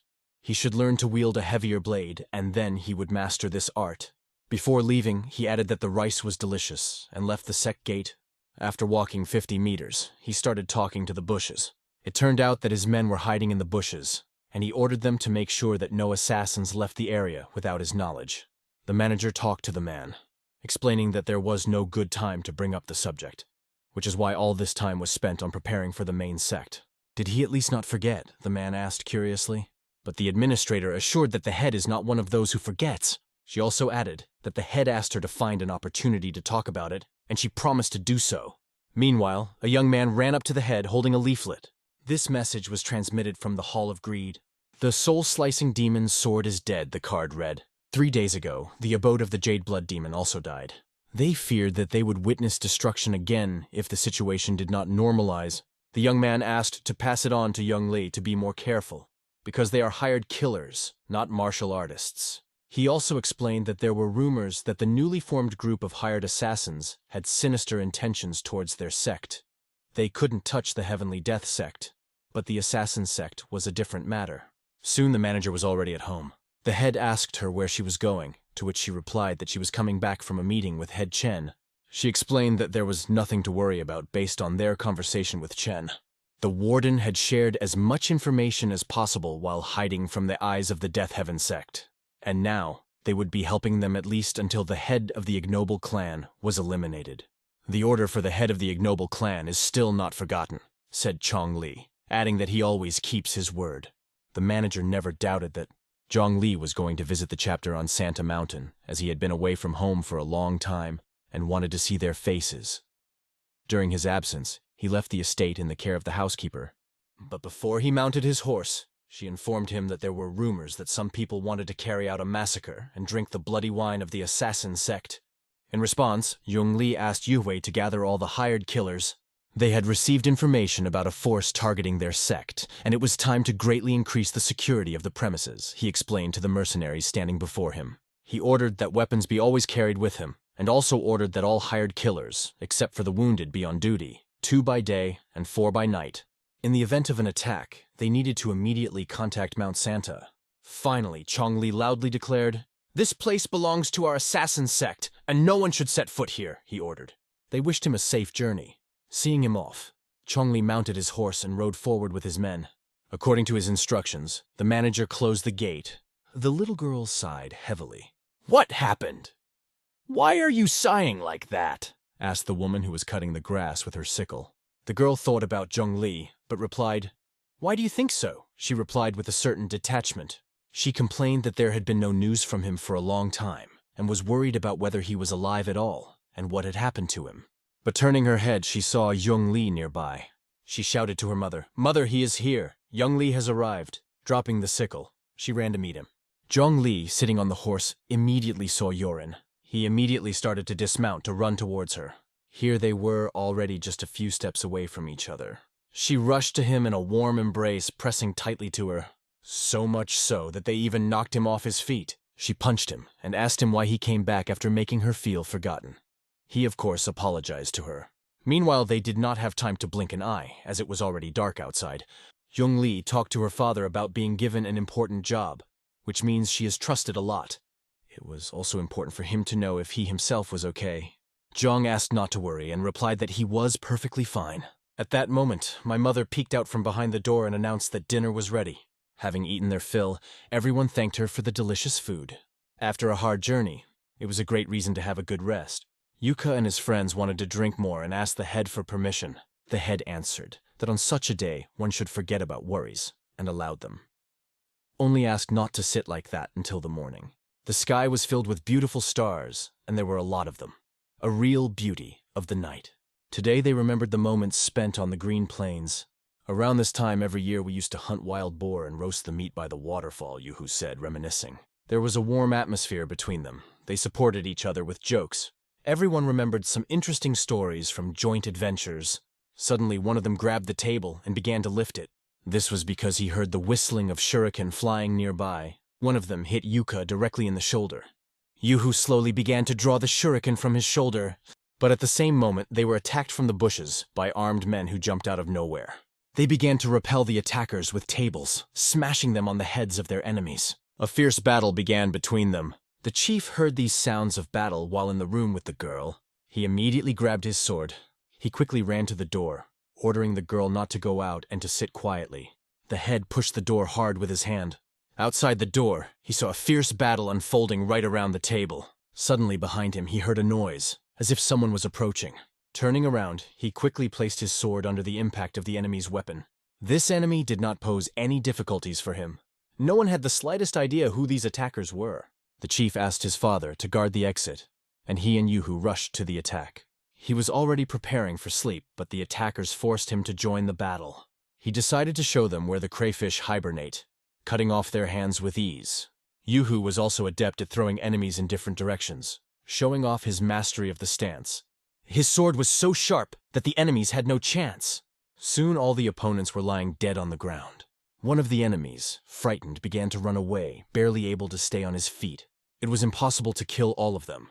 It was necessary to leave at least one alive in order to find out who was behind this attack. Due to the lack of time, they decided to throw a bowl at the fugitive to stop him. Of course, the accuracy of the fighters was impeccable, and the bowl hit the enemy directly in the back of the head. At that moment, Yue was foaming at the mouth, while his companions tried to bring him back to consciousness. It became clear that there was poison in the enemy's shuriken. "They smeared their weapons with poison," Yuhu said. Young Li ran after the horse to fetch it and quickly take Yue to the camp. Without stopping, the head asked, because every second of delay could lead to death. After that, Chongli turned his attention to the kneeling enemy. He raised the sword to the captive's throat and slowly ran it across the skin, hinting at the seriousness of his question. "Is it the Heavenly Death Sect?" asked Chongli. The enemy replied, "Yes, it's all true." After that, Chongli raised his sword up. The representative of the Death Heavenly Sect began to cough, but it did not look convincing. It was hard for young Li to believe that this man was a real member of the Heavenly Death Sect, and he warned that for every lie he would cut off his finger. Chongli once again asked the captive where he came from. However, the head did not keep his word. Instead of a finger, an ear flew off. The prisoner bit his lip in pain but could not stand it and broke. He split after admitting that he came from the White Forest Association, which is located in Luoyang County. "Someone who betrayed his own so easily does not deserve to be a hired killer," the head said coldly. After these words, Chongli made a decisive swing with his sword. He ordered Yoksok to immediately return to the palace and lead the hired assassins in the direction of Luoyang. The head is determined to show what awaits those who dare touch the assassin sect. No one could have thought that they would come to the mansion on Mount Santa. It was unforgivable, and they were not going to forgive such insolence. The chief sat and talked with his men, discussing plans. Suddenly, mercenaries came up to them, ready for battle. Chongli adjusted his sword and told them it was time to leave. With determined faces, they marched forward. A whole group of merciless killers, each with their own unique skills, they marched for revenge. Soon, they were right in front of the gate, where 2 guards stood ready to defend. The guards with oval faces saw a group of people in front of them that were quickly approaching. They did not even guess who it could be, and for what purpose they were coming to them. "Mojin, open the gate for us." The words rang out, and one of Zheng Li's acquaintances charged at the guards. The guards prepared for battle, grasping their swords. But Yuhu, without even taking out his sword, hit one of them with his knee right in the head. Another he hacked with a sword, splitting his skull in 2. The gate was opened without any problems, and they easily entered Luoyang. But several dozen armed men, ready for battle, were already standing on their way. They were ordered to call the head of the association as Zhang Li of the assassin sect had arrived. The head of the association, pushing his men, finally came out to meet. "Are you the head of the White Forest Association, Li Shuxian?" asked Zhang Li. To which he asked how he knew who they were. Young Li wasn't about to repeat himself twice, and coldly explained that the only way to save his people was to admit his guilt by cutting off his head. "This will be your blood wine for the assassins," he added. Li Shuxian only laughed when he heard these words, and did not take them seriously. He turned to his men and said that they had a great opportunity. "Kill them all, and not a single assassin sect bastard should be left alive." Chongli cut off Li Shuxiang's head with one sharp blow of his sword, and his last words echoed in the air. His body fell limply to the ground in front of his own people. Chongli ordered his men, "Kill everyone!" and a fierce, like a flame battle began. Blood splattered in all directions from Chong's legendary strikes, which cut through enemies like a razor. He swept through their ranks, leaving only death and destruction in his wake. The blooming plum swordsman also displayed his strength by showing his enemies where they were. Each of the assassins mercilessly killed their enemies, thrusting their swords directly into their backs. The last thing that was heard at that place was a loud scream, after which everything fell silent. Outside the gates lay only corpses. Next to them were their swords, the weapons of their last battle. Li Shusang's severed head was nailed to the gate, and beneath it hung a note. First to attack our assassin sect and harm us, the White Forest Association knew the inevitability. Anyone dissatisfied with this is free to try to respond, the letter left behind said. According to the results of the investigation, it became known that the Association of the White Forest was really the first to attack the assassin sect. It was the same sect that recently invited them to their opening. The venerable monk recognized that Chong Li was not a man to be laughed at and mistook him for a dangerous opponent. The association of the White Forest with Luoyang was completely destroyed. After some time, this message was read by Sogo. She knew that the other 10 great sects would not tolerate an influential group that was out of their control. She had no doubt that these sects would find an excuse to get rid of the assassin sect. But while all eyes were on them, Sogo quietly announced her plans to build up her strength and assert herself in Marima when the time came. She ordered her men not to waste the time that Chong Li had given them. She hoped the preparations were going well, and her people confirmed that everything was going according to plan, and they wouldn't let her down. A whole army of horsemen rushed forward on their horses. They were met by a lone rider who was staring straight at them, but they just rushed past him without stopping. They only looked back at him, sitting on their horses. When the elder approached the owner, he apologized for being late. However, he also noted that only the fastest and strongest Mongol warriors were selected. Then the master turned to the famous warriors and asked them if they would sacrifice their heads for him. All, as one, raised their swords in the air and answered loudly, "Yes!" They circled around him on their horses, repeating the word over and over. "I am ready to pay for everything, without an iota of doubt," he said, full of determination. The 16th meridian of the small intestine group is located directly under the boy's ear, the girl explained. Hitting it would cause ringing in the ears and convulsions, she continued, showing her pin. It looked quite insignificant, but a precise piercing of the point of the heavenly window would instantly kill a strong person without even letting them scream. The girl quickly brought the needle closer to the mannequin's neck, demonstrating the technique. She said that their opponents were martial artists, and any mistake could lead to failure, and failure to death. Everyone listened attentively to her lecture and prepared to start training. She taught them this technique seriously, emphasizing precision and strength. Each of the students prepared to use this technique on mannequins to master the technique to perfection. "Pierce with all your might," she commanded, "and there will be no rest today until you do it 1,000 times. "You are not courtesans," she repeated, reminding them that they were assassins from the Dark Moon world. "Who is he? Say we will kill him," came words from one of the houses. Shaolin Abbot, Venerable Monk Hui Kun, said Lips. His interlocutor was stunned to hear this name. "Will it be difficult to kill him?" asked Hubasti. After that, he laughed and added that it was just a joke. "But why?" said the man, drawing his sword. He brought it right up to the neck of Hubatoy and added with a question in his voice, "Have you really decided to surprise me?" Hubati, without flinching, asked, "Is there work for the Union of Azure Assassins?" He heard that the Heavenly Death Sect was taking all the work, and it was becoming difficult to maintain the premises. The man realized that Gubati had not come to make an order. He came to offer them a job as an assassin. "I've heard they're sitting around anyway. Why not put them to work?" 30 people of the first class for a period of 5 years, said Gubati. In payment, he offered 2,000 yang a year. He placed the boxes of money right in front of the man. I add another 3,000, invited by that Gubati. He did not refuse, but added that he would personally select the killers. After some time, the man announced a gathering of all the people of the Azure Assassin Union. He invited Gubati to go and choose those he liked. Opening the door, the killers stood in front of them, lined up. Their bloodthirsty faces left no doubt about their readiness to pierce the enemy. Hubati walked slowly through the room, carefully examining each of them. Their eyes showed who was capable of what. He noticed the sinister glint in each killer's eyes, and he liked it. All this time, Eorn had put up with the fact that the safety of the family was the highest priority, but now she resented that there is no safety even here. She decided to explain her point by speaking it to them. Then she asked her father's opinion if there was an error in her judgment. When her father said there was no mistake, she turned to Zhongli and asked him why they had to live apart other than the safety argument. Zhongli replied, "Okay, let's move together to a place in the outer mountains." The girl jumped for joy and began to scream loudly with happiness. But then he explained that there was no guarantee that they would be able to stay there for long. They might have to pack up and find a new place again, but she didn't care. Zhong then turned to his mom and dad, saying that he left the region when he was a child, so it wasn't a problem for him. but they might be recognized. He meant that in the future, the assassin sect would receive even more attention, which would require them to live in the very center of the compound. Maybe we'll go back to the Central Plains, he said. The mother said she could no longer watch her daughter-in-law suffer because of this situation. I love you so much, Mom, the girl said, hugging her tightly, assuring her that she wouldn't have to worry anymore.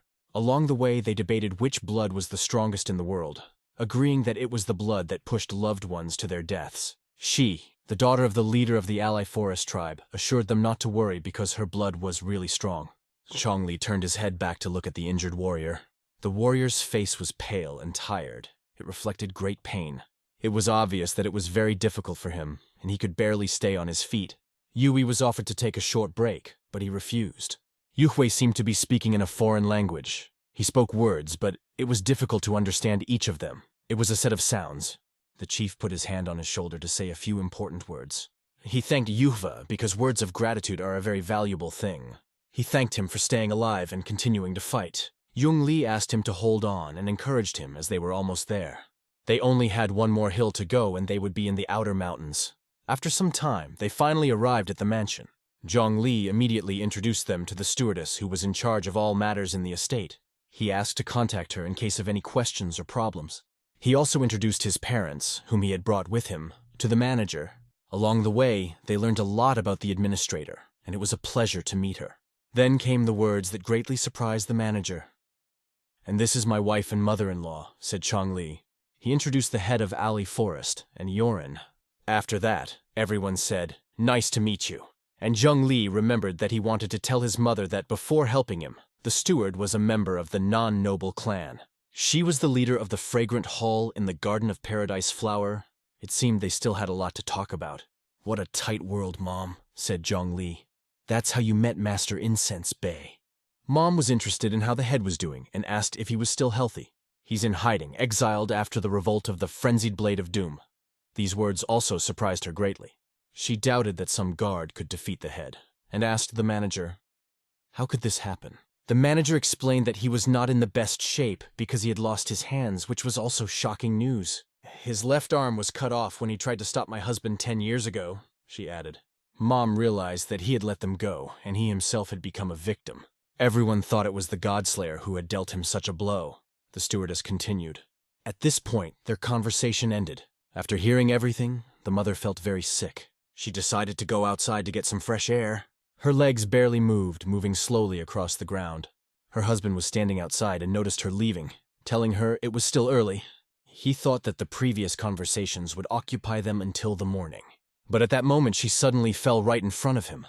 After some time, talking to his son, the father suggested that perhaps the former head had cut off his own hand so as not to be suspected of aiding them, and by letting them go, he lost his life. He told his son that his mother had not slept at all that night because of remorse. Then the son replied to his father that he promised the manageress and his mother that he would definitely kill the current head of the ignoble clan and do everything so that the former head could regain his lost position. During their conversation, the manager appeared, addressing the head. She informed him that people had arrived from Shaolin who wanted to see him. From Shaolin? Zhong Li's father exclaimed in surprise. The head asked his father to hide to avoid unwanted questions. The Shaolin representative entered and said he had a message from the Shaolin abbot. He said that the abbot wanted Chongli to visit the Shaolin monastery soon. Chongli looked around, sitting at the table directly across from the monk. Then he leaned closer to him and asked in a low voice, "How much do you offer?" The monk did not understand what he was talking about, but Chongli explained that busy people should be paid for visits. Many people yearn for the opportunity to learn from a respected monk, Chongli continued. But I set a price for meeting such a person. This greatly surprised the Shaolin representative. Chongli considered himself a mercantile person and showed no interest without the jingle of coins. He directly told the monk that he would not take a single step without appropriate payment. Although the monk said that money is not the most important thing in this world, Li stubbornly stood his ground, not backing down from his beliefs. The monk could not understand what made Li so self-confident and defiant. "Do you really think that the venerable monk is up to you?" Li said challengingly. "How can a hired killer who has been taken in by you stand up to a man who can wipe out anyone at will?" he continued. Li said he would arrive in 10 days, on July 7th according to the lunar calendar, and asked him to convey this news to the monk, wishing him a safe return. After a while on the street, a woman carrying food stopped in front of them. She asked for a treat, saying that it must not be easy for them, and they do not have the opportunity to eat properly. Standing in front of the bushes, she added that there was a letter on the table, in which the head of the assassin's sect asked to deliver it to the cloud-dispersing elder. She placed the tray of food in front of them and decided to leave. The man climbed out of the bushes and realized that their observation had long been noticed. "What to do?" asked his friend, but the answer never came because it became clear that they had been declassified. In the end, they decided to eat well first, and the amount of food that lay before them made them very happy. The letter stated that their services were no longer required. After some time, they were already standing in front of the elder, holding the same letter in their hands. The elder looked down upon the head of the assassin sect as a scoundrel, because he was convinced that he was always spreading rumors to Shaolin. At the same time, all the mercenaries wanted to go with their leader to become his bodyguards. However, he only asked them not to make too much noise and mounted his horse. He thought he would just be listened to with boring instructions, so he decided to go himself. In addition, he added to his people that worrying about him was the most senseless thing in the world. Sighing, the mercenaries just looked at him, hoping for the best. They waved and wished him safety, and he galloped away. But already in the forest, an old man appeared next to him, running very fast. Li asked the old man if he had delivered the letter, and asked him not to go out to meet him himself. The old man, in turn, wondered if the mysterious deaths of martial arts masters were not the work of a sect of assassins. Li explained to him that no traces of hired killers had been found. He advised those mercenaries who freely obey their elders to change their field of activity. As for the second passage, Li advised not to take any chances, as there were traps everywhere. The old man, agreeing, added that he himself does not advise to do this. Suddenly, the horse's hooves began to dig deep into the ground. They both stopped abruptly, and Zhong asked Li what he meant. The old man explained to Li that he should not go to Shaolin. If the leader of the bully sect is summoned to Shaolin, then there are only 3 possible options. Either he becomes their obedient dog, or he dissolves the sect himself. And the third option is simply to disappear without a trace. Of course, Li thanked the old man for his advice. However, he added that he made a promise, and promises must be fulfilled. After saying goodbye to the old man, Li got back on his horse and rode on. The old man, although he shouted after him, "You are still that infection!" Li paid no attention and confidently moved in his direction. He soon found himself at the entrance to Shaolin. The monks met him and asked him to follow them. They also added that above all, the place honors the Buddha and will return the sword when he decides to leave Shaolin. Looks like the sword will have to be given away. Zhong handed the sword to one of the lower-ranking monks. After that, he followed another monk who was showing the way. Straight ahead, Li scanned the surroundings, carefully studying every detail. The heart of the 10 great sects was located here, and this place radiated immense power. After some time, they finally reached the place where they were supposed to come. Zhong entered the Shaolin monastery. A monk stood directly in front of him.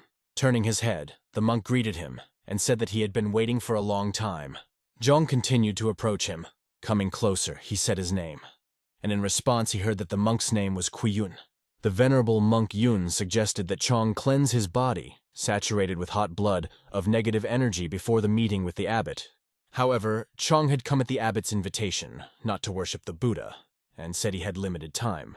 "This is the usual order for those who enter our monastery," the monk explained, adding that Zhong is the first to be greeted for this reason.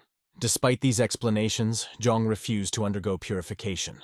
But in a moment, he found himself surrounded by monks who sought to cleanse him of his lust for murder. Now Li understood how Shaolin treated invited guests. The monk raised his hand to his beard and said, "Amitabha." All the monks stood in battle stance right in front of him, ready for action. Surrounding him, the situation changed dramatically, and now Jung realized that their original purpose was completely different. He felt that from the beginning they had planned more than just a meeting, but something more.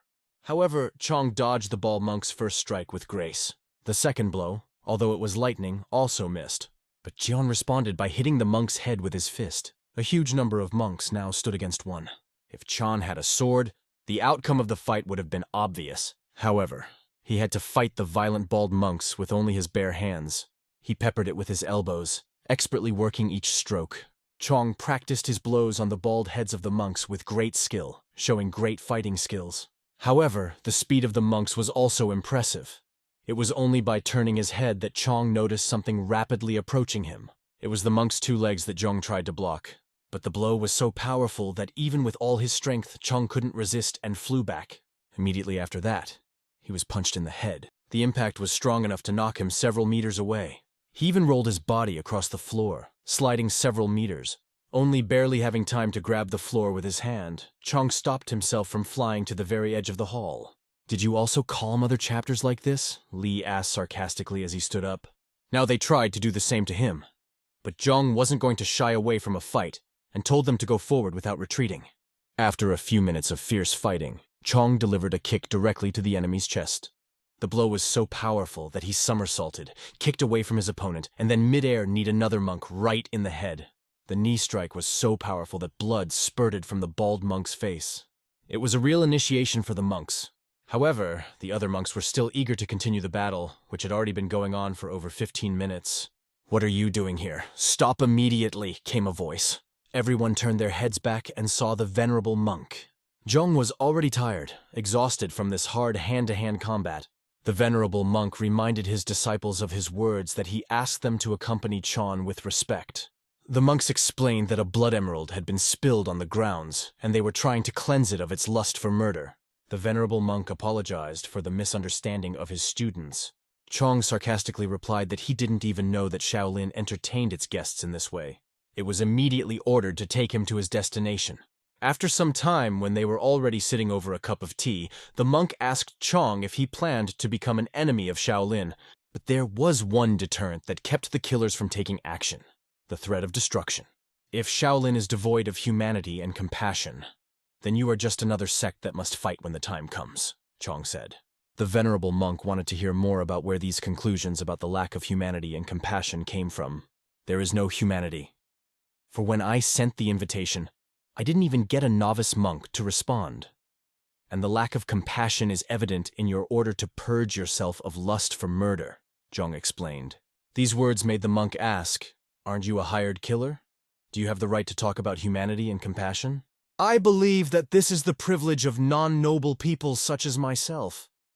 And even if I myself do not always act correctly, I am obliged to honor the Buddha," answered Li. The venerable monk sipped his tea slowly. Then he asked Chong, "Do you know what a 9-year-old sitting in front of a wall is?" Li mentioned that this meant cultivating for 9 years. "How about trying it yourself?" the venerable monk asked him. But Zhong replied that there must be a higher meaning in his life. "Isn't Shaolin training the reason for your invitation?" asked Chong monk, nodded in response. "Yes." Zhong got up from the table, feeling that there was no point in continuing the conversation, and said that it was time for him. "Do you realize what it means to refuse a proposal for Hinayana?" asked the monk. "Of course, I realize I have no intention of needlessly clinging to anyone. That way the assassin sect will never be destroyed," Li replied. "Are you sure of your words?" asked the Han again. "I'm sure you won't make up reasons that don't exist," Zhong said firmly. "I will visit you again in the future," Zhong said as he said goodbye and left the room. He closed the door behind him and calmly left. The monk remained sitting at the table, immersed in his thoughts. He reflected that the cloud-dispersing monk had reported that he had been keeping a close eye on the situation, but seemed to find no evidence. Then the monk thought about which of the worldly disciples had passed through the 36th room. Is there a single person in all of Henan province who hasn't heard of Zheng Yun of Kaifeng? He remembered that Bai Tian was teaching the next generation in Zhejiang province and ordered a disciple to be sent there. The venerable monk also told one of the brothers that he was sorry to realize that they had not been able to defeat one hired assassin. The training of 18 arhats was no longer enough. The monk promised that he would devote himself more diligently to training. He admitted that it was just an excuse, but Chong Li had extraordinary martial arts. If it can't be controlled, it's better to kill it before it gets even stronger, the monk thought. Meanwhile, the mercenaries, when it was already evening, were waiting for their leader at the gate. The sun was setting, and he still hadn't returned, which made him more anxious by the minute. "Maybe he won't come back," suggested the hunting master. Everyone began to worry, not knowing where he could be.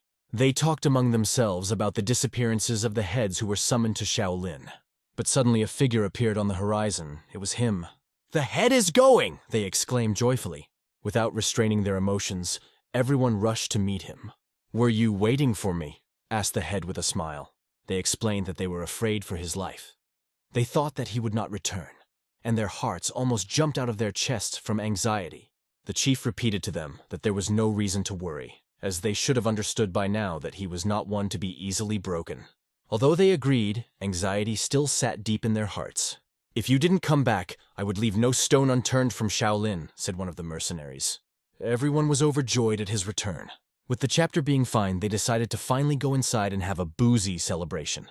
However, when they entered, someone addressed the head. The man ran and shouted, "The head of the sect of murderers!" A pursuer was running after him. The pursuer threw the dagger in an attempt to hit his target. The man did not have time to run. The dagger hit him in the back and he fell. His life ended in an instant. His legs buckled and he began to fall. "This is the Heavenly Death Sect." They were surprised. "What are they doing here?" They approached the body and began to undress it in search of something important. However, judging by their words, what they were looking for could not be found. Members of the Death Sect began to run up, shouting what they were doing in front of someone else's estate. "Nothing will work, we retreat," said the men, starting to run away. "Should you run after them and catch them?" they asked the head. But he answered, "There is no sense." The dying man turned to the head of the assassin sect with a trembling voice. He ran up to him, intending to hand over what was hidden in his sleeve. It was a message from the head of the heavenly sect. However, he did not have time to deliver the message. His hand weakened and fell to the ground. Young Lee reached for the letter to open it and read it. It read, September 15th, midnight, Dark Bamboo Forest.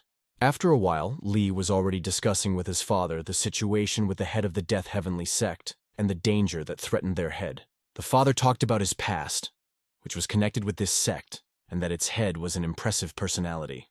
Once, as payment for his help, the chief asked Lee to risk his life in the future for him. At the time, Lee thought it was just a formality, because he couldn't imagine who among the living could pose a threat to the head of the Heavenly Death Sect. However, his father explained that the Heavenly Death Sect is a large association that controls half of the realm of hired assassins. And with that in mind, only 10 major sects can pose a threat to them. But those who tried to prevent the letter from being delivered to Lee were also from the Death Heaven sect. Lee, known as the Crimson Assassin, began to understand that there was a power struggle within the sect. Soon, the pen was already sliding on the paper, and he was writing a letter. The woman sitting across from Chan warned that trying to find out about the situation inside the Death Heaven sect using only their mercenaries was beyond their capabilities. But she was wrong, because an elder belonging to a lower association could not be trusted. Lai then handed her his letter, asking her to pass it on to Master Chan. Soon Master Chan was already reading the letter. He saw in it that the Death Heaven sect had finally begun to act and believed that they should intervene. However, the woman was afraid that this time they would have to deal with the Death Heaven sect. However, Chan decided to act not to please the head of the assassin sect, but to protect his head. After a while, Zhong went about his business. He placed the ladder against the giant map and studied it carefully. "What are you looking for there?" the old man asked him. Zhong pointed to the place where the dark bamboo forest was. He admitted that he would not have given up a more detailed map of the area. The old man began to rummage among the papers in the box that stood nearby. After searching a little, he found what he was looking for. It was a more detailed map of the dark forest. Seeing her, Chong was happy. "What, admire me?" asked the old man with a smile under his mustache. And Lee asked him to make as many as 17 copies of the map. After some time, people from the ignoble clan arrived to them. It was already night on the street. They introduced themselves, gave their names, and said that they had carried out an investigation into the Heavenly Death Sect at the behest of Master Chen. "What did you learn?" Lee asked. "A mutiny," one of them answered, and Lee immediately questioned him. They explained that a force had awakened within the sect that had rebelled against the head of the Death Heaven sect, and it was led by a man named Red Sword of Judgment. The Red Sword of Judgment was blindly loved by the head of the Death Heaven sect like his own son, and was considered one of his most trusted men as well as the heir apparent. It is not known what made him so impatient, but in one night, he killed 5 women, 6 sons, and 11 daughters of the head of the Heavenly Death Sect, a ruthless killer. All the supporters of the chapter are either dead or in a terrible state and trying to escape. Lee understood that they were asking him to retrieve the chapter from the dark bamboo forest. After thanking them for their work, Lee asked them to return and convey his thanks to Master Chen. He ordered that the manager should see these people off with due honors. However, they added that the Death Heaven sect had already exposed them, and despite being injured, they managed to escape, so they requested permission to hide in the assassin sect until this situation was resolved. The Death Heaven sect is in chaos, but when things settle down, they will definitely bring the ignoble clan to justice, Lee said. And he asked, "Why don't you just share blood with our sect and call yourself members of it? Then the Death Heaven sect will have nothing to show your clan." They looked at each other and understood that this was a great mercy for them. In response, they expressed their readiness to serve him with faith and truth, and to carry out any assignments. Later, Lee ordered them to be fed, taken to the bedroom, and called for a doctor. The manager looked at them and thought that these two were undoubtedly reliable people, but he wanted to say something to the head. He thought that if the Death Heaven sect was unable to take appropriate measures due to the mutiny, then perhaps it was not worth interfering with what was going on. Moreover, rescuing the head of the Heavenly Death sect would make them the main enemy of the Red Judgment Sword sect. John answered her. "I promised to risk my life for him." In his eyes, she saw the seriousness of his words. Standing up, he added, "Further arguments are pointless. We need to gather the sect's mercenaries." After a while, he held the map in his hands. Chong asked the head, "Is this the Weichuan Dark Bamboo Forest?" Lee asked them to study the entire terrain in detail, examining every patch of territory. "Tonight we are going to rescue the head of the Death Heaven sect." He warned that this could lead to an all-out war. The existence of the sect of assassins was at stake, and those words were key. After a while, everyone left. While riding in the chariot, Chong suddenly jumped down and asked the driver, in case of danger, to leave the carriage and hide. He left him behind and went forward himself. Chong began combing the area, going deeper into the bamboo forest. Holding the sword in his hands, he looked intently around. And suddenly he saw something in front of him. In front of him lay the corpses of 3 men who had been brutally killed. Swords lay beside them, and blood flowed from their mouths. John took a few steps forward to get a better look. Suddenly a voice rang out from behind him. "Stop! I don't know who you are, but you better run if you want to save your life." Immediately after these words, 2 kunai whistled through the air, flying straight at him. John put his sword down and deftly deflected both kunai. But the next moment, a man attacked him from behind, swinging a sword. Realizing that it would be unwise to wait, Jong decided to draw his sword. He used his scabbard for protection and threw his sword up. Confidently grasping the hilt, Chong gripped it tightly. With a sharp movement, he ran his sword through the body of his enemy, dealing a devastating blow. Another enemy appeared on the horizon and was rapidly approaching. His swordsmanship was of a high level, but Chong had no trouble dodging his strike. After that, he cut open the enemy's stomach, and blood splattered in all directions. These 2 delusions were over. The protagonist hid his sword in its scabbard. However, his attention remained focused. He carefully looked around. Suddenly, he heard a slight rustling nearby. An enemy jumped at him from the bamboo thickets, swinging a sword. Jong decided to take a few steps back to avoid being hit. He remained in a combat stance, although this person seemed familiar to him. The head himself stood before him. There was a deep cut on the head's stomach. Jung explained that he had come to fulfill his promise and put his life on the line for the head. "Knew you were one of those who don't mince words, silly boy," answered the head. "We need to get out of here," Jung said, seeing that the head wound was quite serious. Holding his hand on the side where the blood was flowing, the head only smiled and answered, "Empty, scratched a little, like cats." "Everything here is full of hired killers," the head said, but Jong had already been warned about that. Jong went first, asking the old man to follow him. Assassins could be hiding in every bamboo thicket, so you had to be very careful. Suddenly, sounds were heard from the bushes, which made them wary. The old man warned Lee to get ready. And suddenly, from different sides, 5 hired killers jumped at them with swords in their hands. During the fight, Chong noticed that the attackers jumped on the head from above. They tried to force him to surrender and go to meet his family. The head shouted that he had no way out, and that he was forced to be killed. However, these words were his last. It fell right on top of the head's body, which was lying on the ground. Chong saved him and asked if he was still alive, to which the chief asked him to remove this heavy corpse from him. After some time, they continued to move forward. But Chong again had the feeling that someone was hiding in the bushes. The old man felt that they were surrounded and told Lee about it. It seems that there were already more than 24 of them. The old man offered the head of the sect of killers to leave him here, because it is impossible to continue like this. But he repeated that he promised to risk his life. He answered for his words and asked the old man to wait here for a while. At that moment, the hired killers, hiding in the bamboo thickets, were waiting. They were waiting for the signal to attack. In front of them, they saw the head of the assassin sect, and were ready to attack at any moment. The head of the assassin sect suddenly shouted loudly. Opponents did not understand what was happening and why he was shouting like that. They could not have expected what was waiting for them behind them. Yuhu was smiling, ready to act at any moment. Each of the mercenaries began to pick up the cry. They repeated this cry for Yuka, also shouting at the top of their lungs. It was a sign that it was time to act.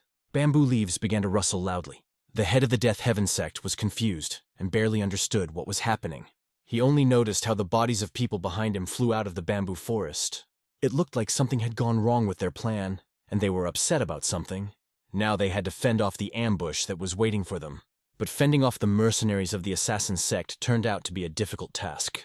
On this way, only death and severed heads awaited them. "The north is completely clear," one of the mercenaries reported to the head. "They worked great." Chong Li praised his men. Soon he was approached with the news that the south was also cleansed. "The west is clear," another mercenary added, coming out of the bamboo forest. "The cleaning of the east is completed. The head, the way is clear," he was informed. "Great job," Chong said to each of them. He immediately ordered everyone back to the estate. The driver was waiting by the carriage at that time. He saw Chong taking the wounded head out of the forest. "Get ready, we have to go!" Chong shouted loudly to the coachman. They began to drag the body of the wounded old man into the carriage. Chong ordered to act quickly because it was necessary to get out of Henan as soon as possible. Jumping onto the carriage, he waved the turrets and ordered the horses to gallop. He constantly pushed the horses, forcing them to go even faster. When they had already gained a high speed, it seemed that they would have time to escape the danger. Inside the carriage, Joan performed the operation himself, sewing up the old man's wound. "Did you foresee that the old man would not be able to ride and therefore took a carriage?" Chon became interested. He explained that he did not expect to break through without being wounded. The old man remarked that the terrain there was very harsh and asked if he was sure of his actions. "If it is hard for the persecuted, it will not be easy for the persecutor," he added wisdom. The old man himself listened to these words from the young man, reflecting on them. However, these events were extremely difficult for everyone. John told the old man that he had an older brother who worked as a peddler at a drinking establishment and was beaten to death by a drunkard when John was only 12. That man, as it turned out, worked as a mercenary and was a member of the Heavenly Death Sect. It was at that moment that Zhong vowed to destroy their entire sect. The head of the same sect only listened to these words in silence. Zhong then laughed because now they were saving the one he once swore to destroy, ironically. The head asked the boy for forgiveness, but Zhong replied that it was not for the sake of forgiveness, but simply because the situation was ironic. "Can the head be responsible for every small step?" he added. "I will pray for the peace of your brother's soul," said the old man. "Has it been with you for a long time?" Zhong asked, referring to how long they had been persecuted. He wondered when the 10 great sects began to oppress the Death Heaven sect. "Why did you make them so angry that this slaughter for banishing the head was arranged because of the intolerance of the Red Sword of Judgment?" asked Zhongyu. Li thought it obvious that some other influential group was behind this event. It seemed strange, but the founding of the Death Heaven sect, although it depends on the size of the mercenaries, is still subordinate to the 10 major sects. They do not destroy it because they consider it a necessary evil, but at the same time they feel fear of what might happen under their watch. If something goes wrong with their plan, they either change the chapter or declare total destruction. The order to destroy the Union completely sounds ruthless. Explaining this, they continued their long journey, and Jean, realizing the situation, asked the old man to rest. "Just one mercenary capable of breaking free from all the constraints of any assassin's dream," said the old man as he drifted off to sleep. These were his last words before falling asleep. He called Chong Li the god of death. The road was long, and it was already dawning on the horizon. It was difficult for the old man to overcome this long journey, but everything ended. They finally reached a place where they could hide at least for a year. The pain in the old man's side became unbearable.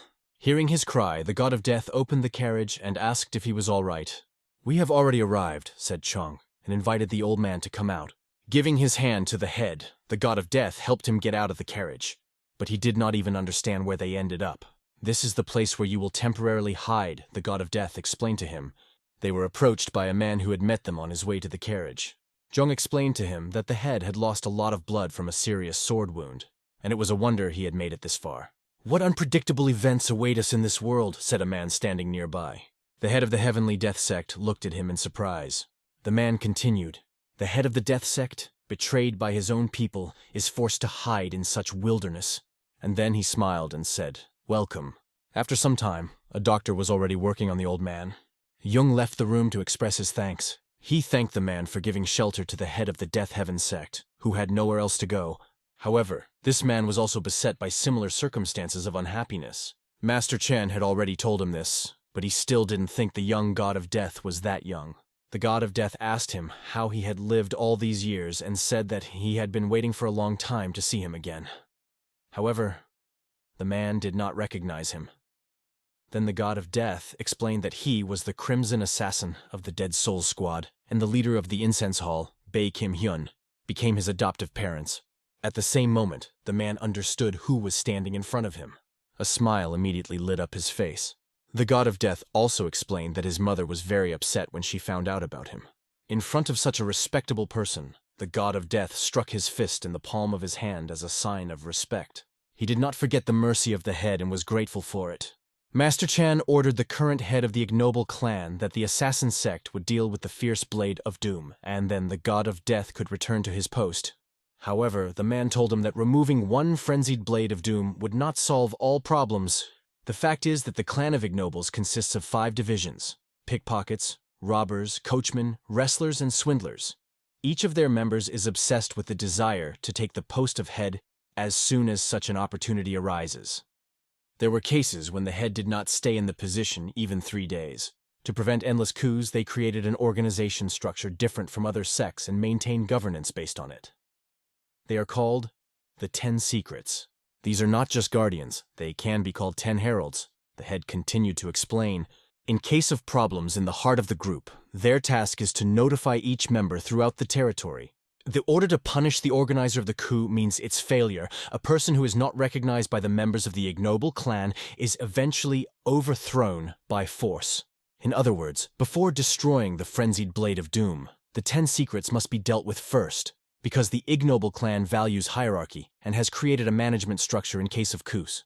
The god of death, however, did not understand one thing and asked the head, "How could they overthrow you if you had your 10 secrets?" All 10 were killed at the same time. Only I knew their identities, so I assigned them myself and handed out the tokens. In the course of the conversation, it became clear that someone was helping the frenzied blade of doom.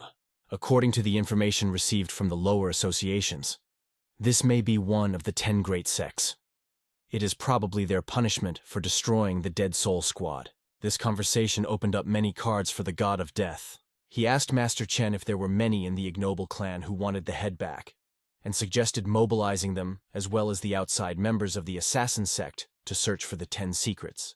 Investigate each suspicious person thoroughly to identify all 10. But remember, if the information about our search is leaked, the whole plan will fail. It was time to return to the frenzied blade of doom method, he added. After some time, a meeting was held. He gathered them to announce that the sect of assassins was finally starting to carry out orders. Because of this, you need to get down to business and gather all like-minded people, said the god of death. The god of death announced that from now on their main task was to find the 10 secrets. The manager constantly received new letters with information. After a while, she would deliver them to the death god's table for review. On the wall hung a plaque with the inscription, 10 Secrets of the Clan of the Ignoble. The god of death scrutinized every document that had anything written on it. His head was boiling with so much information. He had to carefully study each case so as not to miss important details. However, he still could not fully understand the situation. Suddenly, there was a loud knock at the door. "Come in," said the god of death, sitting on a chair. His mother came into the room, bringing tea and delicious food. It was late, and he was surprised that she was still awake, but his mother had only asked him not to overexert himself at work. "We've moved, and now we live together." But Yurin walks around all day with tears in her eyes, because she can't even see you for a moment. Her mother explained and brought a small night snack. He felt a little hungry and asked his mother to eat with him. After thanking for the food, he began to eat and added, "As always, delicious."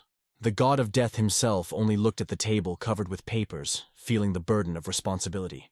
Mother saw the inscription on the wall, 10 Secrets of the Clan of the Ignoble. She said to her son, "Thank you." She was indeed very grateful to him for working so hard for the chapter. However, he felt it was his duty to thank the chapter for protecting him. All because the head had once protected their family, and Young wanted to return his post to him as soon as possible. However, due to the unique structure of the 10 secrets, things are not so simple. He asked his mother if she knew anything about the 10 secrets of the non-noble clan. She knew, and began to tell in detail about each secret. First, they had to be dealt with, and only then with the frenzied blade of doom. Otherwise, it would not be possible to return the post to the head. He had no doubt, but was not sure which of the two was among the 10. After these words, the mother pointed her finger at one person and asked, "Is it not him? This man has always had a soft spot for alcohol and women. When I was in the harlot department, he was always gossiped about as someone who couldn't keep his mouth shut. It was unlikely that even the frenzied blade of doom would make such a man one of the 10 mysteries." This information from his mother made Chan very happy now that the matter was over. That meant they could move on. After a while, Chang handed out task sheets to the mercenaries, on which it was indicated who exactly needed to be destroyed. It was important to kill them all at the same time, so that they would not have time to sense the danger and send a warning. Run from the time of the dog to the time of the tiger.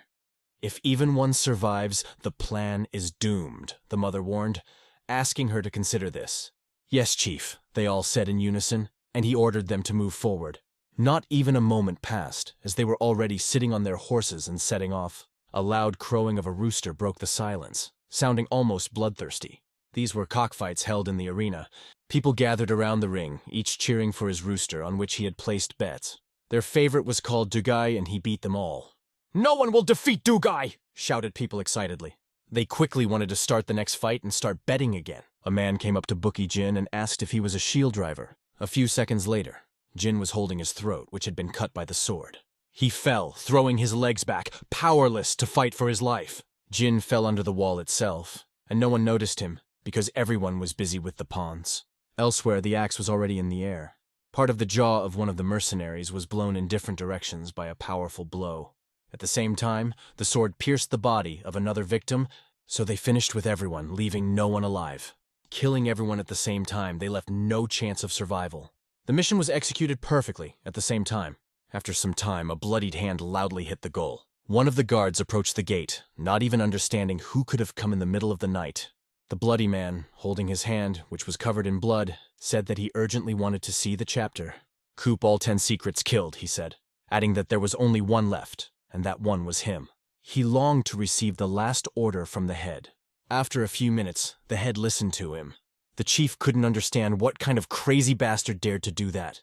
Considering himself to be the head of the ignoble clan, he decided to voice the last order to Juyugan, one of the 10 secrets, and asked him to convey it to all the clan members.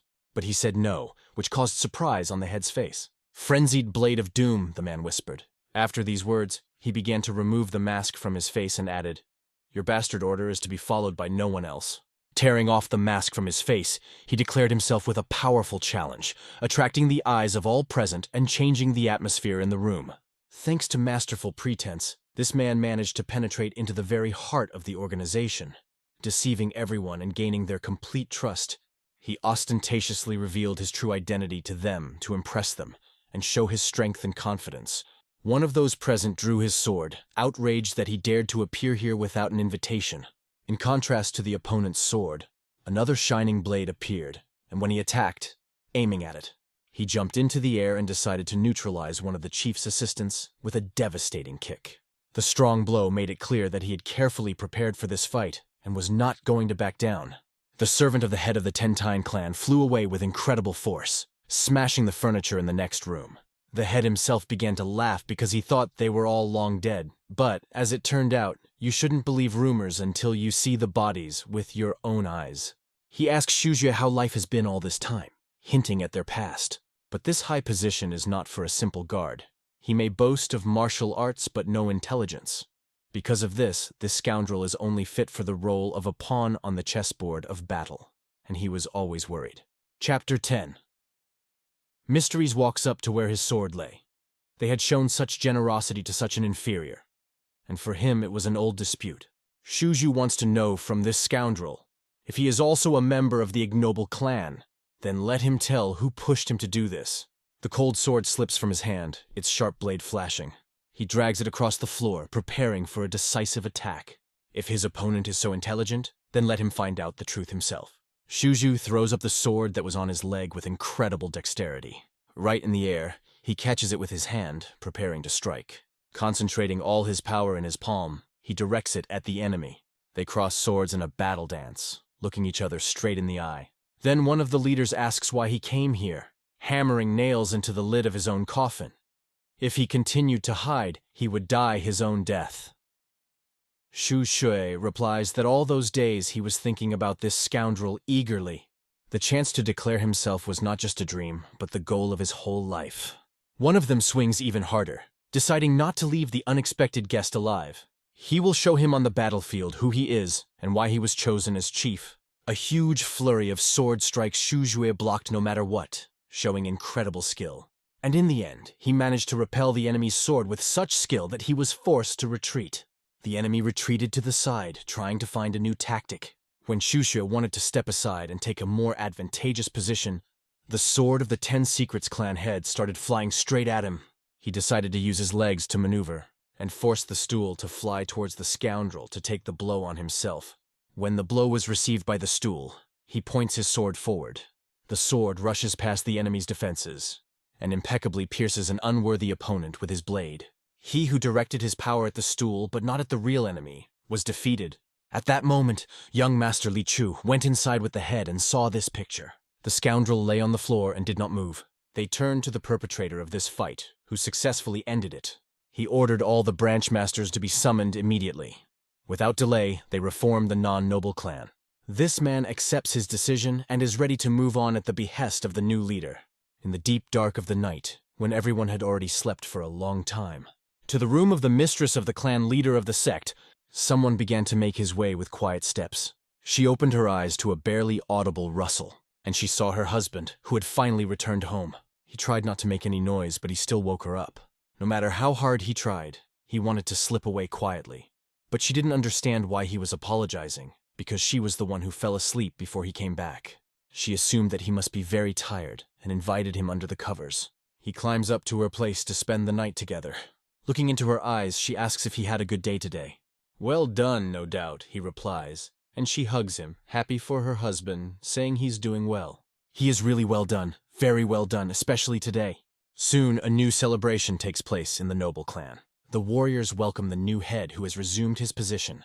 Today is a big holiday for them, because something that seemed impossible happened. The clan chief of the non-nobles is also now rejoicing. However, he is not actually happy to have regained his position by eliminating the unstoppable Blade of Doom and his predecessors, but is happy that he has been waited for and is now celebrating his return to office. I, the head of the clan, apologize for the hard times that have come because of my carelessness. Now I hope to restore the clan of the unnoble to its former glory. Therefore, I ask you to believe in me and support me." He said, "The soldiers are ready to accept this honor and support him in all his endeavors." A man approaches the head, apologizing for the distraction, and informs him that a guest, Yuan Fu from the Strike Sect, has arrived and has been ushered into the reception room. This man was waiting for the chapter while sipping a cup of tea. He asked him if he had ever read the book Excerpts from the Standards of Rules and Statutes, which states, when it is necessary to intervene. The head explained that he was too down to earth for such a reading. Then the guest began. "In the body of each person, there are gods who at certain times ascend to the heavens to report on his good and evil deeds. 180 sins lead to the fact that cattle grow poorly. 190 sins to impending diseases. 500.5. 3 Marku sins. Ominous signs. A child is born dead. 720 sins. Indisposition. Loss of ability to give birth to sons. Only daughters. 820 sins loss of sight or hearing." The old man continued to list what calamities await for certain sins. It seemed quite strange to the head. Why had he come to tell him this?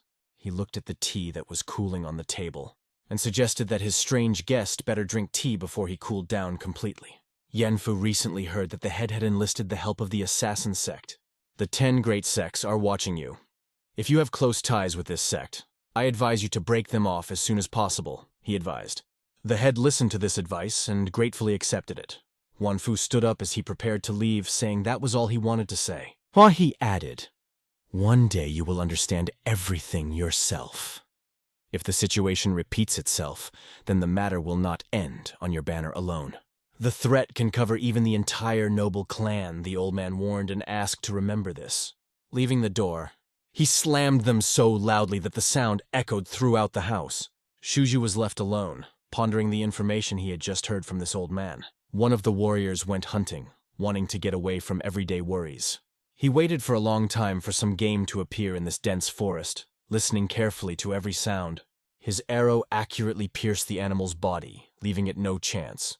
Soon the fire was blazing brightly, and he was roasting the game he had caught, enjoying the warmth of the fire. But suddenly his eyes stopped at a movement in the bushes, which made him wary. A girl came out who didn't seem at all embarrassed by his presence. He recognized her as an old acquaintance whom they had not seen for a long time. She approached him, and probably for a reason.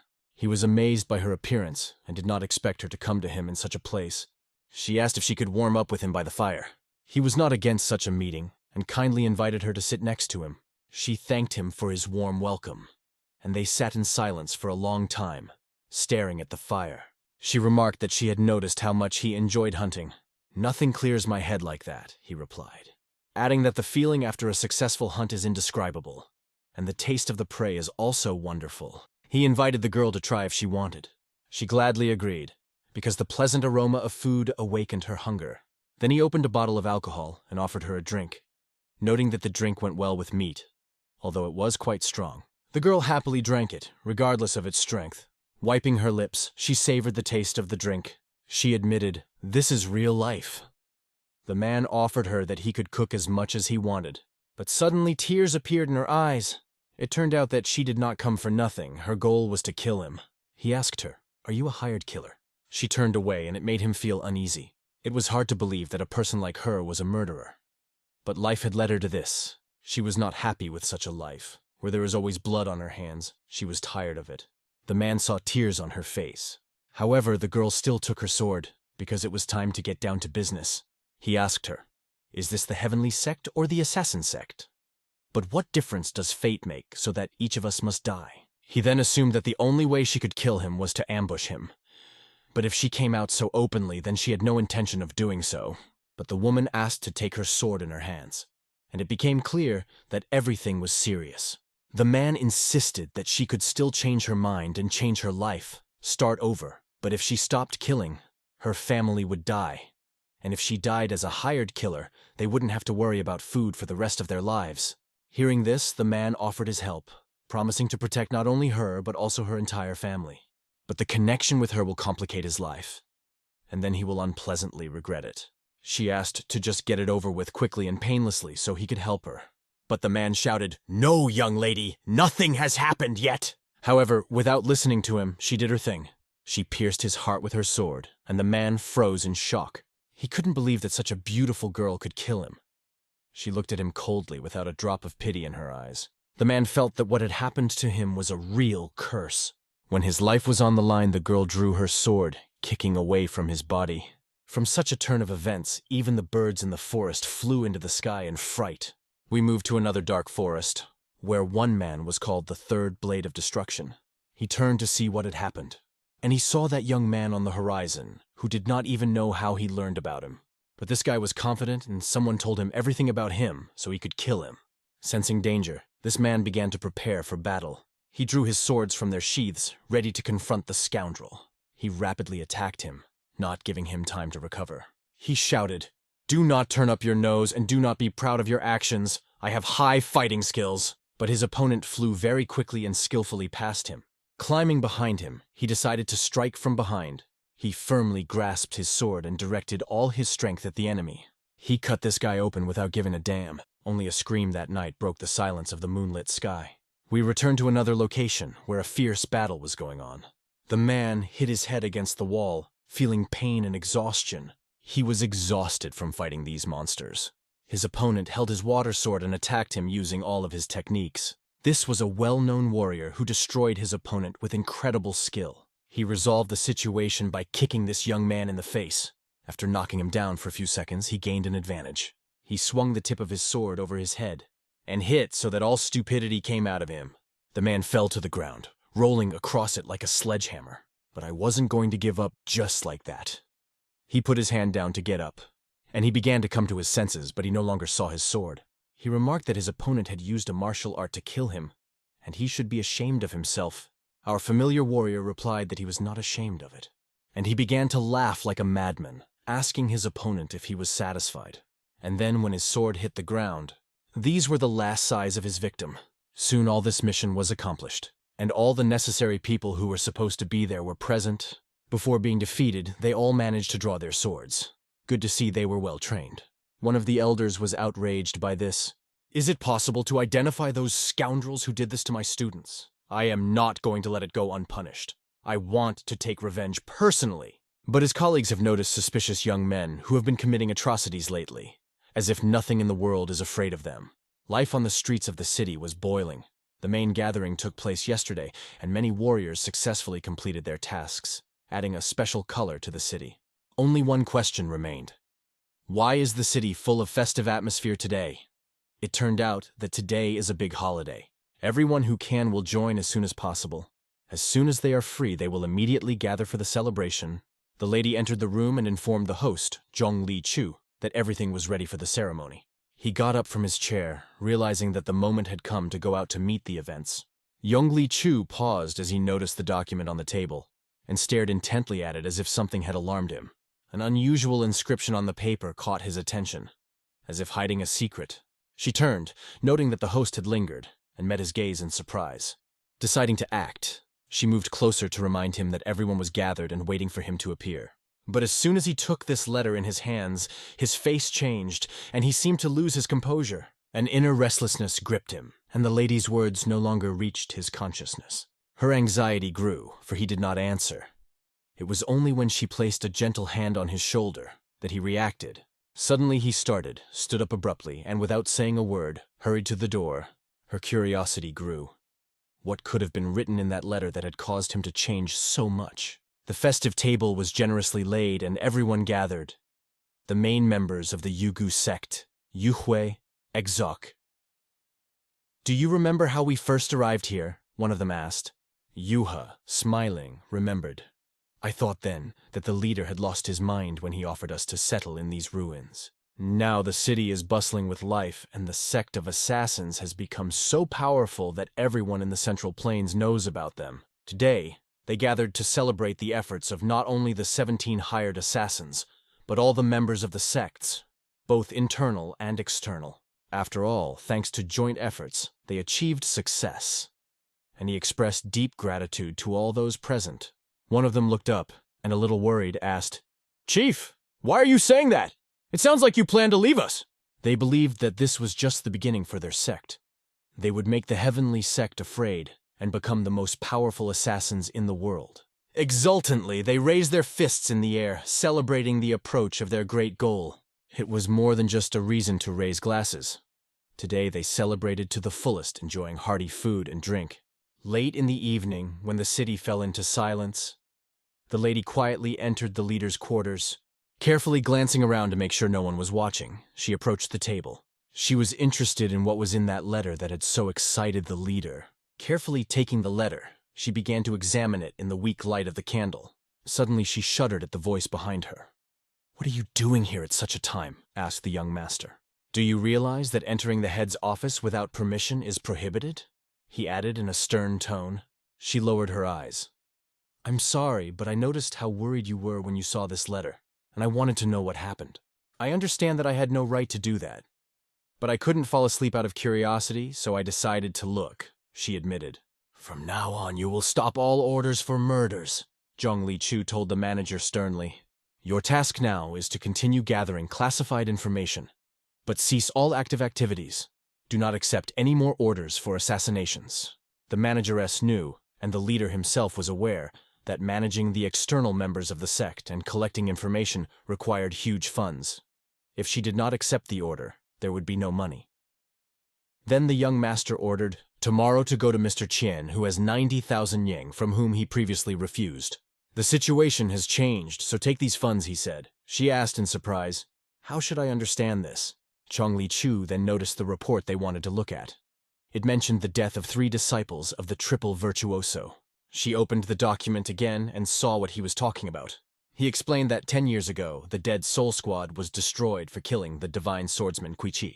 Even the 10 great sects will not turn a blind eye to this. She realized that things were bad and decided to go to old Mr. Chen with the first rays of the sun.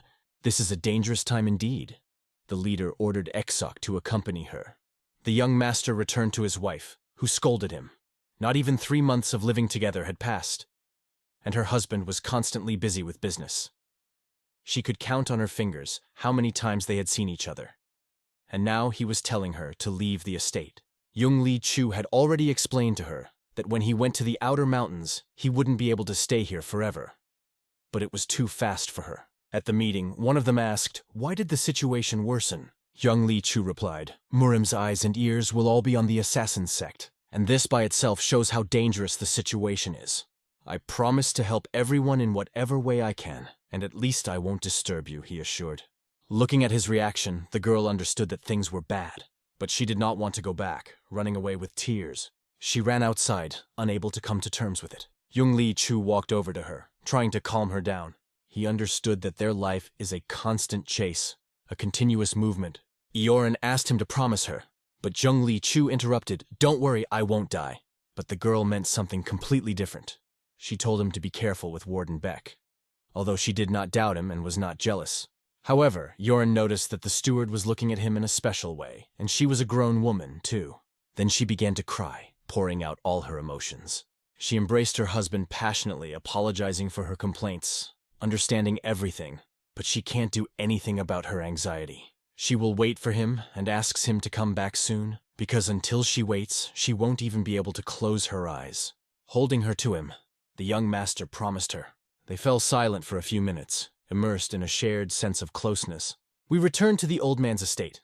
He prepared 90 promissory notes for 1,000 yen each. He warned that it will be difficult to cash everything at once. Assets include land with forests that will take time to realize. Let them plan to receive N10,000 a month to stretch the funds. Beck understood him and thanked him for the help. But the old man said that it was he who should thank them, which surprised Beck. The old man continued, noticing that the girl was surprised by his words of gratitude. But he was serious. All his life he only accumulated money, and all for the sake of one goal. He wants to see if there can be a completely free man among the hired killers. If there can be one among Murim's people who is free from death. And he believes in only one thing, that someone from Young Li Chu will definitely become the god of death. Since they are asking for money that they refused earlier, it means that they have faced difficulties, but the old man is grateful to them for reaching out to him, and he is happy to help them along the way. Everyone has their own reason to live, but it may not be easy for them to understand old Qian. He provided so much money and did not even blink an eye. And he gave not only money, but also something more. And Baek understood, but couldn't understand why Ms. Yugu, Yue, and Exok followed the leader. What's the point of adults following someone in their early 20s and risking their own lives? But in the process of working for John Li Chu, she understood what the meaning was. And suddenly they encountered an obstacle on their way. When they reached the estate, a group of people appeared in front of them. They sat indistinctly and looked neglected. Exok addressed them. "What are you doing in front of someone else's estate? Get out of here immediately." However, one of them answered, "Is the land in front of the estate yours? We want to rest here. And what do you care what we do here?" These homeless people gathered here as if it were not by chance, as if someone deliberately brought this trouble upon them. Their presence caused Exok an unpleasant foreboding and anxiety for the future. Exok couldn't stand these people, but he didn't care. No matter how much they sleep, no matter what they do, the main thing is to just drive past them and not waste time on unnecessary arguments. He reared his horse in a display of strength and determination, and, ignoring the scoundrels, galloped past them, making it clear that no obstacle would stop him. As they moved forward, several of the homeless finally parted, reluctantly giving them a way to pass, though their wary looks indicated possible danger. One of the homeless threw rudely, "There is no need to block the path of others. Let them separate," trying to establish their right to this territory. After these words, they formed a corridor, albeit reluctantly, allowing travelers to pass without creating unnecessary obstacles and conflict. Exok scanned the tramp, looking them straight in the eye to make sure they were up to no harm, and ready to act in the event of danger. Nevertheless, they successfully made their way past the homeless and reached their destination, feeling relieved and alert at the same time. Meanwhile, the old man gathered up all the important things, ordering the rest of the documents that were no longer relevant to be burned so that no one could use them against them. The chief advised him not to leave the main road until he had completely left the area. They left with basic documents and reserves, hoping to meet again someday. In this way, the young master tried to ensure his safety, foreseeing possible dangers and preparing for the worst development of events. He continued through the secret entrance, making his way to a hidden shelter where he could hide from his pursuers and consider his next steps. Descending through the deep dungeons dug in case of emergencies, he felt the coldness and dampness of the walls, but he confidently walked forward through the narrow corridors. Wandering through the tangled labyrinths, he tried to find his way to the main room where all the important decisions were made, and where he could feel safe. He soon reached the head's office, the place where the fate of the sect was decided, and where he hoped to find answers to his questions. He saw that Beck had returned, holding in her hands the money they were to receive from the old man. Her face expressed worry and tension, but there was one problem. In front of the estate was a gathering of lower-ranking people who could become an obstacle or even a threat to their plans. Chongli Chu knew this, and immediately ordered all the assassins and sect members to be gathered to discuss the next course of action and prepare for a possible conflict. Moving on to the meeting of the 10 great sects. The fact is that they are completely surrounded, and all this is done to restrict their movement. They cannot determine the involvement of the crimes, but they suspect that only someone very daring could have done such a thing, and this person seems extremely dangerous. One of the elders met him. He was bold and fearless, hoping that under his influence he would become more careful in his actions, but it seems that it was in vain. The disobedience have existed since ancient times, and although they remained unknown among the important figures, we have been watching the Assassin Sect as a possible replacement for the Heavenly Death Sect. But now they see that the head of the Heavenly Death Sect is a single Reaper, and these guys are starting to bare their teeth, and then it will be difficult for them to deal with them even with improvised and more radical means. And one of the elders suggests to deal with the Assassin Sect without delay to prevent further problems. It may be beyond his power, but he is determined to act decisively and transfer his headache to the head of the sect to settle the situation once and for all. Now that they have this opportunity, they can test their students in this matter, test their skill and readiness for real challenges. In that case, they decided what to do, and moved on to the second issue of discussing the recent events where the Shadow Blood Monster has been robbing and killing, wreaking havoc in Murima. Returning to the meeting of the Death Sect, 3 disciples of the Triple Virtuoso have died. In particular, the third of them, Soul-Killing Blade, the real swift sword of the 8 limits, Patriarch Zhang, also known as the Head, Righteous Senior Master Xinwo, has died. Guan and Sun Qin have died, and now everyone is feeling the tense situation in Murim. And the person who did all these deeds was none other than Zhongli Chuimya, who made everyone shudder. These words sounded like thunder in the middle of a clear sky, shocking everyone present and causing a wave of indignation and surprise. His warriors never doubted his abilities, but he had no time for explanations or excuses. The situation required immediate action. Chong Li Chu told them that it really didn't matter if he killed all those masters. All the sins should hang on him, because he is the person that everyone wants to get rid of, and he is ready to accept this role. He admitted that he provoked them with his mistake and short-sightedness, asked for forgiveness, and took all the blame, trying to protect his people from the consequences. His loyal warriors were in no way willing to blame him. They always stood behind him and were ready to follow him to the end. But the fact is that soon a massive attack awaits them, the purpose of which will be to destroy not only the external and internal members of the sect, but also all the workers. The warriors began to consider this situation, but they were uneasy at such prospects. They did not want to leave their leader and the sect that had become their home.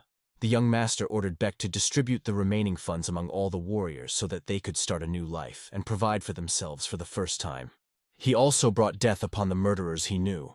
He orders them to run and hide, but at the same time assures that the name of the assassin's sect will not be forgotten forever.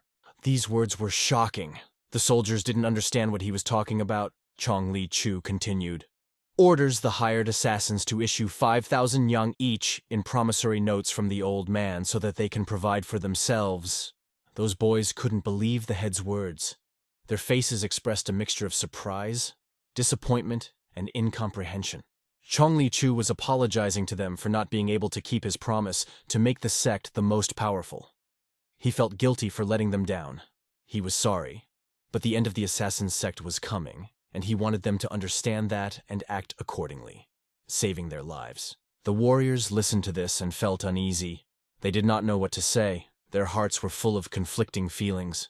And after some time, the poor people saw that those people whom they feared and despised came out to them, which caused them additional anxiety. These people from the sect were heading straight for them, their steps sure but heavy with their decisions. They came forward and said they wanted to surrender, saying that every time they returned, they were overcome with fear and remorse for the many murders they had committed. They explained their position that they were only following orders, and now they are asking the poor people to spare them. The poor people decided that if their sect leader let them go like that, then they had no humanity left. Let them consider themselves lucky to be alive. If they had stayed inside, they would have been destroyed along with the damned murderers, the poor fellows thought with mixed feelings. Then the poor people realized that these murderers could escape by mixing with other people and decided to search and check everyone before letting them go. People were leaving the assassin sect in droves.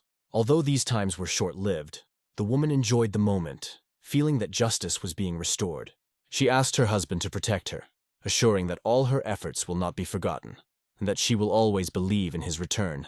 At that moment, all civilians were leaving the area, trying to leave the place of possible conflict as soon as possible. They only had one question: how did they plan to proceed? The head also ordered them to leave, realizing that the time for decisive action had come.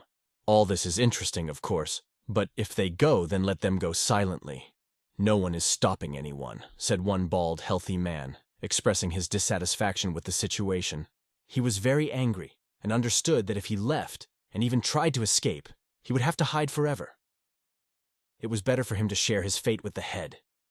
If they turn their backs on him, how will they differ from the heavenly sect? Young Li Chu prepared 2 gifts, one for Lady Yugu and the other for Warden Baek, hoping that they would help them in the future. If the battle starts, go down to the underground passage and then unwrap these gifts. Earlier this cannot be done, he ordered, emphasizing the importance of the plan. Zhong Li Chu asked Baek why she was silent, but she couldn't find the words to express her feelings and worries. It seemed to her that the head had always tried to stay away from the attention of the 10 great sects, and now he was deliberately going to meet them without any explanation. And now he does not explain anything to them. Does not prove that he was not involved in the death of those martial arts masters, which only strengthens suspicions. Young Li Chu stepped aside and explained that he had to do this even if it seemed illogical or dangerous. But Baek didn't understand why. She thought it was all because of the mysterious person he serves as his mistress, and who may be influencing his decisions. She arranged all this for him, Baek thought, feeling a mixture of jealousy and anxiety for his fate. The young master did not answer her. His gaze was directed somewhere in the distance, as if he had already accepted the inevitable. Then Baek approached him from the side and hugged him, trying to convey all her support and understanding without words. She understood that she was seeing him for the last time, and she wanted to remember this moment forever, keeping it in her heart. He told her not to worry, that he wouldn't die. She hugged him tightly, hoping that these words would come true. They were interrupted by a knock on the door. It was Yugu announcing his arrival, interrupting their parting moment. Zhong Li Cho ordered him to come in, and Baek quickly stepped back, pretending nothing happened, hiding her feelings. Yugu didn't come empty-handed. He found and brought a famous engineer who could help them create traps and strategic advantages. This engineer, known for his skill, had worked with their clan and was now ready to contribute to the upcoming battle by helping them prepare. Soon, they were informed that, in addition to the inferiors, martial arts masters had also gathered in front of the estate, which made the situation even more tense. Young Li Chu decided to check if this was the case and see for himself the extent of the impending threat. Opening the door, he saw a vast army staring intently at them, ready for action. Their number and determination were amazing.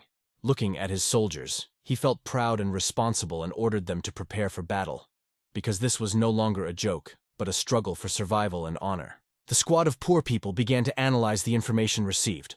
All the employees left, and only the head Zhang Li Chu, 2 or 3 assistants and 17 hired killers remained. A little more than 20 people. Considering that even if they decide to stand their ground, that means they have no brains at all. And where would they run from the Central Plains?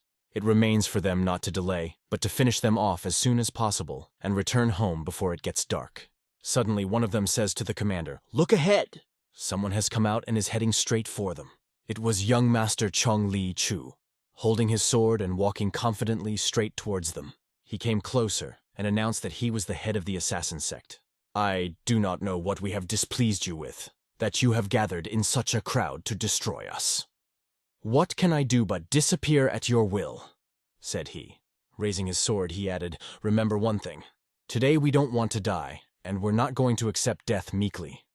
Even if my breath stops, I'll take at least one of you with me into the abyss." Turning, he strode back to the manor. "You will try your own destiny. If life is dear to you, don't enter." These words made an impression on the army of warriors, causing a wave of confusion. On that note, he turned and walked back into the building. The gate closed behind him, leaving the opponents in a state of indecision. Looking at him, the squad leader realized that Jung Li was a true maniac who couldn't wait to kill. If they could rid the world of such a person without too much ceremony, they would be doing him a great favor. After closing the gate, Chong-Li Chu surveyed his squad. The warriors were ready and turned to the chief with looks full of determination. He entered the circle and began to speak to them. But there were not enough words to describe this situation. He just bowed his head and couldn't say anything. The soldiers had never seen so much sadness in their commander's eyes. He only said, "The assassin sect must take their positions." Warriors scattered around the territory, preparing for battle. Meanwhile, the opponents were preparing to attack and ordered everyone to line up. One of them had to open the gate and try to break through. The warriors grabbed their swords and ran after him. They raced relentlessly toward the gate to surround the building. They were going to make a quick end of those scoundrels who numbered just under 20. Standing on top of each other, they tried to climb over the fence to examine the path inside the estate. When one of them raised his head above the fence and began to examine the area. As soon as his head appeared above the fence, he was closely watched, and when he finally looked what was there, he saw the sect members standing with their swords down and looking at something. Squinting, he noticed that dynamite had been planted under the walls. He could not utter a word because of fear. He could only see the fire coming straight towards the explosives. Descending, he only had time to say to his comrades, "Explosion!" But they did not have time to react, when suddenly everything began to explode. A huge storm of fire covered everyone, and debris flew at the warriors who wanted to attack. The poor were stunned by the scale of the explosion. After the chaos subsided, the destroyed wall and the soldiers of the first squad, who were under the rubble, could be seen. When the smoke cleared, the silhouettes of these killers appeared, led by Chong-Li Chu, who was glaring at his enemies. One of the poor men noticed that the gate had also opened. "If so, then we will have to draw our swords," he said. One of the leaders ordered, "Finish all these cursed murderers without exception." Their massive army ran like a herd to bleed the assassin sect. They felt their superiority over these warriors. Without reducing their pace, they ran across the entire area, through the roof, holding on to their goal. They saw nothing in front of them except to destroy the enemy. Chong-Li Chu charged into the fray and began picking off one by one. A bloodbath unfolded in this place. Warriors who ran with enthusiasm fell without even noticing how they were killed. However, the warriors did not stop, and the swords continued to whistle. The sound of swords echoed on the battlefield. Chong-Li Chu masterfully handled every opponent. After he retreated to the side, he headed for the enemy's left flank. With a skillful blow, he ended his worthless existence. The scale of this fight was incredibly large and difficult. The army was exhausted from the blows of these killers. Each time it became more difficult. They didn't even have time to look around or rest, because they had to fight for their lives. The army leaders watched their warriors handle the fight and saw that these scoundrels were holding their attack. These killers seemed to be underestimated. At first they were considered weak, but if even the 10 great sects took on their destruction, no one expected such resistance. The poor people watched this fight and understood that they would also have to intervene. But the order was to be given by the foreman who disperses the clouds, and they waited for his arrival. And then the poor people noticed that the commander is paying attention to the fact that the hired killers of the Heavenly Death Sect have appeared behind them. They did not come for nothing. They wanted to be reprimanded for interfering in the internal affairs of the Heavenly Death Sect and ask for permission to participate in the destruction of the enemy. The blows of the swords echoed one after the other on the battlefield, creating a formidable symphony of battle. Chong-Li Chu took each blow with his sword, coldly looking his opponent straight in the eye. He masterfully used all his skills, dodging and counterattacking with incredible speed. He did all this to proudly protect his sect together with his brothers in arms. Yuho rushed to his wife, handing her the scroll that the head had prepared for her, saying that it was the way to salvation. He asked her to follow the manager Beck now, and she would learn what to do immediately from her. Beck was waiting outside the door and insisted that we had to hurry. They were already leaving. Yuho confidently handed his wife over to Beck, exchanging warm words with her. They wished each other to protect themselves, exchanging parting looks. Yuho's wife watched as her husband embarked on a brutal battle, unable to utter a single word in excitement. Suddenly Yuho heard her voice. She finally spoke and said her name was Yuan-ji. She repeated, "My name is Huan-ji Chun." Yuho was stunned by such an unexpected confession. His wife did not speak for a long time after the tragic incident, but now she was infinitely grateful to him for everything he had done for her. Huan-ji admitted that she was disappointed with all the men in this world, and if Yuho is the same, then she doesn't see the point in living. With tears in her eyes, she begged him to come back immediately, or she would be heartbroken again. He promised her that he would not let her down, and asked her not to delay and to leave quickly. He ran to his companions, telling her to go forward and wait for him. He will soon catch up with her. On this farewell note, they quickly packed up to leave. Yuho ran out onto the battlefield with renewed determination. He glanced at what was happening around him. His colleague assured that everything is under control, but Juho wanted to check with the other team if they were ready. They too were on alert. He rushed on. There were many enemies around the entire perimeter, and it was necessary to fight. He struck the ground with his sword, making a loud sound that symbolized his steadfastness. Like a monster, he burst into battle, leaving no chance for anyone to survive. He wielded his sword mercilessly, giving his enemies no hope. The battle continued with maximum ferocity, and the enemies fell one after another. Although the advantage was on the side of the opponents, the cold-blooded skills of the killers made themselves felt. Yuho approached the young master and informed him that they had already prepared. "We have cleared the way for retreat," he added. Zhongli Chu ordered all members of the assassin sect to gather and retreat, but they were so engrossed in wielding their swords that they did not even hear his words.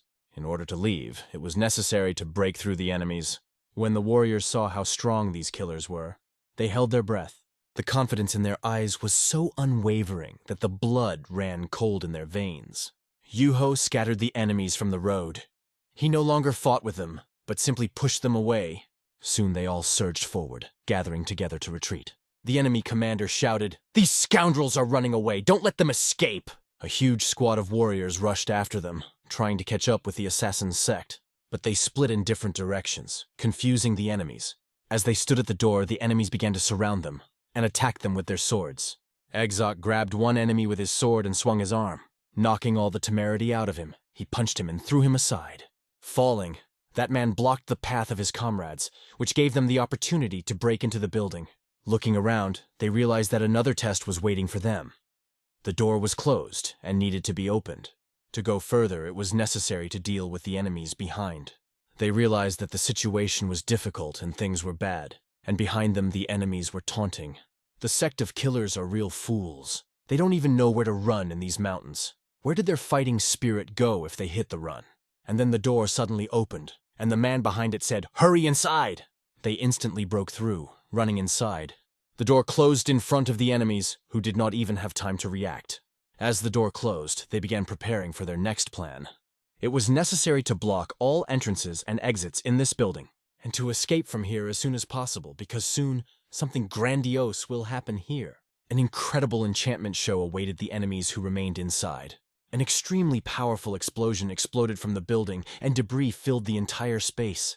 The poor sect watched this from afar. They were deeply shocked by what happened. The sect blows up its own buildings, its estates. But these scoundrels have nowhere to return, nothing to lose.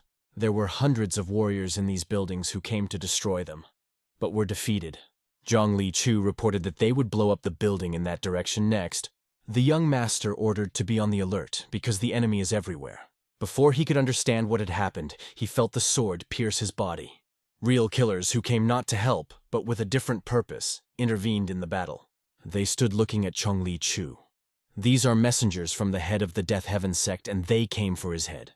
Plunging their sword into the body of one of Zhongli Chu's warriors, these assassins first asked where their former leader was. Zhongli Chu looked at them and assured them that he was safe, and promised to hand him over to them if they were so worried about him. They realized that Zhongli Chu was not one to meekly respond to demands. Standing before him, they decided to force him to speak. One of the soldiers saw how his brother had just been killed and could not bear the pain. He would never forgive his enemies for this, and drew his sword. Rushing into battle, Chonglichu tried to somehow stop him. After all, if he makes at least one mistake, he can also lose his life. The killer accepted his blow, starting a fierce duel. The warrior named Triple Kill continued to strike with his sword. He shone with his strength and began to put pressure on the opponent. Gritting his teeth, the Triple Kill warrior sought revenge for his brother. A warrior from the Death Heaven sect spotted an ambush from above. Looking up, he saw one of Chonglichu's warriors hurtling towards him. He pushed his opponent aside and took a blow from this guy, who rushed at him like an arrow. This enemy from the Heavenly Death sect expertly deflected all blows. The boy, running along the wall, spun in the air. Pushing away from her, he struck his opponent with his dagger. The leader of the Death Heaven sect then ordered everyone to attack. As one, they began to draw their daggers. Chonglichu wanted to save the day. He ordered Triple Homicide to retreat, and he threw himself into battle against the man. These warriors were high class and strong. Before that, the battle was very difficult, but now it has become even more intense. Chonglichu was distracted for a moment and saw the enemy's dagger above his head. He tried to counter this blow, and yet beat him back in an instant. Without holding back his anger, he swung his sword and delivered a decisive blow to the enemy who attacked him. It wasn't a joke anymore, and he wasn't going to feel sorry for them. Although his plan may not have gone according to script, he continued to swing his sword. No matter how many there were, he continued to destroy them. Pushing off the ground, he acted to save his warriors, which in their turn also fulfilled their mission. The Death Sect never saw another goal. In addition to how to stand up for yourself and stubbornly fight back, the warriors looked at the Heavenly Death Sect that had intervened in the battle. And one of them shouted that they were all corpses now, but he felt a cold rod near his back, and the enemy's sword went through his head, knocking him out. Chonglichu looked to the side and saw his loyal warrior Triple Kill lose his life. We returned to the cold basement. Lady Beck and Yuho's wife are trying to escape. They quickly run to the exit, carrying rolls with them. Before leaving, the young master ordered them to unfurl them. When they opened the containers, they saw masks, money, and some drugs. Yuanji asked Mistress Beck what it was. Beck realized that the head had carefully prepared masks so that they could get out of here without revealing their identities and the identities of the fallen sect members. The letter also contained instructions, and it was unclear even to Beck how he had prepared all of this. The information was about people whose faces are shown on the masks, and they need to fill in this information. The problem was how to wear them, but the method was also described. Chonglichu swung his sword and saw no obstacles in his way. It was hard for him to watch his soldiers die. But in this raging battle, no one was protected and no one knows when he will die. He continued his path as a warrior, fighting with all his might. He was looking ahead and didn't know what to say when he saw that who had just neutralized his legendary warrior. The Sword Emperor, who had also stopped breathing, lay nearby, standing in front of the leader of the Heavenly Assassin sect, who demanded that Chonglichu say where their commander was, then they would immediately leave. Chonglichu watched what was happening, and simply warned this enemy that he would not get out of here alive. In the background, a building begins to explode. The enemy did not immediately understand what he meant, but the young master repeated to him once more, so that he would not forget, and began to attack. "You will not get out of here alive. You are a real corpse," he said. Swinging his sword, Chonglichu charged at his opponent. But he was not one of the simple ones. He wanted to see what skills the head of the assassin sect had. He paid for his carelessness when the young master's sword flew at his head. The young master pierced his skull with an unusual blow. He did not intend to swing his sword, but simply threw it at the enemy's head, and forever deprived this enemy of the opportunity to speak. Then one of the young master's warriors rose and saw how the master dealt with these enemies, although he himself was wounded. Chonglichu turned to him and told him to convey the judgment to the Red Sword. If he wants to know where the head is, he should come here himself. The head of the Inferior sect drank alcohol and watched the Death sect burn from afar. He once warned that a solidly built building can be destroyed very easily, and these guys didn't listen to him. But his peace was interrupted by his warrior, Lian Shaw. The fact is that the head of the base, the spiritual inferior of the 9 Krivids, is waiting for an order from the Elder. When asked why he had his order, the warrior indicated that the head of the association had assigned him to command the inferior base during the liquidation of the assassin sect. Then this elder told him to convey that he was not feeling well and had difficulty moving. When the soldier asked what they should do and whether it was possible for the head of the base to stand in for him, he answered no. The elder warned not to do anything, just watch. The fact is that the warrior did not know what to do, because the assassin sect is holding up better than expected, and they say that the plan of destruction may fail. He thought that help should be provided. Then the elder pointed there with his finger for him to take a closer look. He saw a large troop on horses. Their leader rode ahead. It was the head of the Khandan sect who intervened personally. "They can do without us," said the elder. "They will finish off the assassin sect today." When the building exploded, Yuho was thrown out with the debris. He rolled on the ground, quickly rising to his feet. The stream of enemies did not stop, and on the horizon they saw a squad running straight at them. They raised their swords and swung over their heads. Yuhui shouted to his comrade about the danger behind. He, feeling threatened, grabbed his spear and resisted the warrior who attacked him. With a cold-blooded swing, he killed the scoundrel who raised his hand against him. But he was stopped by another sword, which made him shut up and cough. Yuhui beheaded the murderer who attacked his brothers. The battle raged even more fiercely. Swords inflicted wounds. Everything was covered with blood on the battlefield, and the number of enemies did not decrease. No matter how much the sect fought back, their enemies seemed to only grow. One of them fell, and the comrades noticed that the brother with the short spear had already been taken from them. Behind the wall, they were hunting another member of the sect. The high-ranking warriors looked at him from the side. They had just planted the last explosives in the building, and were ready to blow it up. But suddenly many enemies started running towards them. They barely had time to draw their swords. Suddenly one of them is killed by the enemy. The second, seeing that his comrade was killed, could not forgive this scoundrel. But the enemy turned out to be stronger than an ordinary warrior. And this warrior takes his life in the same way as the previous one. He gasps for his last breath, falling to the ground, not being able to complete the plan. The warrior raises his sword and tells his comrades that they are all dead. You need to find those mercenaries hiding and destroy them all. But, taking a look, they paid attention to the sounds of a destroyed building. They realized something was wrong. In a way, they cornered them. They hear the head chief's voice ordering them to retreat. The warrior brought the news that it was necessary to start retreating. Commander Kondong told this guy to shut up because he was in command here. But he pointed to the order of the chief who had just arrived at the scene. If it is an order from him, then it is a completely different matter. And Kondong fell silent. He reports to the commander that almost all the buildings here have been destroyed. There is only one 3-story building left, and these people have nowhere to hide. A little more, and they will be done with them. When the commander asked what they had done, Kondong did not understand the reason for such rudeness. The commander-in-chief had sent them to deal with no more than 20 hired assassins, and Kondong had killed so many of their disciples just like that. Kondong, hearing these words, did not know what to say. He became uncomfortable. He never thought that these scoundrels would use bombs in their resistance. But the commander-in-chief emphasized that these enemies will stop at nothing, and do not bury by any means for the sake of murder.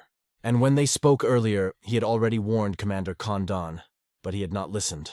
Kondong fell to his knees and asked the commander-in-chief to forgive him, because he had a mortal sin.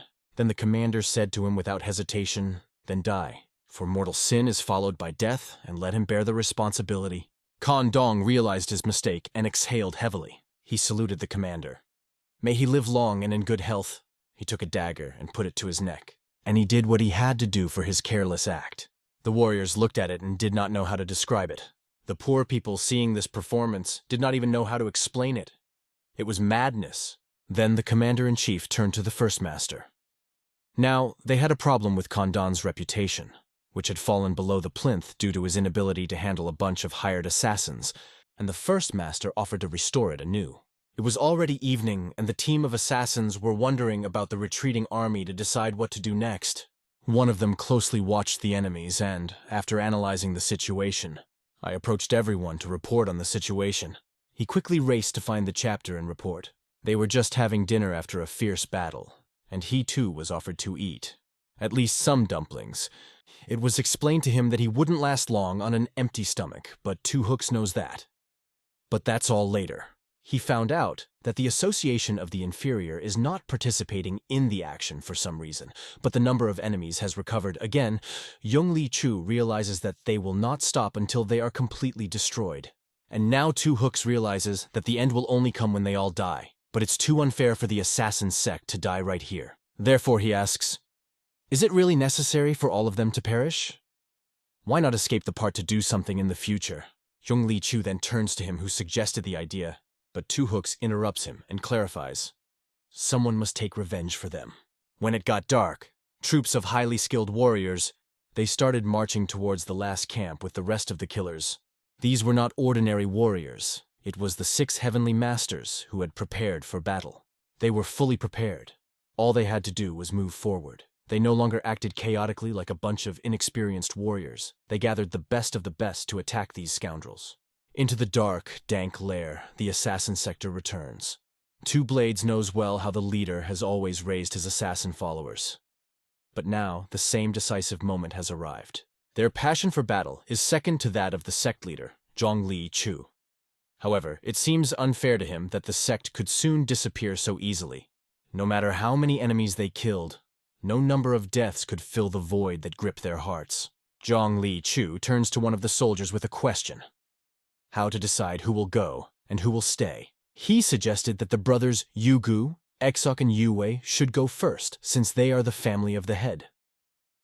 Of the rest of the warriors, the even-numbered ones remain, and the odd-numbered ones are to be put to death. One of the soldiers asks, why do only those whose number is even remain? Two Blades replied, there are 2 reasons. First, it so happened that among the dead were those who were blessed by the very heavens, Sword Emperor, who wielded the Petal Whirlwind Spear, and the brothers of the Deadly Four. They were paired, and this guarantees future revenge. My friend, I, the one who made this suggestion, have an even number. I can't order an odd number to selfishly save my life. Everyone present agreed with the logic of the Two Blades. They were ordered to leave the place quickly to avoid a senseless death. But one of the soldiers, who was supposed to leave, suddenly says, no, I will stay. And the brothers also decide to stay, showing their unwavering loyalty. Since they are one family, bound by brotherly bonds, and he also has an even number, he cannot accept privileged treatment. Yui looked at Brother Exok, and those words made him feel anxious, even though he tried to hide it. The head, watching silently all this time, did not say a word. Soon a watcher, who had been following their every move, came up to them and announced that these warriors must go. 6 armed fighters enter the building. Their appearance is radically different from ordinary people. The young master orders Exok, Two Hooks, Heir of the Blade, and Miner to join him in battle, while the rest head to the underground passage to leave the estate. Even light and darkness go together without a drop of pity. The head orders Yuga and Yuva to take the hired killers to the dungeon. And this was already an inviolable order. At this point, they could not object or express their disagreement. But an order is an order. This is a historical moment. One of them clenched his fist tightly, showing the others that it was okay, guys. Those who were supposed to leave them were already approaching the exit. Soon, craftsmen knock out the doors of this building. They come in and carefully inspect each room. Nothing has been found on the horizon yet. However, they are always on the lookout, because their strength far exceeds ordinary warriors. Soon they won't have to look for anything anymore, because their goal is right in front of them. The young master looks at his loyal warriors who have remained with him. He did not order them to go to battle with him, but everyone feels that this battle will be decisive. The warriors all charge together, holding their cold blades tightly, ready for a decisive battle. Their eyes met. Their cold eyes spoke louder than any words. Their cold-blooded determination left no doubt. Each of these warriors sought to contribute to the battle by giving their all. They fought like driven beasts, without pity, frantically breaking through the onslaught of the enemy. Despite the superiority of the opponent, they continued to fight until the last breath. In this vortex of war dances there was no place for fear of fatigue, because there was so much to be decided that day. Meanwhile, the chief of the poor greeted the chief of the warriors, arriving as soon as he heard the news of their arrival. They had not seen each other for a long time, and the elder noticed how the head, not paying attention to the restless clouds, arrived in person to eliminate this dangerous group. They thought that they would be able to dislodge the enemies without any problems, but the situation became more complicated. The hired killers turned out to be much more brutal. The chief replied that he had sent 6 of the best masters to deal with the matter. He was so confident of their success that he asked for his sword to be prepared so that he could personally behead their opponents. However, one of the warriors advised the chief to take his time. There is no need to stain his precious blade with blood. A man named Red Sword offered to entrust this matter to his squad. He assured that his soldiers would complete the matter flawlessly, as promised to the head. Red Sword asked to entrust him with this task, since the head had supported him all this time. He wanted to thank the chapter for their trust by completing this task. Let's return to the main character. The head of the Sect of Killers kept on his feet with his last strength. The battlefield was covered in blood. The bodies of warriors and high-class masters lay everywhere, as if death itself had walked through this place. All the warriors who went with the young master were already dead. The one who offered these cruel terms was also lying dead. Brother Exok was dying of severe wounds, and his last breath was filled with agony. Bloodied Chong Li Chu remained on his feet, although he was barely able to hold on. He glanced to the side and noticed one of the soldiers began to cough. It was Shakhtar. Chong Li Chu ran up to him, asking him to hold on and not give up. But suddenly he heard a rumble. It was the Red Sword, a master from the Heavenly Death Sect, bursting into the room, coming for Chong Li Chu in person. They combed every corner looking for him, repeating over and over, "Chong Li Chu, where are you?" Suddenly, the powerful cry of the Red Sword echoed through the room. "Come to me! If you want an answer to your question, come here!" The soldiers tried to stop him, warning of a possible ambush, but their commander was stubborn. Young Li Chu just shouted back that there couldn't be an ambush. All his comrades were dead, so let them not worry and just go ahead. One of the soldiers went in first, looked in the door and said, "The bastard is there." Red Sword looked over and finally saw his enemy with his own eyes. It was a long-awaited meeting that the Red Sword had been waiting for years. He furiously called Chong Li Chu a bastard for meddling in their affairs. Chong Li Chu stood with his arms outstretched, and suddenly the floor beneath him began to glow, surrounded by dynamite. Gunpowder filled every corner of the building, and it became clear that the young master was not kidding at all. He looked at the Red Sword like a madman, and suggested that they go to the New World together. Seeing the impending danger, the Red Sword called him a huge bastard. Soldiers began to run from the building for their lives. One by one they ran out, and Red Sword was the first to escape. The building exploded with such incredible force that it destroyed everyone who did not manage to escape. A powerful explosion shattered everything around, destroying every stone. This event ended the era of the Assassin Sect, destroying their power and reputation forever. After the incredible explosion that destroyed the main center of the Death Sect, this organization was finished forever. The warriors began to collect the wounded and dead, trying to assess their losses after the fierce battle. The chief watched the extent of the devastation, realizing that the damage done to their ranks was colossal. The losses were extremely heavy, and he began to blame himself for not being able to prepare properly as a leader. However, he also understood that if they did not destroy the killer sector today, the losses would be much greater in the future. It was the only thought that consoled them after such a brutal battle. The head of the poor surveyed the devastation left after the explosion. The building, covered in smoke, was reduced to ashes, leaving only a charred area. We moved to the Heavenly Sect of Death, where guards from the Junin department stood guard. In the darkness, they noticed someone approaching them. The guards raised their swords as a silhouette began to appear in the darkness and ordered the stranger to stop. He had to reveal his identity first, but instead a bright flash flashed on the horizon. It was an aggressive arrow that flew quickly towards one of the guards. She punched him in the head, instantly cutting off all his words. Another guard just had time to see his partner fall and was about to call for help. But the next arrow also hit him like lightning, giving him no chance to respond. Several more silhouettes began to emerge in the darkness. These were not isolated enemies. A whole army gathered in front of the gate, and their commander, raising his sword, ordered to kill every last one. After defeating the Death Sect, Master Red Sword entered the bar and started drinking. He drank the glasses one after the other, and the alcohol quickly got to his head. Red Sword looked at his surviving warriors, his heart filled with heavy thoughts. He slammed the table viciously, shouting that his warriors looked too depressed. Their faces showed weariness and longing for those who died in battle. But the Red Sword emphasized that they were alive, and that was their fate. While the fate of assassins was always uncertain, and no one knew when death would overtake them. He said that they should drink and enjoy life, because surviving such a battle is already lucky.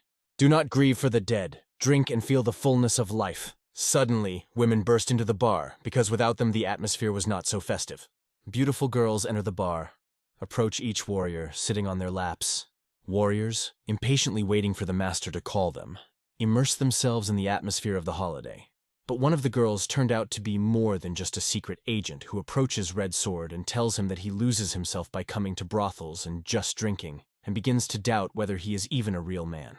Master Red Sword looked at the charming girl and offered her to be his lover. The girl laughed, thinking it was a joke, but he was serious.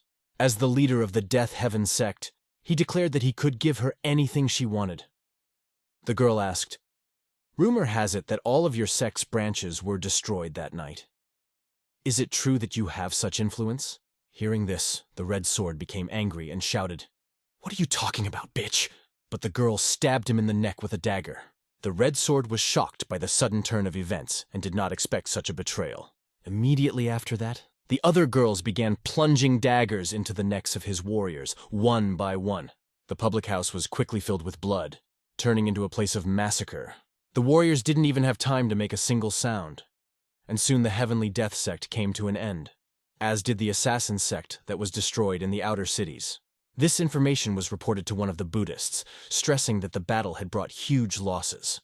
More than 80 dead, whose bodies could not be found, and Chief Condon was probably in deep mourning. The chief Buddhist ordered to find out about the funerals and attend all the ceremonies to honor the memory of the dead. At the same time, it became known that during the extermination of the Sect of Assassins, a new powerful organization of hired assassins called the World of the Dark Moon appeared. The chief Buddhist was shocked to hear of such an organization for the first time. He was stunned as to how they could remain ignorant of their power, capable of destroying the Heavenly Death Sect. This organization operated very covertly, waiting for the moment to strike one decisive blow. The answer to the question about their leader was that it was a woman named Sogo. The Buddhist thought about what he heard and asked to bring this Sogo to him. Lady Sogo soon found herself with the Buddha. She was informed that her sword would be returned when she left the premises. She was escorted to the main hall, where she was greeted by the attentive gazes of Shaolin monks. They were waiting for her arrival when the head of the Buddhist organization invited her inside. When she entered, she was met with wary looks, but everything seemed calm. However, suddenly the Shaolin monks began to rush at her, trying to stop her. The monks got into a fighting stance, raising their hands up, ready for a fight. They pointed their fists straight at Mistress, showing their determination. Surrounding her, they stood still, stressing that she must first purge herself of her thirst for murder. She slowly removes her cloak, revealing her readiness for battle. She then begins to twist the cloak over their heads, diverting their gazes. Her body fills with air as if she is absorbing power from her surroundings. She gets into a fighting stance, ready to take any blow that might come her way. She confidently declares, "Let each of you come forward and try to fight with dignity, if, of course, you can." After a successful fight, Svoga demonstrated an impressive result, making everyone around her recognize her strength. The monk ordered his soldiers to stop, saying that enough was enough. His word was enough of a clear signal for everyone to stop any action. She carefully looked at him and noticed how the monks began to retreat, recognizing her victory. He was satisfied with her results and ordered her to be taken further to discuss important matters. The monk said that he had a very important conversation with her. The old monk poured her a cup of tea and offered to taste it. Tea from the Shaolin Monastery is known for its unique taste, and she always wanted to try it. She thanked the old man for this drink. However, the monk knew that there was nothing special about Shaolin tea. It was just talked about a lot. The old monk said that he had met many powerful sect leaders in his lifetime, and only 2 of them came unguarded. They were her and the head of the assassin sect, Zhong Li Chu. Savoga decided to give her guesses as to who these people were, and named herself and Zhong Li Chu. The monk agreed, but asked what the relationship was between them. Svoga lowered her eyes, feeling that someone might know more about their connection. She admitted that Zhong Li Chu's sect was more dangerous than even the Heavenly Death Sect, and she was grateful to the 10 major sects for dealing with him personally. The old monk did not know how to answer this. He only noted that the cycle of killers had finally come to an end, and it was time to let go of the past. Svogo replied that it was impossible, as there were people still thirsting for blood. But if she was convinced, she could unleash her powers, letting everyone go their separate ways, creating great chaos in the future. She emphasized that an organization like theirs is needed to do the dirty work, and the 10 major sects honestly admit it. She assured that she would not cause any problems and would take good care of all matters, keeping everything under control. The monk ended the conversation by saying that this was all. The old man compared her to Zhong Li Chu, leaving the question of which of them is more dangerous.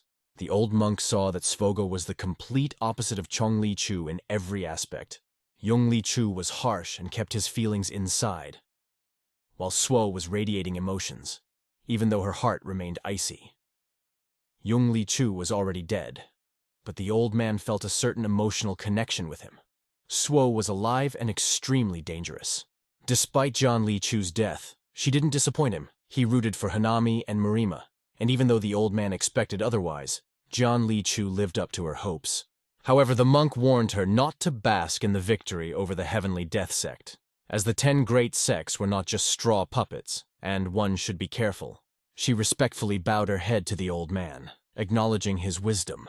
She agreed with his words, recognized the power of the light of the dark moon, and left. She promised her that the next time they met, she would make him tea. After she left, the old monk couldn't shake the aura she left behind. He asked his advisor if there was any news from Baitan. He replied that there was no news, but Zheng Li Chu and the assassin sect were attacked by Condon. However, he managed to escape before it started. The monk asked to be told when there would be new news, and at that moment, a movement began among the monks. They kept a close eye on theirs as she walked away, realizing that this was only the beginning. That dark night in one of the shelters, one of the warriors entered the main room, bringing important information. He reported that the markets are discussing the Dark Moon world. Overnight, they destroyed the Heavenly Death Sect and now stand at the top of the assassin world. This information was relayed by the warrior to Chong Li Chu, who survived the huge explosion along with another warrior. Wrapped in bandages, Chong Li Chu asked if this was a union of lower sects. He was told that all the enemies had been destroyed, and now they had time to act. When the wounded soldier was asked if he would be able to move, he replied that he could now thanks to the doctor. Young Li Chu will take the safe route, and when he rebuilds the sect in the future, he will definitely call this warrior. Despite the unification of the lower sects, they will continue their journey, albeit through difficult trials, and Zhang Li Chu believes that they will endure everything. At the exit, a boat will be waiting for them to travel. This archipelago is called the House of Heaven. Here the young master was born and grew up. Among the beautiful islands, the most beautiful of them is Verkhney Dvirets. There was an old woman who lived there, but she died around the time he left the place, and the island has been deserted ever since.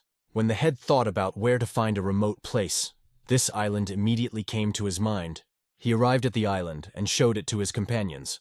It was an incredibly beautiful island, hidden in a remote area, and it was called the Supreme Court. People were already waiting for him on the island. These were people he knew, his whole family. His wife Beck was also there. As soon as the boat docked, he jumped off and rushed to his wife Arian. He was overjoyed to see her, and she ran to meet him, open to embrace. His joy was so strong that he even ran on the water, not noticing anything around him. They hugged, remembering all the difficulties they had experienced together. The faithful warriors were glad to see their master again and expressed their respect to him.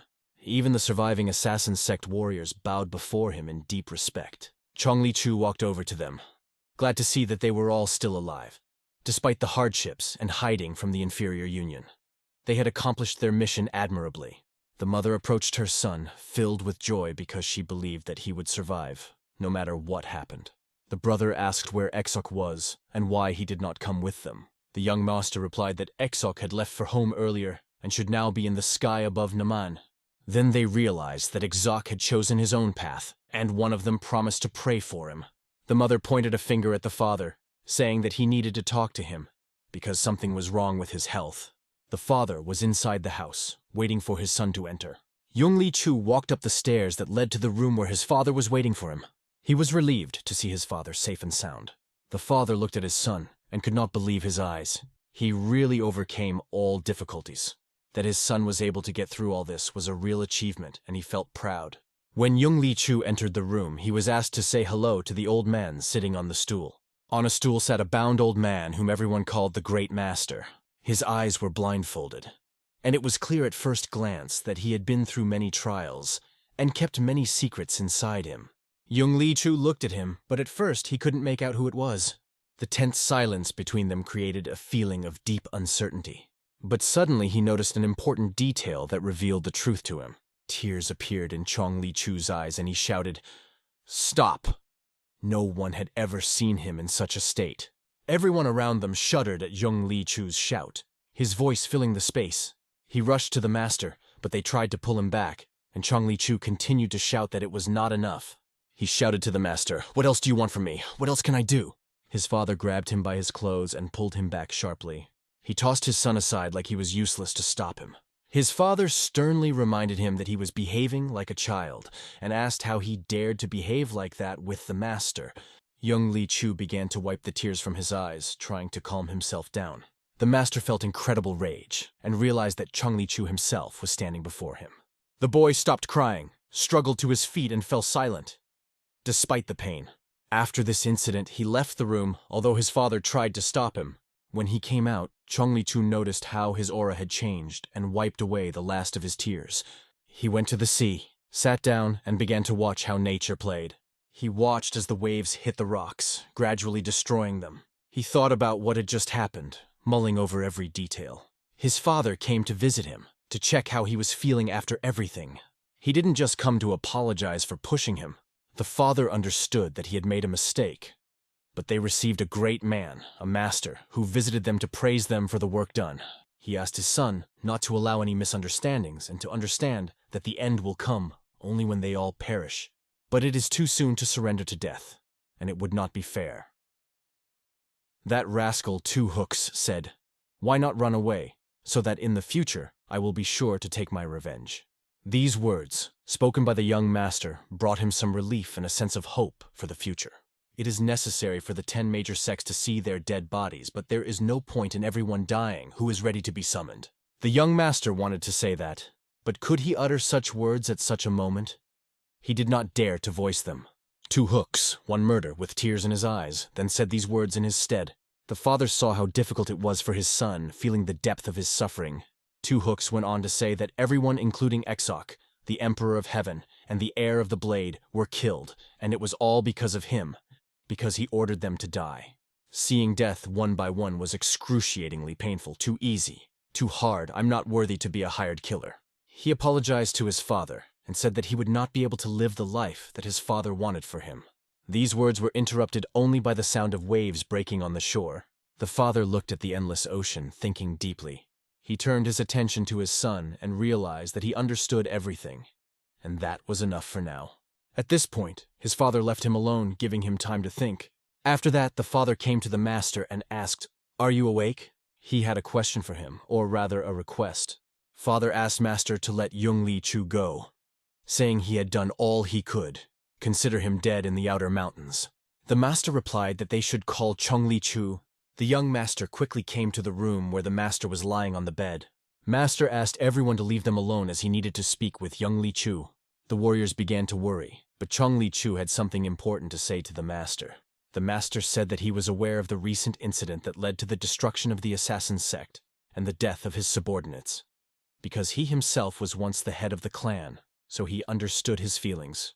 Chung Li Chu placed his hand on master's body and said, "Death was not necessary." Then the master told him that if he decided to leave Murim now, no one would stop him. But it is worth remembering, the sacrifices of those who died will only become meaningful when the god of death is born. Otherwise they died in vain. The young master, hearing this, called his words nonsense. However, the master emphasized that whether these sacrifices would be in vain was up to Chung Li Chu. He tried to convey that it all came down to the god of death.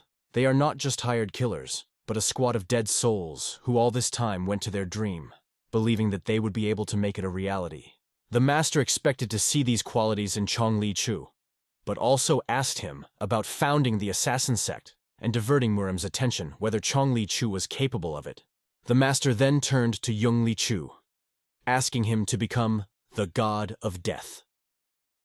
Whether he teams up with Mistress Sogo or goes it alone, his destiny is to become the god of death and occupy the top of the world of assassins.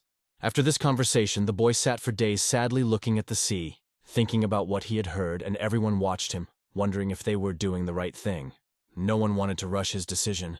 He still had time to think. A colleague asked Yugu where all the killers were, and he replied that they were inside, and it seems that they had not risen yet. The colleague said that it is not known when the head will give the order. But if they are just lying in the house, then let them go to the beach and conduct training. Mbek approached the young master, bringing with her some drawings. She reported that Deng Tianzuo continued to collect information even under these circumstances. The hired killers continue to train, while the family provides them with food and shelter. Despite being banished from the outer mountains, the survivors continue to carry out their tasks. And no matter where the head looks, there will always be a sect of killers. After these words, she left the young master. He turned his head and looked at what was happening around him. His warriors trained in sparring, showing their readiness for battle. They were ready to follow him to the end, no matter what the outcome. But there was sadness on his face, as if he had lost something important in his life and could not find it. Glancing at the piles of documents in front of him, he decided to review them. He read about the destruction of the Blood Shadow monster and began to analyze the information he received. At that moment, the warriors heard their leader address them with important words. "Sect of assassins, wake up!" he said in a determined voice. All the warriors looked at him intently, their eyes filled with anticipation. And striding confidently forward, he announced, "The assassin sect is returning to Murim." They prepared carefully for the decisive moment. Intensive training in martial arts was a necessity to improve their fighting abilities. One of the key elements of the training was the mastery of weapons, which accounted for about 10% of their fighting skill. Each of them chose the appropriate weapons before attacking the assassin sect. It was time to arm up. First, the questions came to Yugu and Yuhui. They were to acquire the throwing leg needles created by the Tang clan of Sichuan. In addition, it was necessary to learn the principle of making this weapon, and then turn to the bloodthirsty bat for additional instructions. One of the masters was nicknamed Ghost Shadow Whip, and he had a special sheet of square chains. They were to get this artifact and go back. Then he turned to a master who possessed an iron halberd. There was a famous martial artist in Jiangxi province who had a white eagle double halberd. It needed to be brought. The next task was to find the legendary tiger among the sheep. In the mountains of Fengqing, Huang province, there lived Master Dong Chang Mo, who possessed the powerful thunder axe. Then the swordsman of the 10 schools got his rapier marked, and the master of everyday fate was to get the mace Wolf Claw in western Sichuan. The slain wavy plum sword, just as the heavenly sword emperor had prophesied, became 10 times sharper if the ancient style of ruling heaven was added to its 4th phosphorus. The secret book about the ancient style of the ruling heavens was kept in the sword emperor's house. It had to be brought along with a package that contained fateful information for the emperor's family. And so they set out on their dangerous tasks, waiting only for the return of the head for the final order. Now there is only one warrior by his side. Where will he go? The young master decided that Jin would go with him, and together they headed for the Dongha Mountains. Duncheon's branch in the Dongha Mountains was crowded with people discussing the possibility of meeting the Shadow Blood monster. However, rumors spread among them that he was to be feared. It is not for nothing that he is called the Bloody Devil, for it is said that he collects human heads as trophies. However, one man claimed that he had not met an opponent equal to him for a long time, about 15 years. And this is his last chance to prove that all his training hasn't been in vain, and that in those 15 years, only 10 of them haven't seen him in the mountain house, right? The poor people looked at the crowd of people who flocked to this place to make a name for themselves. They couldn't help it even a little, but the sight seemed pitiful to them. He pondered whether these words really carried weight, and whether they could really remain without heads. And then the poor people noticed that strangers appeared on the horizon. They turned their attention to these people and shouted, "Hey guys, stop!" Considering the current times, they wanted to check who these strangers were and where they were going. One of them, after greeting the poor, explained that he had heard about how the 10 great sects had condemned the Shadow Blood monster to destruction. As Murim's comrade, he could not stay away and came here. When asked by the poor man who he was, he hesitated a little. He apologized for not introducing himself earlier. His name is Yanhong from MANHUA, and this is his elder brother Chang Mu, who can't speak. So he asks to understand their situation. The poor man waved them off and told them to go away, adding that they were not as useful as they thought they were and they had better go home. Li Qin understood that the poor were hinting at the imperfection of their martial arts, but he hoped to expand his knowledge by watching the martial artists from the central Murim plains at work, and only asked for a little favor. Then the poor people, seeing their persistence, said, "If you are already so stubborn, then do as you please. But do not stick where you do not belong, and you cannot enter the forbidden zone." When Lian asked where this forbidden zone was, the poor man replied that it was strictly restricted and advised not to put your head in there without a good reason. Lian and his brother thanked him for the warning and promised to take it into account. As soon as they left, one of the poor men looked after them. He decided to write a letter to MANHUA to find out if these people were really real and if their names were valid. Lien and his brother walked forward, and Lien asked his brother to stop scratching. If the glue falls off, we will be maskless, he reminded. But the brother did not understand how it was possible to wear such uncomfortable, suffocating masks. Lien strictly ordered him to be quiet and not say anything, as their appearance should not give them away. There were eyes of the Beggars Association everywhere, so one had to be extremely careful. In one of the restaurants, delicious dumplings were prepared for them, and they rested for a while. The owner of the restaurant asked where they were going. Their path lay through Donga, but they did not leave the borders of this area because dangerous places awaited them ahead, including Qingzan. This area was easy to find. Many martial arts masters surrounded the mountain trying to capture the Blood Shadow Master. Instead of fleeing from his pursuers, he decided to fight all Murim without hiding from destruction. They thanked the owner for the food and set off in the direction of the restricted area. A sign at the border of this area clearly stated, "Entry is prohibited." They were reminded more than once that it was dangerous to enter here, but the warnings did not stop them. If they want to help, they had better surround the mountain, as the others do, to prevent the monster from escaping, the poor advised. After all, it was because of the Blood Shadow Monster that everyone gathered here. In these absurd times, many brave men went to the mountain, hoping for victory, but they never came back. The poor warned, "Do not take risks, you will simply die." The soldiers thanked for the advice, but did not give up. They noticed that many eyes were watching them around, and suddenly someone noticed that 2 martial arts masters had entered the Forbidden Zone. These were self-confident warriors who clearly went to their goal, despite the danger. The poor people watched with astonishment as they crossed the border of the Forbidden Zone. "Do they not value their lives at all?" asked one of them. He was warned not to speak like that. Perhaps no one knows.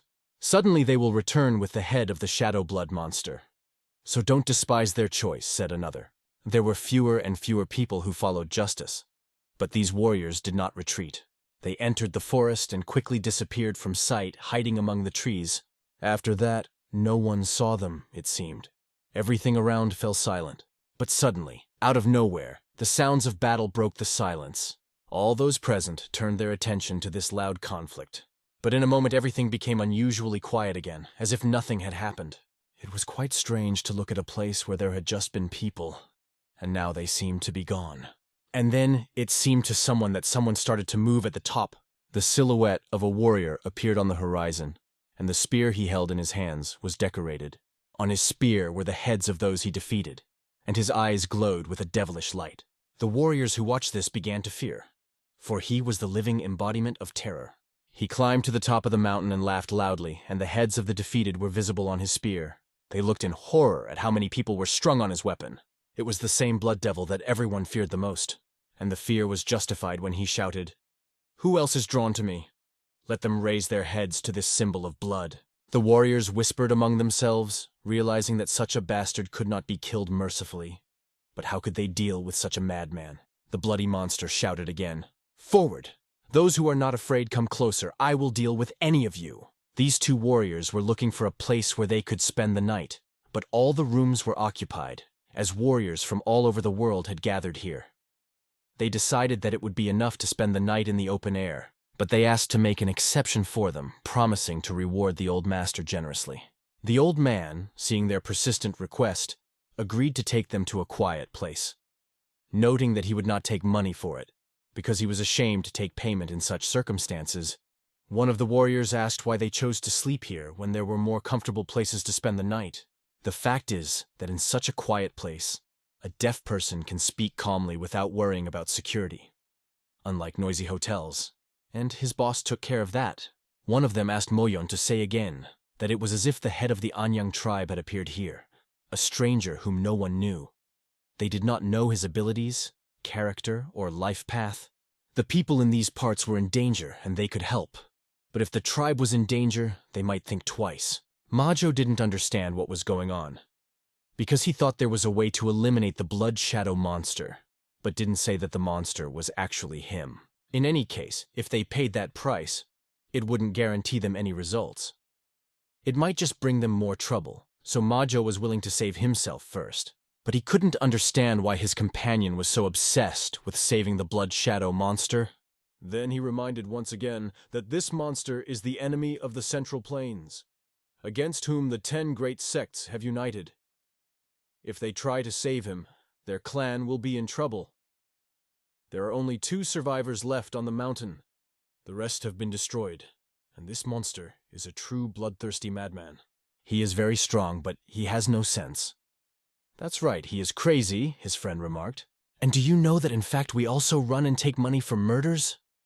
We are also a little crazy, added the interlocutor, looking thoughtfully into the distance. His colleague replied that it was a little different, and you shouldn't compare them to a real madman. But he didn't listen anymore. He just fell asleep. They went to bed, because there were many things waiting for them tomorrow. Meanwhile, the action moved to one of the hotel rooms, where an unexpected trouble happened.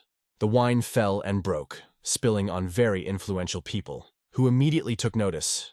The old man, who accidentally dropped the bottle, immediately began to apologize, sincerely regretting his mistake. One of the victims smelled his clothes and was horrified to find that they smelled badly.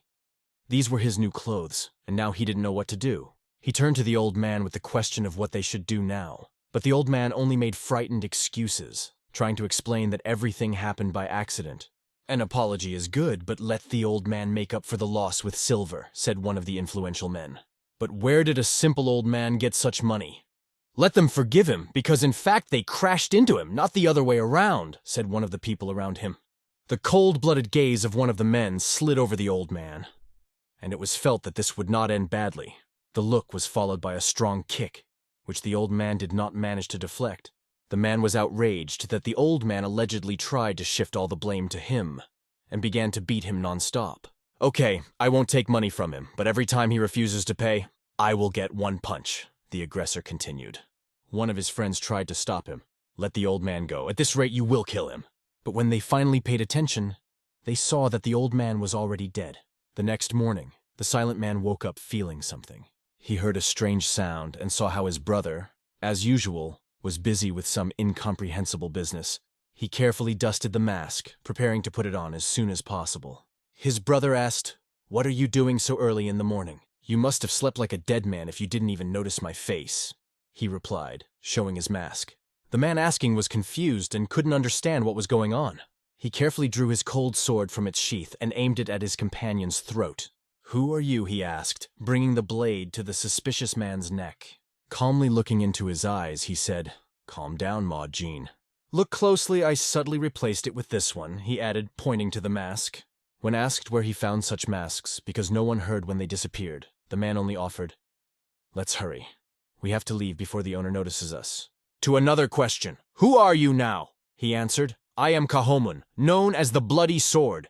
In our Kahu family, there are 3 brothers, 3 swords, and you are the 3rd of them. And I am Kahulyan, the oldest." When they approached the forbidden place, they saw their acquaintance Kahulyan. The soldiers asked him, "How are you?" Once the 3 swords appeared in person, the enemy was already dead, right? They laughed because they knew that Kahulyan was here to help. When asked where his brother is and why he is not with him, Kahulyan replied that he is always a bit slow, but he will join soon. The soldiers joke that if Kahulyan is slow, then what can be said about them themselves? Kahulyan apologized, explaining that he did not mean anything offensive. By the way, they reminded him of the promise to treat them to a drink, but Kahulyan replied that now was not the time for a feast, because the curse of the 10 great sects was still in effect. Soon, the sage, the leader of the 10 great sects, arrived, bringing with him the Blood Shadow. Monster Egg, today, everything would end, and it was wonderful, because the sage had arrived, and he was worth getting to know in person. The soldiers did not forget to remind about the promised drink, but Kahulyan again began to make excuses, promising that it would, of course, happen. As they walked together, the disciple asked his master if it was better for Lian Han and Chang Mu to remain unknown to anyone, since they were so afraid of being recognized. They were sweating with excitement, but the master reassured him, saying that the more he opened up, the more less doubt arises. The warriors stood in a circle around the old man, discussing their plan of action with him. Today the sage had to decide what to do next.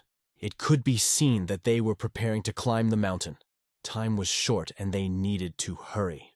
They came to a sign that said prohibited zone.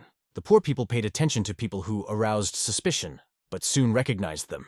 They greeted the 3 swords, glad to see them in this place, and Kahulyan said, "Only one assassin causes so much trouble. Today, they need to act quickly as a sage has arrived to put an end to this curse of the 10 great sects. They confirmed that they would finish everything today. But suddenly something unusual caught their attention. When they looked ahead, they saw something flash between the trees. The warriors immediately rushed into battle, thinking that it might be the shadow blood monster trying to escape, and had to check it out. Cahulian and his brother rushed forward, ready to face danger. The poor only warned them, "Be careful." They rushed forward without hesitation, regardless of the danger that might await them. As always, the methods of the 3 swords are incredible, people said as they watched their speed and skill. The leader ordered Mojin to stay put and watch the actions of the shamans, as well as sound the alarm if anyone tried to attack him. Mojin accepted the order of the young master and remained in position. The owner decided to see what was happening and carefully watched the situation.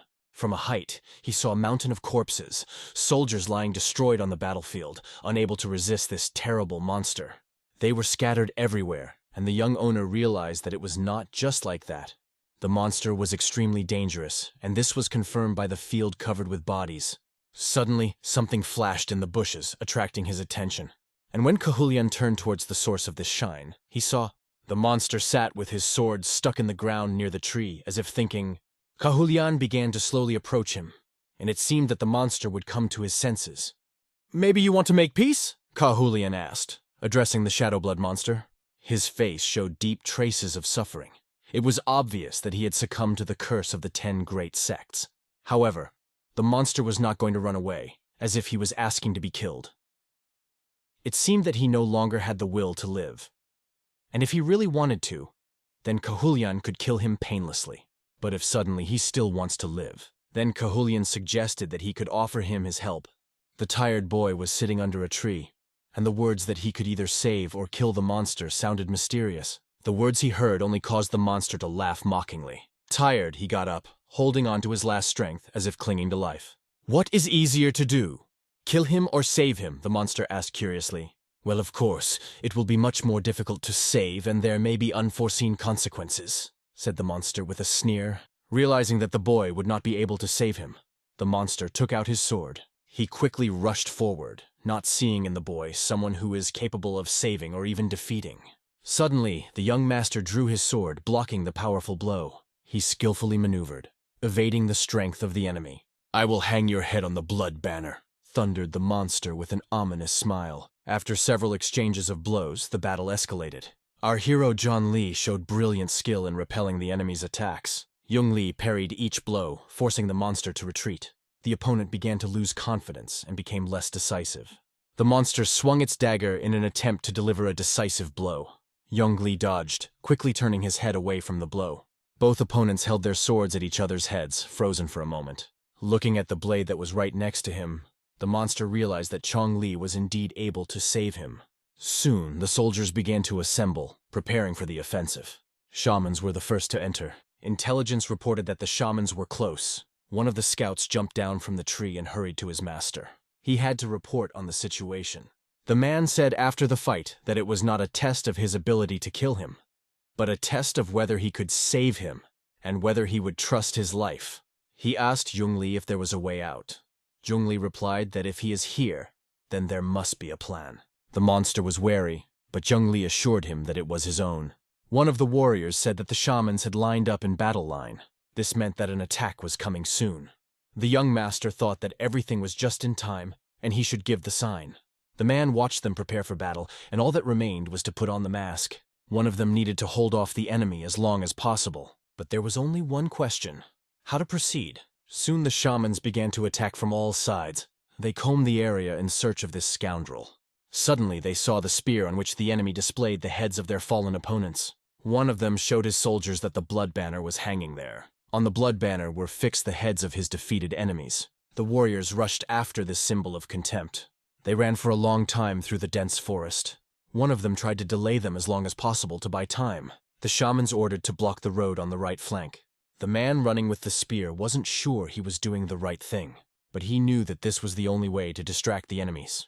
Changing the direction, he confused the shamans and led them in the wrong direction. The blood banner was soon lost. The soldiers walked through the forest for a long time looking for traces. When they finally reached the place, they saw that the flag was lying in a pit. They even thought they had been lured into a trap using the blood banner. Now all they had to do was prepare for a surprise attack, checking the surroundings and keeping alert. Suddenly, somewhere in the distance, a sound was heard in the bushes. The warriors, as a single mechanism, directed their swords towards the source of the sound. Having rallied, they approached together, protecting each other.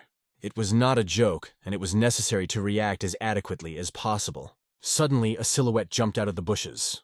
It was the silhouette of the people they had recently let into this area. The man said with a confident look that if they were shamans, there must be a blood monster somewhere nearby that was running away from them in their direction. One of the shamans replied that they were also chasing the blood banner, but it suddenly disappeared. The question remained, where did he go? The warriors were worried about what happened to the 3 swords that were going up the mountain because there was no news from them. It turned out that the blood monster had escaped himself. Their task is to remove the curse of the 10 great sects, so it is necessary to continue the path and go down. Their leader said that the shamans should not be disturbed. Let them continue their work. They decided to show respect and ask the shamans to behead that murderer to prove that justice is still alive. Soon the 3 of them descended the mountain. Holding together, they approached those people. The soldiers guarding the slope turned their attention to them. They asked if the Blood Shadow warrior had been found. Chong Li, in the guise of a noble warrior, replied that he had not seen because the shaman's disciples were chasing him, and they would soon see the corpse. Everyone was looking forward to it, and the warriors above were only hoping to quench their thirst for battle. They passed through a large crowd, and no one suspected anything suspicious. It was necessary to hurry and behave naturally. But suddenly, Kulian's voice was heard. Turning his head, he saw him. It was the old leader who said he was here. He wondered why this scoundrel was in such a hurry. He didn't even look back when the old man called out to him. This infuriated him, and it seemed that they had been familiar with this mask for a long time. But not with the young master. The young master understood that this was not a joke. He was almost exposed. But the old man continued calling him a triple virtuoso. Together with a friend, the young owner decided that it was time to run away, and the sooner the better. Cahulian decided that he should go and congratulate the old man, but they were not fast enough to escape from such warriors. And their masked group realized that escape was impossible. They resigned themselves and decided to congratulate the old man, trying to behave as believably as possible. Cahulian apologized for not saying hello right away, saying that because of so many people, he didn't immediately recognize the old man. The old man agreed, noting that he himself almost passed them. They hadn't seen each other in a long time. The last time was at his father's wedding, about 3 years ago. Cahulian decided to play along and said that he should visit the old man more often.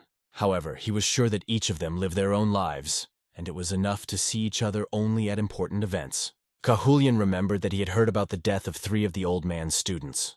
Unfortunately, due to important matters, they could not attend the funeral.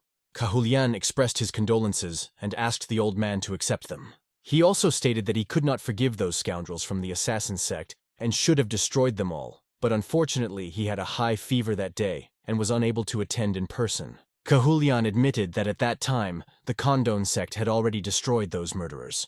This may have disappointed the old man, but he is actually grateful because it was his wish. Suddenly, the old man introduced a crazy black drought, an elder of a pack of inferiors. He greeted young Master Cahulian and noted that he had heard of their 3 swords and old boar, and was very happy to see such young martial artists. The young master lowered his eyes, emphasizing that the elder was very kind to them, and expressed hope for further cooperation, although there was a suspiciously observed look of the old man. However, they had to go. They went to the hotel to get some rest. They were released in peace. Soon they confidently moved forward. They were leaving the squad. When they have moved to a sufficient distance, they started running as fast as they could. They ran with such energy and impatience that it seemed that nothing could stop them. They turned around only from time to time, making sure that no one suspected them. And really no one suspected them. They just let them go. They left the area having completed their mission. Meanwhile, a commotion began on the mountain. The shaman's disciples began to descend from the mountain. It meant they had finally caught that cursed Blood Shadow monster. But upon closer inspection, they noticed that the Blood Shadow warrior had disappeared. The report to the elder was disappointing. The Blood Shadow monster had disappeared. They searched the entire mountain but found no trace. It seemed impossible. How could he escape from them? He couldn't believe it to the core. The mountain was surrounded by warriors and martial arts masters from the lower squad. It was simply impossible to escape. The only thing that could be done was to let the students rest. Let everyone rest, eat, and start searching again. If they do not find him, then the elder will personally climb the mountain. A sudden chill ran through the entire area as the old boar warned that if someone was hiding something, it was better to tell the truth. There was no way he would blame anyone, as they could still catch up with the blood monster if they acted faster. But the warriors wanted to prove that no one had come down from the mountain, and they kept a close eye on it. They climbed the mountain, but no one came down except for 3 swords, which came down intact. The warrior shaman said that they climbed together, but the question remained. How come 3 swords are always together? There were 3 of them when they came down, and the elder saw it with his own eyes. It turns out that there were 2 people who went up, and 3 people who came down. Then the old man realized how much they had been deceived. In the safe area, the boys began to take off their masks. The bloody monster said he wouldn't have thought he liked them. But was it worth removing the masks when there was still a great danger of being caught? The fact is that the boy does not even imagine what a squad of inferiors is. They will soon go in search of the 3 swords, and this will have significant consequences. The bloody monster noticed that he was saved by a southerner who spoke the language of the central region, a young guy with a newly grown beard. This is not what he expected from a superhero. The young master only asked how many people the blood shadow monster had killed while he was on the mountain. The blood monster didn't count everyone, but about 50. Only once did he attack first to take revenge. This was the reason why he first took up the sword, and after that, they did not let him live in peace. Then the blood monster asked why the young master had saved him. Young Lee replied, when a person does a great deed, he always worries about his family, and he wants the blood monster to protect his family for a year. However, the fact is that there are other defenders to be found in the central region, but Chong Li chose someone who is running away from the curse of the 10 great sects, and the blood monster does not understand this. He doesn't understand why Young Li would choose to trust him, especially with all those who want to kill him. Can it be called resistance? It is hardly something more. And suddenly there were fireworks in the sky. It became clear that the lower squad understood what had happened. They will have to fight their way through 3 great masters of fist fighting, shamans to open the way out. However, for such strong guys, this is not a problem at all. They have been doing this since childhood. Soon a pigeon flew to the elder of the poor. He brought a letter saying that the 3 swords had gone missing yesterday and that relatives were looking for them. Now it became clear that it was a disguise, so they stopped searching the mountains because it was futile. Obviously, the blood monster had escaped and someone had helped him, and the question arose, who could it be? They wanted to know who had committed such heinous acts that they hadn't seen since the disappearance of the Soul Control Squad. All the students of the lower division were ordered to thoroughly check the entire neighborhood. The enemy could use masks, so all suspects had to be examined. Soon, the inferior squad began to check everyone who was in this valley, and they wanted to touch every face. Some warriors did not want strangers touching their faces. However, if they are not checked, they will not be able to find the killer, said one of the lower squad. The warrior could not stand such mockery.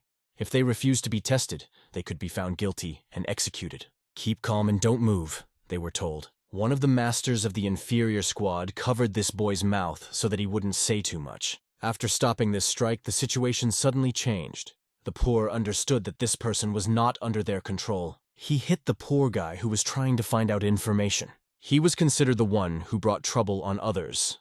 This led to the fact that they began to fight among themselves. They knocked each other out, injuring themselves. It was easy for those looking for suspicious masked people. Looking at them, you could see that they could be the killers. If they didn't want to just give up like that, they decided to destroy them. 1 against 10, they drew their swords and charged. They cut their way to the exit. One by one, poor shamans disappeared from the face of the earth. All this demonstrated the skill of the young master.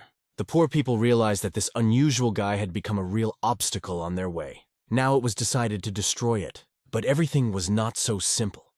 Will they manage to survive this battle? A powerful knee strike from the partner of the young master knocked out one of the boys. He did not even have time to inform his squad about what had happened. The poor man reached for his sword. He hoped to do something if he could reach him, but a sharp leg fell on his hand, forcing him to change his mind. The sword was raised without even giving the poor man a chance to touch it. The master's cold gaze slid over the poor man, and he left him lying dead forever. They continued to move forward. They could not stay still. Glancing at those left behind, they looked with contempt. Those people only begged for salvation. Zhong Li told them that if their lives were so important to them, they had better keep quiet, because they saw nothing and must continue on their way. The helpless Seljuks ran away as fast as they could. The next thing they had to do was the three of them carry the bodies into the forest and hastily strip them of their clothes. All the while they ran forward, changing their clothes and changing their appearance, and when the bodies were discovered, it was obvious that the clothes of the three shamans had been removed. Not only that, they were stripped of not only their clothes, but also the skin from their faces. They turned out to be real ruthless scoundrels, and now they will have to pretend to be shaman students all the time. This is a rather controversial question for the poor elder. If they did not do it for the sake of the mask, then now they will have to suspect each other. Those boys who stood in their way turned out to be quite enterprising and intelligent. The old man had not met such strong opponents for a long time. After some time in the city, Master Chong was waiting for a signal from his men. Suddenly, the guy he was waiting for came up to him and said hello. The guy said he was delayed because he had an upset stomach, and on the way he ran to the bathroom several times. 100 times. In any case, the situation was whether or not the host had safely taken the blood monster away. Now all that remained was to immediately prepare the ship and set out on the sea route, which was the easiest way to avoid the eyes of the inferiors. They should moor the ship at the Ansha wharf. As he walked, the man told them some phrase so as not to attract the attention of other people. By the way, about food. When was the last time your partner ate properly? They quickly went to the bench and began to eat everything that was available. If they had eaten earlier, the problems could have been avoided, because they were very hungry. But there was one problem. When they ate at the establishment, they were watched by a squad of inferiors. Many poor people also gathered in the alley. The only question left was, did their enemies notice them? They ate well and perhaps would have eaten another bowl, but there was no time. The young master said that now they will run away, because in this tangled alley it is inconvenient for the three of them to move together. Everyone should meet at Anshan Pier. Everyone should take turns pretending to go to the bathroom and disappearing unnoticed. All that remained was to make it believable. One problem, where's the toilet? The poor people kept their eyes on them, and if they were going to go to the toilet, the poor people decided to wait for them. Soon one of them reached into his pocket to leave a few gold for lunch. He behaved forcedly, although he understood how aggravated the situation was. He suddenly jumps up and starts running. He runs away from poor people who have lost their vigilance. One of the commanders of the poor ordered to catch up with that guy and check the two who went to the toilet. They acted as a single mechanism, running in different directions. After a while, they found themselves in closed corners. Suddenly, someone unexpectedly knocked one of Chongli's soldiers out of line. He fell hard and hit the wall. It was a scoundrel who came for the blood monster. He tried to act casual, pretending to be an ordinary peasant rather than a blood shadow warrior. However, the one who came was well armed and looked experienced. He asked, "If you're not a blood shadow warrior, then who the hell are you?" The man rises, holding on to the place where the scoundrel struck him, and asks why he should know who he is. But this mad master-like man pulls out his sword. He puts it to the boy's neck and orders him to take off the mask. The guy, an ordinary peasant, does not understand what kind of mask we are talking about. The mad warrior orders him to quickly remove his mask. The poor people came running from all sides, laughing that at last they had caught him. But the question remained. Where are the other two who also needed to be captured? They decided to leave this boy to him, because he knows what to do with him. He was sure he could handle it, and he didn't expect a sudden blow from this guy.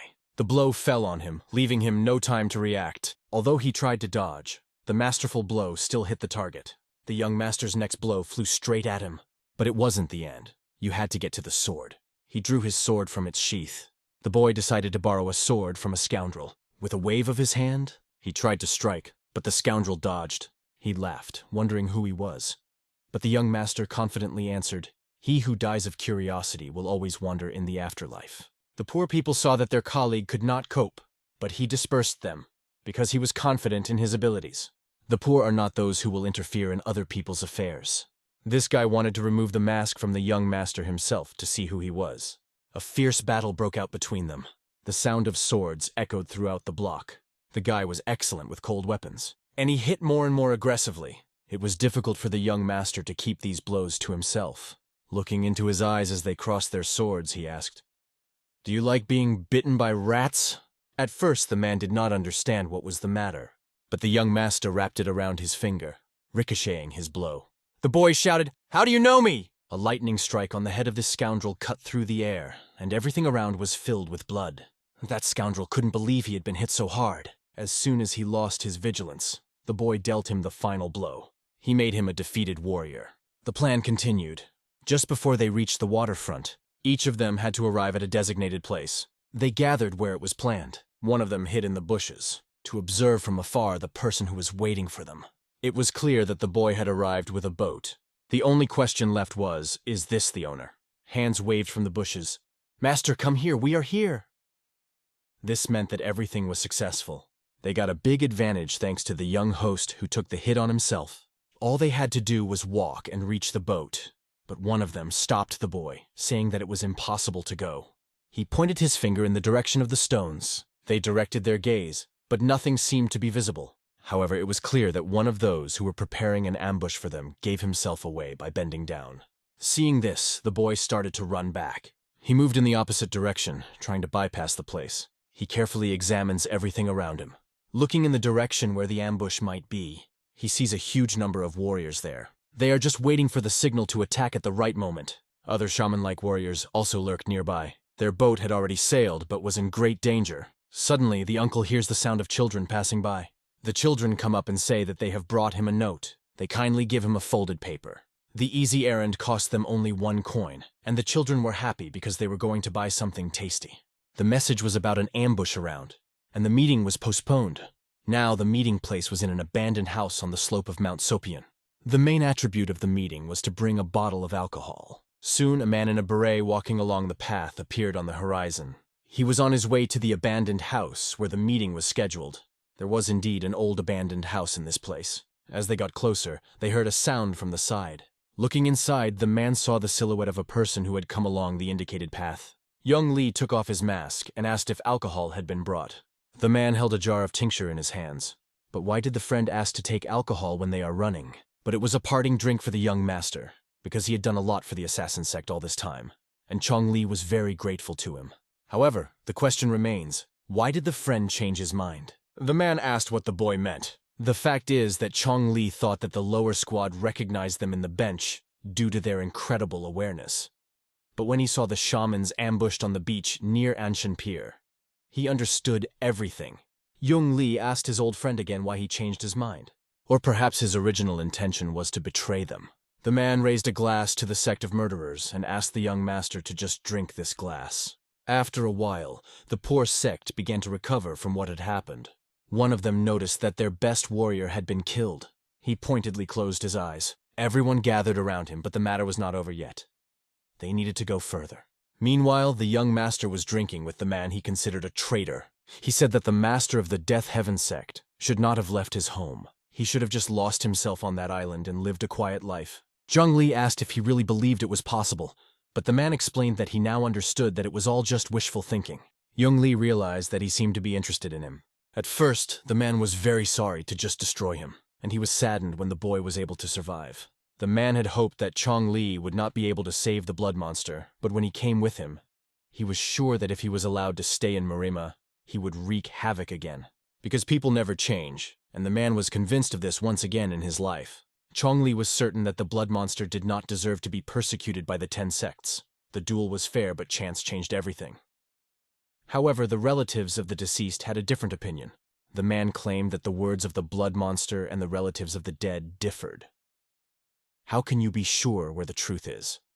But the young owner knows that only God knows the truth. Since they can no longer wait for divine judgment, someone must find out who is guilty. If you peel off human skin and put it back on, how can you call Young Li and his squad human? It is very difficult. Behind the good-natured face of this man hides daily violence against his women and children. Only after the death of the blood monster will they be able to smile again. Young Li only kills those who try to attack him or those who deserve to die. And who decided that he deserved to die? Who gave you that right? The man asked.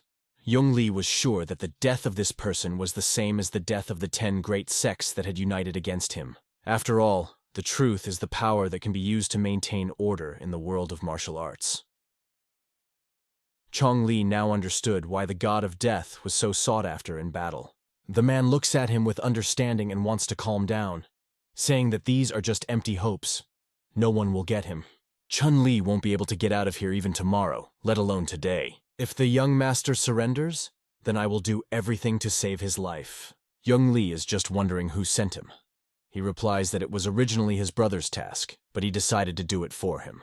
When asked where it all came from, he replied, "It's Shaolin." Li realizes that that cursed old man has directed his powers against him. The man defends the monk and asks Li to watch his words, because that person can both kill him and save his life in the hands of the killers who went to Miriam for weapons. The man asks to surrender without a fight and promises to do everything not to touch him. Li can't come to terms with the fact that he leaked information about the location of the killers. However, the man says, "Leave only the blood monster and return to the house of heaven," begs him. Li starts to laugh at the man's words.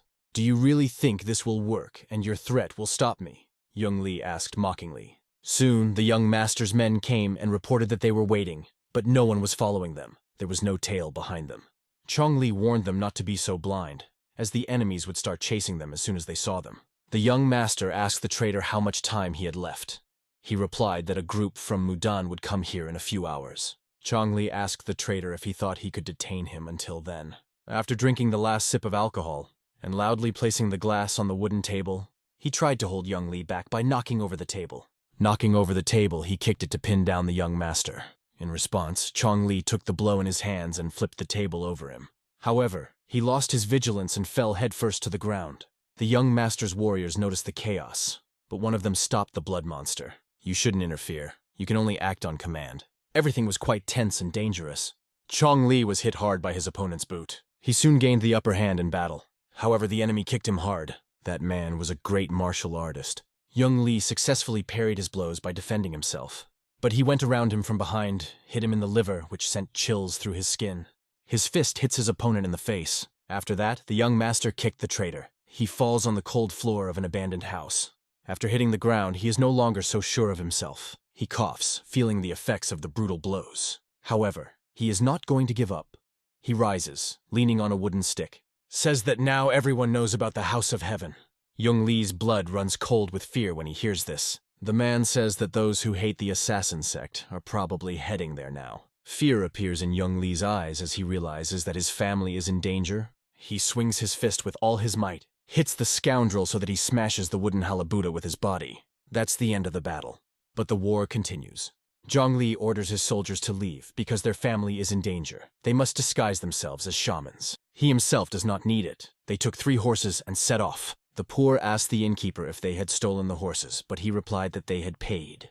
One of them, with disheveled hair and scars on his face, caught the owner's attention. He wanted to ask if it was the blood monster everyone was looking for. The owner of the establishment was grabbed by the cold hand of one of the soldiers. He asked, "Where did these scoundrels go?" Li rushed forward with his warriors as they faced a big problem. Poor people appeared on the horizon, who were on the lookout because they were patrolling the neighborhood. They felt that horses were galloping somewhere nearby. One of them tried to stop the travelers. He told them that there was an inspection going on and the boys needed to stop. Li yelled at this scoundrel to get out of the way. The horses rushed at the poor people, leaving them no time to react. During this momentary encounter, one of the poor men noticed who these people really were. It was clear that something was wrong with them. One of them realized that there was a blood monster on the left, and they had to find a way to stop them. Soon the elder found his ward lying on the ground with a broken face. The shamans brought him to the old monk, but he didn't tell them about the shadow blood monster. This was the mistake the elder pointed out. Suddenly, a figure appeared among the pillars, demanding permission to pass. He approached the elder and introduced himself as Peck Black of Shaolin. The old man was surprised. "Why are you here, Peck Black?" "As far as I know, you are not one of the peaceful disciples of Shaolin. You are known as the 4th dragon." The boy explained that the person lying here was called Peck Choknev, and he was his younger brother. He sacrificed himself for the sake of the younger one, and now all that remains is to pray for him. May Tayson's soul rest in peace. They were already thinking about how to bury him, but his relative was found. And it was in time. The signal salutes let the elder know that something important had happened. Most likely the shadow blood monster has reappeared, and 3 people are reported to have attacked its east. It was too far to chase them, but Boar's disciples were everywhere.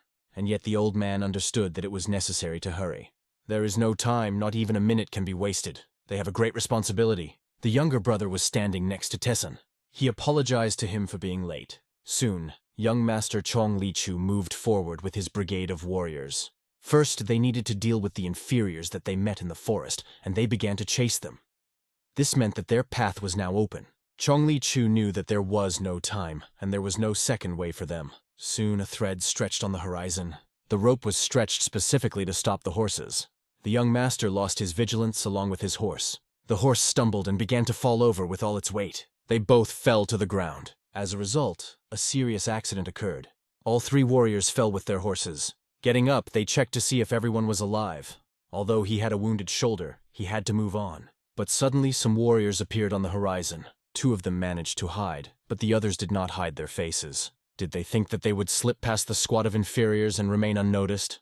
It was one of the generals of the inferior squad who looked at them and saw in front of him a scoundrel who had killed 1,000 men. He drew his sword. It was time for the blood monster to prepare for the worst. Zhongli Chu told them that they would lose their lives today because they would kill them all. The bloody monster went on the attack because his time of reckoning had come.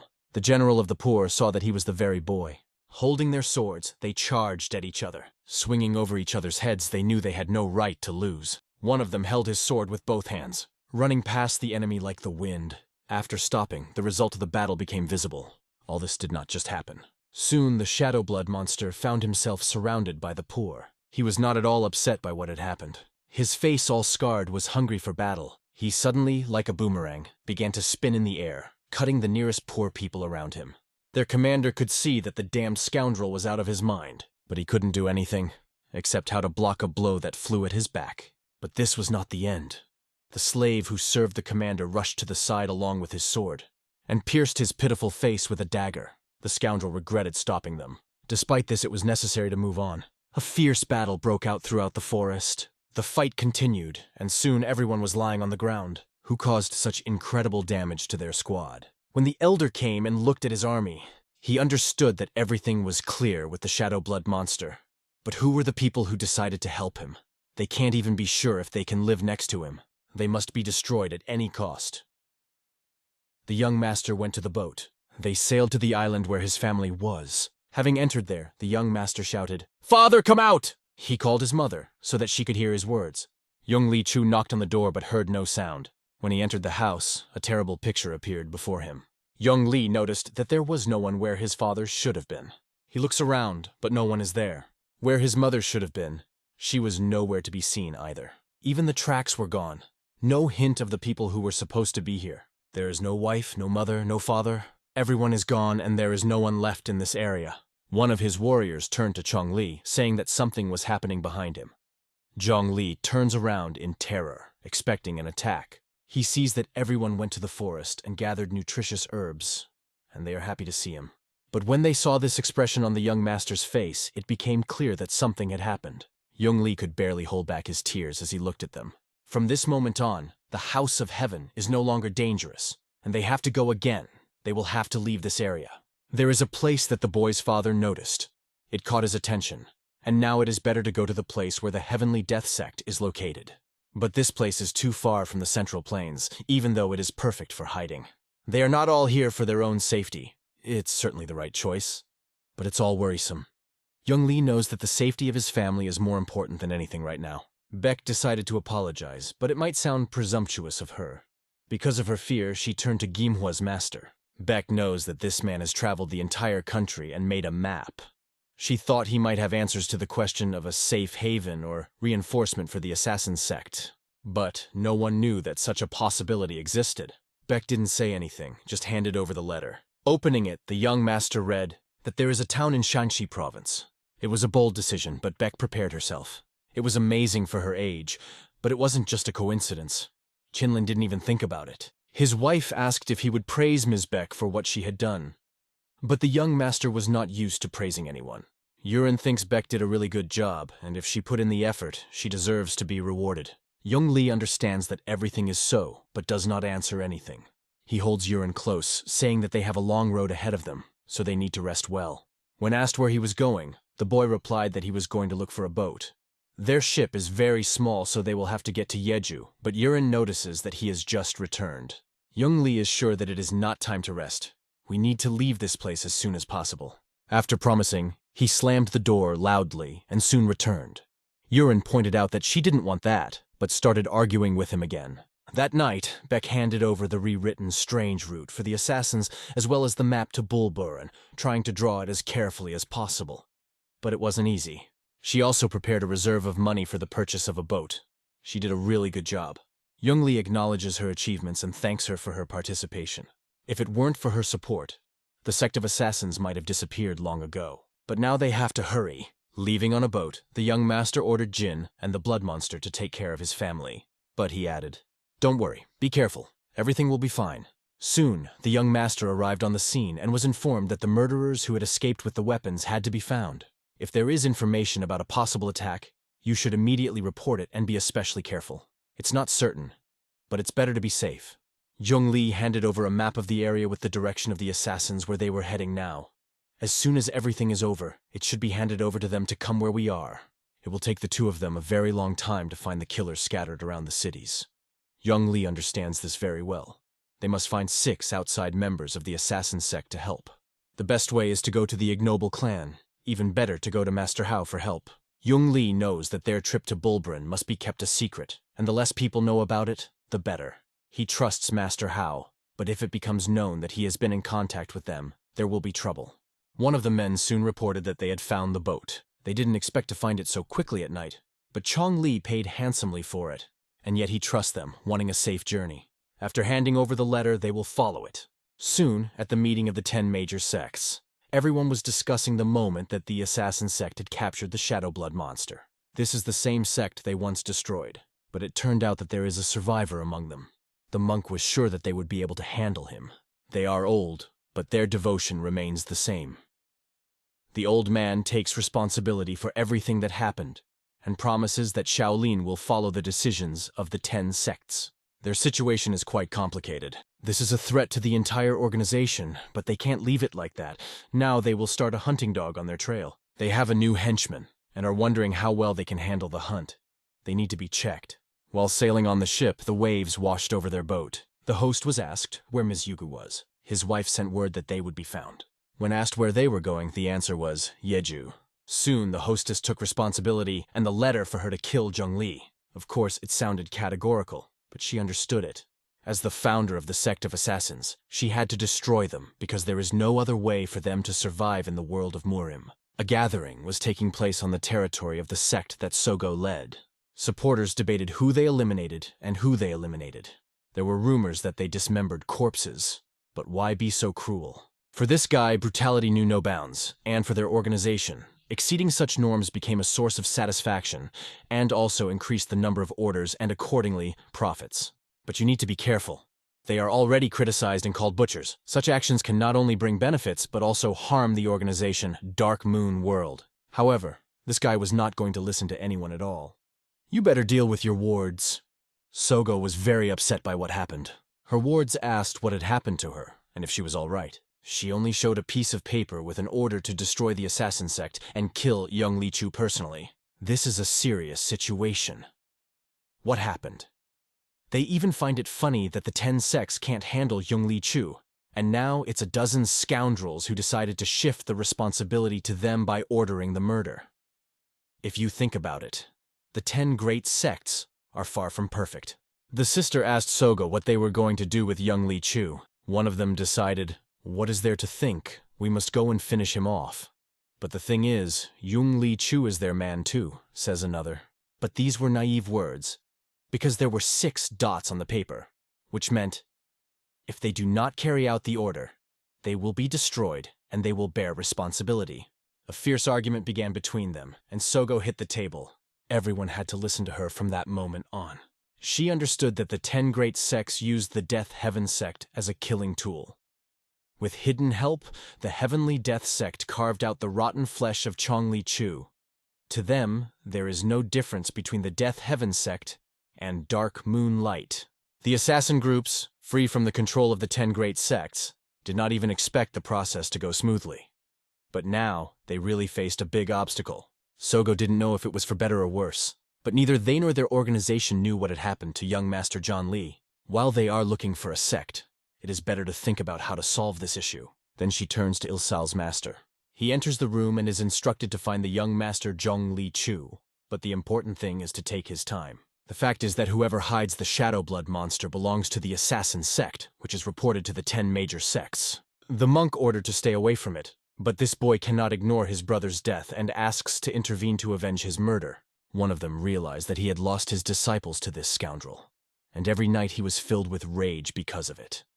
He allowed them to join them, because they would definitely find those scoundrels wherever they were hiding. The situation has become not only difficult, but even critical. It had been about 3 months, but the Death Sect had been hiding very well. There had been no news. No one had heard of those people, not even their names. An elder came to the master, Crazy Black Way, who was forced to be brought here. He said that finally they found at least some trace. The fact is that after the death of Palbuk Gom, a certain Singin appeared, shouting in all directions that he would now take revenge for him, and said that a certain person would help him in this. When asked by the commander-in-chief where they were, he replied that Palburen in Jeju was being protected by disciples from the poor sect, fearing an attack by the Po Albam family. If they are really there, then you need to go to that place immediately. Soon, Mrs. Sogo reports that they have found a sect of assassins, but she already knew that it was Palburen. She had already been told. A letter came from the 10 great sects. They are unhappy that their organization is moving too slowly and demand that everyone from Dark Moonlight go to Palburen and destroy the assassin sect. But the problem is that they have their own business, and the requirement that everyone go there was too strict. Sogo understands that it is necessary to gather all the commanders. They immediately leave for Palburen. Soon the poor people gathered all their troops, and the organization of the troops was burning with hatred for those whom they were looking for. They walked a long way and came to one of the people. He pressed himself against the wall and asked why they were doing this, since he had paid for his order. Black Staff said that they had nothing to fear from him. They didn't. They just wanted to know where the assassin sect was. The man explained that he did not know for sure. He only knew in which city they accept orders. That was exactly what the old Black Staff was interested in. That was the information they had come for. He said that in Palburen, in a city known as Terabon, there is a Buddha statue. To transfer the order, you need to come to this statue. It is important to understand that the customer must be alone, without weapons, because these are the conditions. It was written upon entry, and these conditions were to be followed. If you do not follow the instructions, the customer will not appear. They knew this information, brought an army with them, and the elder ordered to wait here. If they all come together, these scoundrels will hide again. Therefore, the elder decided to climb alone. He will make the executor appear and grab him. If he catches him, the assassin sect will be forced to reveal where she is hiding. The sign read, "You've started experiencing side effects, only one in and one out. If these conditions are violated, there will be immediate execution." The elder looked at this and understood that the conditions were quite severe. A man appeared on the horizon. The man told the elder to get up as they had finished surveying the area. He went ahead despite the danger. They tried not to give themselves away, and the elder stood near the Buddha statue. He addressed the statue, saying that he had come to make an order. But nothing happened. It was very quiet, and there was no sign of anyone being there. The elder began to dictate that there is a man in Murim named Sam Cholgui, and he is asking to kill him. And then the question rang out. As for the reward, the old man said he would pay 10,000 silver. He began to consider where the sound was coming from, and the voice said that half should be paid immediately, and the rest after the order was fulfilled. The old man reached into his pocket and found money. In addition to silver, he could offer bonds from the front at the appropriate value. The order was accepted, and now the customer had to leave. The old man understood what was going on and went away. He was also aware that someone was probably watching him, but he felt no presence. The only question left was, where are they hiding? Maybe underground. And suddenly, when he turned back, he decided to look around again to understand where the performers might be hiding, because he felt that someone might be watching him. He realized that it was a pity that he could not catch the performer. But one thing he could say with certainty, the sect of assassins is somewhere here. Maybe if he makes another order and looks closely at the ground, he will be able to notice something. Soon he approached one of his men and said that he had finished the negotiations, and they could rise. But the fact of the matter is that this person said that the elder did not follow the instruction to leave the weapon, even though he read that it was instructed to do so. So this scoundrel offered him a bond as payment. Then the elder said, "How dare you order a murder on yourself?" The man in the cap said that despite the elder breaking all the rules, their master had accepted the order. The elder just turned around, wanting to kill this scoundrel, for he felt that he had finally found someone from the assassin sect. The old man declared that there was no place in the world where they could hide, for he would find everyone and cut the throat of anyone who, like you murderers, hides anywhere. His disciples, who died an unjust death, have the same desire. Rising, this hidden man draws his sword. He says that his destruction will be such that the old man will not even be able to see him. After all, perhaps the old man forgot that soon he himself would die. The old man explodes with hatred, calling this guy a scoundrel. But imperceptibly for him, he began to move sharply in his direction, and with a skillful hand movement, the old man deflects his blow. It's not a problem for him. He believes that this worthless creature decided to attack him alone. And not even with a pack. It's just nonsense. Chong, holding his two swords, maneuvers and tries to kill the old man. The old man, having experience, repels all his blows. But suddenly he lowers his sword to the side, and Chong is able to enter from the side. At that moment, Chong comes up behind him and swings his sword, trying to kill him. But something incredibly sharp penetrates the body. The old man with his eyes open cannot understand how this happened. But Master Chongja maneuvered from behind and bent down to pierce the old man's body. Drawing his sword, he took away the old life. Drops of blood stained the ground red. The warriors who were waiting for the elder couldn't wait for his return, and it was getting scary because he was delayed so long. Then the Black Staff decided to act. He went first as everything needed to be checked, and they went together. They climbed the mountain, and soon they saw the bloody sword of the leader of one of the great sects. The sword was stuck in the body, and there was also a note. It said that the contractor's contract had been fulfilled, and the old man lay breathless. They examined his body and realized how brutal it was. The Keban elder hated the whole cursed sect. He will definitely get to them and destroy them all. The body of one of the great sects was taken away, and the warriors went to bury it. Sogo watched as these boys left in defeat, and now it was time for them to enter the arena. They were preparing for a large-scale battle, and important information was reported to them. The man was supposed to bring them information about the sect of assassins. Yaka attacked one of the elder masters, and now it was said that his disciples were taking the body home. It was only known that this man was connected to 10 major sects, and it became clear to Sogo that Zhongli Chu was becoming even more cruel and bloodthirsty. They could continue to pretend that they were helping them, as it was necessary to look there. The inferior squad began to surround Pulbaran. Even the Horiwa sect got involved. They were sure that if they didn't destroy the assassin sect this time, the authority of the 10 great sects would collapse, and the other sects would start gathering one after the other, which was why they talked about the Dark Moon world. Do they really think they can save young Li Chu? But if nothing can be changed, then their Dark Moon sect must lead and destroy all the killers. Sogo doesn't regret it at all, but he still understands the consequences of it all. It seems to her that it is still too early to give up, and you don't need to be distracted by nonsense. Now, their organization Dark Moon World is on the road, but first, they will find a suitable place to stay nearby. One of them heard this information, and he did not like it. He knew the consequences and made something up in his head. The army camped for the night. Some soldiers were sleeping and some were on duty. One of them looked out to see what was happening to the head. Sogo can't sleep at this moment. He approaches her to inform her that they will have to fight their way tomorrow. Because of the dangerous Palboran, she and everyone else need to get some sleep. But do they really want to kill young Li Chu? She asks herself. She went through all the options but couldn't find a way to save him, and wondered if the guy next to her was thinking about it too. But he couldn't think of anything except to pretend they were looking for a sect of assassins and taking time. Sogo knows that the 10 sects message had patience written in characters. But that meant their patience had run out. If they keep playing, they might disappear before the assassin sect. But what can they do about it? After the Dark Moon world replaces the assassin sect and successfully establishes itself, they will expand their territory to Shanzi, and the dream of becoming the kings of all killers, and possessing such power that even the 10 great sects will not be able to resist them, seems feasible.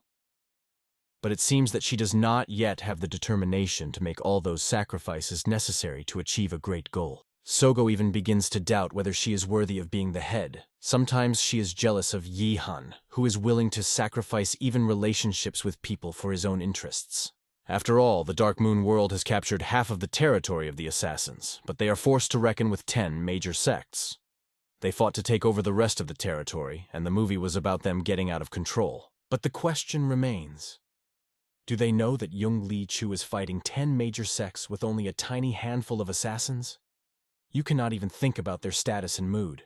And suddenly it dawned on one of them that Zhong Li Chu might be the guy, and he was a true master of assassins from the very beginning. To Sogo, this sounded like bullying, and she reacted sharply to it. Soon in the camp, where tents were pitched and soldiers guarded, a human silhouette appeared nearby. He was asked to introduce himself. This man introduced himself as an elder from the MANHUA sect, but he was not believed. He introduced himself as Henmi Gul from Kunlun Mountain and said that he wanted to report something. Or rather, to tell their lord about the Dark Moon clan and sect. He was led into the tent to the head, and he introduced himself as Heng Mugil from Kunlun. He was greeted by Okjin of Mount Hua and Mabul Sinka of the lower sect. They found out that the boy wanted to join their conversation. He was invited to sit down. He then asked if they knew that the Hall of Silent Moon was now in Bulburen. They knew this, and said they had been ordered to lead the attack on the sect. Hung doesn't understand how 9 of the 10 great sects made this decision, because it was a mistake. To the question why, he replied that the Hall of Quiet Moon could destroy the Death Sect in one night and take control of the assassin world. Meanwhile, the Death Sect is still hiding, taunting the 10 great sects, disrupting their plans. These two forces cannot be underestimated. Heng informed them that they had been thinking about the possibility of these two sects uniting. This shocked the heads. They continued to listen attentively. Sogo is the supreme assassin, independent of the control of the 9 great sects. She dreams of becoming the god of death, and is currently trying to form an alliance with Yungli Chu. If these two pillars of evil unite in both strength and strategy, will the representatives be able to weather the storm that is about to fall upon them? Heng came here in person to convince them of this, and to warn them of the danger, as the Hall of Quiet Moon must be destroyed before they meet. These words sounded like a blow to the heart for these people. Everything sounded quite believable, but they don't know who he is. He claims to be Hyung Mugil, but they have no way of verifying this. The only question left is why they should trust his words. He might be confident, but it's embarrassing because the Death Sect might try to capture them all. Hyon reveals that Sogo stole Punchy's sword, the priceless treasures of their sect, and ran away. Because of this, his master sent him on a mission, and since then he has been keeping an eye on the Hall of Silent Moon. He said that Sogo is in charge of the hall, and Jock's commanders and Fire Commander are leading the group. After years of stalking, he gathered all the information about the Silent Moon Hall. Even if they suspect him of espionage, this information will undoubtedly be useful to them. His master also gave him a precious sword as a symbol of the success of his mission and his safety, which can help gauge his reliability. Then the elder asked to bring this boy's sword. The warrior took the sword and brought it in his hands. When the elder opened it and looked at it, he saw the inscription, "Poisoning leads to complete failure." It was the sword of Quantum. After that, they asked to tell more about the Silent Moon Hall. They planned to deal with them because they seemed to have little respect for human life. At that moment, Hyung smiled. He recommended celebrating how they destroyed Yaigen, the Wind Commander of the Silent Moon Hall. Soon, the master sent a message to all the commanders. Sogo ordered to prepare for departure. They are leaving for Palbalin right now. Sogo slept a little, but noticed that their squad was not assembled. Yaigen was missing. Then they order him to immediately appear before his boss. An interesting decision she made. But first, she will meet Yungli Chu, and then she will tell him how to leave the world of martial arts. It is best if he returns to the southern lands. And then they will have no choice. Soon, one of the soldiers reports that Commander Vitra is now gone. Sogo does not understand how it is that he is not there. Explanations are needed. Last night, he said he had a stomach ache and went down to the village to see a doctor. Since then, no one has seen him. It was clear that the scoundrel was up to something. Damn Yaigen, he is not sick. He is rebelling because his opinion was ignored. Most likely, it cannot be left unpunished. After this mission, he needs to be severely punished. But with the absence of Yaigen, the question arises of what to do with the killers of Commander Vitra. For now, Sogo orders Joxa to take command. They must move forward. Soon her squad approached this place on the mountain. The fog in that area was thick, and they didn't even know if they were moving in the right direction. Suddenly, they are stopped. The man orders the squad to stop. There is a cliff ahead, and they may fall. Sogo points out that if it wasn't for this man, something serious could have happened, and it was clear that he knew the area well. This man used to live here before he joined the ranks of assassins. He spent his childhood here and often ran around these places. He can lead them further and takes responsibility to lead the way. The morning fog in this area is very thick. It will soon begin to dissipate as the sun rises. They have already climbed higher into the mountains. This man stops them, realizing that something dangerous is ahead. Something is unclear so that Commander Sogo does not get hurt. He points with his finger that there is something there, and it looks like a trap. The man decides to check for himself, and the others must be careful. He runs into the thick fog and soon disappears. He seems to have evaporated. He is no longer visible. The warriors don't know what to do next, but they wait. Sogo does not see the result and begins to worry. The warriors look at each other in silence, but soon they hear a sound and need to be alert. The commander orders those behind to be on alert. However, when the commander turned back, he did not notice one important detail. All the assassins from Commander Wynn's team are gone. They just followed them, but they disappeared. Commander Jack looked up. He realized that something strange had begun to happen. Terror gripped his heart. He orders his men to run as hard as they can. They all need to save themselves. 1,000 arrows rain down on them. Sogo looks up and understands. There are only small troubles around, but millions of arrows rain down on them from above. The warriors could not even dodge this attack and were taken by surprise. Some did not even notice how their bodies were pierced by these arrows. Great damage was done by arrows, falling from above on the soldiers. Both women and men were affected, a large number of wounded. Sogo decided to take them with her and run away from there. A large crowd ran and some people were trampled. The shelling did not stop. The arrows became more and more. The soldiers could only look up and try to understand something. But again and again, arrows fell on them like rain. It was simply incredible. The soldiers did not know how to resist it. One of them decided to counterattack. After charging a couple of arrows, he shot into the sky. Commander Zhou realized that resistance was futile and they needed to retreat, but they couldn't leave the people here. Unexpectedly, an arrow hit this archer, who wanted to resist. It was clear that the warriors needed to somehow protect themselves from these attacks, but all they could do now was run. A large number of warriors remained on the battlefield with arrows in their bodies, and arrows continued to fall from the sky, covering this road with blood. Not far from them was a squad of 10 great sects. Hearing people's screams, their hearts beat faster. After all, for the world in which they live, it would seem that no one would dare to do such a thing. The pavilion of pure murder should have become a symbol of peace. And now these guys are out to destroy everything without lifting a finger. However, should they really act and continue following their organization's commander Yangai? The Yangai warriors began to discuss that one who had betrayed his master in one night had led his comrades to their deaths without an iota of loyalty. Why should warriors obey such a man? Then one of the soldiers suggested, "Deal with Yangai and take power under your own hands." A large number of troops supported them. They decided to head to the Pure Killing Pavilion, inform the master of their plans, and tell him that they had eliminated the remaining 70 elders guarding the Silent Moon Hall. Seizing the place would mean the world would be theirs. And then one of them slowly set off, telling his brothers to follow him. But as soon as this man disappeared into the fog, he disappeared into space without a trace. After a while, they saw a silhouette. It was the same guy who was walking, holding his neck. He approached his brothers and looked into their eyes, but with a wound on his neck. Huge squads of shaman warriors began to appear from all sides. Yangai warriors confronted them and did not understand what was happening. They thought they had the situation under control because they were from the Pure Killing Pavilion. But soon these shamans began to destroy them. They didn't have time to raise their swords before they lost their lives. The warriors may have mixed something up, but they lured the Silent Moon Hall here. Yangai just watched everything that was happening. He betrayed his army by surrendering them as he no longer needed them. Silent Moon's army runs across the gorge. Sogo stops, ordering the army to stop as well. They need to take positions, be on the lookout, and determine how many men they have lost. Commander Zhou reports that 21 people were shot by arrows and could not survive, leaving only 9 assassins, half of their force, dead. They couldn't raise a weapon against Chonglichu and suffered all night because of it. But they didn't expect the Death Sect to go this far. However, Commander Zhou was sure that it was not the Death Sect, as they did not have enough people to organize such a mass barrage of arrows. It turns out that the Wind Commander and the warriors from the Pure Killing Pavilion had disappeared right before they were attacked.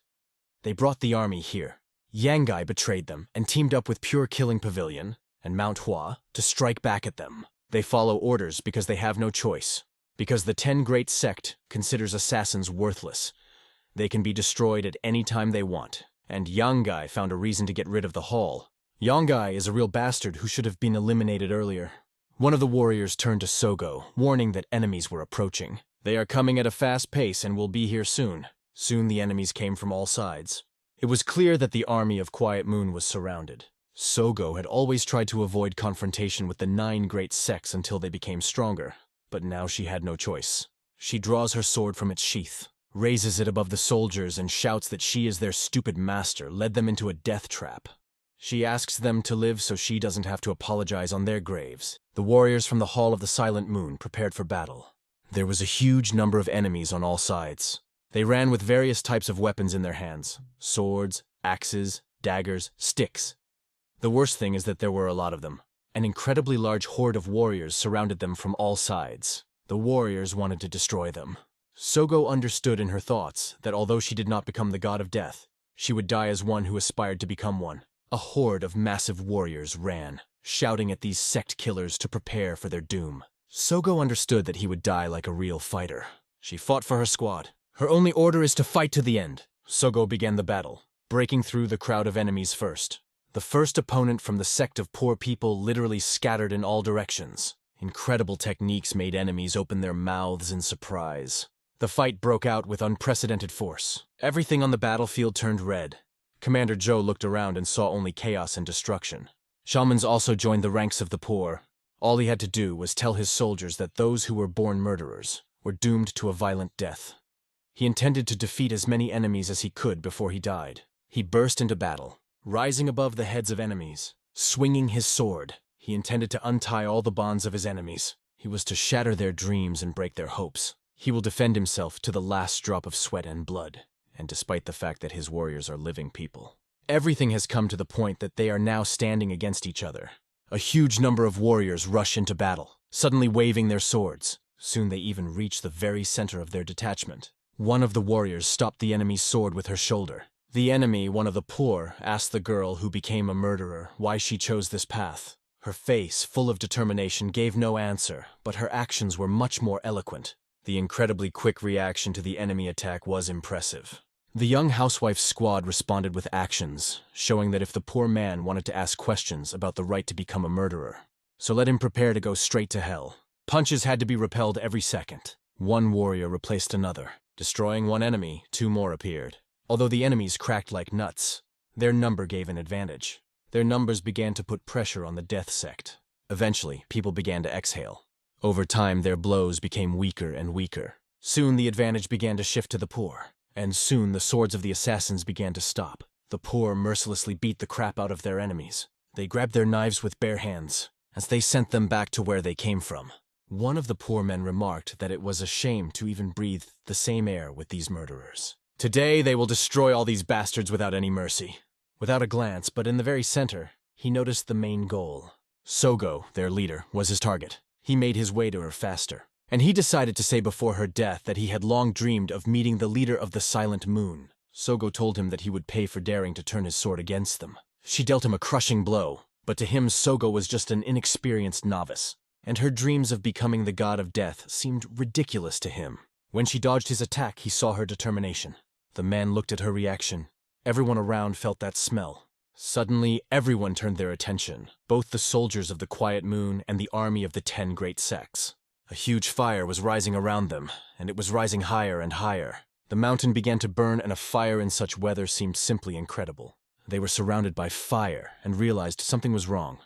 The smell of the fog was perhaps the smell of oil. It turned out that they were all surrounded and would be burned because soon the fire would reach them all. One of the poor men shouts to his brothers that as long as the fire does not reach them, they can still get out. Another asked not to panic. First, we need to deal with the Silent Moon Hole. But if they stay, they may all perish together, so the only chance is to leave the soldiers of Quiet Moon here. If you get stuck, everyone will burn in this fire. The fire was burning more and more. There was only one thing left, to get out of there. Soon the army began to retreat. They were all retreating from MANHUA. Sogo orders his squad from Quiet Luna that everyone must get out. But when they came to the exit, swords fell on them. These swords were in front of their faces, keeping them at a distance. The soldiers forced them to stand still, preventing them from getting out. One of them dared to jump. He jumped over the soldiers, shouting that it was necessary to run.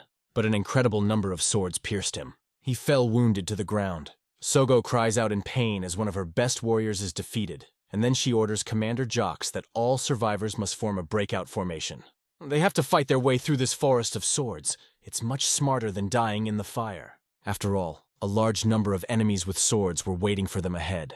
The warriors formed a formation and began to move forward, trying to protect themselves from the fire. But the fire blocked their path again. The warriors of the 10 great sects ironically said that these people were just goodbye. Like, to a better future, and the fire covered everything around. The Quiet Moon sect was trapped with a huge amount of fire. They were in a real trap. There was no way back. Sogo could never have imagined that she would find herself in such a situation. And only one question remains. Is this the end? Is this the limit? One of the soldiers asks her not to torture herself. No one would be able to get out of this situation. But suddenly there is an explosion on the territory. They turn their heads, and they see that a huge funnel has formed. A hand emerges from this funnel. It was the young master Zhongli Chu emerging from the funnel. He looks excitedly at Mrs. Sogo and offers her to leave, noting that the exit is here, and if anyone else wants to, they can go with him. There was no time for long thoughts. It was necessary to act quickly. With no other choice, they went downstairs with Zhongli Chu. The warriors descended, and the narrow and stifling cave caused the greatest inconvenience. But inner peace and strength could make them stronger. As soon as they got used to the crowd and darkness, it became easier to breathe. If Zhongli had known it would come to this, he would have dug a wider cave, so he apologizes. Still, they did their best with few people, and Zhongli hoped for their understanding. Soon they reached the exit, and the young master announced, "We got out!" Sogo comes to the surface, and the sunlight blinds her eyes. Zhongli Chu thanks everyone for their hard work to get here. Sogo wonders if the fire they saw was their doing. Zhongli Chu admits that it was difficult for their soldiers to carry the jugs of butter. The fire is under control, so everything is fine. The fire will be out by sunset, he adds. However, they need to move on. The young master greets them and says, "Welcome to the Death Sect estate." The father of the young owner notices Sogo and calls her to come.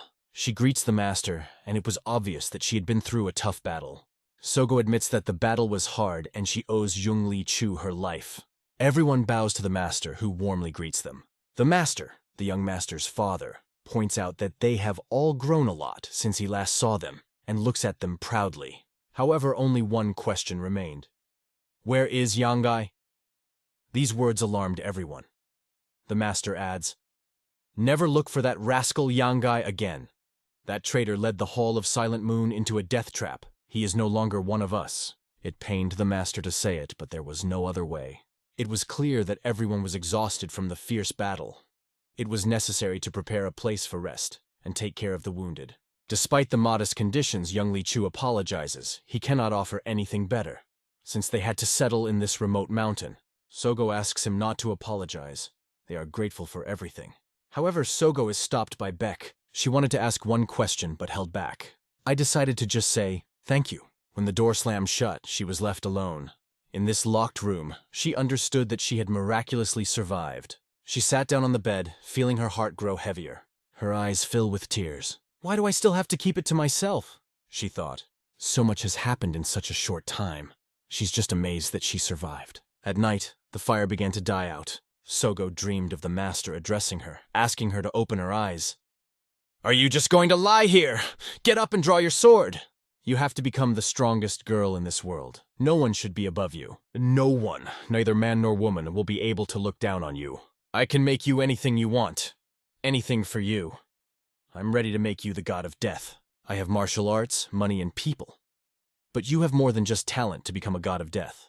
You have to be ready, not to rest and keep your eyes open even in your sleep. No, even when you sleep. Think about martial arts. This dream made her wake up abruptly.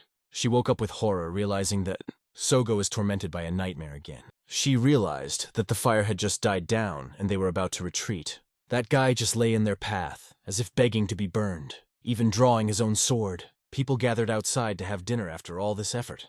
One of them asked the assassins of Silent Luna Hall to join. They invited them to celebrate together, stressing that there was enough food to fill their heart's content.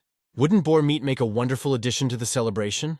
someone said. Beck knew exactly what would go well with the meat, as always, unerringly. She approached the master and asked if he was all right.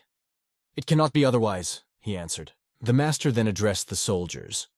"Before we celebrate, there is something we must do. Many Silent Luna Hall assassins died today. Assassins never know when they're going to be killed, so let's just pray for them for a moment," he suggested. "May the souls who shed blood find peace in heaven." Sogo went downstairs and saw this speech. She didn't even thank him for saving her. He was a great Death Sect master. The young master did not understand what to thank him for. But Sogo informed them that they would leave at dawn. The fate of the Quiet Luna Hall was in danger. Even an elder stood guard, and 28 elders guarded them. It is still dangerous. MANHUA, the beggar sect, and the fighters from all the counties have gathered here. They are targeting the young master and his sect first, and as soon as the Quiet Luna Hall appears, they will attack immediately. There is no way to safely leave Palbulian yet, but we must wait a bit. He will lead them to the elder, and from there they can safely reach Hanan. However, the younger Mrs. Sogo did not react to these words in any way. She asked Chong Li-chu, "Do you know why Quiet Luna Hall came here?" Chong understood very well that this was not according to their wishes. Sogo was about to tell him to return to the southern lands. "If I demanded it, what would you do?" She called him the Master of Death. The young master answered her nothing, but said that they had guests approaching, and that they must be met before she left. The burnt trees were silent witnesses of a terrible event that swept these lands. Buying of charred bodies, similar to coals, lay helplessly on the ashes, merging with the ground. Caban's warriors carefully combed the terrain, looking for survivors, or evidence that all were doomed already dead. But when they counted all the bodies, it turned out that some disappeared. When the elder reported it, he could not believe it. Did these people be able to break through the flame wall? One of the poor noticed a hole in the ground and immediately called the elder. There was really a suspicious pit in place. It seems that someone dug it intentionally. Everyone coincided with the pit and did not believe their eyes. Did those who were considered dead dug a tunnel to escape? But it is simply impossible. The elder looked carefully at one of the poor and ordered him to dig. He did not immediately understand what was the matter, but the elder believed, if there is doubt, they should be checked immediately. Only they would find out the truth. "Close your mouths, take picks and dig," he threw sharply without suffering. They immediately took up the work, digging as deep as possible, trying to get to the essence of this secret. Under the blades, the earth seemed loose, as if it were specially covered, hiding something under themselves. And when they dug further, they opened the passage. A real tunnel. There was no doubt, it's really a tunnel. The spectacle seemed simply incredible. If this tunnel exists, it can be the key to the disappearance. It was necessary to disassemble the rubble and get inside. But as soon as they began to disassemble the stones, it became clear. The tunnel was deliberately littered to hide traces of escape. The poor with their bare hands raked stones, desperately laying their way forward. Their fingers were absorbed into the cold ground, and each thrown stone brought them closer to unraveling. All this work was not in vain. They were moving to their goal, but one of them was to raise another stone, as something clicking. The stretch was activated. It was not just a stone. It was a flint that cut spark, setting fire to a rope. The fire quickly ran into the darkness, heading for a surprise. At first, no one realized what happened, but the strange sound made everyone strain. And only when they realized that it was a trap was it too late. A powerful explosion spread the tunnel, buried under the rubble of Keban warriors. The hum was shaking the surrounding area. This sound became for the young owner and his team confirmation. Their plan worked. At this point, they lunched with the owner of all, admiring the explosion, like a picturesque landscape. When talking, they mocked those who chased after them. These scums did not stop, and that's what they got. They don't even understand that by their search only accelerate their own death. Seeing stunned. She could not believe that Chonlik was capable of such. Did the mentor teach him the basics of mechanical traps? But the mentor only shrugged and calmly replied that he had no idea where the guy learned it. He looked into his eyes, so he himself came to everything. He just did what he knew and acted as he found fit. One of the masters appeared on the horizon, who was awakened by the explosion. He suggested that a misfire could happen, but John the Furboy have correctly connected the safety cord with Flint. The master underestimated John. The trap worked perfectly. The inventor was offered to join breakfast, but he refused, too old for such companies. It is better to go back to bed and sleep. In fact, he stood only because he was forced the bladder. It was stunned. She looked around and could not understand how many people were involved in this business. She has just almost died and now sees these people. How did they find themselves here? John I explained that since he lost his estate, this master helped him. He has installed mechanisms throughout the Pelbra, having a deal exclusively with killers from the clan. He understood perfectly. The enemies would not stop in front of anything. They would not stop. But did they know that the attack was inevitable? Meanwhile, in the Alliance camp, Musine, they caught one of the burned soldiers who survived miraculously. His body was covered with burns, his clothes turned into rags, but he used dead bodies as a shield and was able to escape. The Alliance leader understood as a great luck. Well, at least someone survived. But this man argued that more likely to be more traps all over Pelbra. He insisted that he needed to take control, organize troops, be careful, and avoid new traps. Futangje ordered the surrounding Pelbra and completely block all the exits. The warriors undoubtedly obeyed this order. There was a traitor on the horizon, watching everything that happened. He was angry at heart. These pathetic scums still survived. They also cling to hold their heads high, calling themselves the elders of 9 large sects. His anger was almost uncontrollable. His face was squeezed away. The flies of the Wolgrand survived. It was definitely not included in his plans. Meanwhile, we return to the village where our hero is hiding with representatives of the Death Sect. John I have enjoyed a rare moment of rest, spending time with his beloved. He did her massage, hoping that it would help her relax and feel relief. She asked with dissatisfaction, when these people were already gone. She was tired of cooking. There was almost no strength. But John I asked her to be patient, assuring that it was not for long. Suddenly, his servant Modgan appeared on the horizon. He arrived too quickly. He usually lingered longer.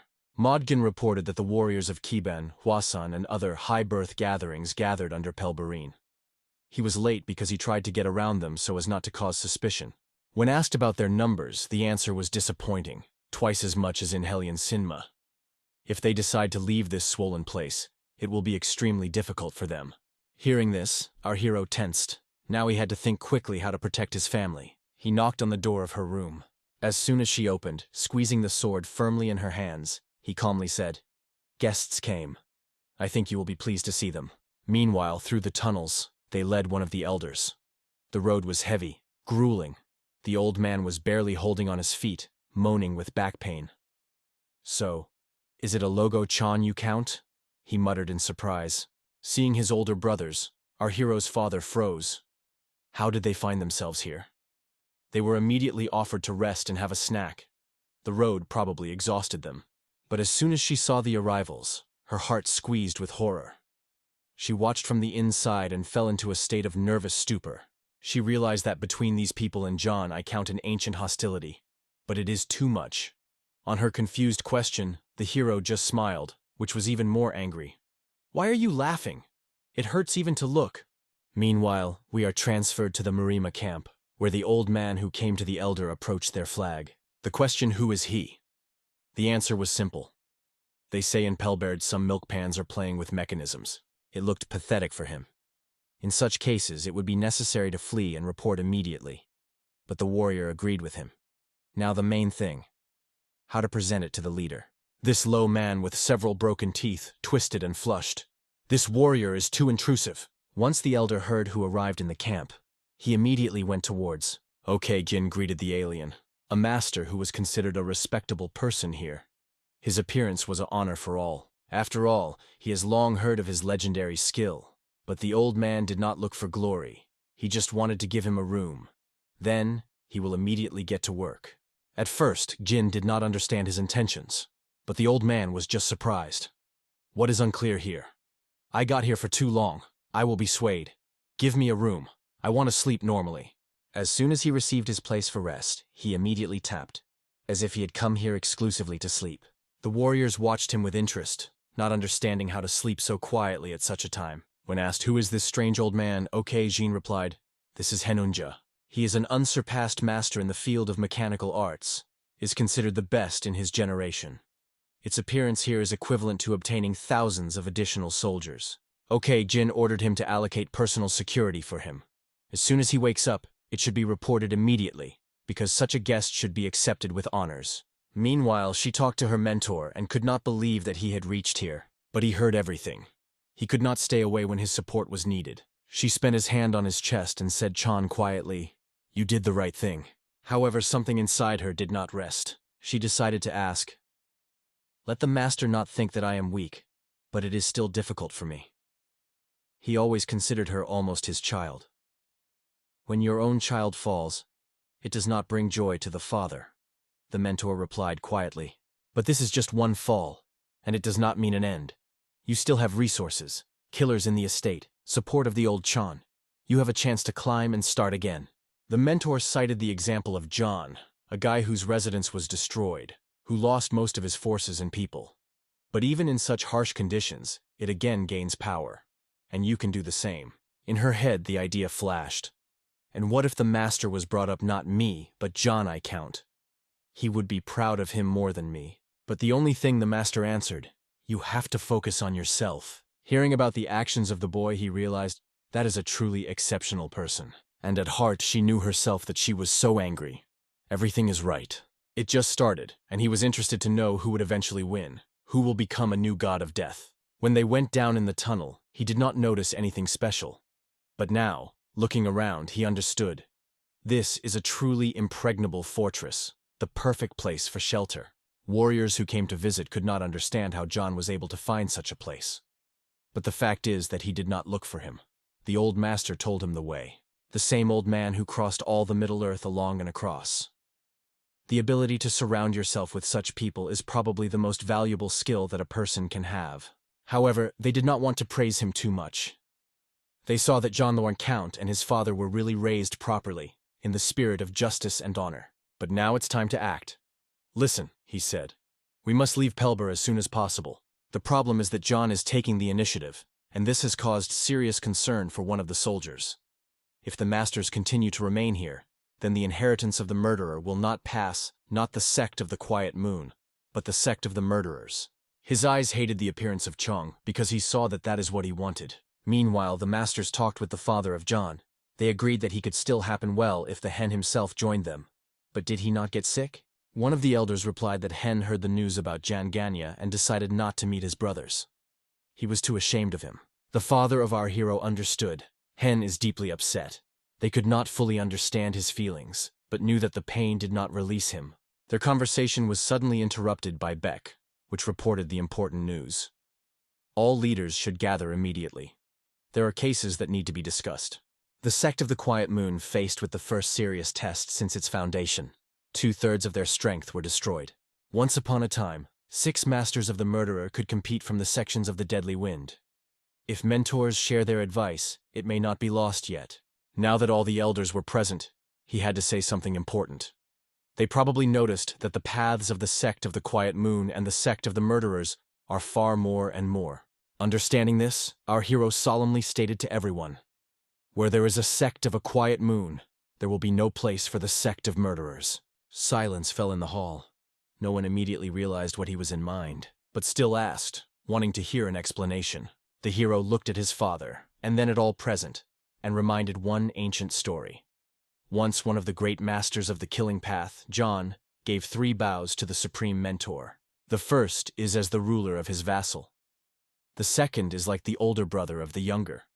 The third is as a person, ready to share his life with him. Similarly, our hero showed his respects, bowing to her as a vassal to her master, a symbol of deep respect between the elders and the younger.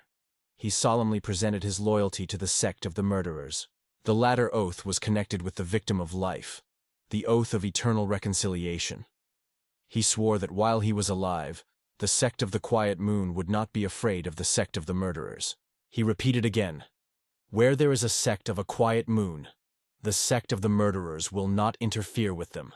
And if the Quiet Moon won the Central Plains, then the sect of the murderers will simply disappear." These words were absolutely incomprehensible to the Lord. All those present looked at him, as if there was a crazy. After all, his words contradicted all his previous actions.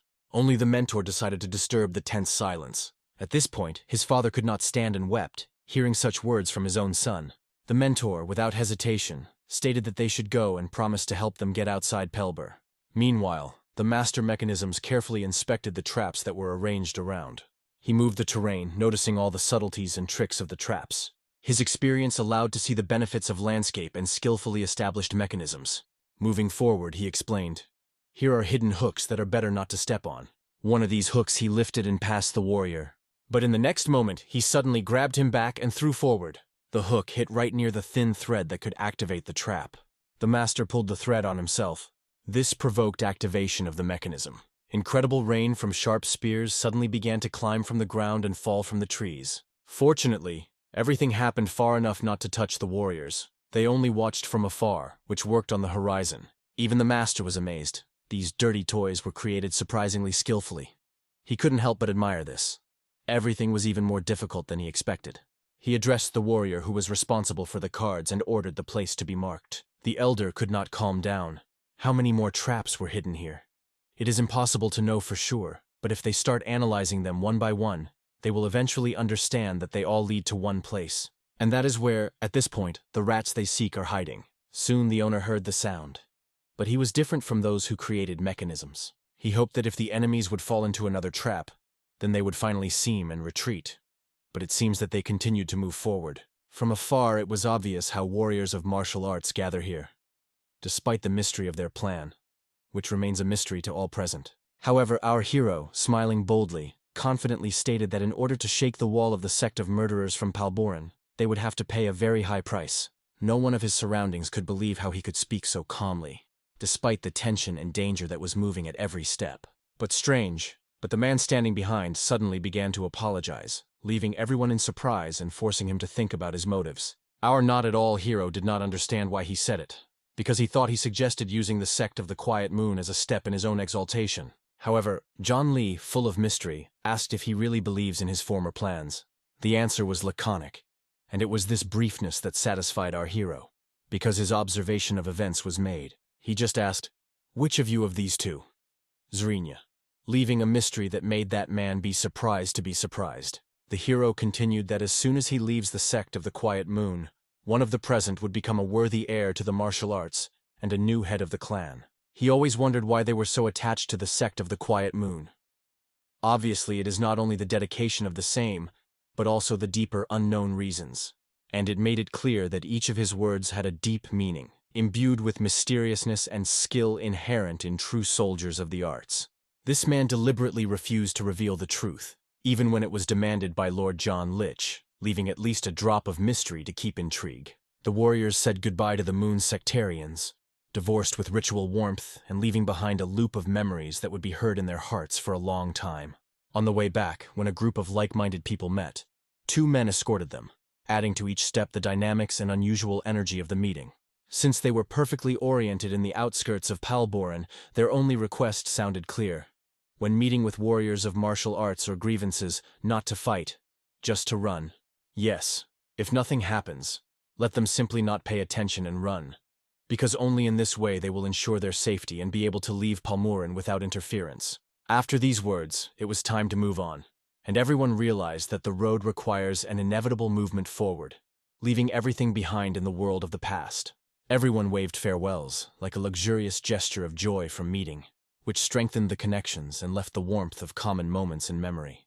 In the distant future, fate will again bring them together, giving new opportunities and reviving the memories of the moments when everything seemed possible. It was when all the warriors began to come out that the atmosphere around was filled with unspeakable mystery that enveloped each of those present. As soon as they disappeared on the horizon, like shadows, slowly erased at sunset, a wave of unexpected peace and anticipation hung over the world. Our hero declared the family that they would soon go, filling every word with a new hope and determination that pulsates in the hearts. Suddenly, they plunged into dark tunnels, where each step erupted the unknown, and the walls whispered about future secrets and trials. Together with the leader, they confidently stepped forward. Each movement enhanced faith in their own strength and the promise of new victories in life. Moving to the Burim Alliance standing on the halt, they felt every word irritation created an atmosphere of acute meetings and anxiety. Why could one warrior simply start an attack, but only surround the enemy when they were told about Palboran full of traps, shocking maneuvers, and intricate mechanisms? It was a strict warning so that he would not be torn into parts, and his friends strongly advised, "Let him wait a little while, the masters of mechanisms will ensure proper safety." Homunculus appeared on the horizon, who asked the warriors who they were, and whether they could attack the sect of the murderers, despite all the difficulties and uncertainty of the situation. Homunculus turned his head, trying to understand that for a wonderful phenomenon unfolded before his eyes, and whether they will have time to reveal the whole truth about themselves. His gaze met with the Keban army, which, like hungry wolves, mercilessly heading, each of their movement radiated power and determination. One of the elders, looking forward, watched as the warriors were going to go through. Their posture reflected the power that inspired all those present. Keban's lane walked past him like a shadow, looking hungry eyes, as if looking for a confirmation of his uncompromising power. He accompanied them, overflowing with anger that burned in his heart, and tried to express his own dissatisfaction with the events that unfolded around. He asked with all his frankness, "Who the hell is it?" Homunculus could not believe how such an influential family was here, and why they looked like poor people, although each of their traits had a deep meaning in this chaotic world. He stated with determination that he would not be able to live calmly until he was able to announce, and it was this fervent desire for revenge that every opinion enveloped him. Looking forward with the excitement, Homunculus felt that every thought of retribution became part of the grand plan that covers his life. The thick forests, where the paths were filled with mysterious whispers, the warriors moved forward, leaving the sense of unknown strength and a relentless desire for the goal. Warriors, leading the Moon Sect forward, pushed them tirelessly through the space, every step filled with energy and dynamics, which impressed with their determination. They did not stop looking at, continuing to move along a narrow path, where each turn brought new shades of danger and unpredictable events.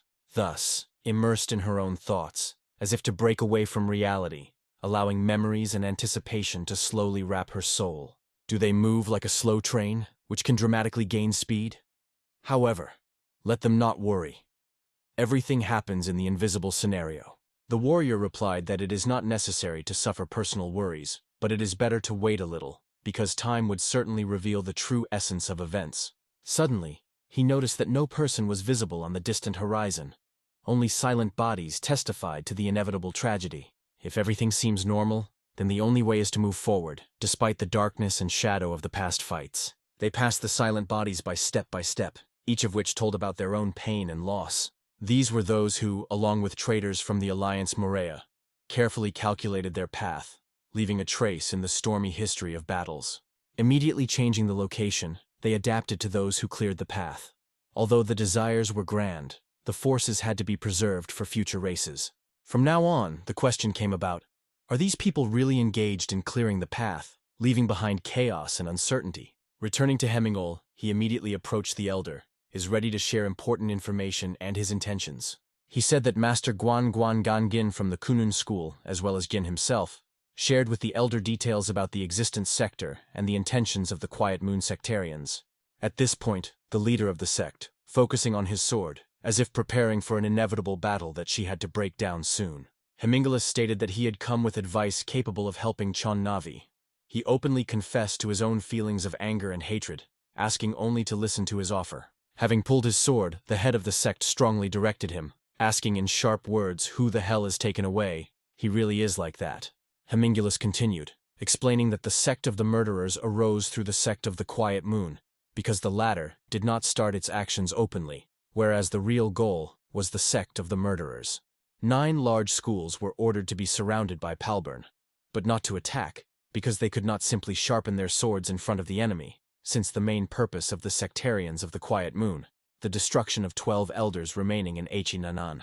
If you do not use the waiting time to destroy enemies, the sect of the Quiet Moon and the Killer Sector will lose their resistance, which can lead to inevitable consequences. After these words, the leader sadly stated that his 3 children had died, and their painful face reflected the truth.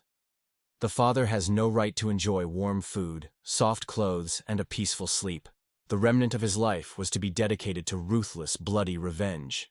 And then Hemingol, with respect and interest, asked how he could withstand this bitter burden for so long. The leader replied that the killers did not understand him and did not know that he survived, but he was aware that he was faced with an egg, a creature who broke his outlook. These words penetrated into the very essence of Young's heart, revealing every lie and destroying deception, because his face, as if a broken mirror, reflected the whole truth.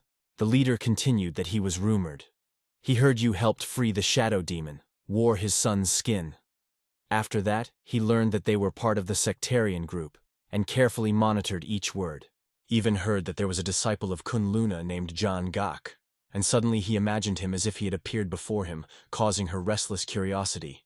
Once a leader was fond of Gan Yujin, but now this passion faded, leaving only cold indifference and despair. If someone like a young woman took such a spinner like this bastard, the leader said, you are not worth a real admiration. His anger was heard. And at that moment he was surrounded by warriors on all sides, creating an atmosphere of inevitable battle and tension. Yanggak realized that the case had come to an extreme, and the situation reached a critical point where the output became less obvious. He kneeled, sincerely asking for forgiveness, feeling all the weight of his own mistakes and guilt. Under the guise of repentance, he sank to the leader of the Haho clan and poured tears that testified to his powerlessness. Whether he asked for mercy for his life, or simply expressed a request that was distinguished by the pain, the question remained open. He asked if he could escape if he wanted. Even if it had succeeded, what would the meaning of his escape would be? The leader, as if predicting his choice of death, asked. But the man insisted on 5 days, although the leader was not going to play such games. However, Jianha continued. reminding that the Sect of the Quiet Moon is the heir to the agency of the deadly soul, and their goal extends far beyond the ordinary perception. Deadly Souls, a group of murderers that dealt with the Gudgeon sword, causing unforgettable damage to the tribe, which was defeated 10 years ago. Jan Hak said that they selected children who only turned 10, raising them as their friends, and recalled the mistress of all, John Lee Chu, Socks, even Haina himself, who turned children into cars for murder. You do not choose your fate, he said, and you cannot divide the thirst for life when you are taken away from living a normal life. He asked for permission to live as much as these bastards exist, wanting to see their fall, ready to cut off their hands and feet if it helps to destroy their power. These words were extremely serious, and even the leader could not leave them unattended, feeling the full weight of this sentence. On the face of Yanggak, incredible tears flowed, pouring his eyes, testifying to deep mental pain and unmotaneous loss. Is it not the goal of 28 elders? He asked, seeking confirmation of his doubts. Jan Hak said that most of the forces of the Sect of the Quiet Moon that came to Palburn was destroyed by lower sect attacks from Hua Mountain. If you hit the last 28 elders now, they will lose their last resistance. At that time, the leader called his Nugum's Nugget, who had to play a decisive role in further actions. Yugum appeared on the horizon, hearing the order to gather all students and immediately go to the finals, where the fate of the enemy was solving. The purpose was to eliminate 28 elders of the Sect of the Quiet Moon, the last step to the final rethinking of the enemy's power. This meant that Jan Hak could move forward. Feeling his determination pulsed with every heartstroke, he rose and quietly outlined to leave, not wanting to attract extra attention, although each step was full of tension. Having straightened his shoulders, he took a deep breath, recharging the energy that awakened in it a thirst for victory. I will not allow those who humiliated me without punishment, he said, the leader of the Haho clan, decisively declaring his mission. But the old leader, forcing him to lean, made it clear that every such act would be paid for by his life. It was, no doubt, cruelly. We move to the warriors who, when going through the forest, have argued that they usually do not drink, but today they celebrated the wedding of a friend without giving up drinking. However, he was not so drunk that he would not feel the approach of the threat, because the mistake was that they considered it easy prey, because they drank too much. The poor boy, deprived of his head, was barely aware that he had already been trapped, planned with such a skill that even thinking about escape was in vain. Suddenly, like an unexpected roar, the noise from the bushes cut silence, scattering doubts and forcing everyone to keep their breath. The warrior instantly reached out to his sword, preparing for any surprise, because every second could be crucial. A boy appeared on the far horizon who rushed to the attack sharply, forcing the warrior's heart to fight more often and faster. Without spending time, he was lightning with the attacker with his sword, and then, like an arrow, he rushed forward without giving the enemy a chance. It was a sect that killed its own presence. Each of its blow testified to the ruthless power and determination in the struggle. Hardly managed to react, the warrior blocked the blow, using his sword as an unwavering rock that is not amenable to the enemy. Having disarmed the enemy, he deprived the last smile of the attacker, as if proof of the final defeat and inevitability of fate. Despite this, the warrior strongly repelled his friend, not allowing the enemy to approach, and his determination was indomitable. Waging his sword with incredible force, he almost deprived the life of the attacker, demonstrating all the power of his skill. Our hero, not distracted by anything else, saw only one goal: to destroy everyone who was on his way. He mercilessly destroyed everyone who resisted, and his every blow confirmed the invincible power and determination of his spirit. The last warrior left on the horizon collapsed to the ground, leaving behind an echo of the irreversible defeat. Sitting on an old stone, one of the warriors announced that a huge number of martyrs of martial arts gathers in palms surrounding the mountain. Our hero knew well that not only a fierce battle was waiting ahead of him, but also a new stage in solving the fate of their clan. However, one of the warriors stated that no matter how much they try, there is no way out. The fate ruthlessly brings his sentence. Suddenly, like a lightning strike, something unknown hit him on his head, opening a new page of unexpected events. It was a hidden warrior who crawled out of the bushes, struck a powerful blow, forcing the enemy to feel all the power of his attack. After this blow, the soldier of the Sect of Death was on the ground, forced to bow his head before the inevitable power of the enemy. The fatal bloody blow forced the warrior to close his eyes, as if he gave in fate, which mercilessly won anyone who was on her way. The blow made him lock his eyes, giving the enemy an opportunity to move forward without any obstacles. This allowed the enemy to break forward, taking advantage of the monetary and confusion of his opponent. Like a shadow, The sect of a quiet moon was silently moving forward, merging with darkness to go unnoticed for all. Meanwhile, the young lord, emitting confidence, steadily cleared the path for his brothers, leading them to victory. Despite all the difficulties, the battle lasted. Numerous strokes indicated that the forces of the opponents were steadfast. Soon a large number of soldiers remained on the ground, each of whom felt all the harshness and irreversibility of a fierce fight. The open eyes of the Hope, filled with shock, testified to the hopelessness when each of the participants of the battle felt the heaviness of their fate. The soldiers of the Quiet Moon carefully watched the events, realizing that each movement opens new secrets and dangers. He finally realized that Putin personally cleared the way for John, opening a new, unpredictable stage in the struggle.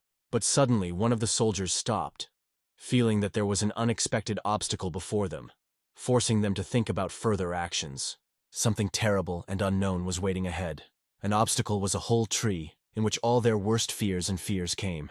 People who lived in this tree have become unexpected opponents capable of being a test for every warrior. These were 108 Arcats, and even Olina came here to witness a decisive battle for the fate of their clans.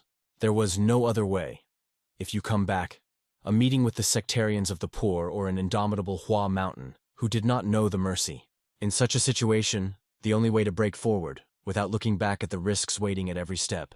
However, the conductor remembered the order not to interfere, but to trust the Southern Master and patiently wait for a signal that would open the way to victory.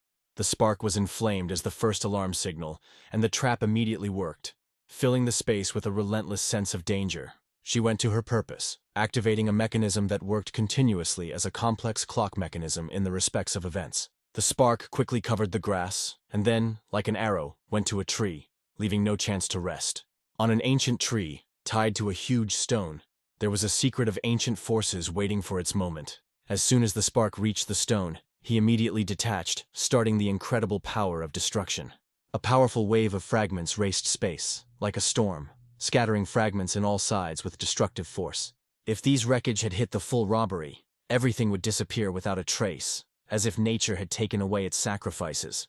After all, each fragment was intended for mass destruction, punishing anyone who dared to approach. One of the warriors hid behind a tree, along with his comrades, trying to avoid the inevitable threat. They knew that even a slight touch of poisonous thorns could be deadly, so caution was their only chance.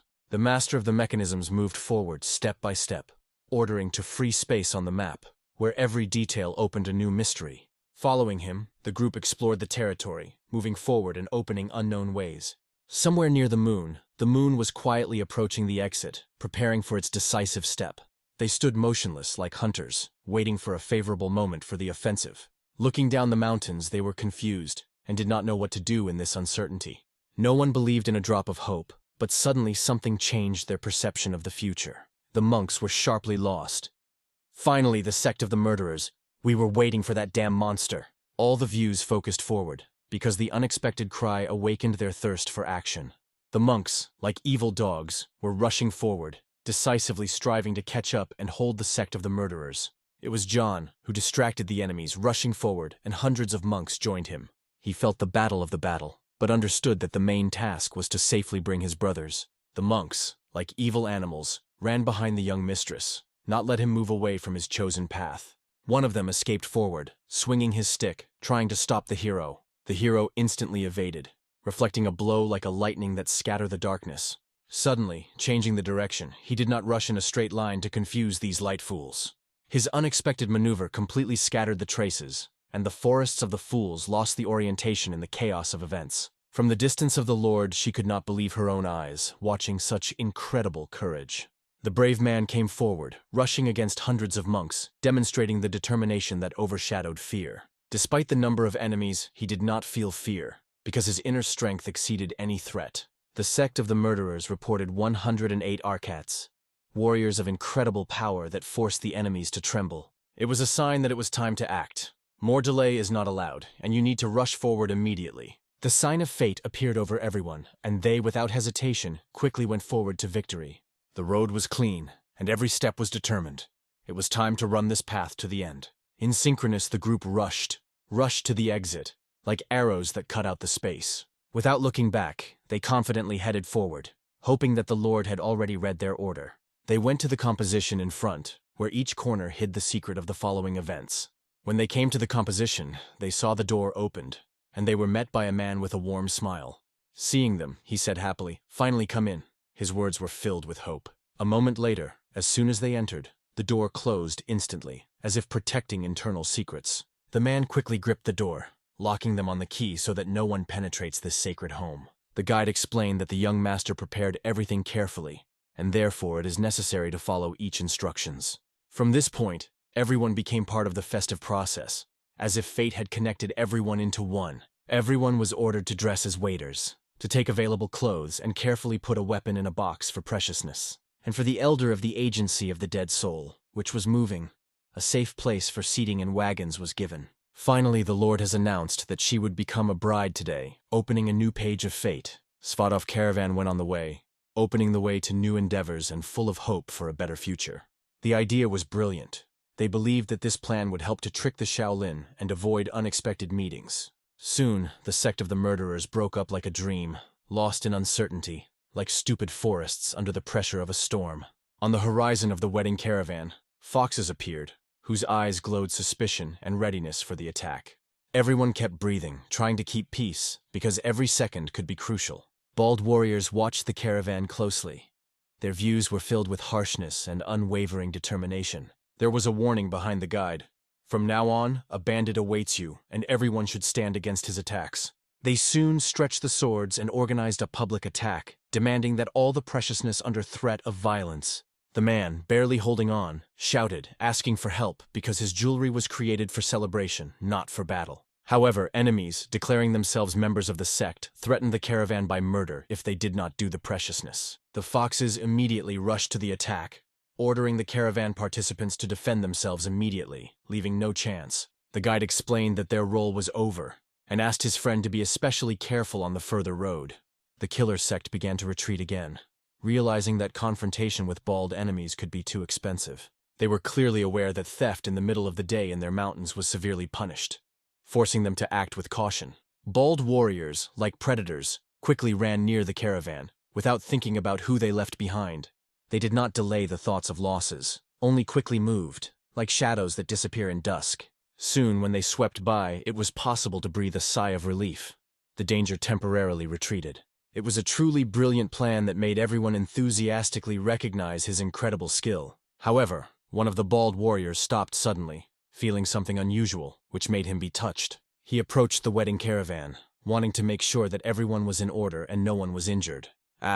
He asked if all was fine or any of the participants had injured during the battle. To which the caravan replied that the rich man received assistance due to the timely arrival of the monks who gave them. He was glad that the help came on time, and added that the event was like a real holiday that was approaching the wedding process. He then said that his second daughter Sangha was preparing for a wedding with Changsun, which was clear to every monk.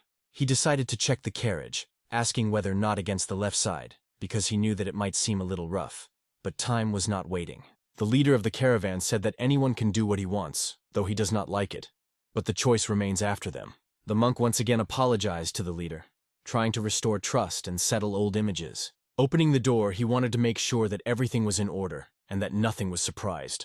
Behind the door, he saw the bride in a branched ceremonial outfit, which overshadowed the usual beauty and luxury. The Lord looked incredibly. Her appearance seemed supernatural, and it was obvious that her charm hid a dark, dangerous nature.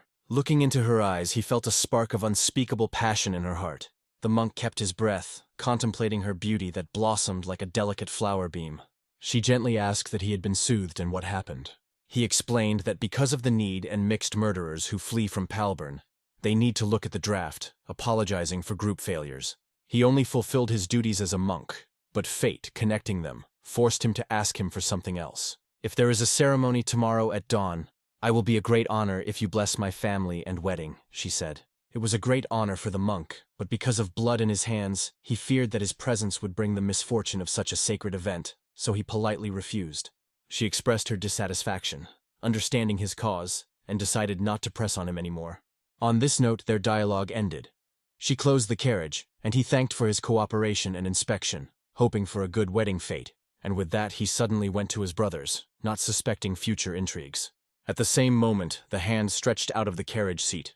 One of the warriors thoughtfully watched, thinking whether he noticed this strange movement, because she obviously checked whether the wedding was real. Suddenly a small window opened. The man handed her a letter from the Sect of the Murderers. She opened it with trembling hands, as if unfolding a mysterious message. Inside, it was written to convey the command of the CISH and refrain from ill-advised actions, suffering, while 5 martyrs of martial arts from the Hulk family would go to Hunan with unknown warriors.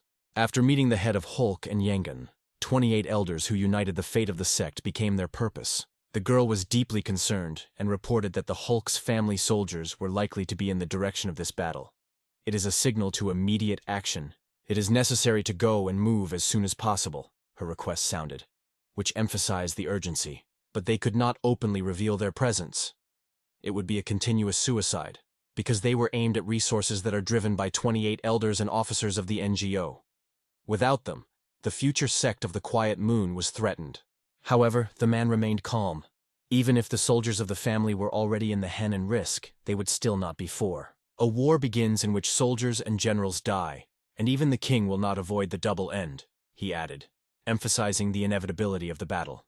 In his opinion, it seems that the deviation may be humiliating, but the Lord should survive in all circumstances. The warriors rushed forward, running through the thick forest. They ran away from the monks, trying to break away from persecution. After all, it was necessary to disperse as quickly as possible, leaving no chance of the enemy. One of the warriors checked that they are no longer persecuted. They want the belief in the opportunity to escape. He decided to look forward, looking for signs of safety. Barely casting his gaze behind the bushes, he felt something flashed in the distance. Suddenly, new silhouettes appeared in front of the monks that threatened to return to persecution. Disappointing and cruel, he thought. These real, ruthless bumpers, the enemies declared. They were convinced that they would not escape anyone, because their goal was to find the base of the sect of the murderers.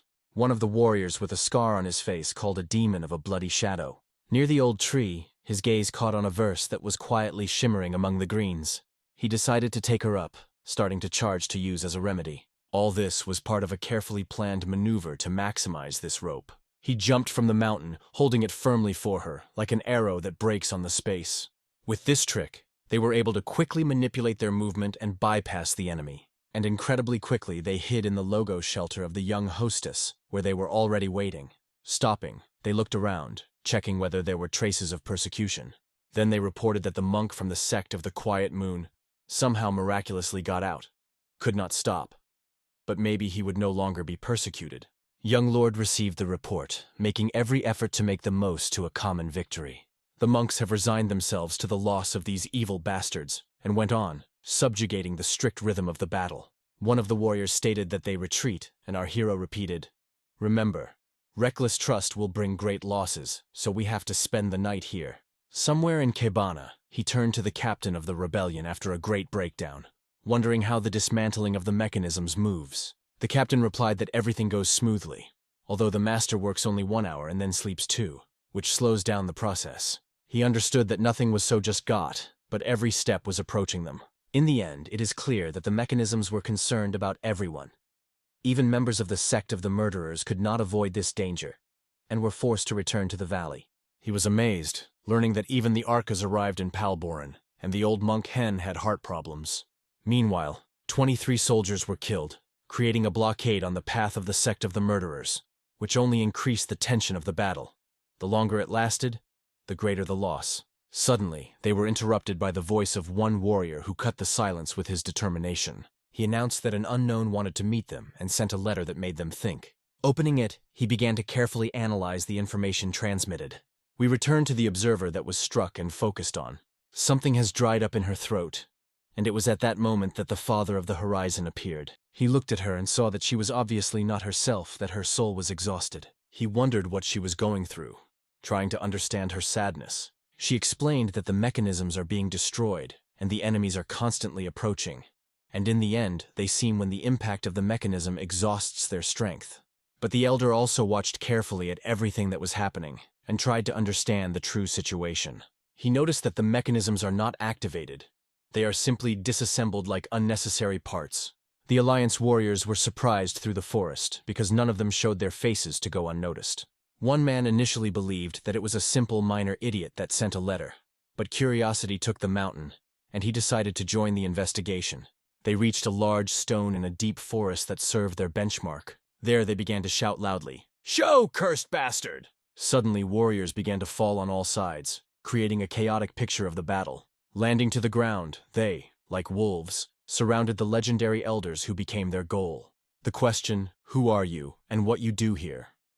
Logically, the warriors answered briefly, demonstrating a sign of respect. They introduced themselves as members of the Sect and the artist from Shunduan, happy to get acquainted. But despite this, they remained mercenaries, forgetting as boldly call themselves such. It raised doubts. The mercenaries wanted to meet with respect, but they feared that the joint appearance could ruin their reputation, so they accepted their invitation with caution. However, they understood the meaning of the announcement. Although the killers were piercing, the meeting issue remained relevant. The warriors said they wanted to eliminate the sect of the Quiet Moon and murderers. But the elder could not understand how possible, because hundreds of masters also sought this goal. He acknowledged that even without official permission, their goal was unchanged, but he doubted whether it was better to leave it for mercenaries. The elder did not understand that they wanted to exchange a position occupied by a sect of a Quiet Moon, guaranteeing themselves an alliance with an articulated dragon. He persistently argued that it was their new chance to gain power and power that could change their fate. The elders exchanged their views, silently agreeing the following steps. One of them finally said, "Today, a sect of the murderers appeared in the valley of Fecs. Let the head of John and the mistress of all. Then the alliance with the beaded dragon will become our new reinforcement under the sun." At this point, the chariot, like an arrow, arrived, cutting the space and announcing the beginning of an unknown event. She stopped at a place where a simple peasant collected unusual material, as if finding a forgotten treasure. Having collected this material, the peasant hastily sent him to the customer, full of hope for a new beginning. Going to the empty market, he strongly asked, "Is everything right?" Although silence seemed extremely strange, obviously something is wrong. The market was almost empty, like a forgotten corner of the world where there is no voice. He noticed the young man who was racing through the city quickly and asked where all the people went. The young man, running with his best and not stopping, shouted loudly that there was a murder here, filling the air with fear. Although his words did not reveal the details, they talked about the horrific tragedy that struck the city. Without waste, the guy began to flee, asking the alarming question, where did it happen? Because, as he said, the cruel monster did it over the one who was considered as their leader, leaving a horror. Witnesses, contemplating the body, assumed that he could only do the ruthless murder of mercenaries who did not know mercy. No one could imagine that people could be so cruel to leave this trace in memory. Despite the panic screams, the man, seeing everything, quickly gathered, decisively adjusting to further actions. He rushed to his converting, as if realizing that every second could change the fate. Sticking the horse on the sides, he prompted the animal to move faster, like the liberation power of nature. And in all pairs the pursuit went forward, stepping on the pre-planned route. The chariot quickly raced through the valley, cutting through the space, despite the cruel obstacles. Despite the pits and stones, the transport tirelessly overcame every obstacle, holding the course to the goal. The young man's head was the only call. Just not this, which filled him with fear and anxiety. Suddenly, he began to slowly inhibit his February horse, trying to stop the chaotic impulse. Suddenly, the horse managed to stimulate, and the young man felt his whole world frozen in real estate for a moment. He began to breathe hard, every breath, turning into a struggle for survival in captivity. For a short minute, he stopped, collecting strength to make further decisions. Standing motionless, the young man wondered whether it was worth lifting what was lying in a cart like a hidden secret of the past. He decided to lift the fabric from the creep, believing that it contains a hint to solve the mystery. Seeking his weapon, he knew that every second could be decisive in this cruel battle. Trying to arm himself as soon as possible, the young man pulled out a sword that became his only protection against the approaching enemies. Behind him was a great detachment of warriors, decisively approaching, like a dark shadow that threatens life. He was able to stop one enemy with his sword, deciding the first attack with cold-blooded skills. Continuing to swing his sword, he repelled the blows, leaving no chance to break the enemies. The warriors were insidious, but the young man showed his agility, making a spectacular flip that dispelled the hostile crowds. Landing to the ground, he unwittingly stopped, covered with doubts, not knowing what to do next. However, gathering strength, he rushed again, desperately defending his life through his sword possession. Striving one enemy, he looked into his eyes for a moment, looking for traces of humanity and pity. But the enemy did not forgive. His sword compartment, which held a weapon, leaving a young man without the most valuable protection. With tears in his eyes, he saw only a red spot, like a sign of inevitable loss and pain. At the same time, The leg of one of the enemies destroyed him to the ground, forcing him to fall like a destroyed dream. After the fall, deprived of his hand, the young man remained with the only hope of a miracle that could restore his strength. The one who compartment has asked if his Jun was called, hinting that he may be one of the 8 elders of the Sect of the Quiet Moon. But another man asked firmly, "Why did you do it? Killed Namek?" Expecting explanations that doubt. Taking it by his hair, he demanded that the elder tell all the reasons for his act, leaving no secrets. He warned, "If you say the word, death will come faster, and if not, I will break everything to you, forcing you to suffer from the last breath."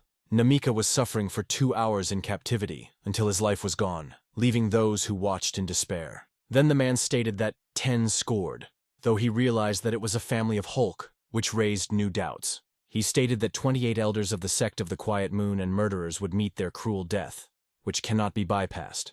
Recognizing that he or she will have an inevitable revenge with the 3 brothers of the Hulk family, he anticipated his death. At this point, somewhere around the mountains, something new, like a hidden sign of the inevitable sentence, began.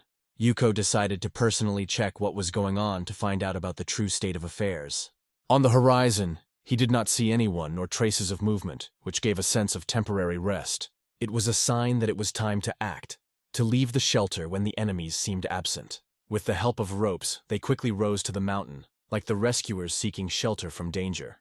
No one could imagine that 108 Arcats would appear along the way, although our hero claimed that they were at least not considered low murderers. Suddenly, there was a powerful breakdown somewhere on the mountain, like a warning of a new threat. One of the warriors asked whether it was so much to rely on mechanisms because the enemies were approaching, and it became dangerous. John Nye ordered his soldiers to hit his soldiers quickly, rushing to the attack to curb the enemy's approach. Beck brought the last explosive device like the last trump card, which could change the course of a fierce battle. The master did not know how long the device would withstand, and she sincerely apologized because her capabilities were limited. He believed that these mechanisms, though disadvantages, still remain a great deceitful course for the enemy. As soon as the killers and their sect had to return, he had to warn them. But she did not know. The enemies promised to return as soon as the Sect of the Quiet Moon would be destroyed. However, something was not the rules, and it was felt in every movement, which violated the subtle balance of the battle. Master shouted that Hen Odojen Bek, an incomprehensible word, but once again repeated, Han Onja came, as a signal to immediate action. He ordered to depart and set as many traps as possible because it was not enough. It was necessary to ask for help with a family for rescue. The young lord, along with their army, raced through the thick forest without stopping in the face of a new danger. They made their way through the clots of trees, trying to hide, so as not to become easy prey for the enemy. One of the warriors raised his head, carefully examining the surrounding forest, seeking signs of threat. He looked around and noticed how something flashed in front of the ghost at dusk. Without wasting time, he immediately reported the master to warn about possible persecution. Reporting that they would be followed, he caused an instant reaction. Everyone had to find a shelter. "Hide immediately!" The order sounded, and the warriors dispersed in various shelters, watching the space closely. They hid behind natural obstacles, but their eyes filled their anxiety because nothing was visible. No one knew if it was really 108 Arcats, but the enemies were moving slowly like sneaking shadows. Everyone understood that even if it was mercenaries, the threat was real, and time to act inevitably approached. Every warrior felt. There was a moment when even the coldest killers would not be able to hide from the inevitable karma of battle. After holding their breath, they watched carefully how nature came to life with whispering tunes.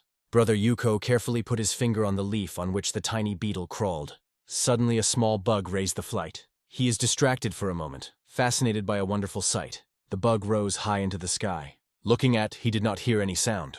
However, everyone remained in a close look, holding their breath, to find out who is following them. But no one betrayed their presence. Silence testified that the enemy was cunning and smart. Within about an hour, no one was moving, because in battle, no one dared to take the first step until the enemy showed weakness. Everyone occupied the same position. The warrior kept the confrontation, because the enemy had no time to wait for a long time. And then John I decided to turn to the race. He ordered him to stand up and evacuate his family to Ogandan.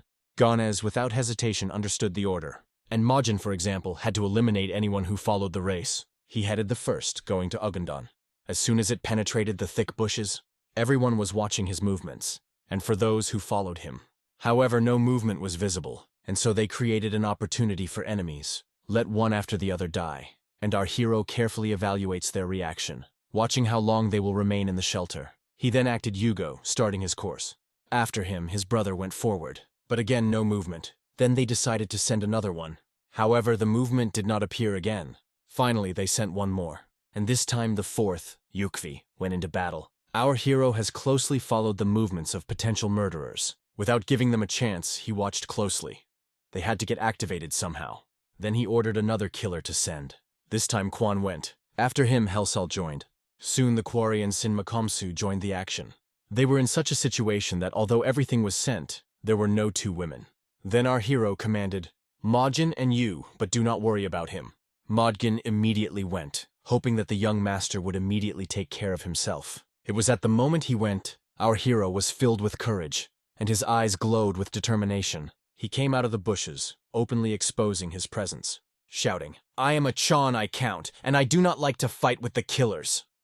Logically, he provoked their persecution. He warned, "If you want to stay, leave Palburn quickly, because you do not want you to become 9 large sects. They will only serve them to push them into the abyss of the destruction that dispersed in his imagination." Not just these killers appeared. The most army emerged from all bushes. They shouted that they did not need others, only the head of the John Viscount. Probably they regret that he came out and then pray for a mercy. Everyone instantly rushed into the attack, and John began to flee. All the troops rushed after him, and he needed to run as soon as possible, jumping over the big hills. Some of them fell behind him, trying to catch up. One did not even touch him. His sword rose and hit the enemy's back. A second would be, and our hero's back would be broken. But he had time to react, reflecting the scoundrel, and he gave him a well-deserved punishment for the attack. He stopped, because it was time to defend himself. The enemies were incredibly many, and they were extremely strong. With so many soldiers, it was extremely difficult to cope. Our hero was aware that there was no point in continuing the fight, because as long as you fight, they still overcome you as a defenseless sacrifice. He carefully selected the escape route. Choosing the path, he directed the enemies into the trap, because it was its territory. And it was when they were surrounded on all sides that his warriors emerged. All this adventure has brought incredible consequences, hired killers. The soldiers of the murderers, like lightning, intervened in battle. They made the mercenaries regret their decision. But it was too late. The mercenaries understood their mistake when the burning fire of the battle covered them. They believed that they could deceive everyone. However, being not on their land, they could not predict the further development of events. And they did not even realize that the young master would be able to outwit them. The mercenary leader, full of self-confidence, ordered the sect of the killers to surrender. But our hero came to meet, standing one-on-one with him. He asked firmly, "Who are you?" The impact of the enemy has decreased, and it flew away from a powerful. He called himself the head of the dragon, the sect of the Eastern Mountain. His blow made the young owner jump out of pain. The battle gained unrestrained wildness, and every blow was becoming more ruthless. Only one thought of John was given by mercenaries of extraordinary excitement. From the power of blows, the enemy even retreated. However, when the advantage was on his side, one of the blows flashed in the wrong way. He wanted to strike a devastating blow, but the enemy quickly blocked him. The trick did not know the limits. An unexpected blow to the leg forced the enemy to lose balance. However, that's not all. His blow, directed directly into the jaw, forced the scoundrel to spit out his teeth. And throwing him in a helpless fall, he relieved all his strength. When the enemy hit the stone, he felt a powerful blow, the friction force of the John the Viscount, who sent the scoundrel back to where he came from. All of his highest army was catastrophic defeat.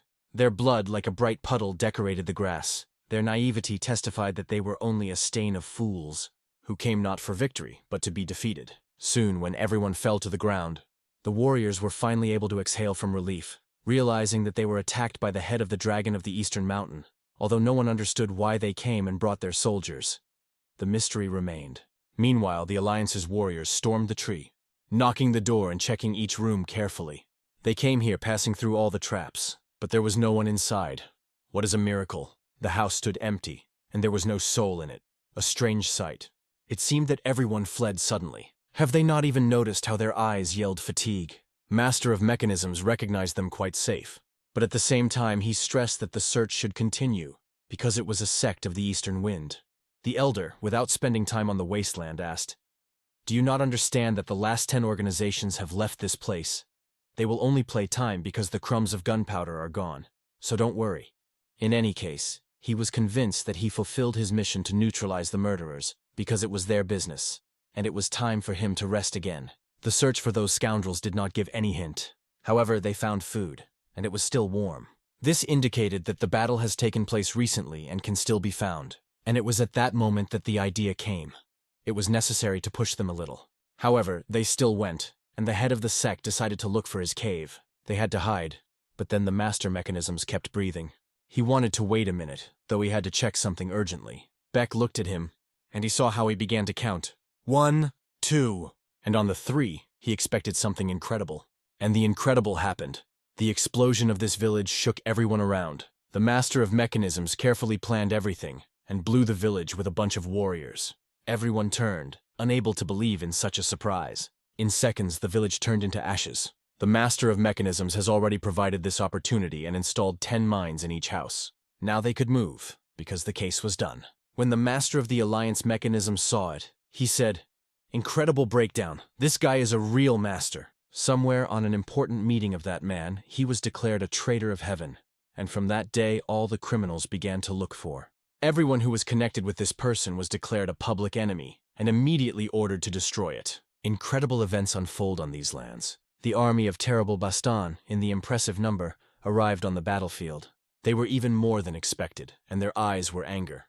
In the headquarters of the students, mercilessly killed everyone, even those who were not related to battle, causing true anxiety. He wanted to ask permission from the main one, but his friend did not understand what it was about. It is said that now the head of the Haha is on the front. The Basta warriors decided to ask him a direct question.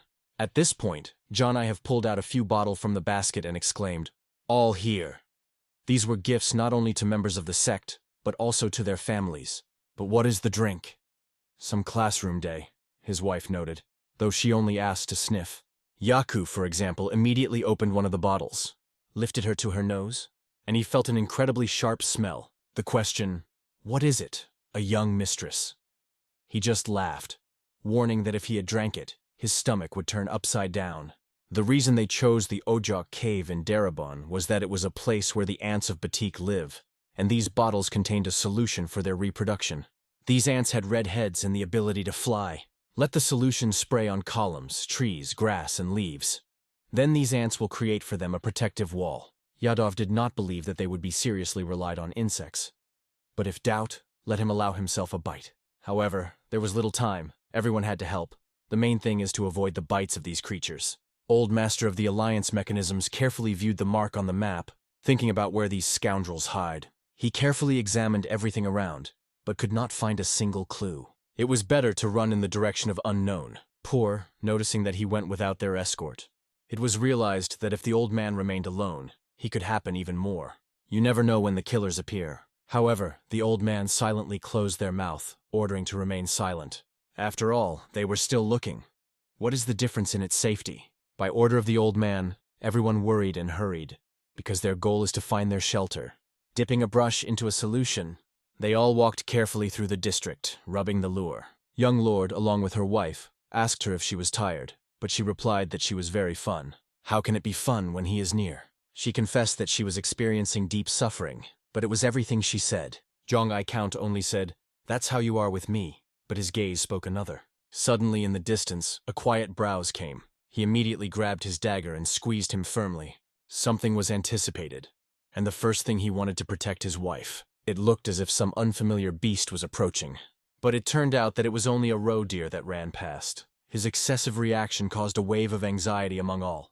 Young Lord had already begun to worry, thinking that the situation would get worse, because this deer spoiled his mood. However, his wife believed that they should not rush. Like the sect of the Quiet Moon, they had their reasons. Wherever they go, the danger will always catch up. He asked his wife why she was so afraid, but she replied that she did not understand where they would go, so they would not find them. Young Lord thought everything.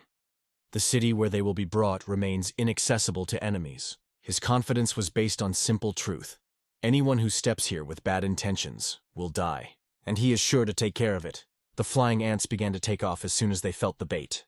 As soon as they felt the taste of the solution, they immediately rushed to it. Somewhere in the tent, not far from this place, the old man finally solved the riddle. These scoundrels hide in Darabon. When asked, "Are you sure?"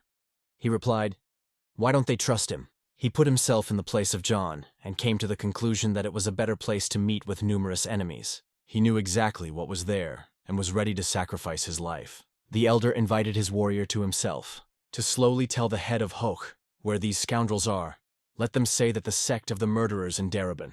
At this point, the leader of the Kavash sect, offended by the minority of Vasan, allowed him to be on the forefront, but ordered to pay for it, and asked his soldiers, "Are everyone ready to destroy the sect of the murderers?" The warriors, without compromises, were only waiting for the order. He gathered his army and ordered, "All split forward." But here, his old acquaintance appeared on the horizon. The leader, seeing him, emphasized, "This is unexpected," because he thought that they were hiding outside the mainland, but he promised to give his information. The leader still asked, "Why did you come now?" He reported that the leader of Kvach wanted to be on the front line and asked for him to go with him. He thought for a few minutes, because the guy was quite unreliable. However, he began to justify himself, telling that he wanted to see the end of the sect of the Quiet Moon and the destruction of the murderers. Let it be a chance to prove himself. But the leader just laughed. "You who go to the other side are ready to deserve acceptance," and decided to let him go. In his turn, he thanked the leader, but was interested in whether the promised person was not betrayed once. He would not do it for the second time. "If you do not trust these fighters, let not understand your message correctly." He assured that nothing like this would happen. He just needed the goodness of the Hoch leader. And despite the difficulties of trust, he gave in. And all went to Darabon together. Smiling, the leader gives a chance to go to the other side to earn his recognition. Let him go. "Thank you for this, man." However, the leader still does not trust the killers of the sect, so he wants his intentions to be distorted. He notes that he will follow him. At the same time, this traitor knows that he does not need goodness, but only true trust. Soon they go forward. Meanwhile, we move to the forest area where the army appears. It is the army of the leader of the Koho clan. "Come closer," one of them called, ordered to stop. The army, as the only mechanism, stopped instantly. They had a map to them before. The guide, not sure of the route, apologized to his head, but the leader knew this area. "Everything is fine," he said. "We came to the right place." After all, he saw a plate.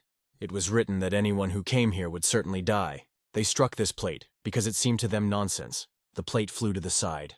Although Hen was degraded, they could not be sure of full safety.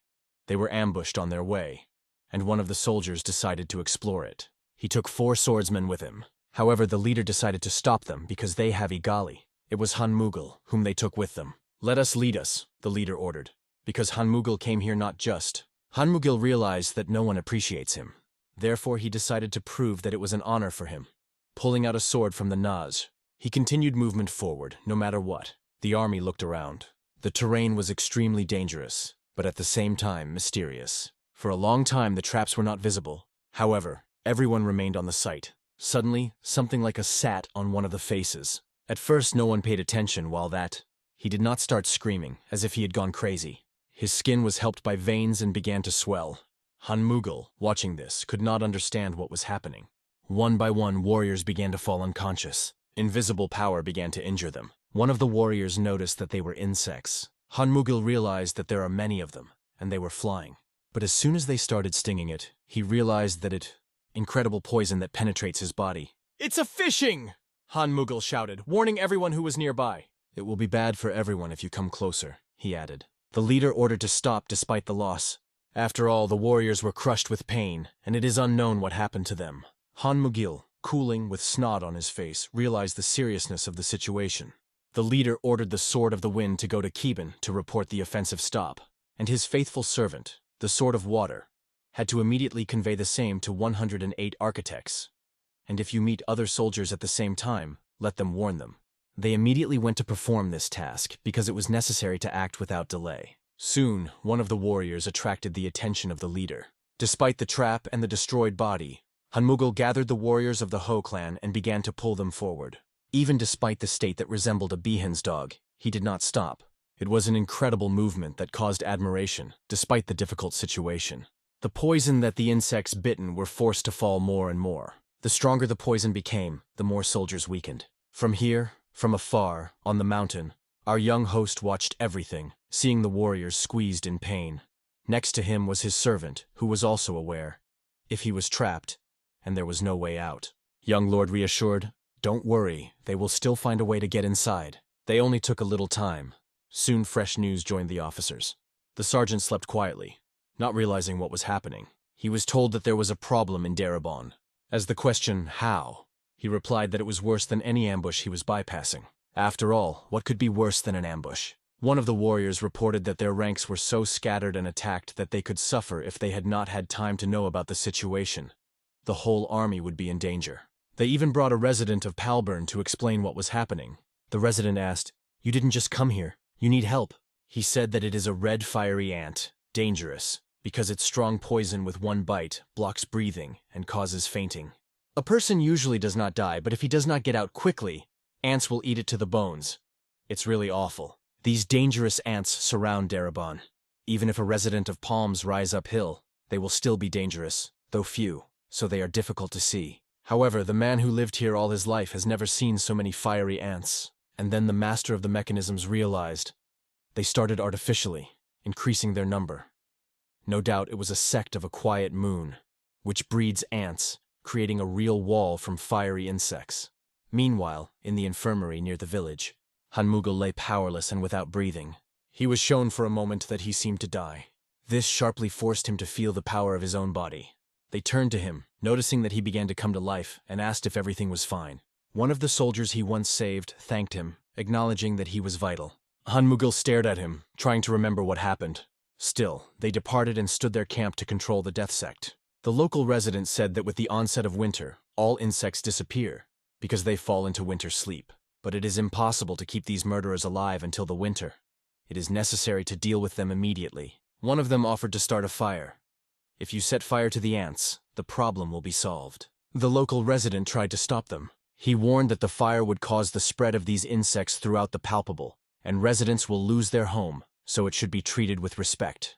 After all, they need to be aware of how difficult it is for the locals. Because of the soldiers who came to catch these murderers, they now cannot walk freely in the woods, catch prey or collect grass, and those who earned on it have lost their income. He said that their cattle are constantly stolen, and children are afraid of warriors with sword and do not go outside, while women are hiding from harassment. For them, warriors in the battle are like the same threats. The elder, aware of the difficulties of ordinary inhabitants, strictly punish their students for their actions. One of them also promised to tidy up individual soldiers who do not belong to their circle and immediately inform new problems. Even the master of mechanisms agreed. They cannot act like those killers. If the fire flashes, there will be no other way out.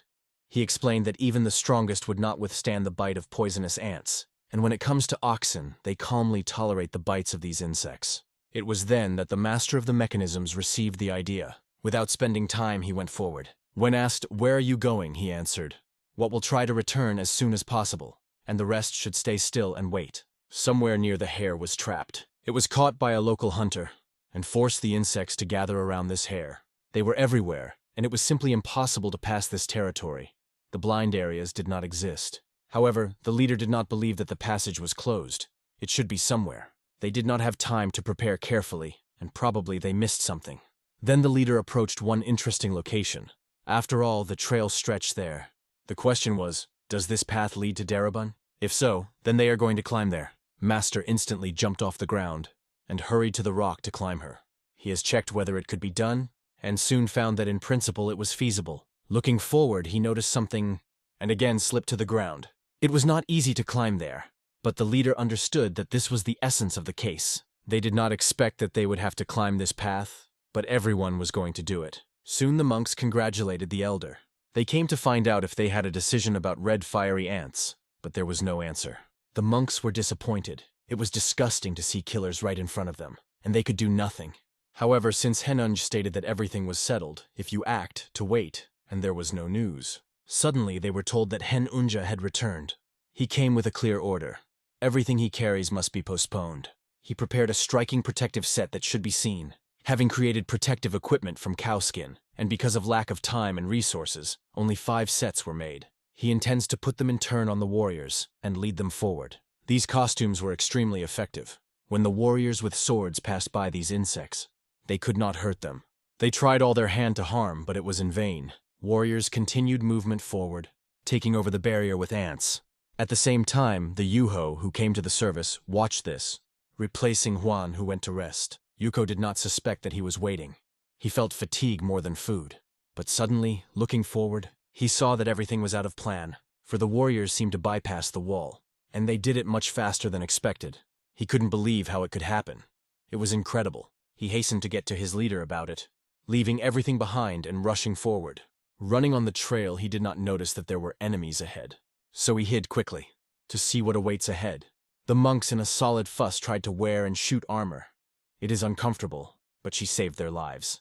Yuho realized that the situation was just catastrophic, and thought about how to stop it. However, as soon as he was going to report, a monk appeared in front of him, which, noticing him, he surrounded and asked in surprise, "Where will this killer go?" After falling into the trap, Yuho did not even expect such a turn of events. The boast of the Archie was inevitable. It would never allow the killers to escape. It was surrounded on all sides. He felt like a rise, before the strict look of the monks. They attacked instantly, not giving him a chance to escape. And then when one of them is distracted, in order to kill the killer and members of the Sect of Deadly Murderers, the Archon gave him dozens of deadly orders, sending him to the world. However, Yuko still coped and repelled this blow. With his sword, he rushed into an Archon attack, whose tools were killed by a tree. But he was not himself. The enemy managed to block his blow. The monk's foot flew into his head instantly, forcing him to lose balance. A strong blow caused bleeding from his nose, and the mighty scope of the spear over his head. He almost destroyed him, but Yuho was able to block this blow in time. The situation was critical. One of the monks called on Su to repent of his sins, asking him to bring repentance for his life in the shadow. But Yuho was not going to give up. He pushed the monk far forward. However, the same danger was still waiting. He turned to gather strength and attack the monks again. All he wanted to say to the enemies, "Let him kiss his back." One of the monks literally turned into a red trace on earth. His brothers could not stand such abuse.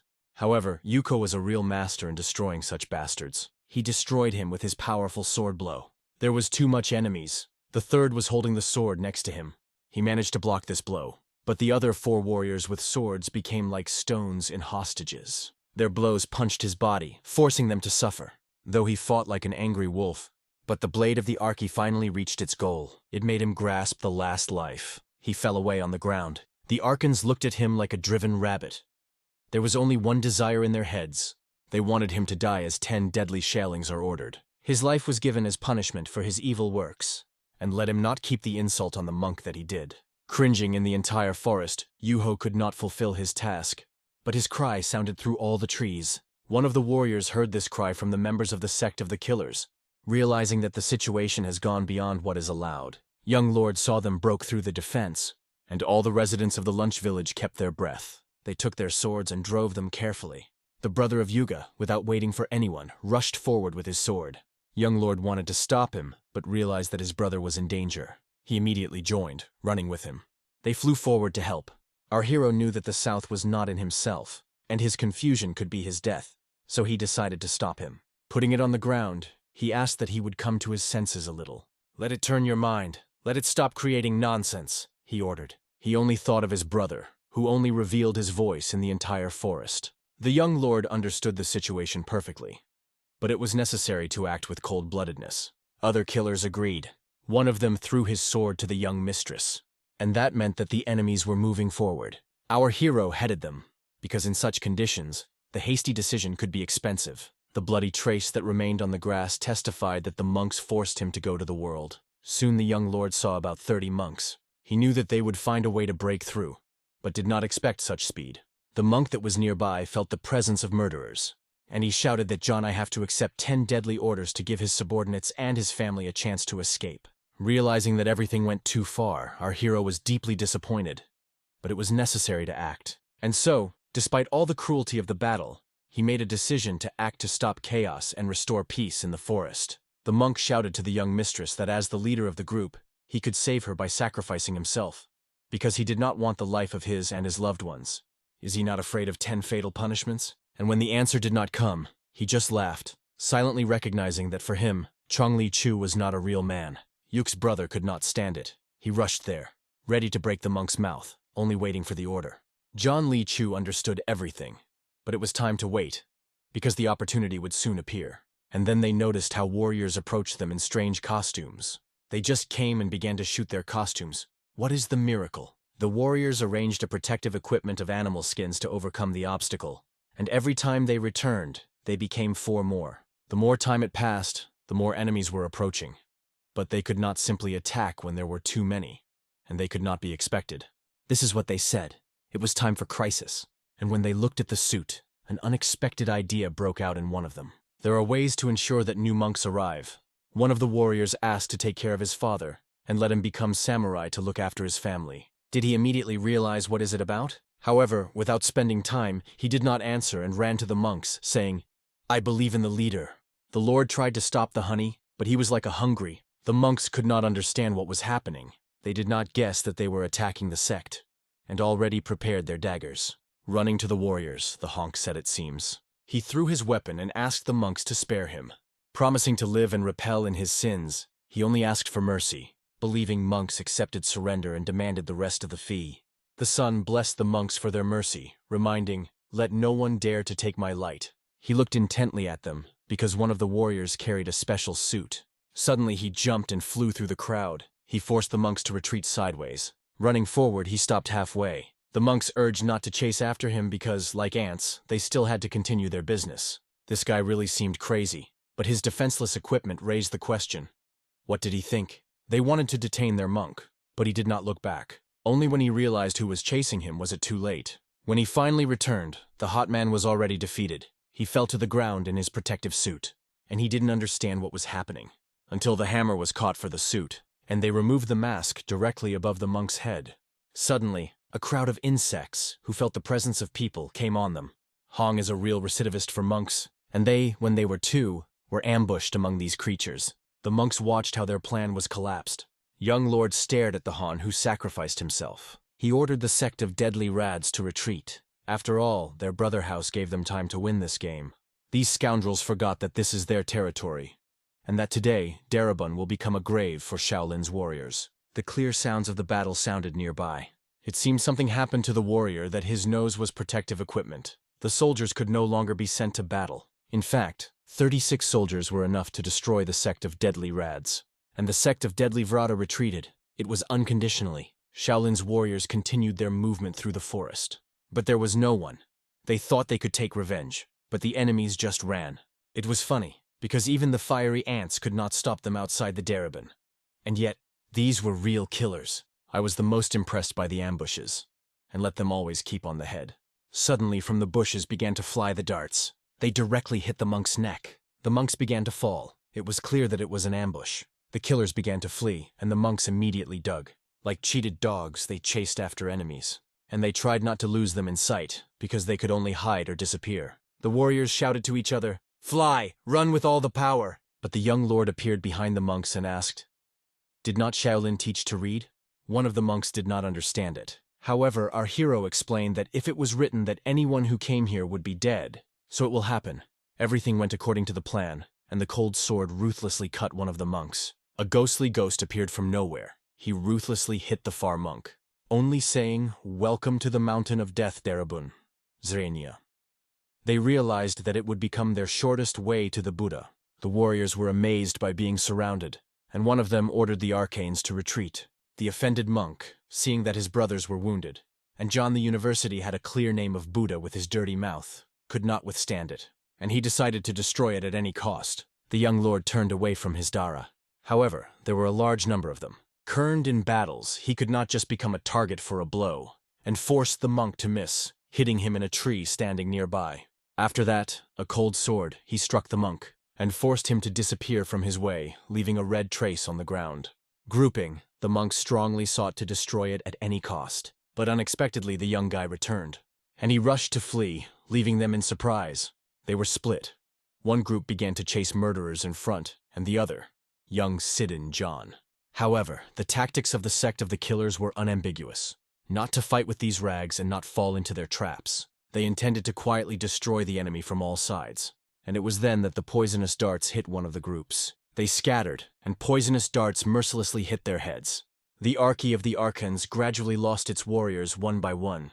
Soon the monks realized that they did not defeat the enemy, and wanted to throw their spears and escape. However, no one wanted to let them go so easy. The daggers pierced their flesh, stuck in the bodies, and one by one they stayed on this mountain forever. Separating, the monks could not find these treacheries.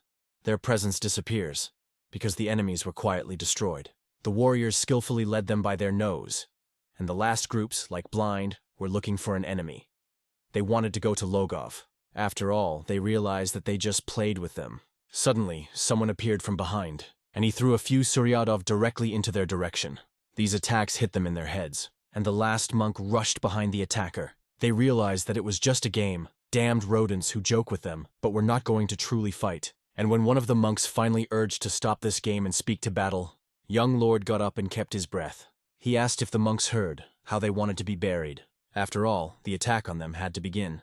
At this point, the word attack. He came, and the killer sect began to step on all sides. The monks kept the breath covered by the lazy fear that penetrated their bodies. From all possible sides, they were steadfastless, as if without a mercy. The monks saw only destruction and destruction. However, they were driven into a corner and losing many warriors, they could not do anything. Against them were killers who dedicated all their lives to this case. They fought not for life, but to death. Bloody spots spread across the grass. They painted the earth of this mountain into the blood. The battle between the monks, who purposefully sought success, unfolded with all power. They were destroyed by the highest level. Meanwhile, the killer sect suffered minimal losses. They eliminated everyone who approached them. Only the last monk, surrounded by enemies, remained. He realized that things were terrible. He began to rage his stick like a hunger. Realizing that there would be no victory, he did not even think to give up. He only commanded, "Step!" And trying to reflect from every blow, one of the team members of the killer sect blocked his blow. With his knee, he hit the enemy in the face, pushing it out of balance, forced to lose balance. He became the last who fell to the ground, and when Ma Jin was about to get this monk, he was stopped. When asked what happened, young Lord replied that this man was convinced of the treasures for 10 torments, and let the yug be commemorated for his brother. You need to do the core. To taste the retribution for his brother, he thanked his leader. After all, the first thing he will do will break her mouth. Soon this monk detachment was destroyed. The South raised the head of this scoundrel over the mountain, and he showed everyone that they were waiting for them to move on Darabon's land. If they want to save their lives, let them leave Palburn immediately. This is the only way to survive. After all, the sect of the murderers wants to live quietly, isolated in Darabon, and they violate their peace. Let them be in memory of Shaolin's abbot, and the head of this monk will be a testament to what awaits them. Sticking on the stones, she fell to the ground. South felt he finally paid for his brother, and I realized that I needed to restrain our emotions. When he walked and went back to the camp, he heard some sound. This sound was unclear to him, but suggested that someone was approaching them. He did not even suspect that Koho clan was going to the rock on which he stood at that moment. It is unknown if someone can climb the mountain, but Yuk went to the camp. The warriors, realizing this, breathed a sigh of relief, watching the Ho-Ho clan. Finally, the killers went away, and he hoped that they were not noticed. One by one, they began to gather up the mountain. The leader, making sure that everything is fine, waved his hand, letting the signal to climb.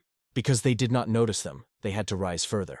Licking along the stone walls with bare hands, they slowly rose to the top. Despite the huge number, they could become easy prey. However, no one watched them, and they successfully reached the edge of the mountain. Putting your hand on a soft, grassy surface, the warrior rose to check that there were enemies on the horizon. Everything was clean. No one was visible. He quickly jumped, signaling to his colleagues that time began. They started grouping in the area. Preparing the swords, they pulled their weapons and rubbed it before the battle. The rise was difficult because the gases were coming directly in front of them, and without delay, they moved forward. But suddenly one of them struck something. In seconds, he lost the ability to move and began to fall. Metal weapons were sent directly to their direction. Some warriors could not affect the attack. It is known that in the battle they intended to act that and began to attack. It was a trap for the Koho clan warriors. But what did they think about going here? The swords of the killers of the sect caught them by surprise. Pushing them forward, the enemies were forced to fall back to where they came from. The warriors threw their weapons and flew to the side, but there was no longer under the feet of the earth. Only shouting from panic, they realized that they could no longer rise. One of them fell from the mountain, taking with him his brothers. Like a snowball, they gathered at the leader again. The leader, realizing that they were exposed, ordered not to retreat, but to quickly rise and destroy enemies. But the forces were uneven. It was impossible to get to the goal. Others no doubt die. So the warriors of Koho fought, not achieving the desired result. Then the leader ordered to release arrows from the bow. Charging them, they sent arrows in the direction of the enemy. And one of the murderers soon struck the arrow. One by one, they started shooting without hesitation. Then the leader ordered to retreat. The warriors began to flee, wanting to retreat, And here's a yawn on the horizon. He brought the news, as he ordered a young host. The leader understood that after attack by arrows, the enemy should retreat, and his warriors should rise. Let them wait under the top, and then attack at the same time. As soon as the killers appear, let fire open without delay. And they resumed their attacks. But everything was not as easy as it seemed. When they realized that they became a victim of doubles, they could not believe their eyes. The boy was tied to a rope. He jumped rapidly to the enemy, and he began to cut them one by one. Like on a ram, he rushed through the mountain, knocking them down. It was incredibly insidious and unexpected. Having taken a favorable position, the young lord ordered to descend, and the warriors began to lower the rod down. Holding the sword, keeping the balance, he approached unprepared targets, and he began to destroy them one by one. He moved so quickly that the opponents did not even have time to navigate. His combat force decreased with every blow. The leader, like crazy, shouted, "Let it defend! Attack each of your strokes!" And the archers focused so accurately that they planned to knock the last bastard from a height.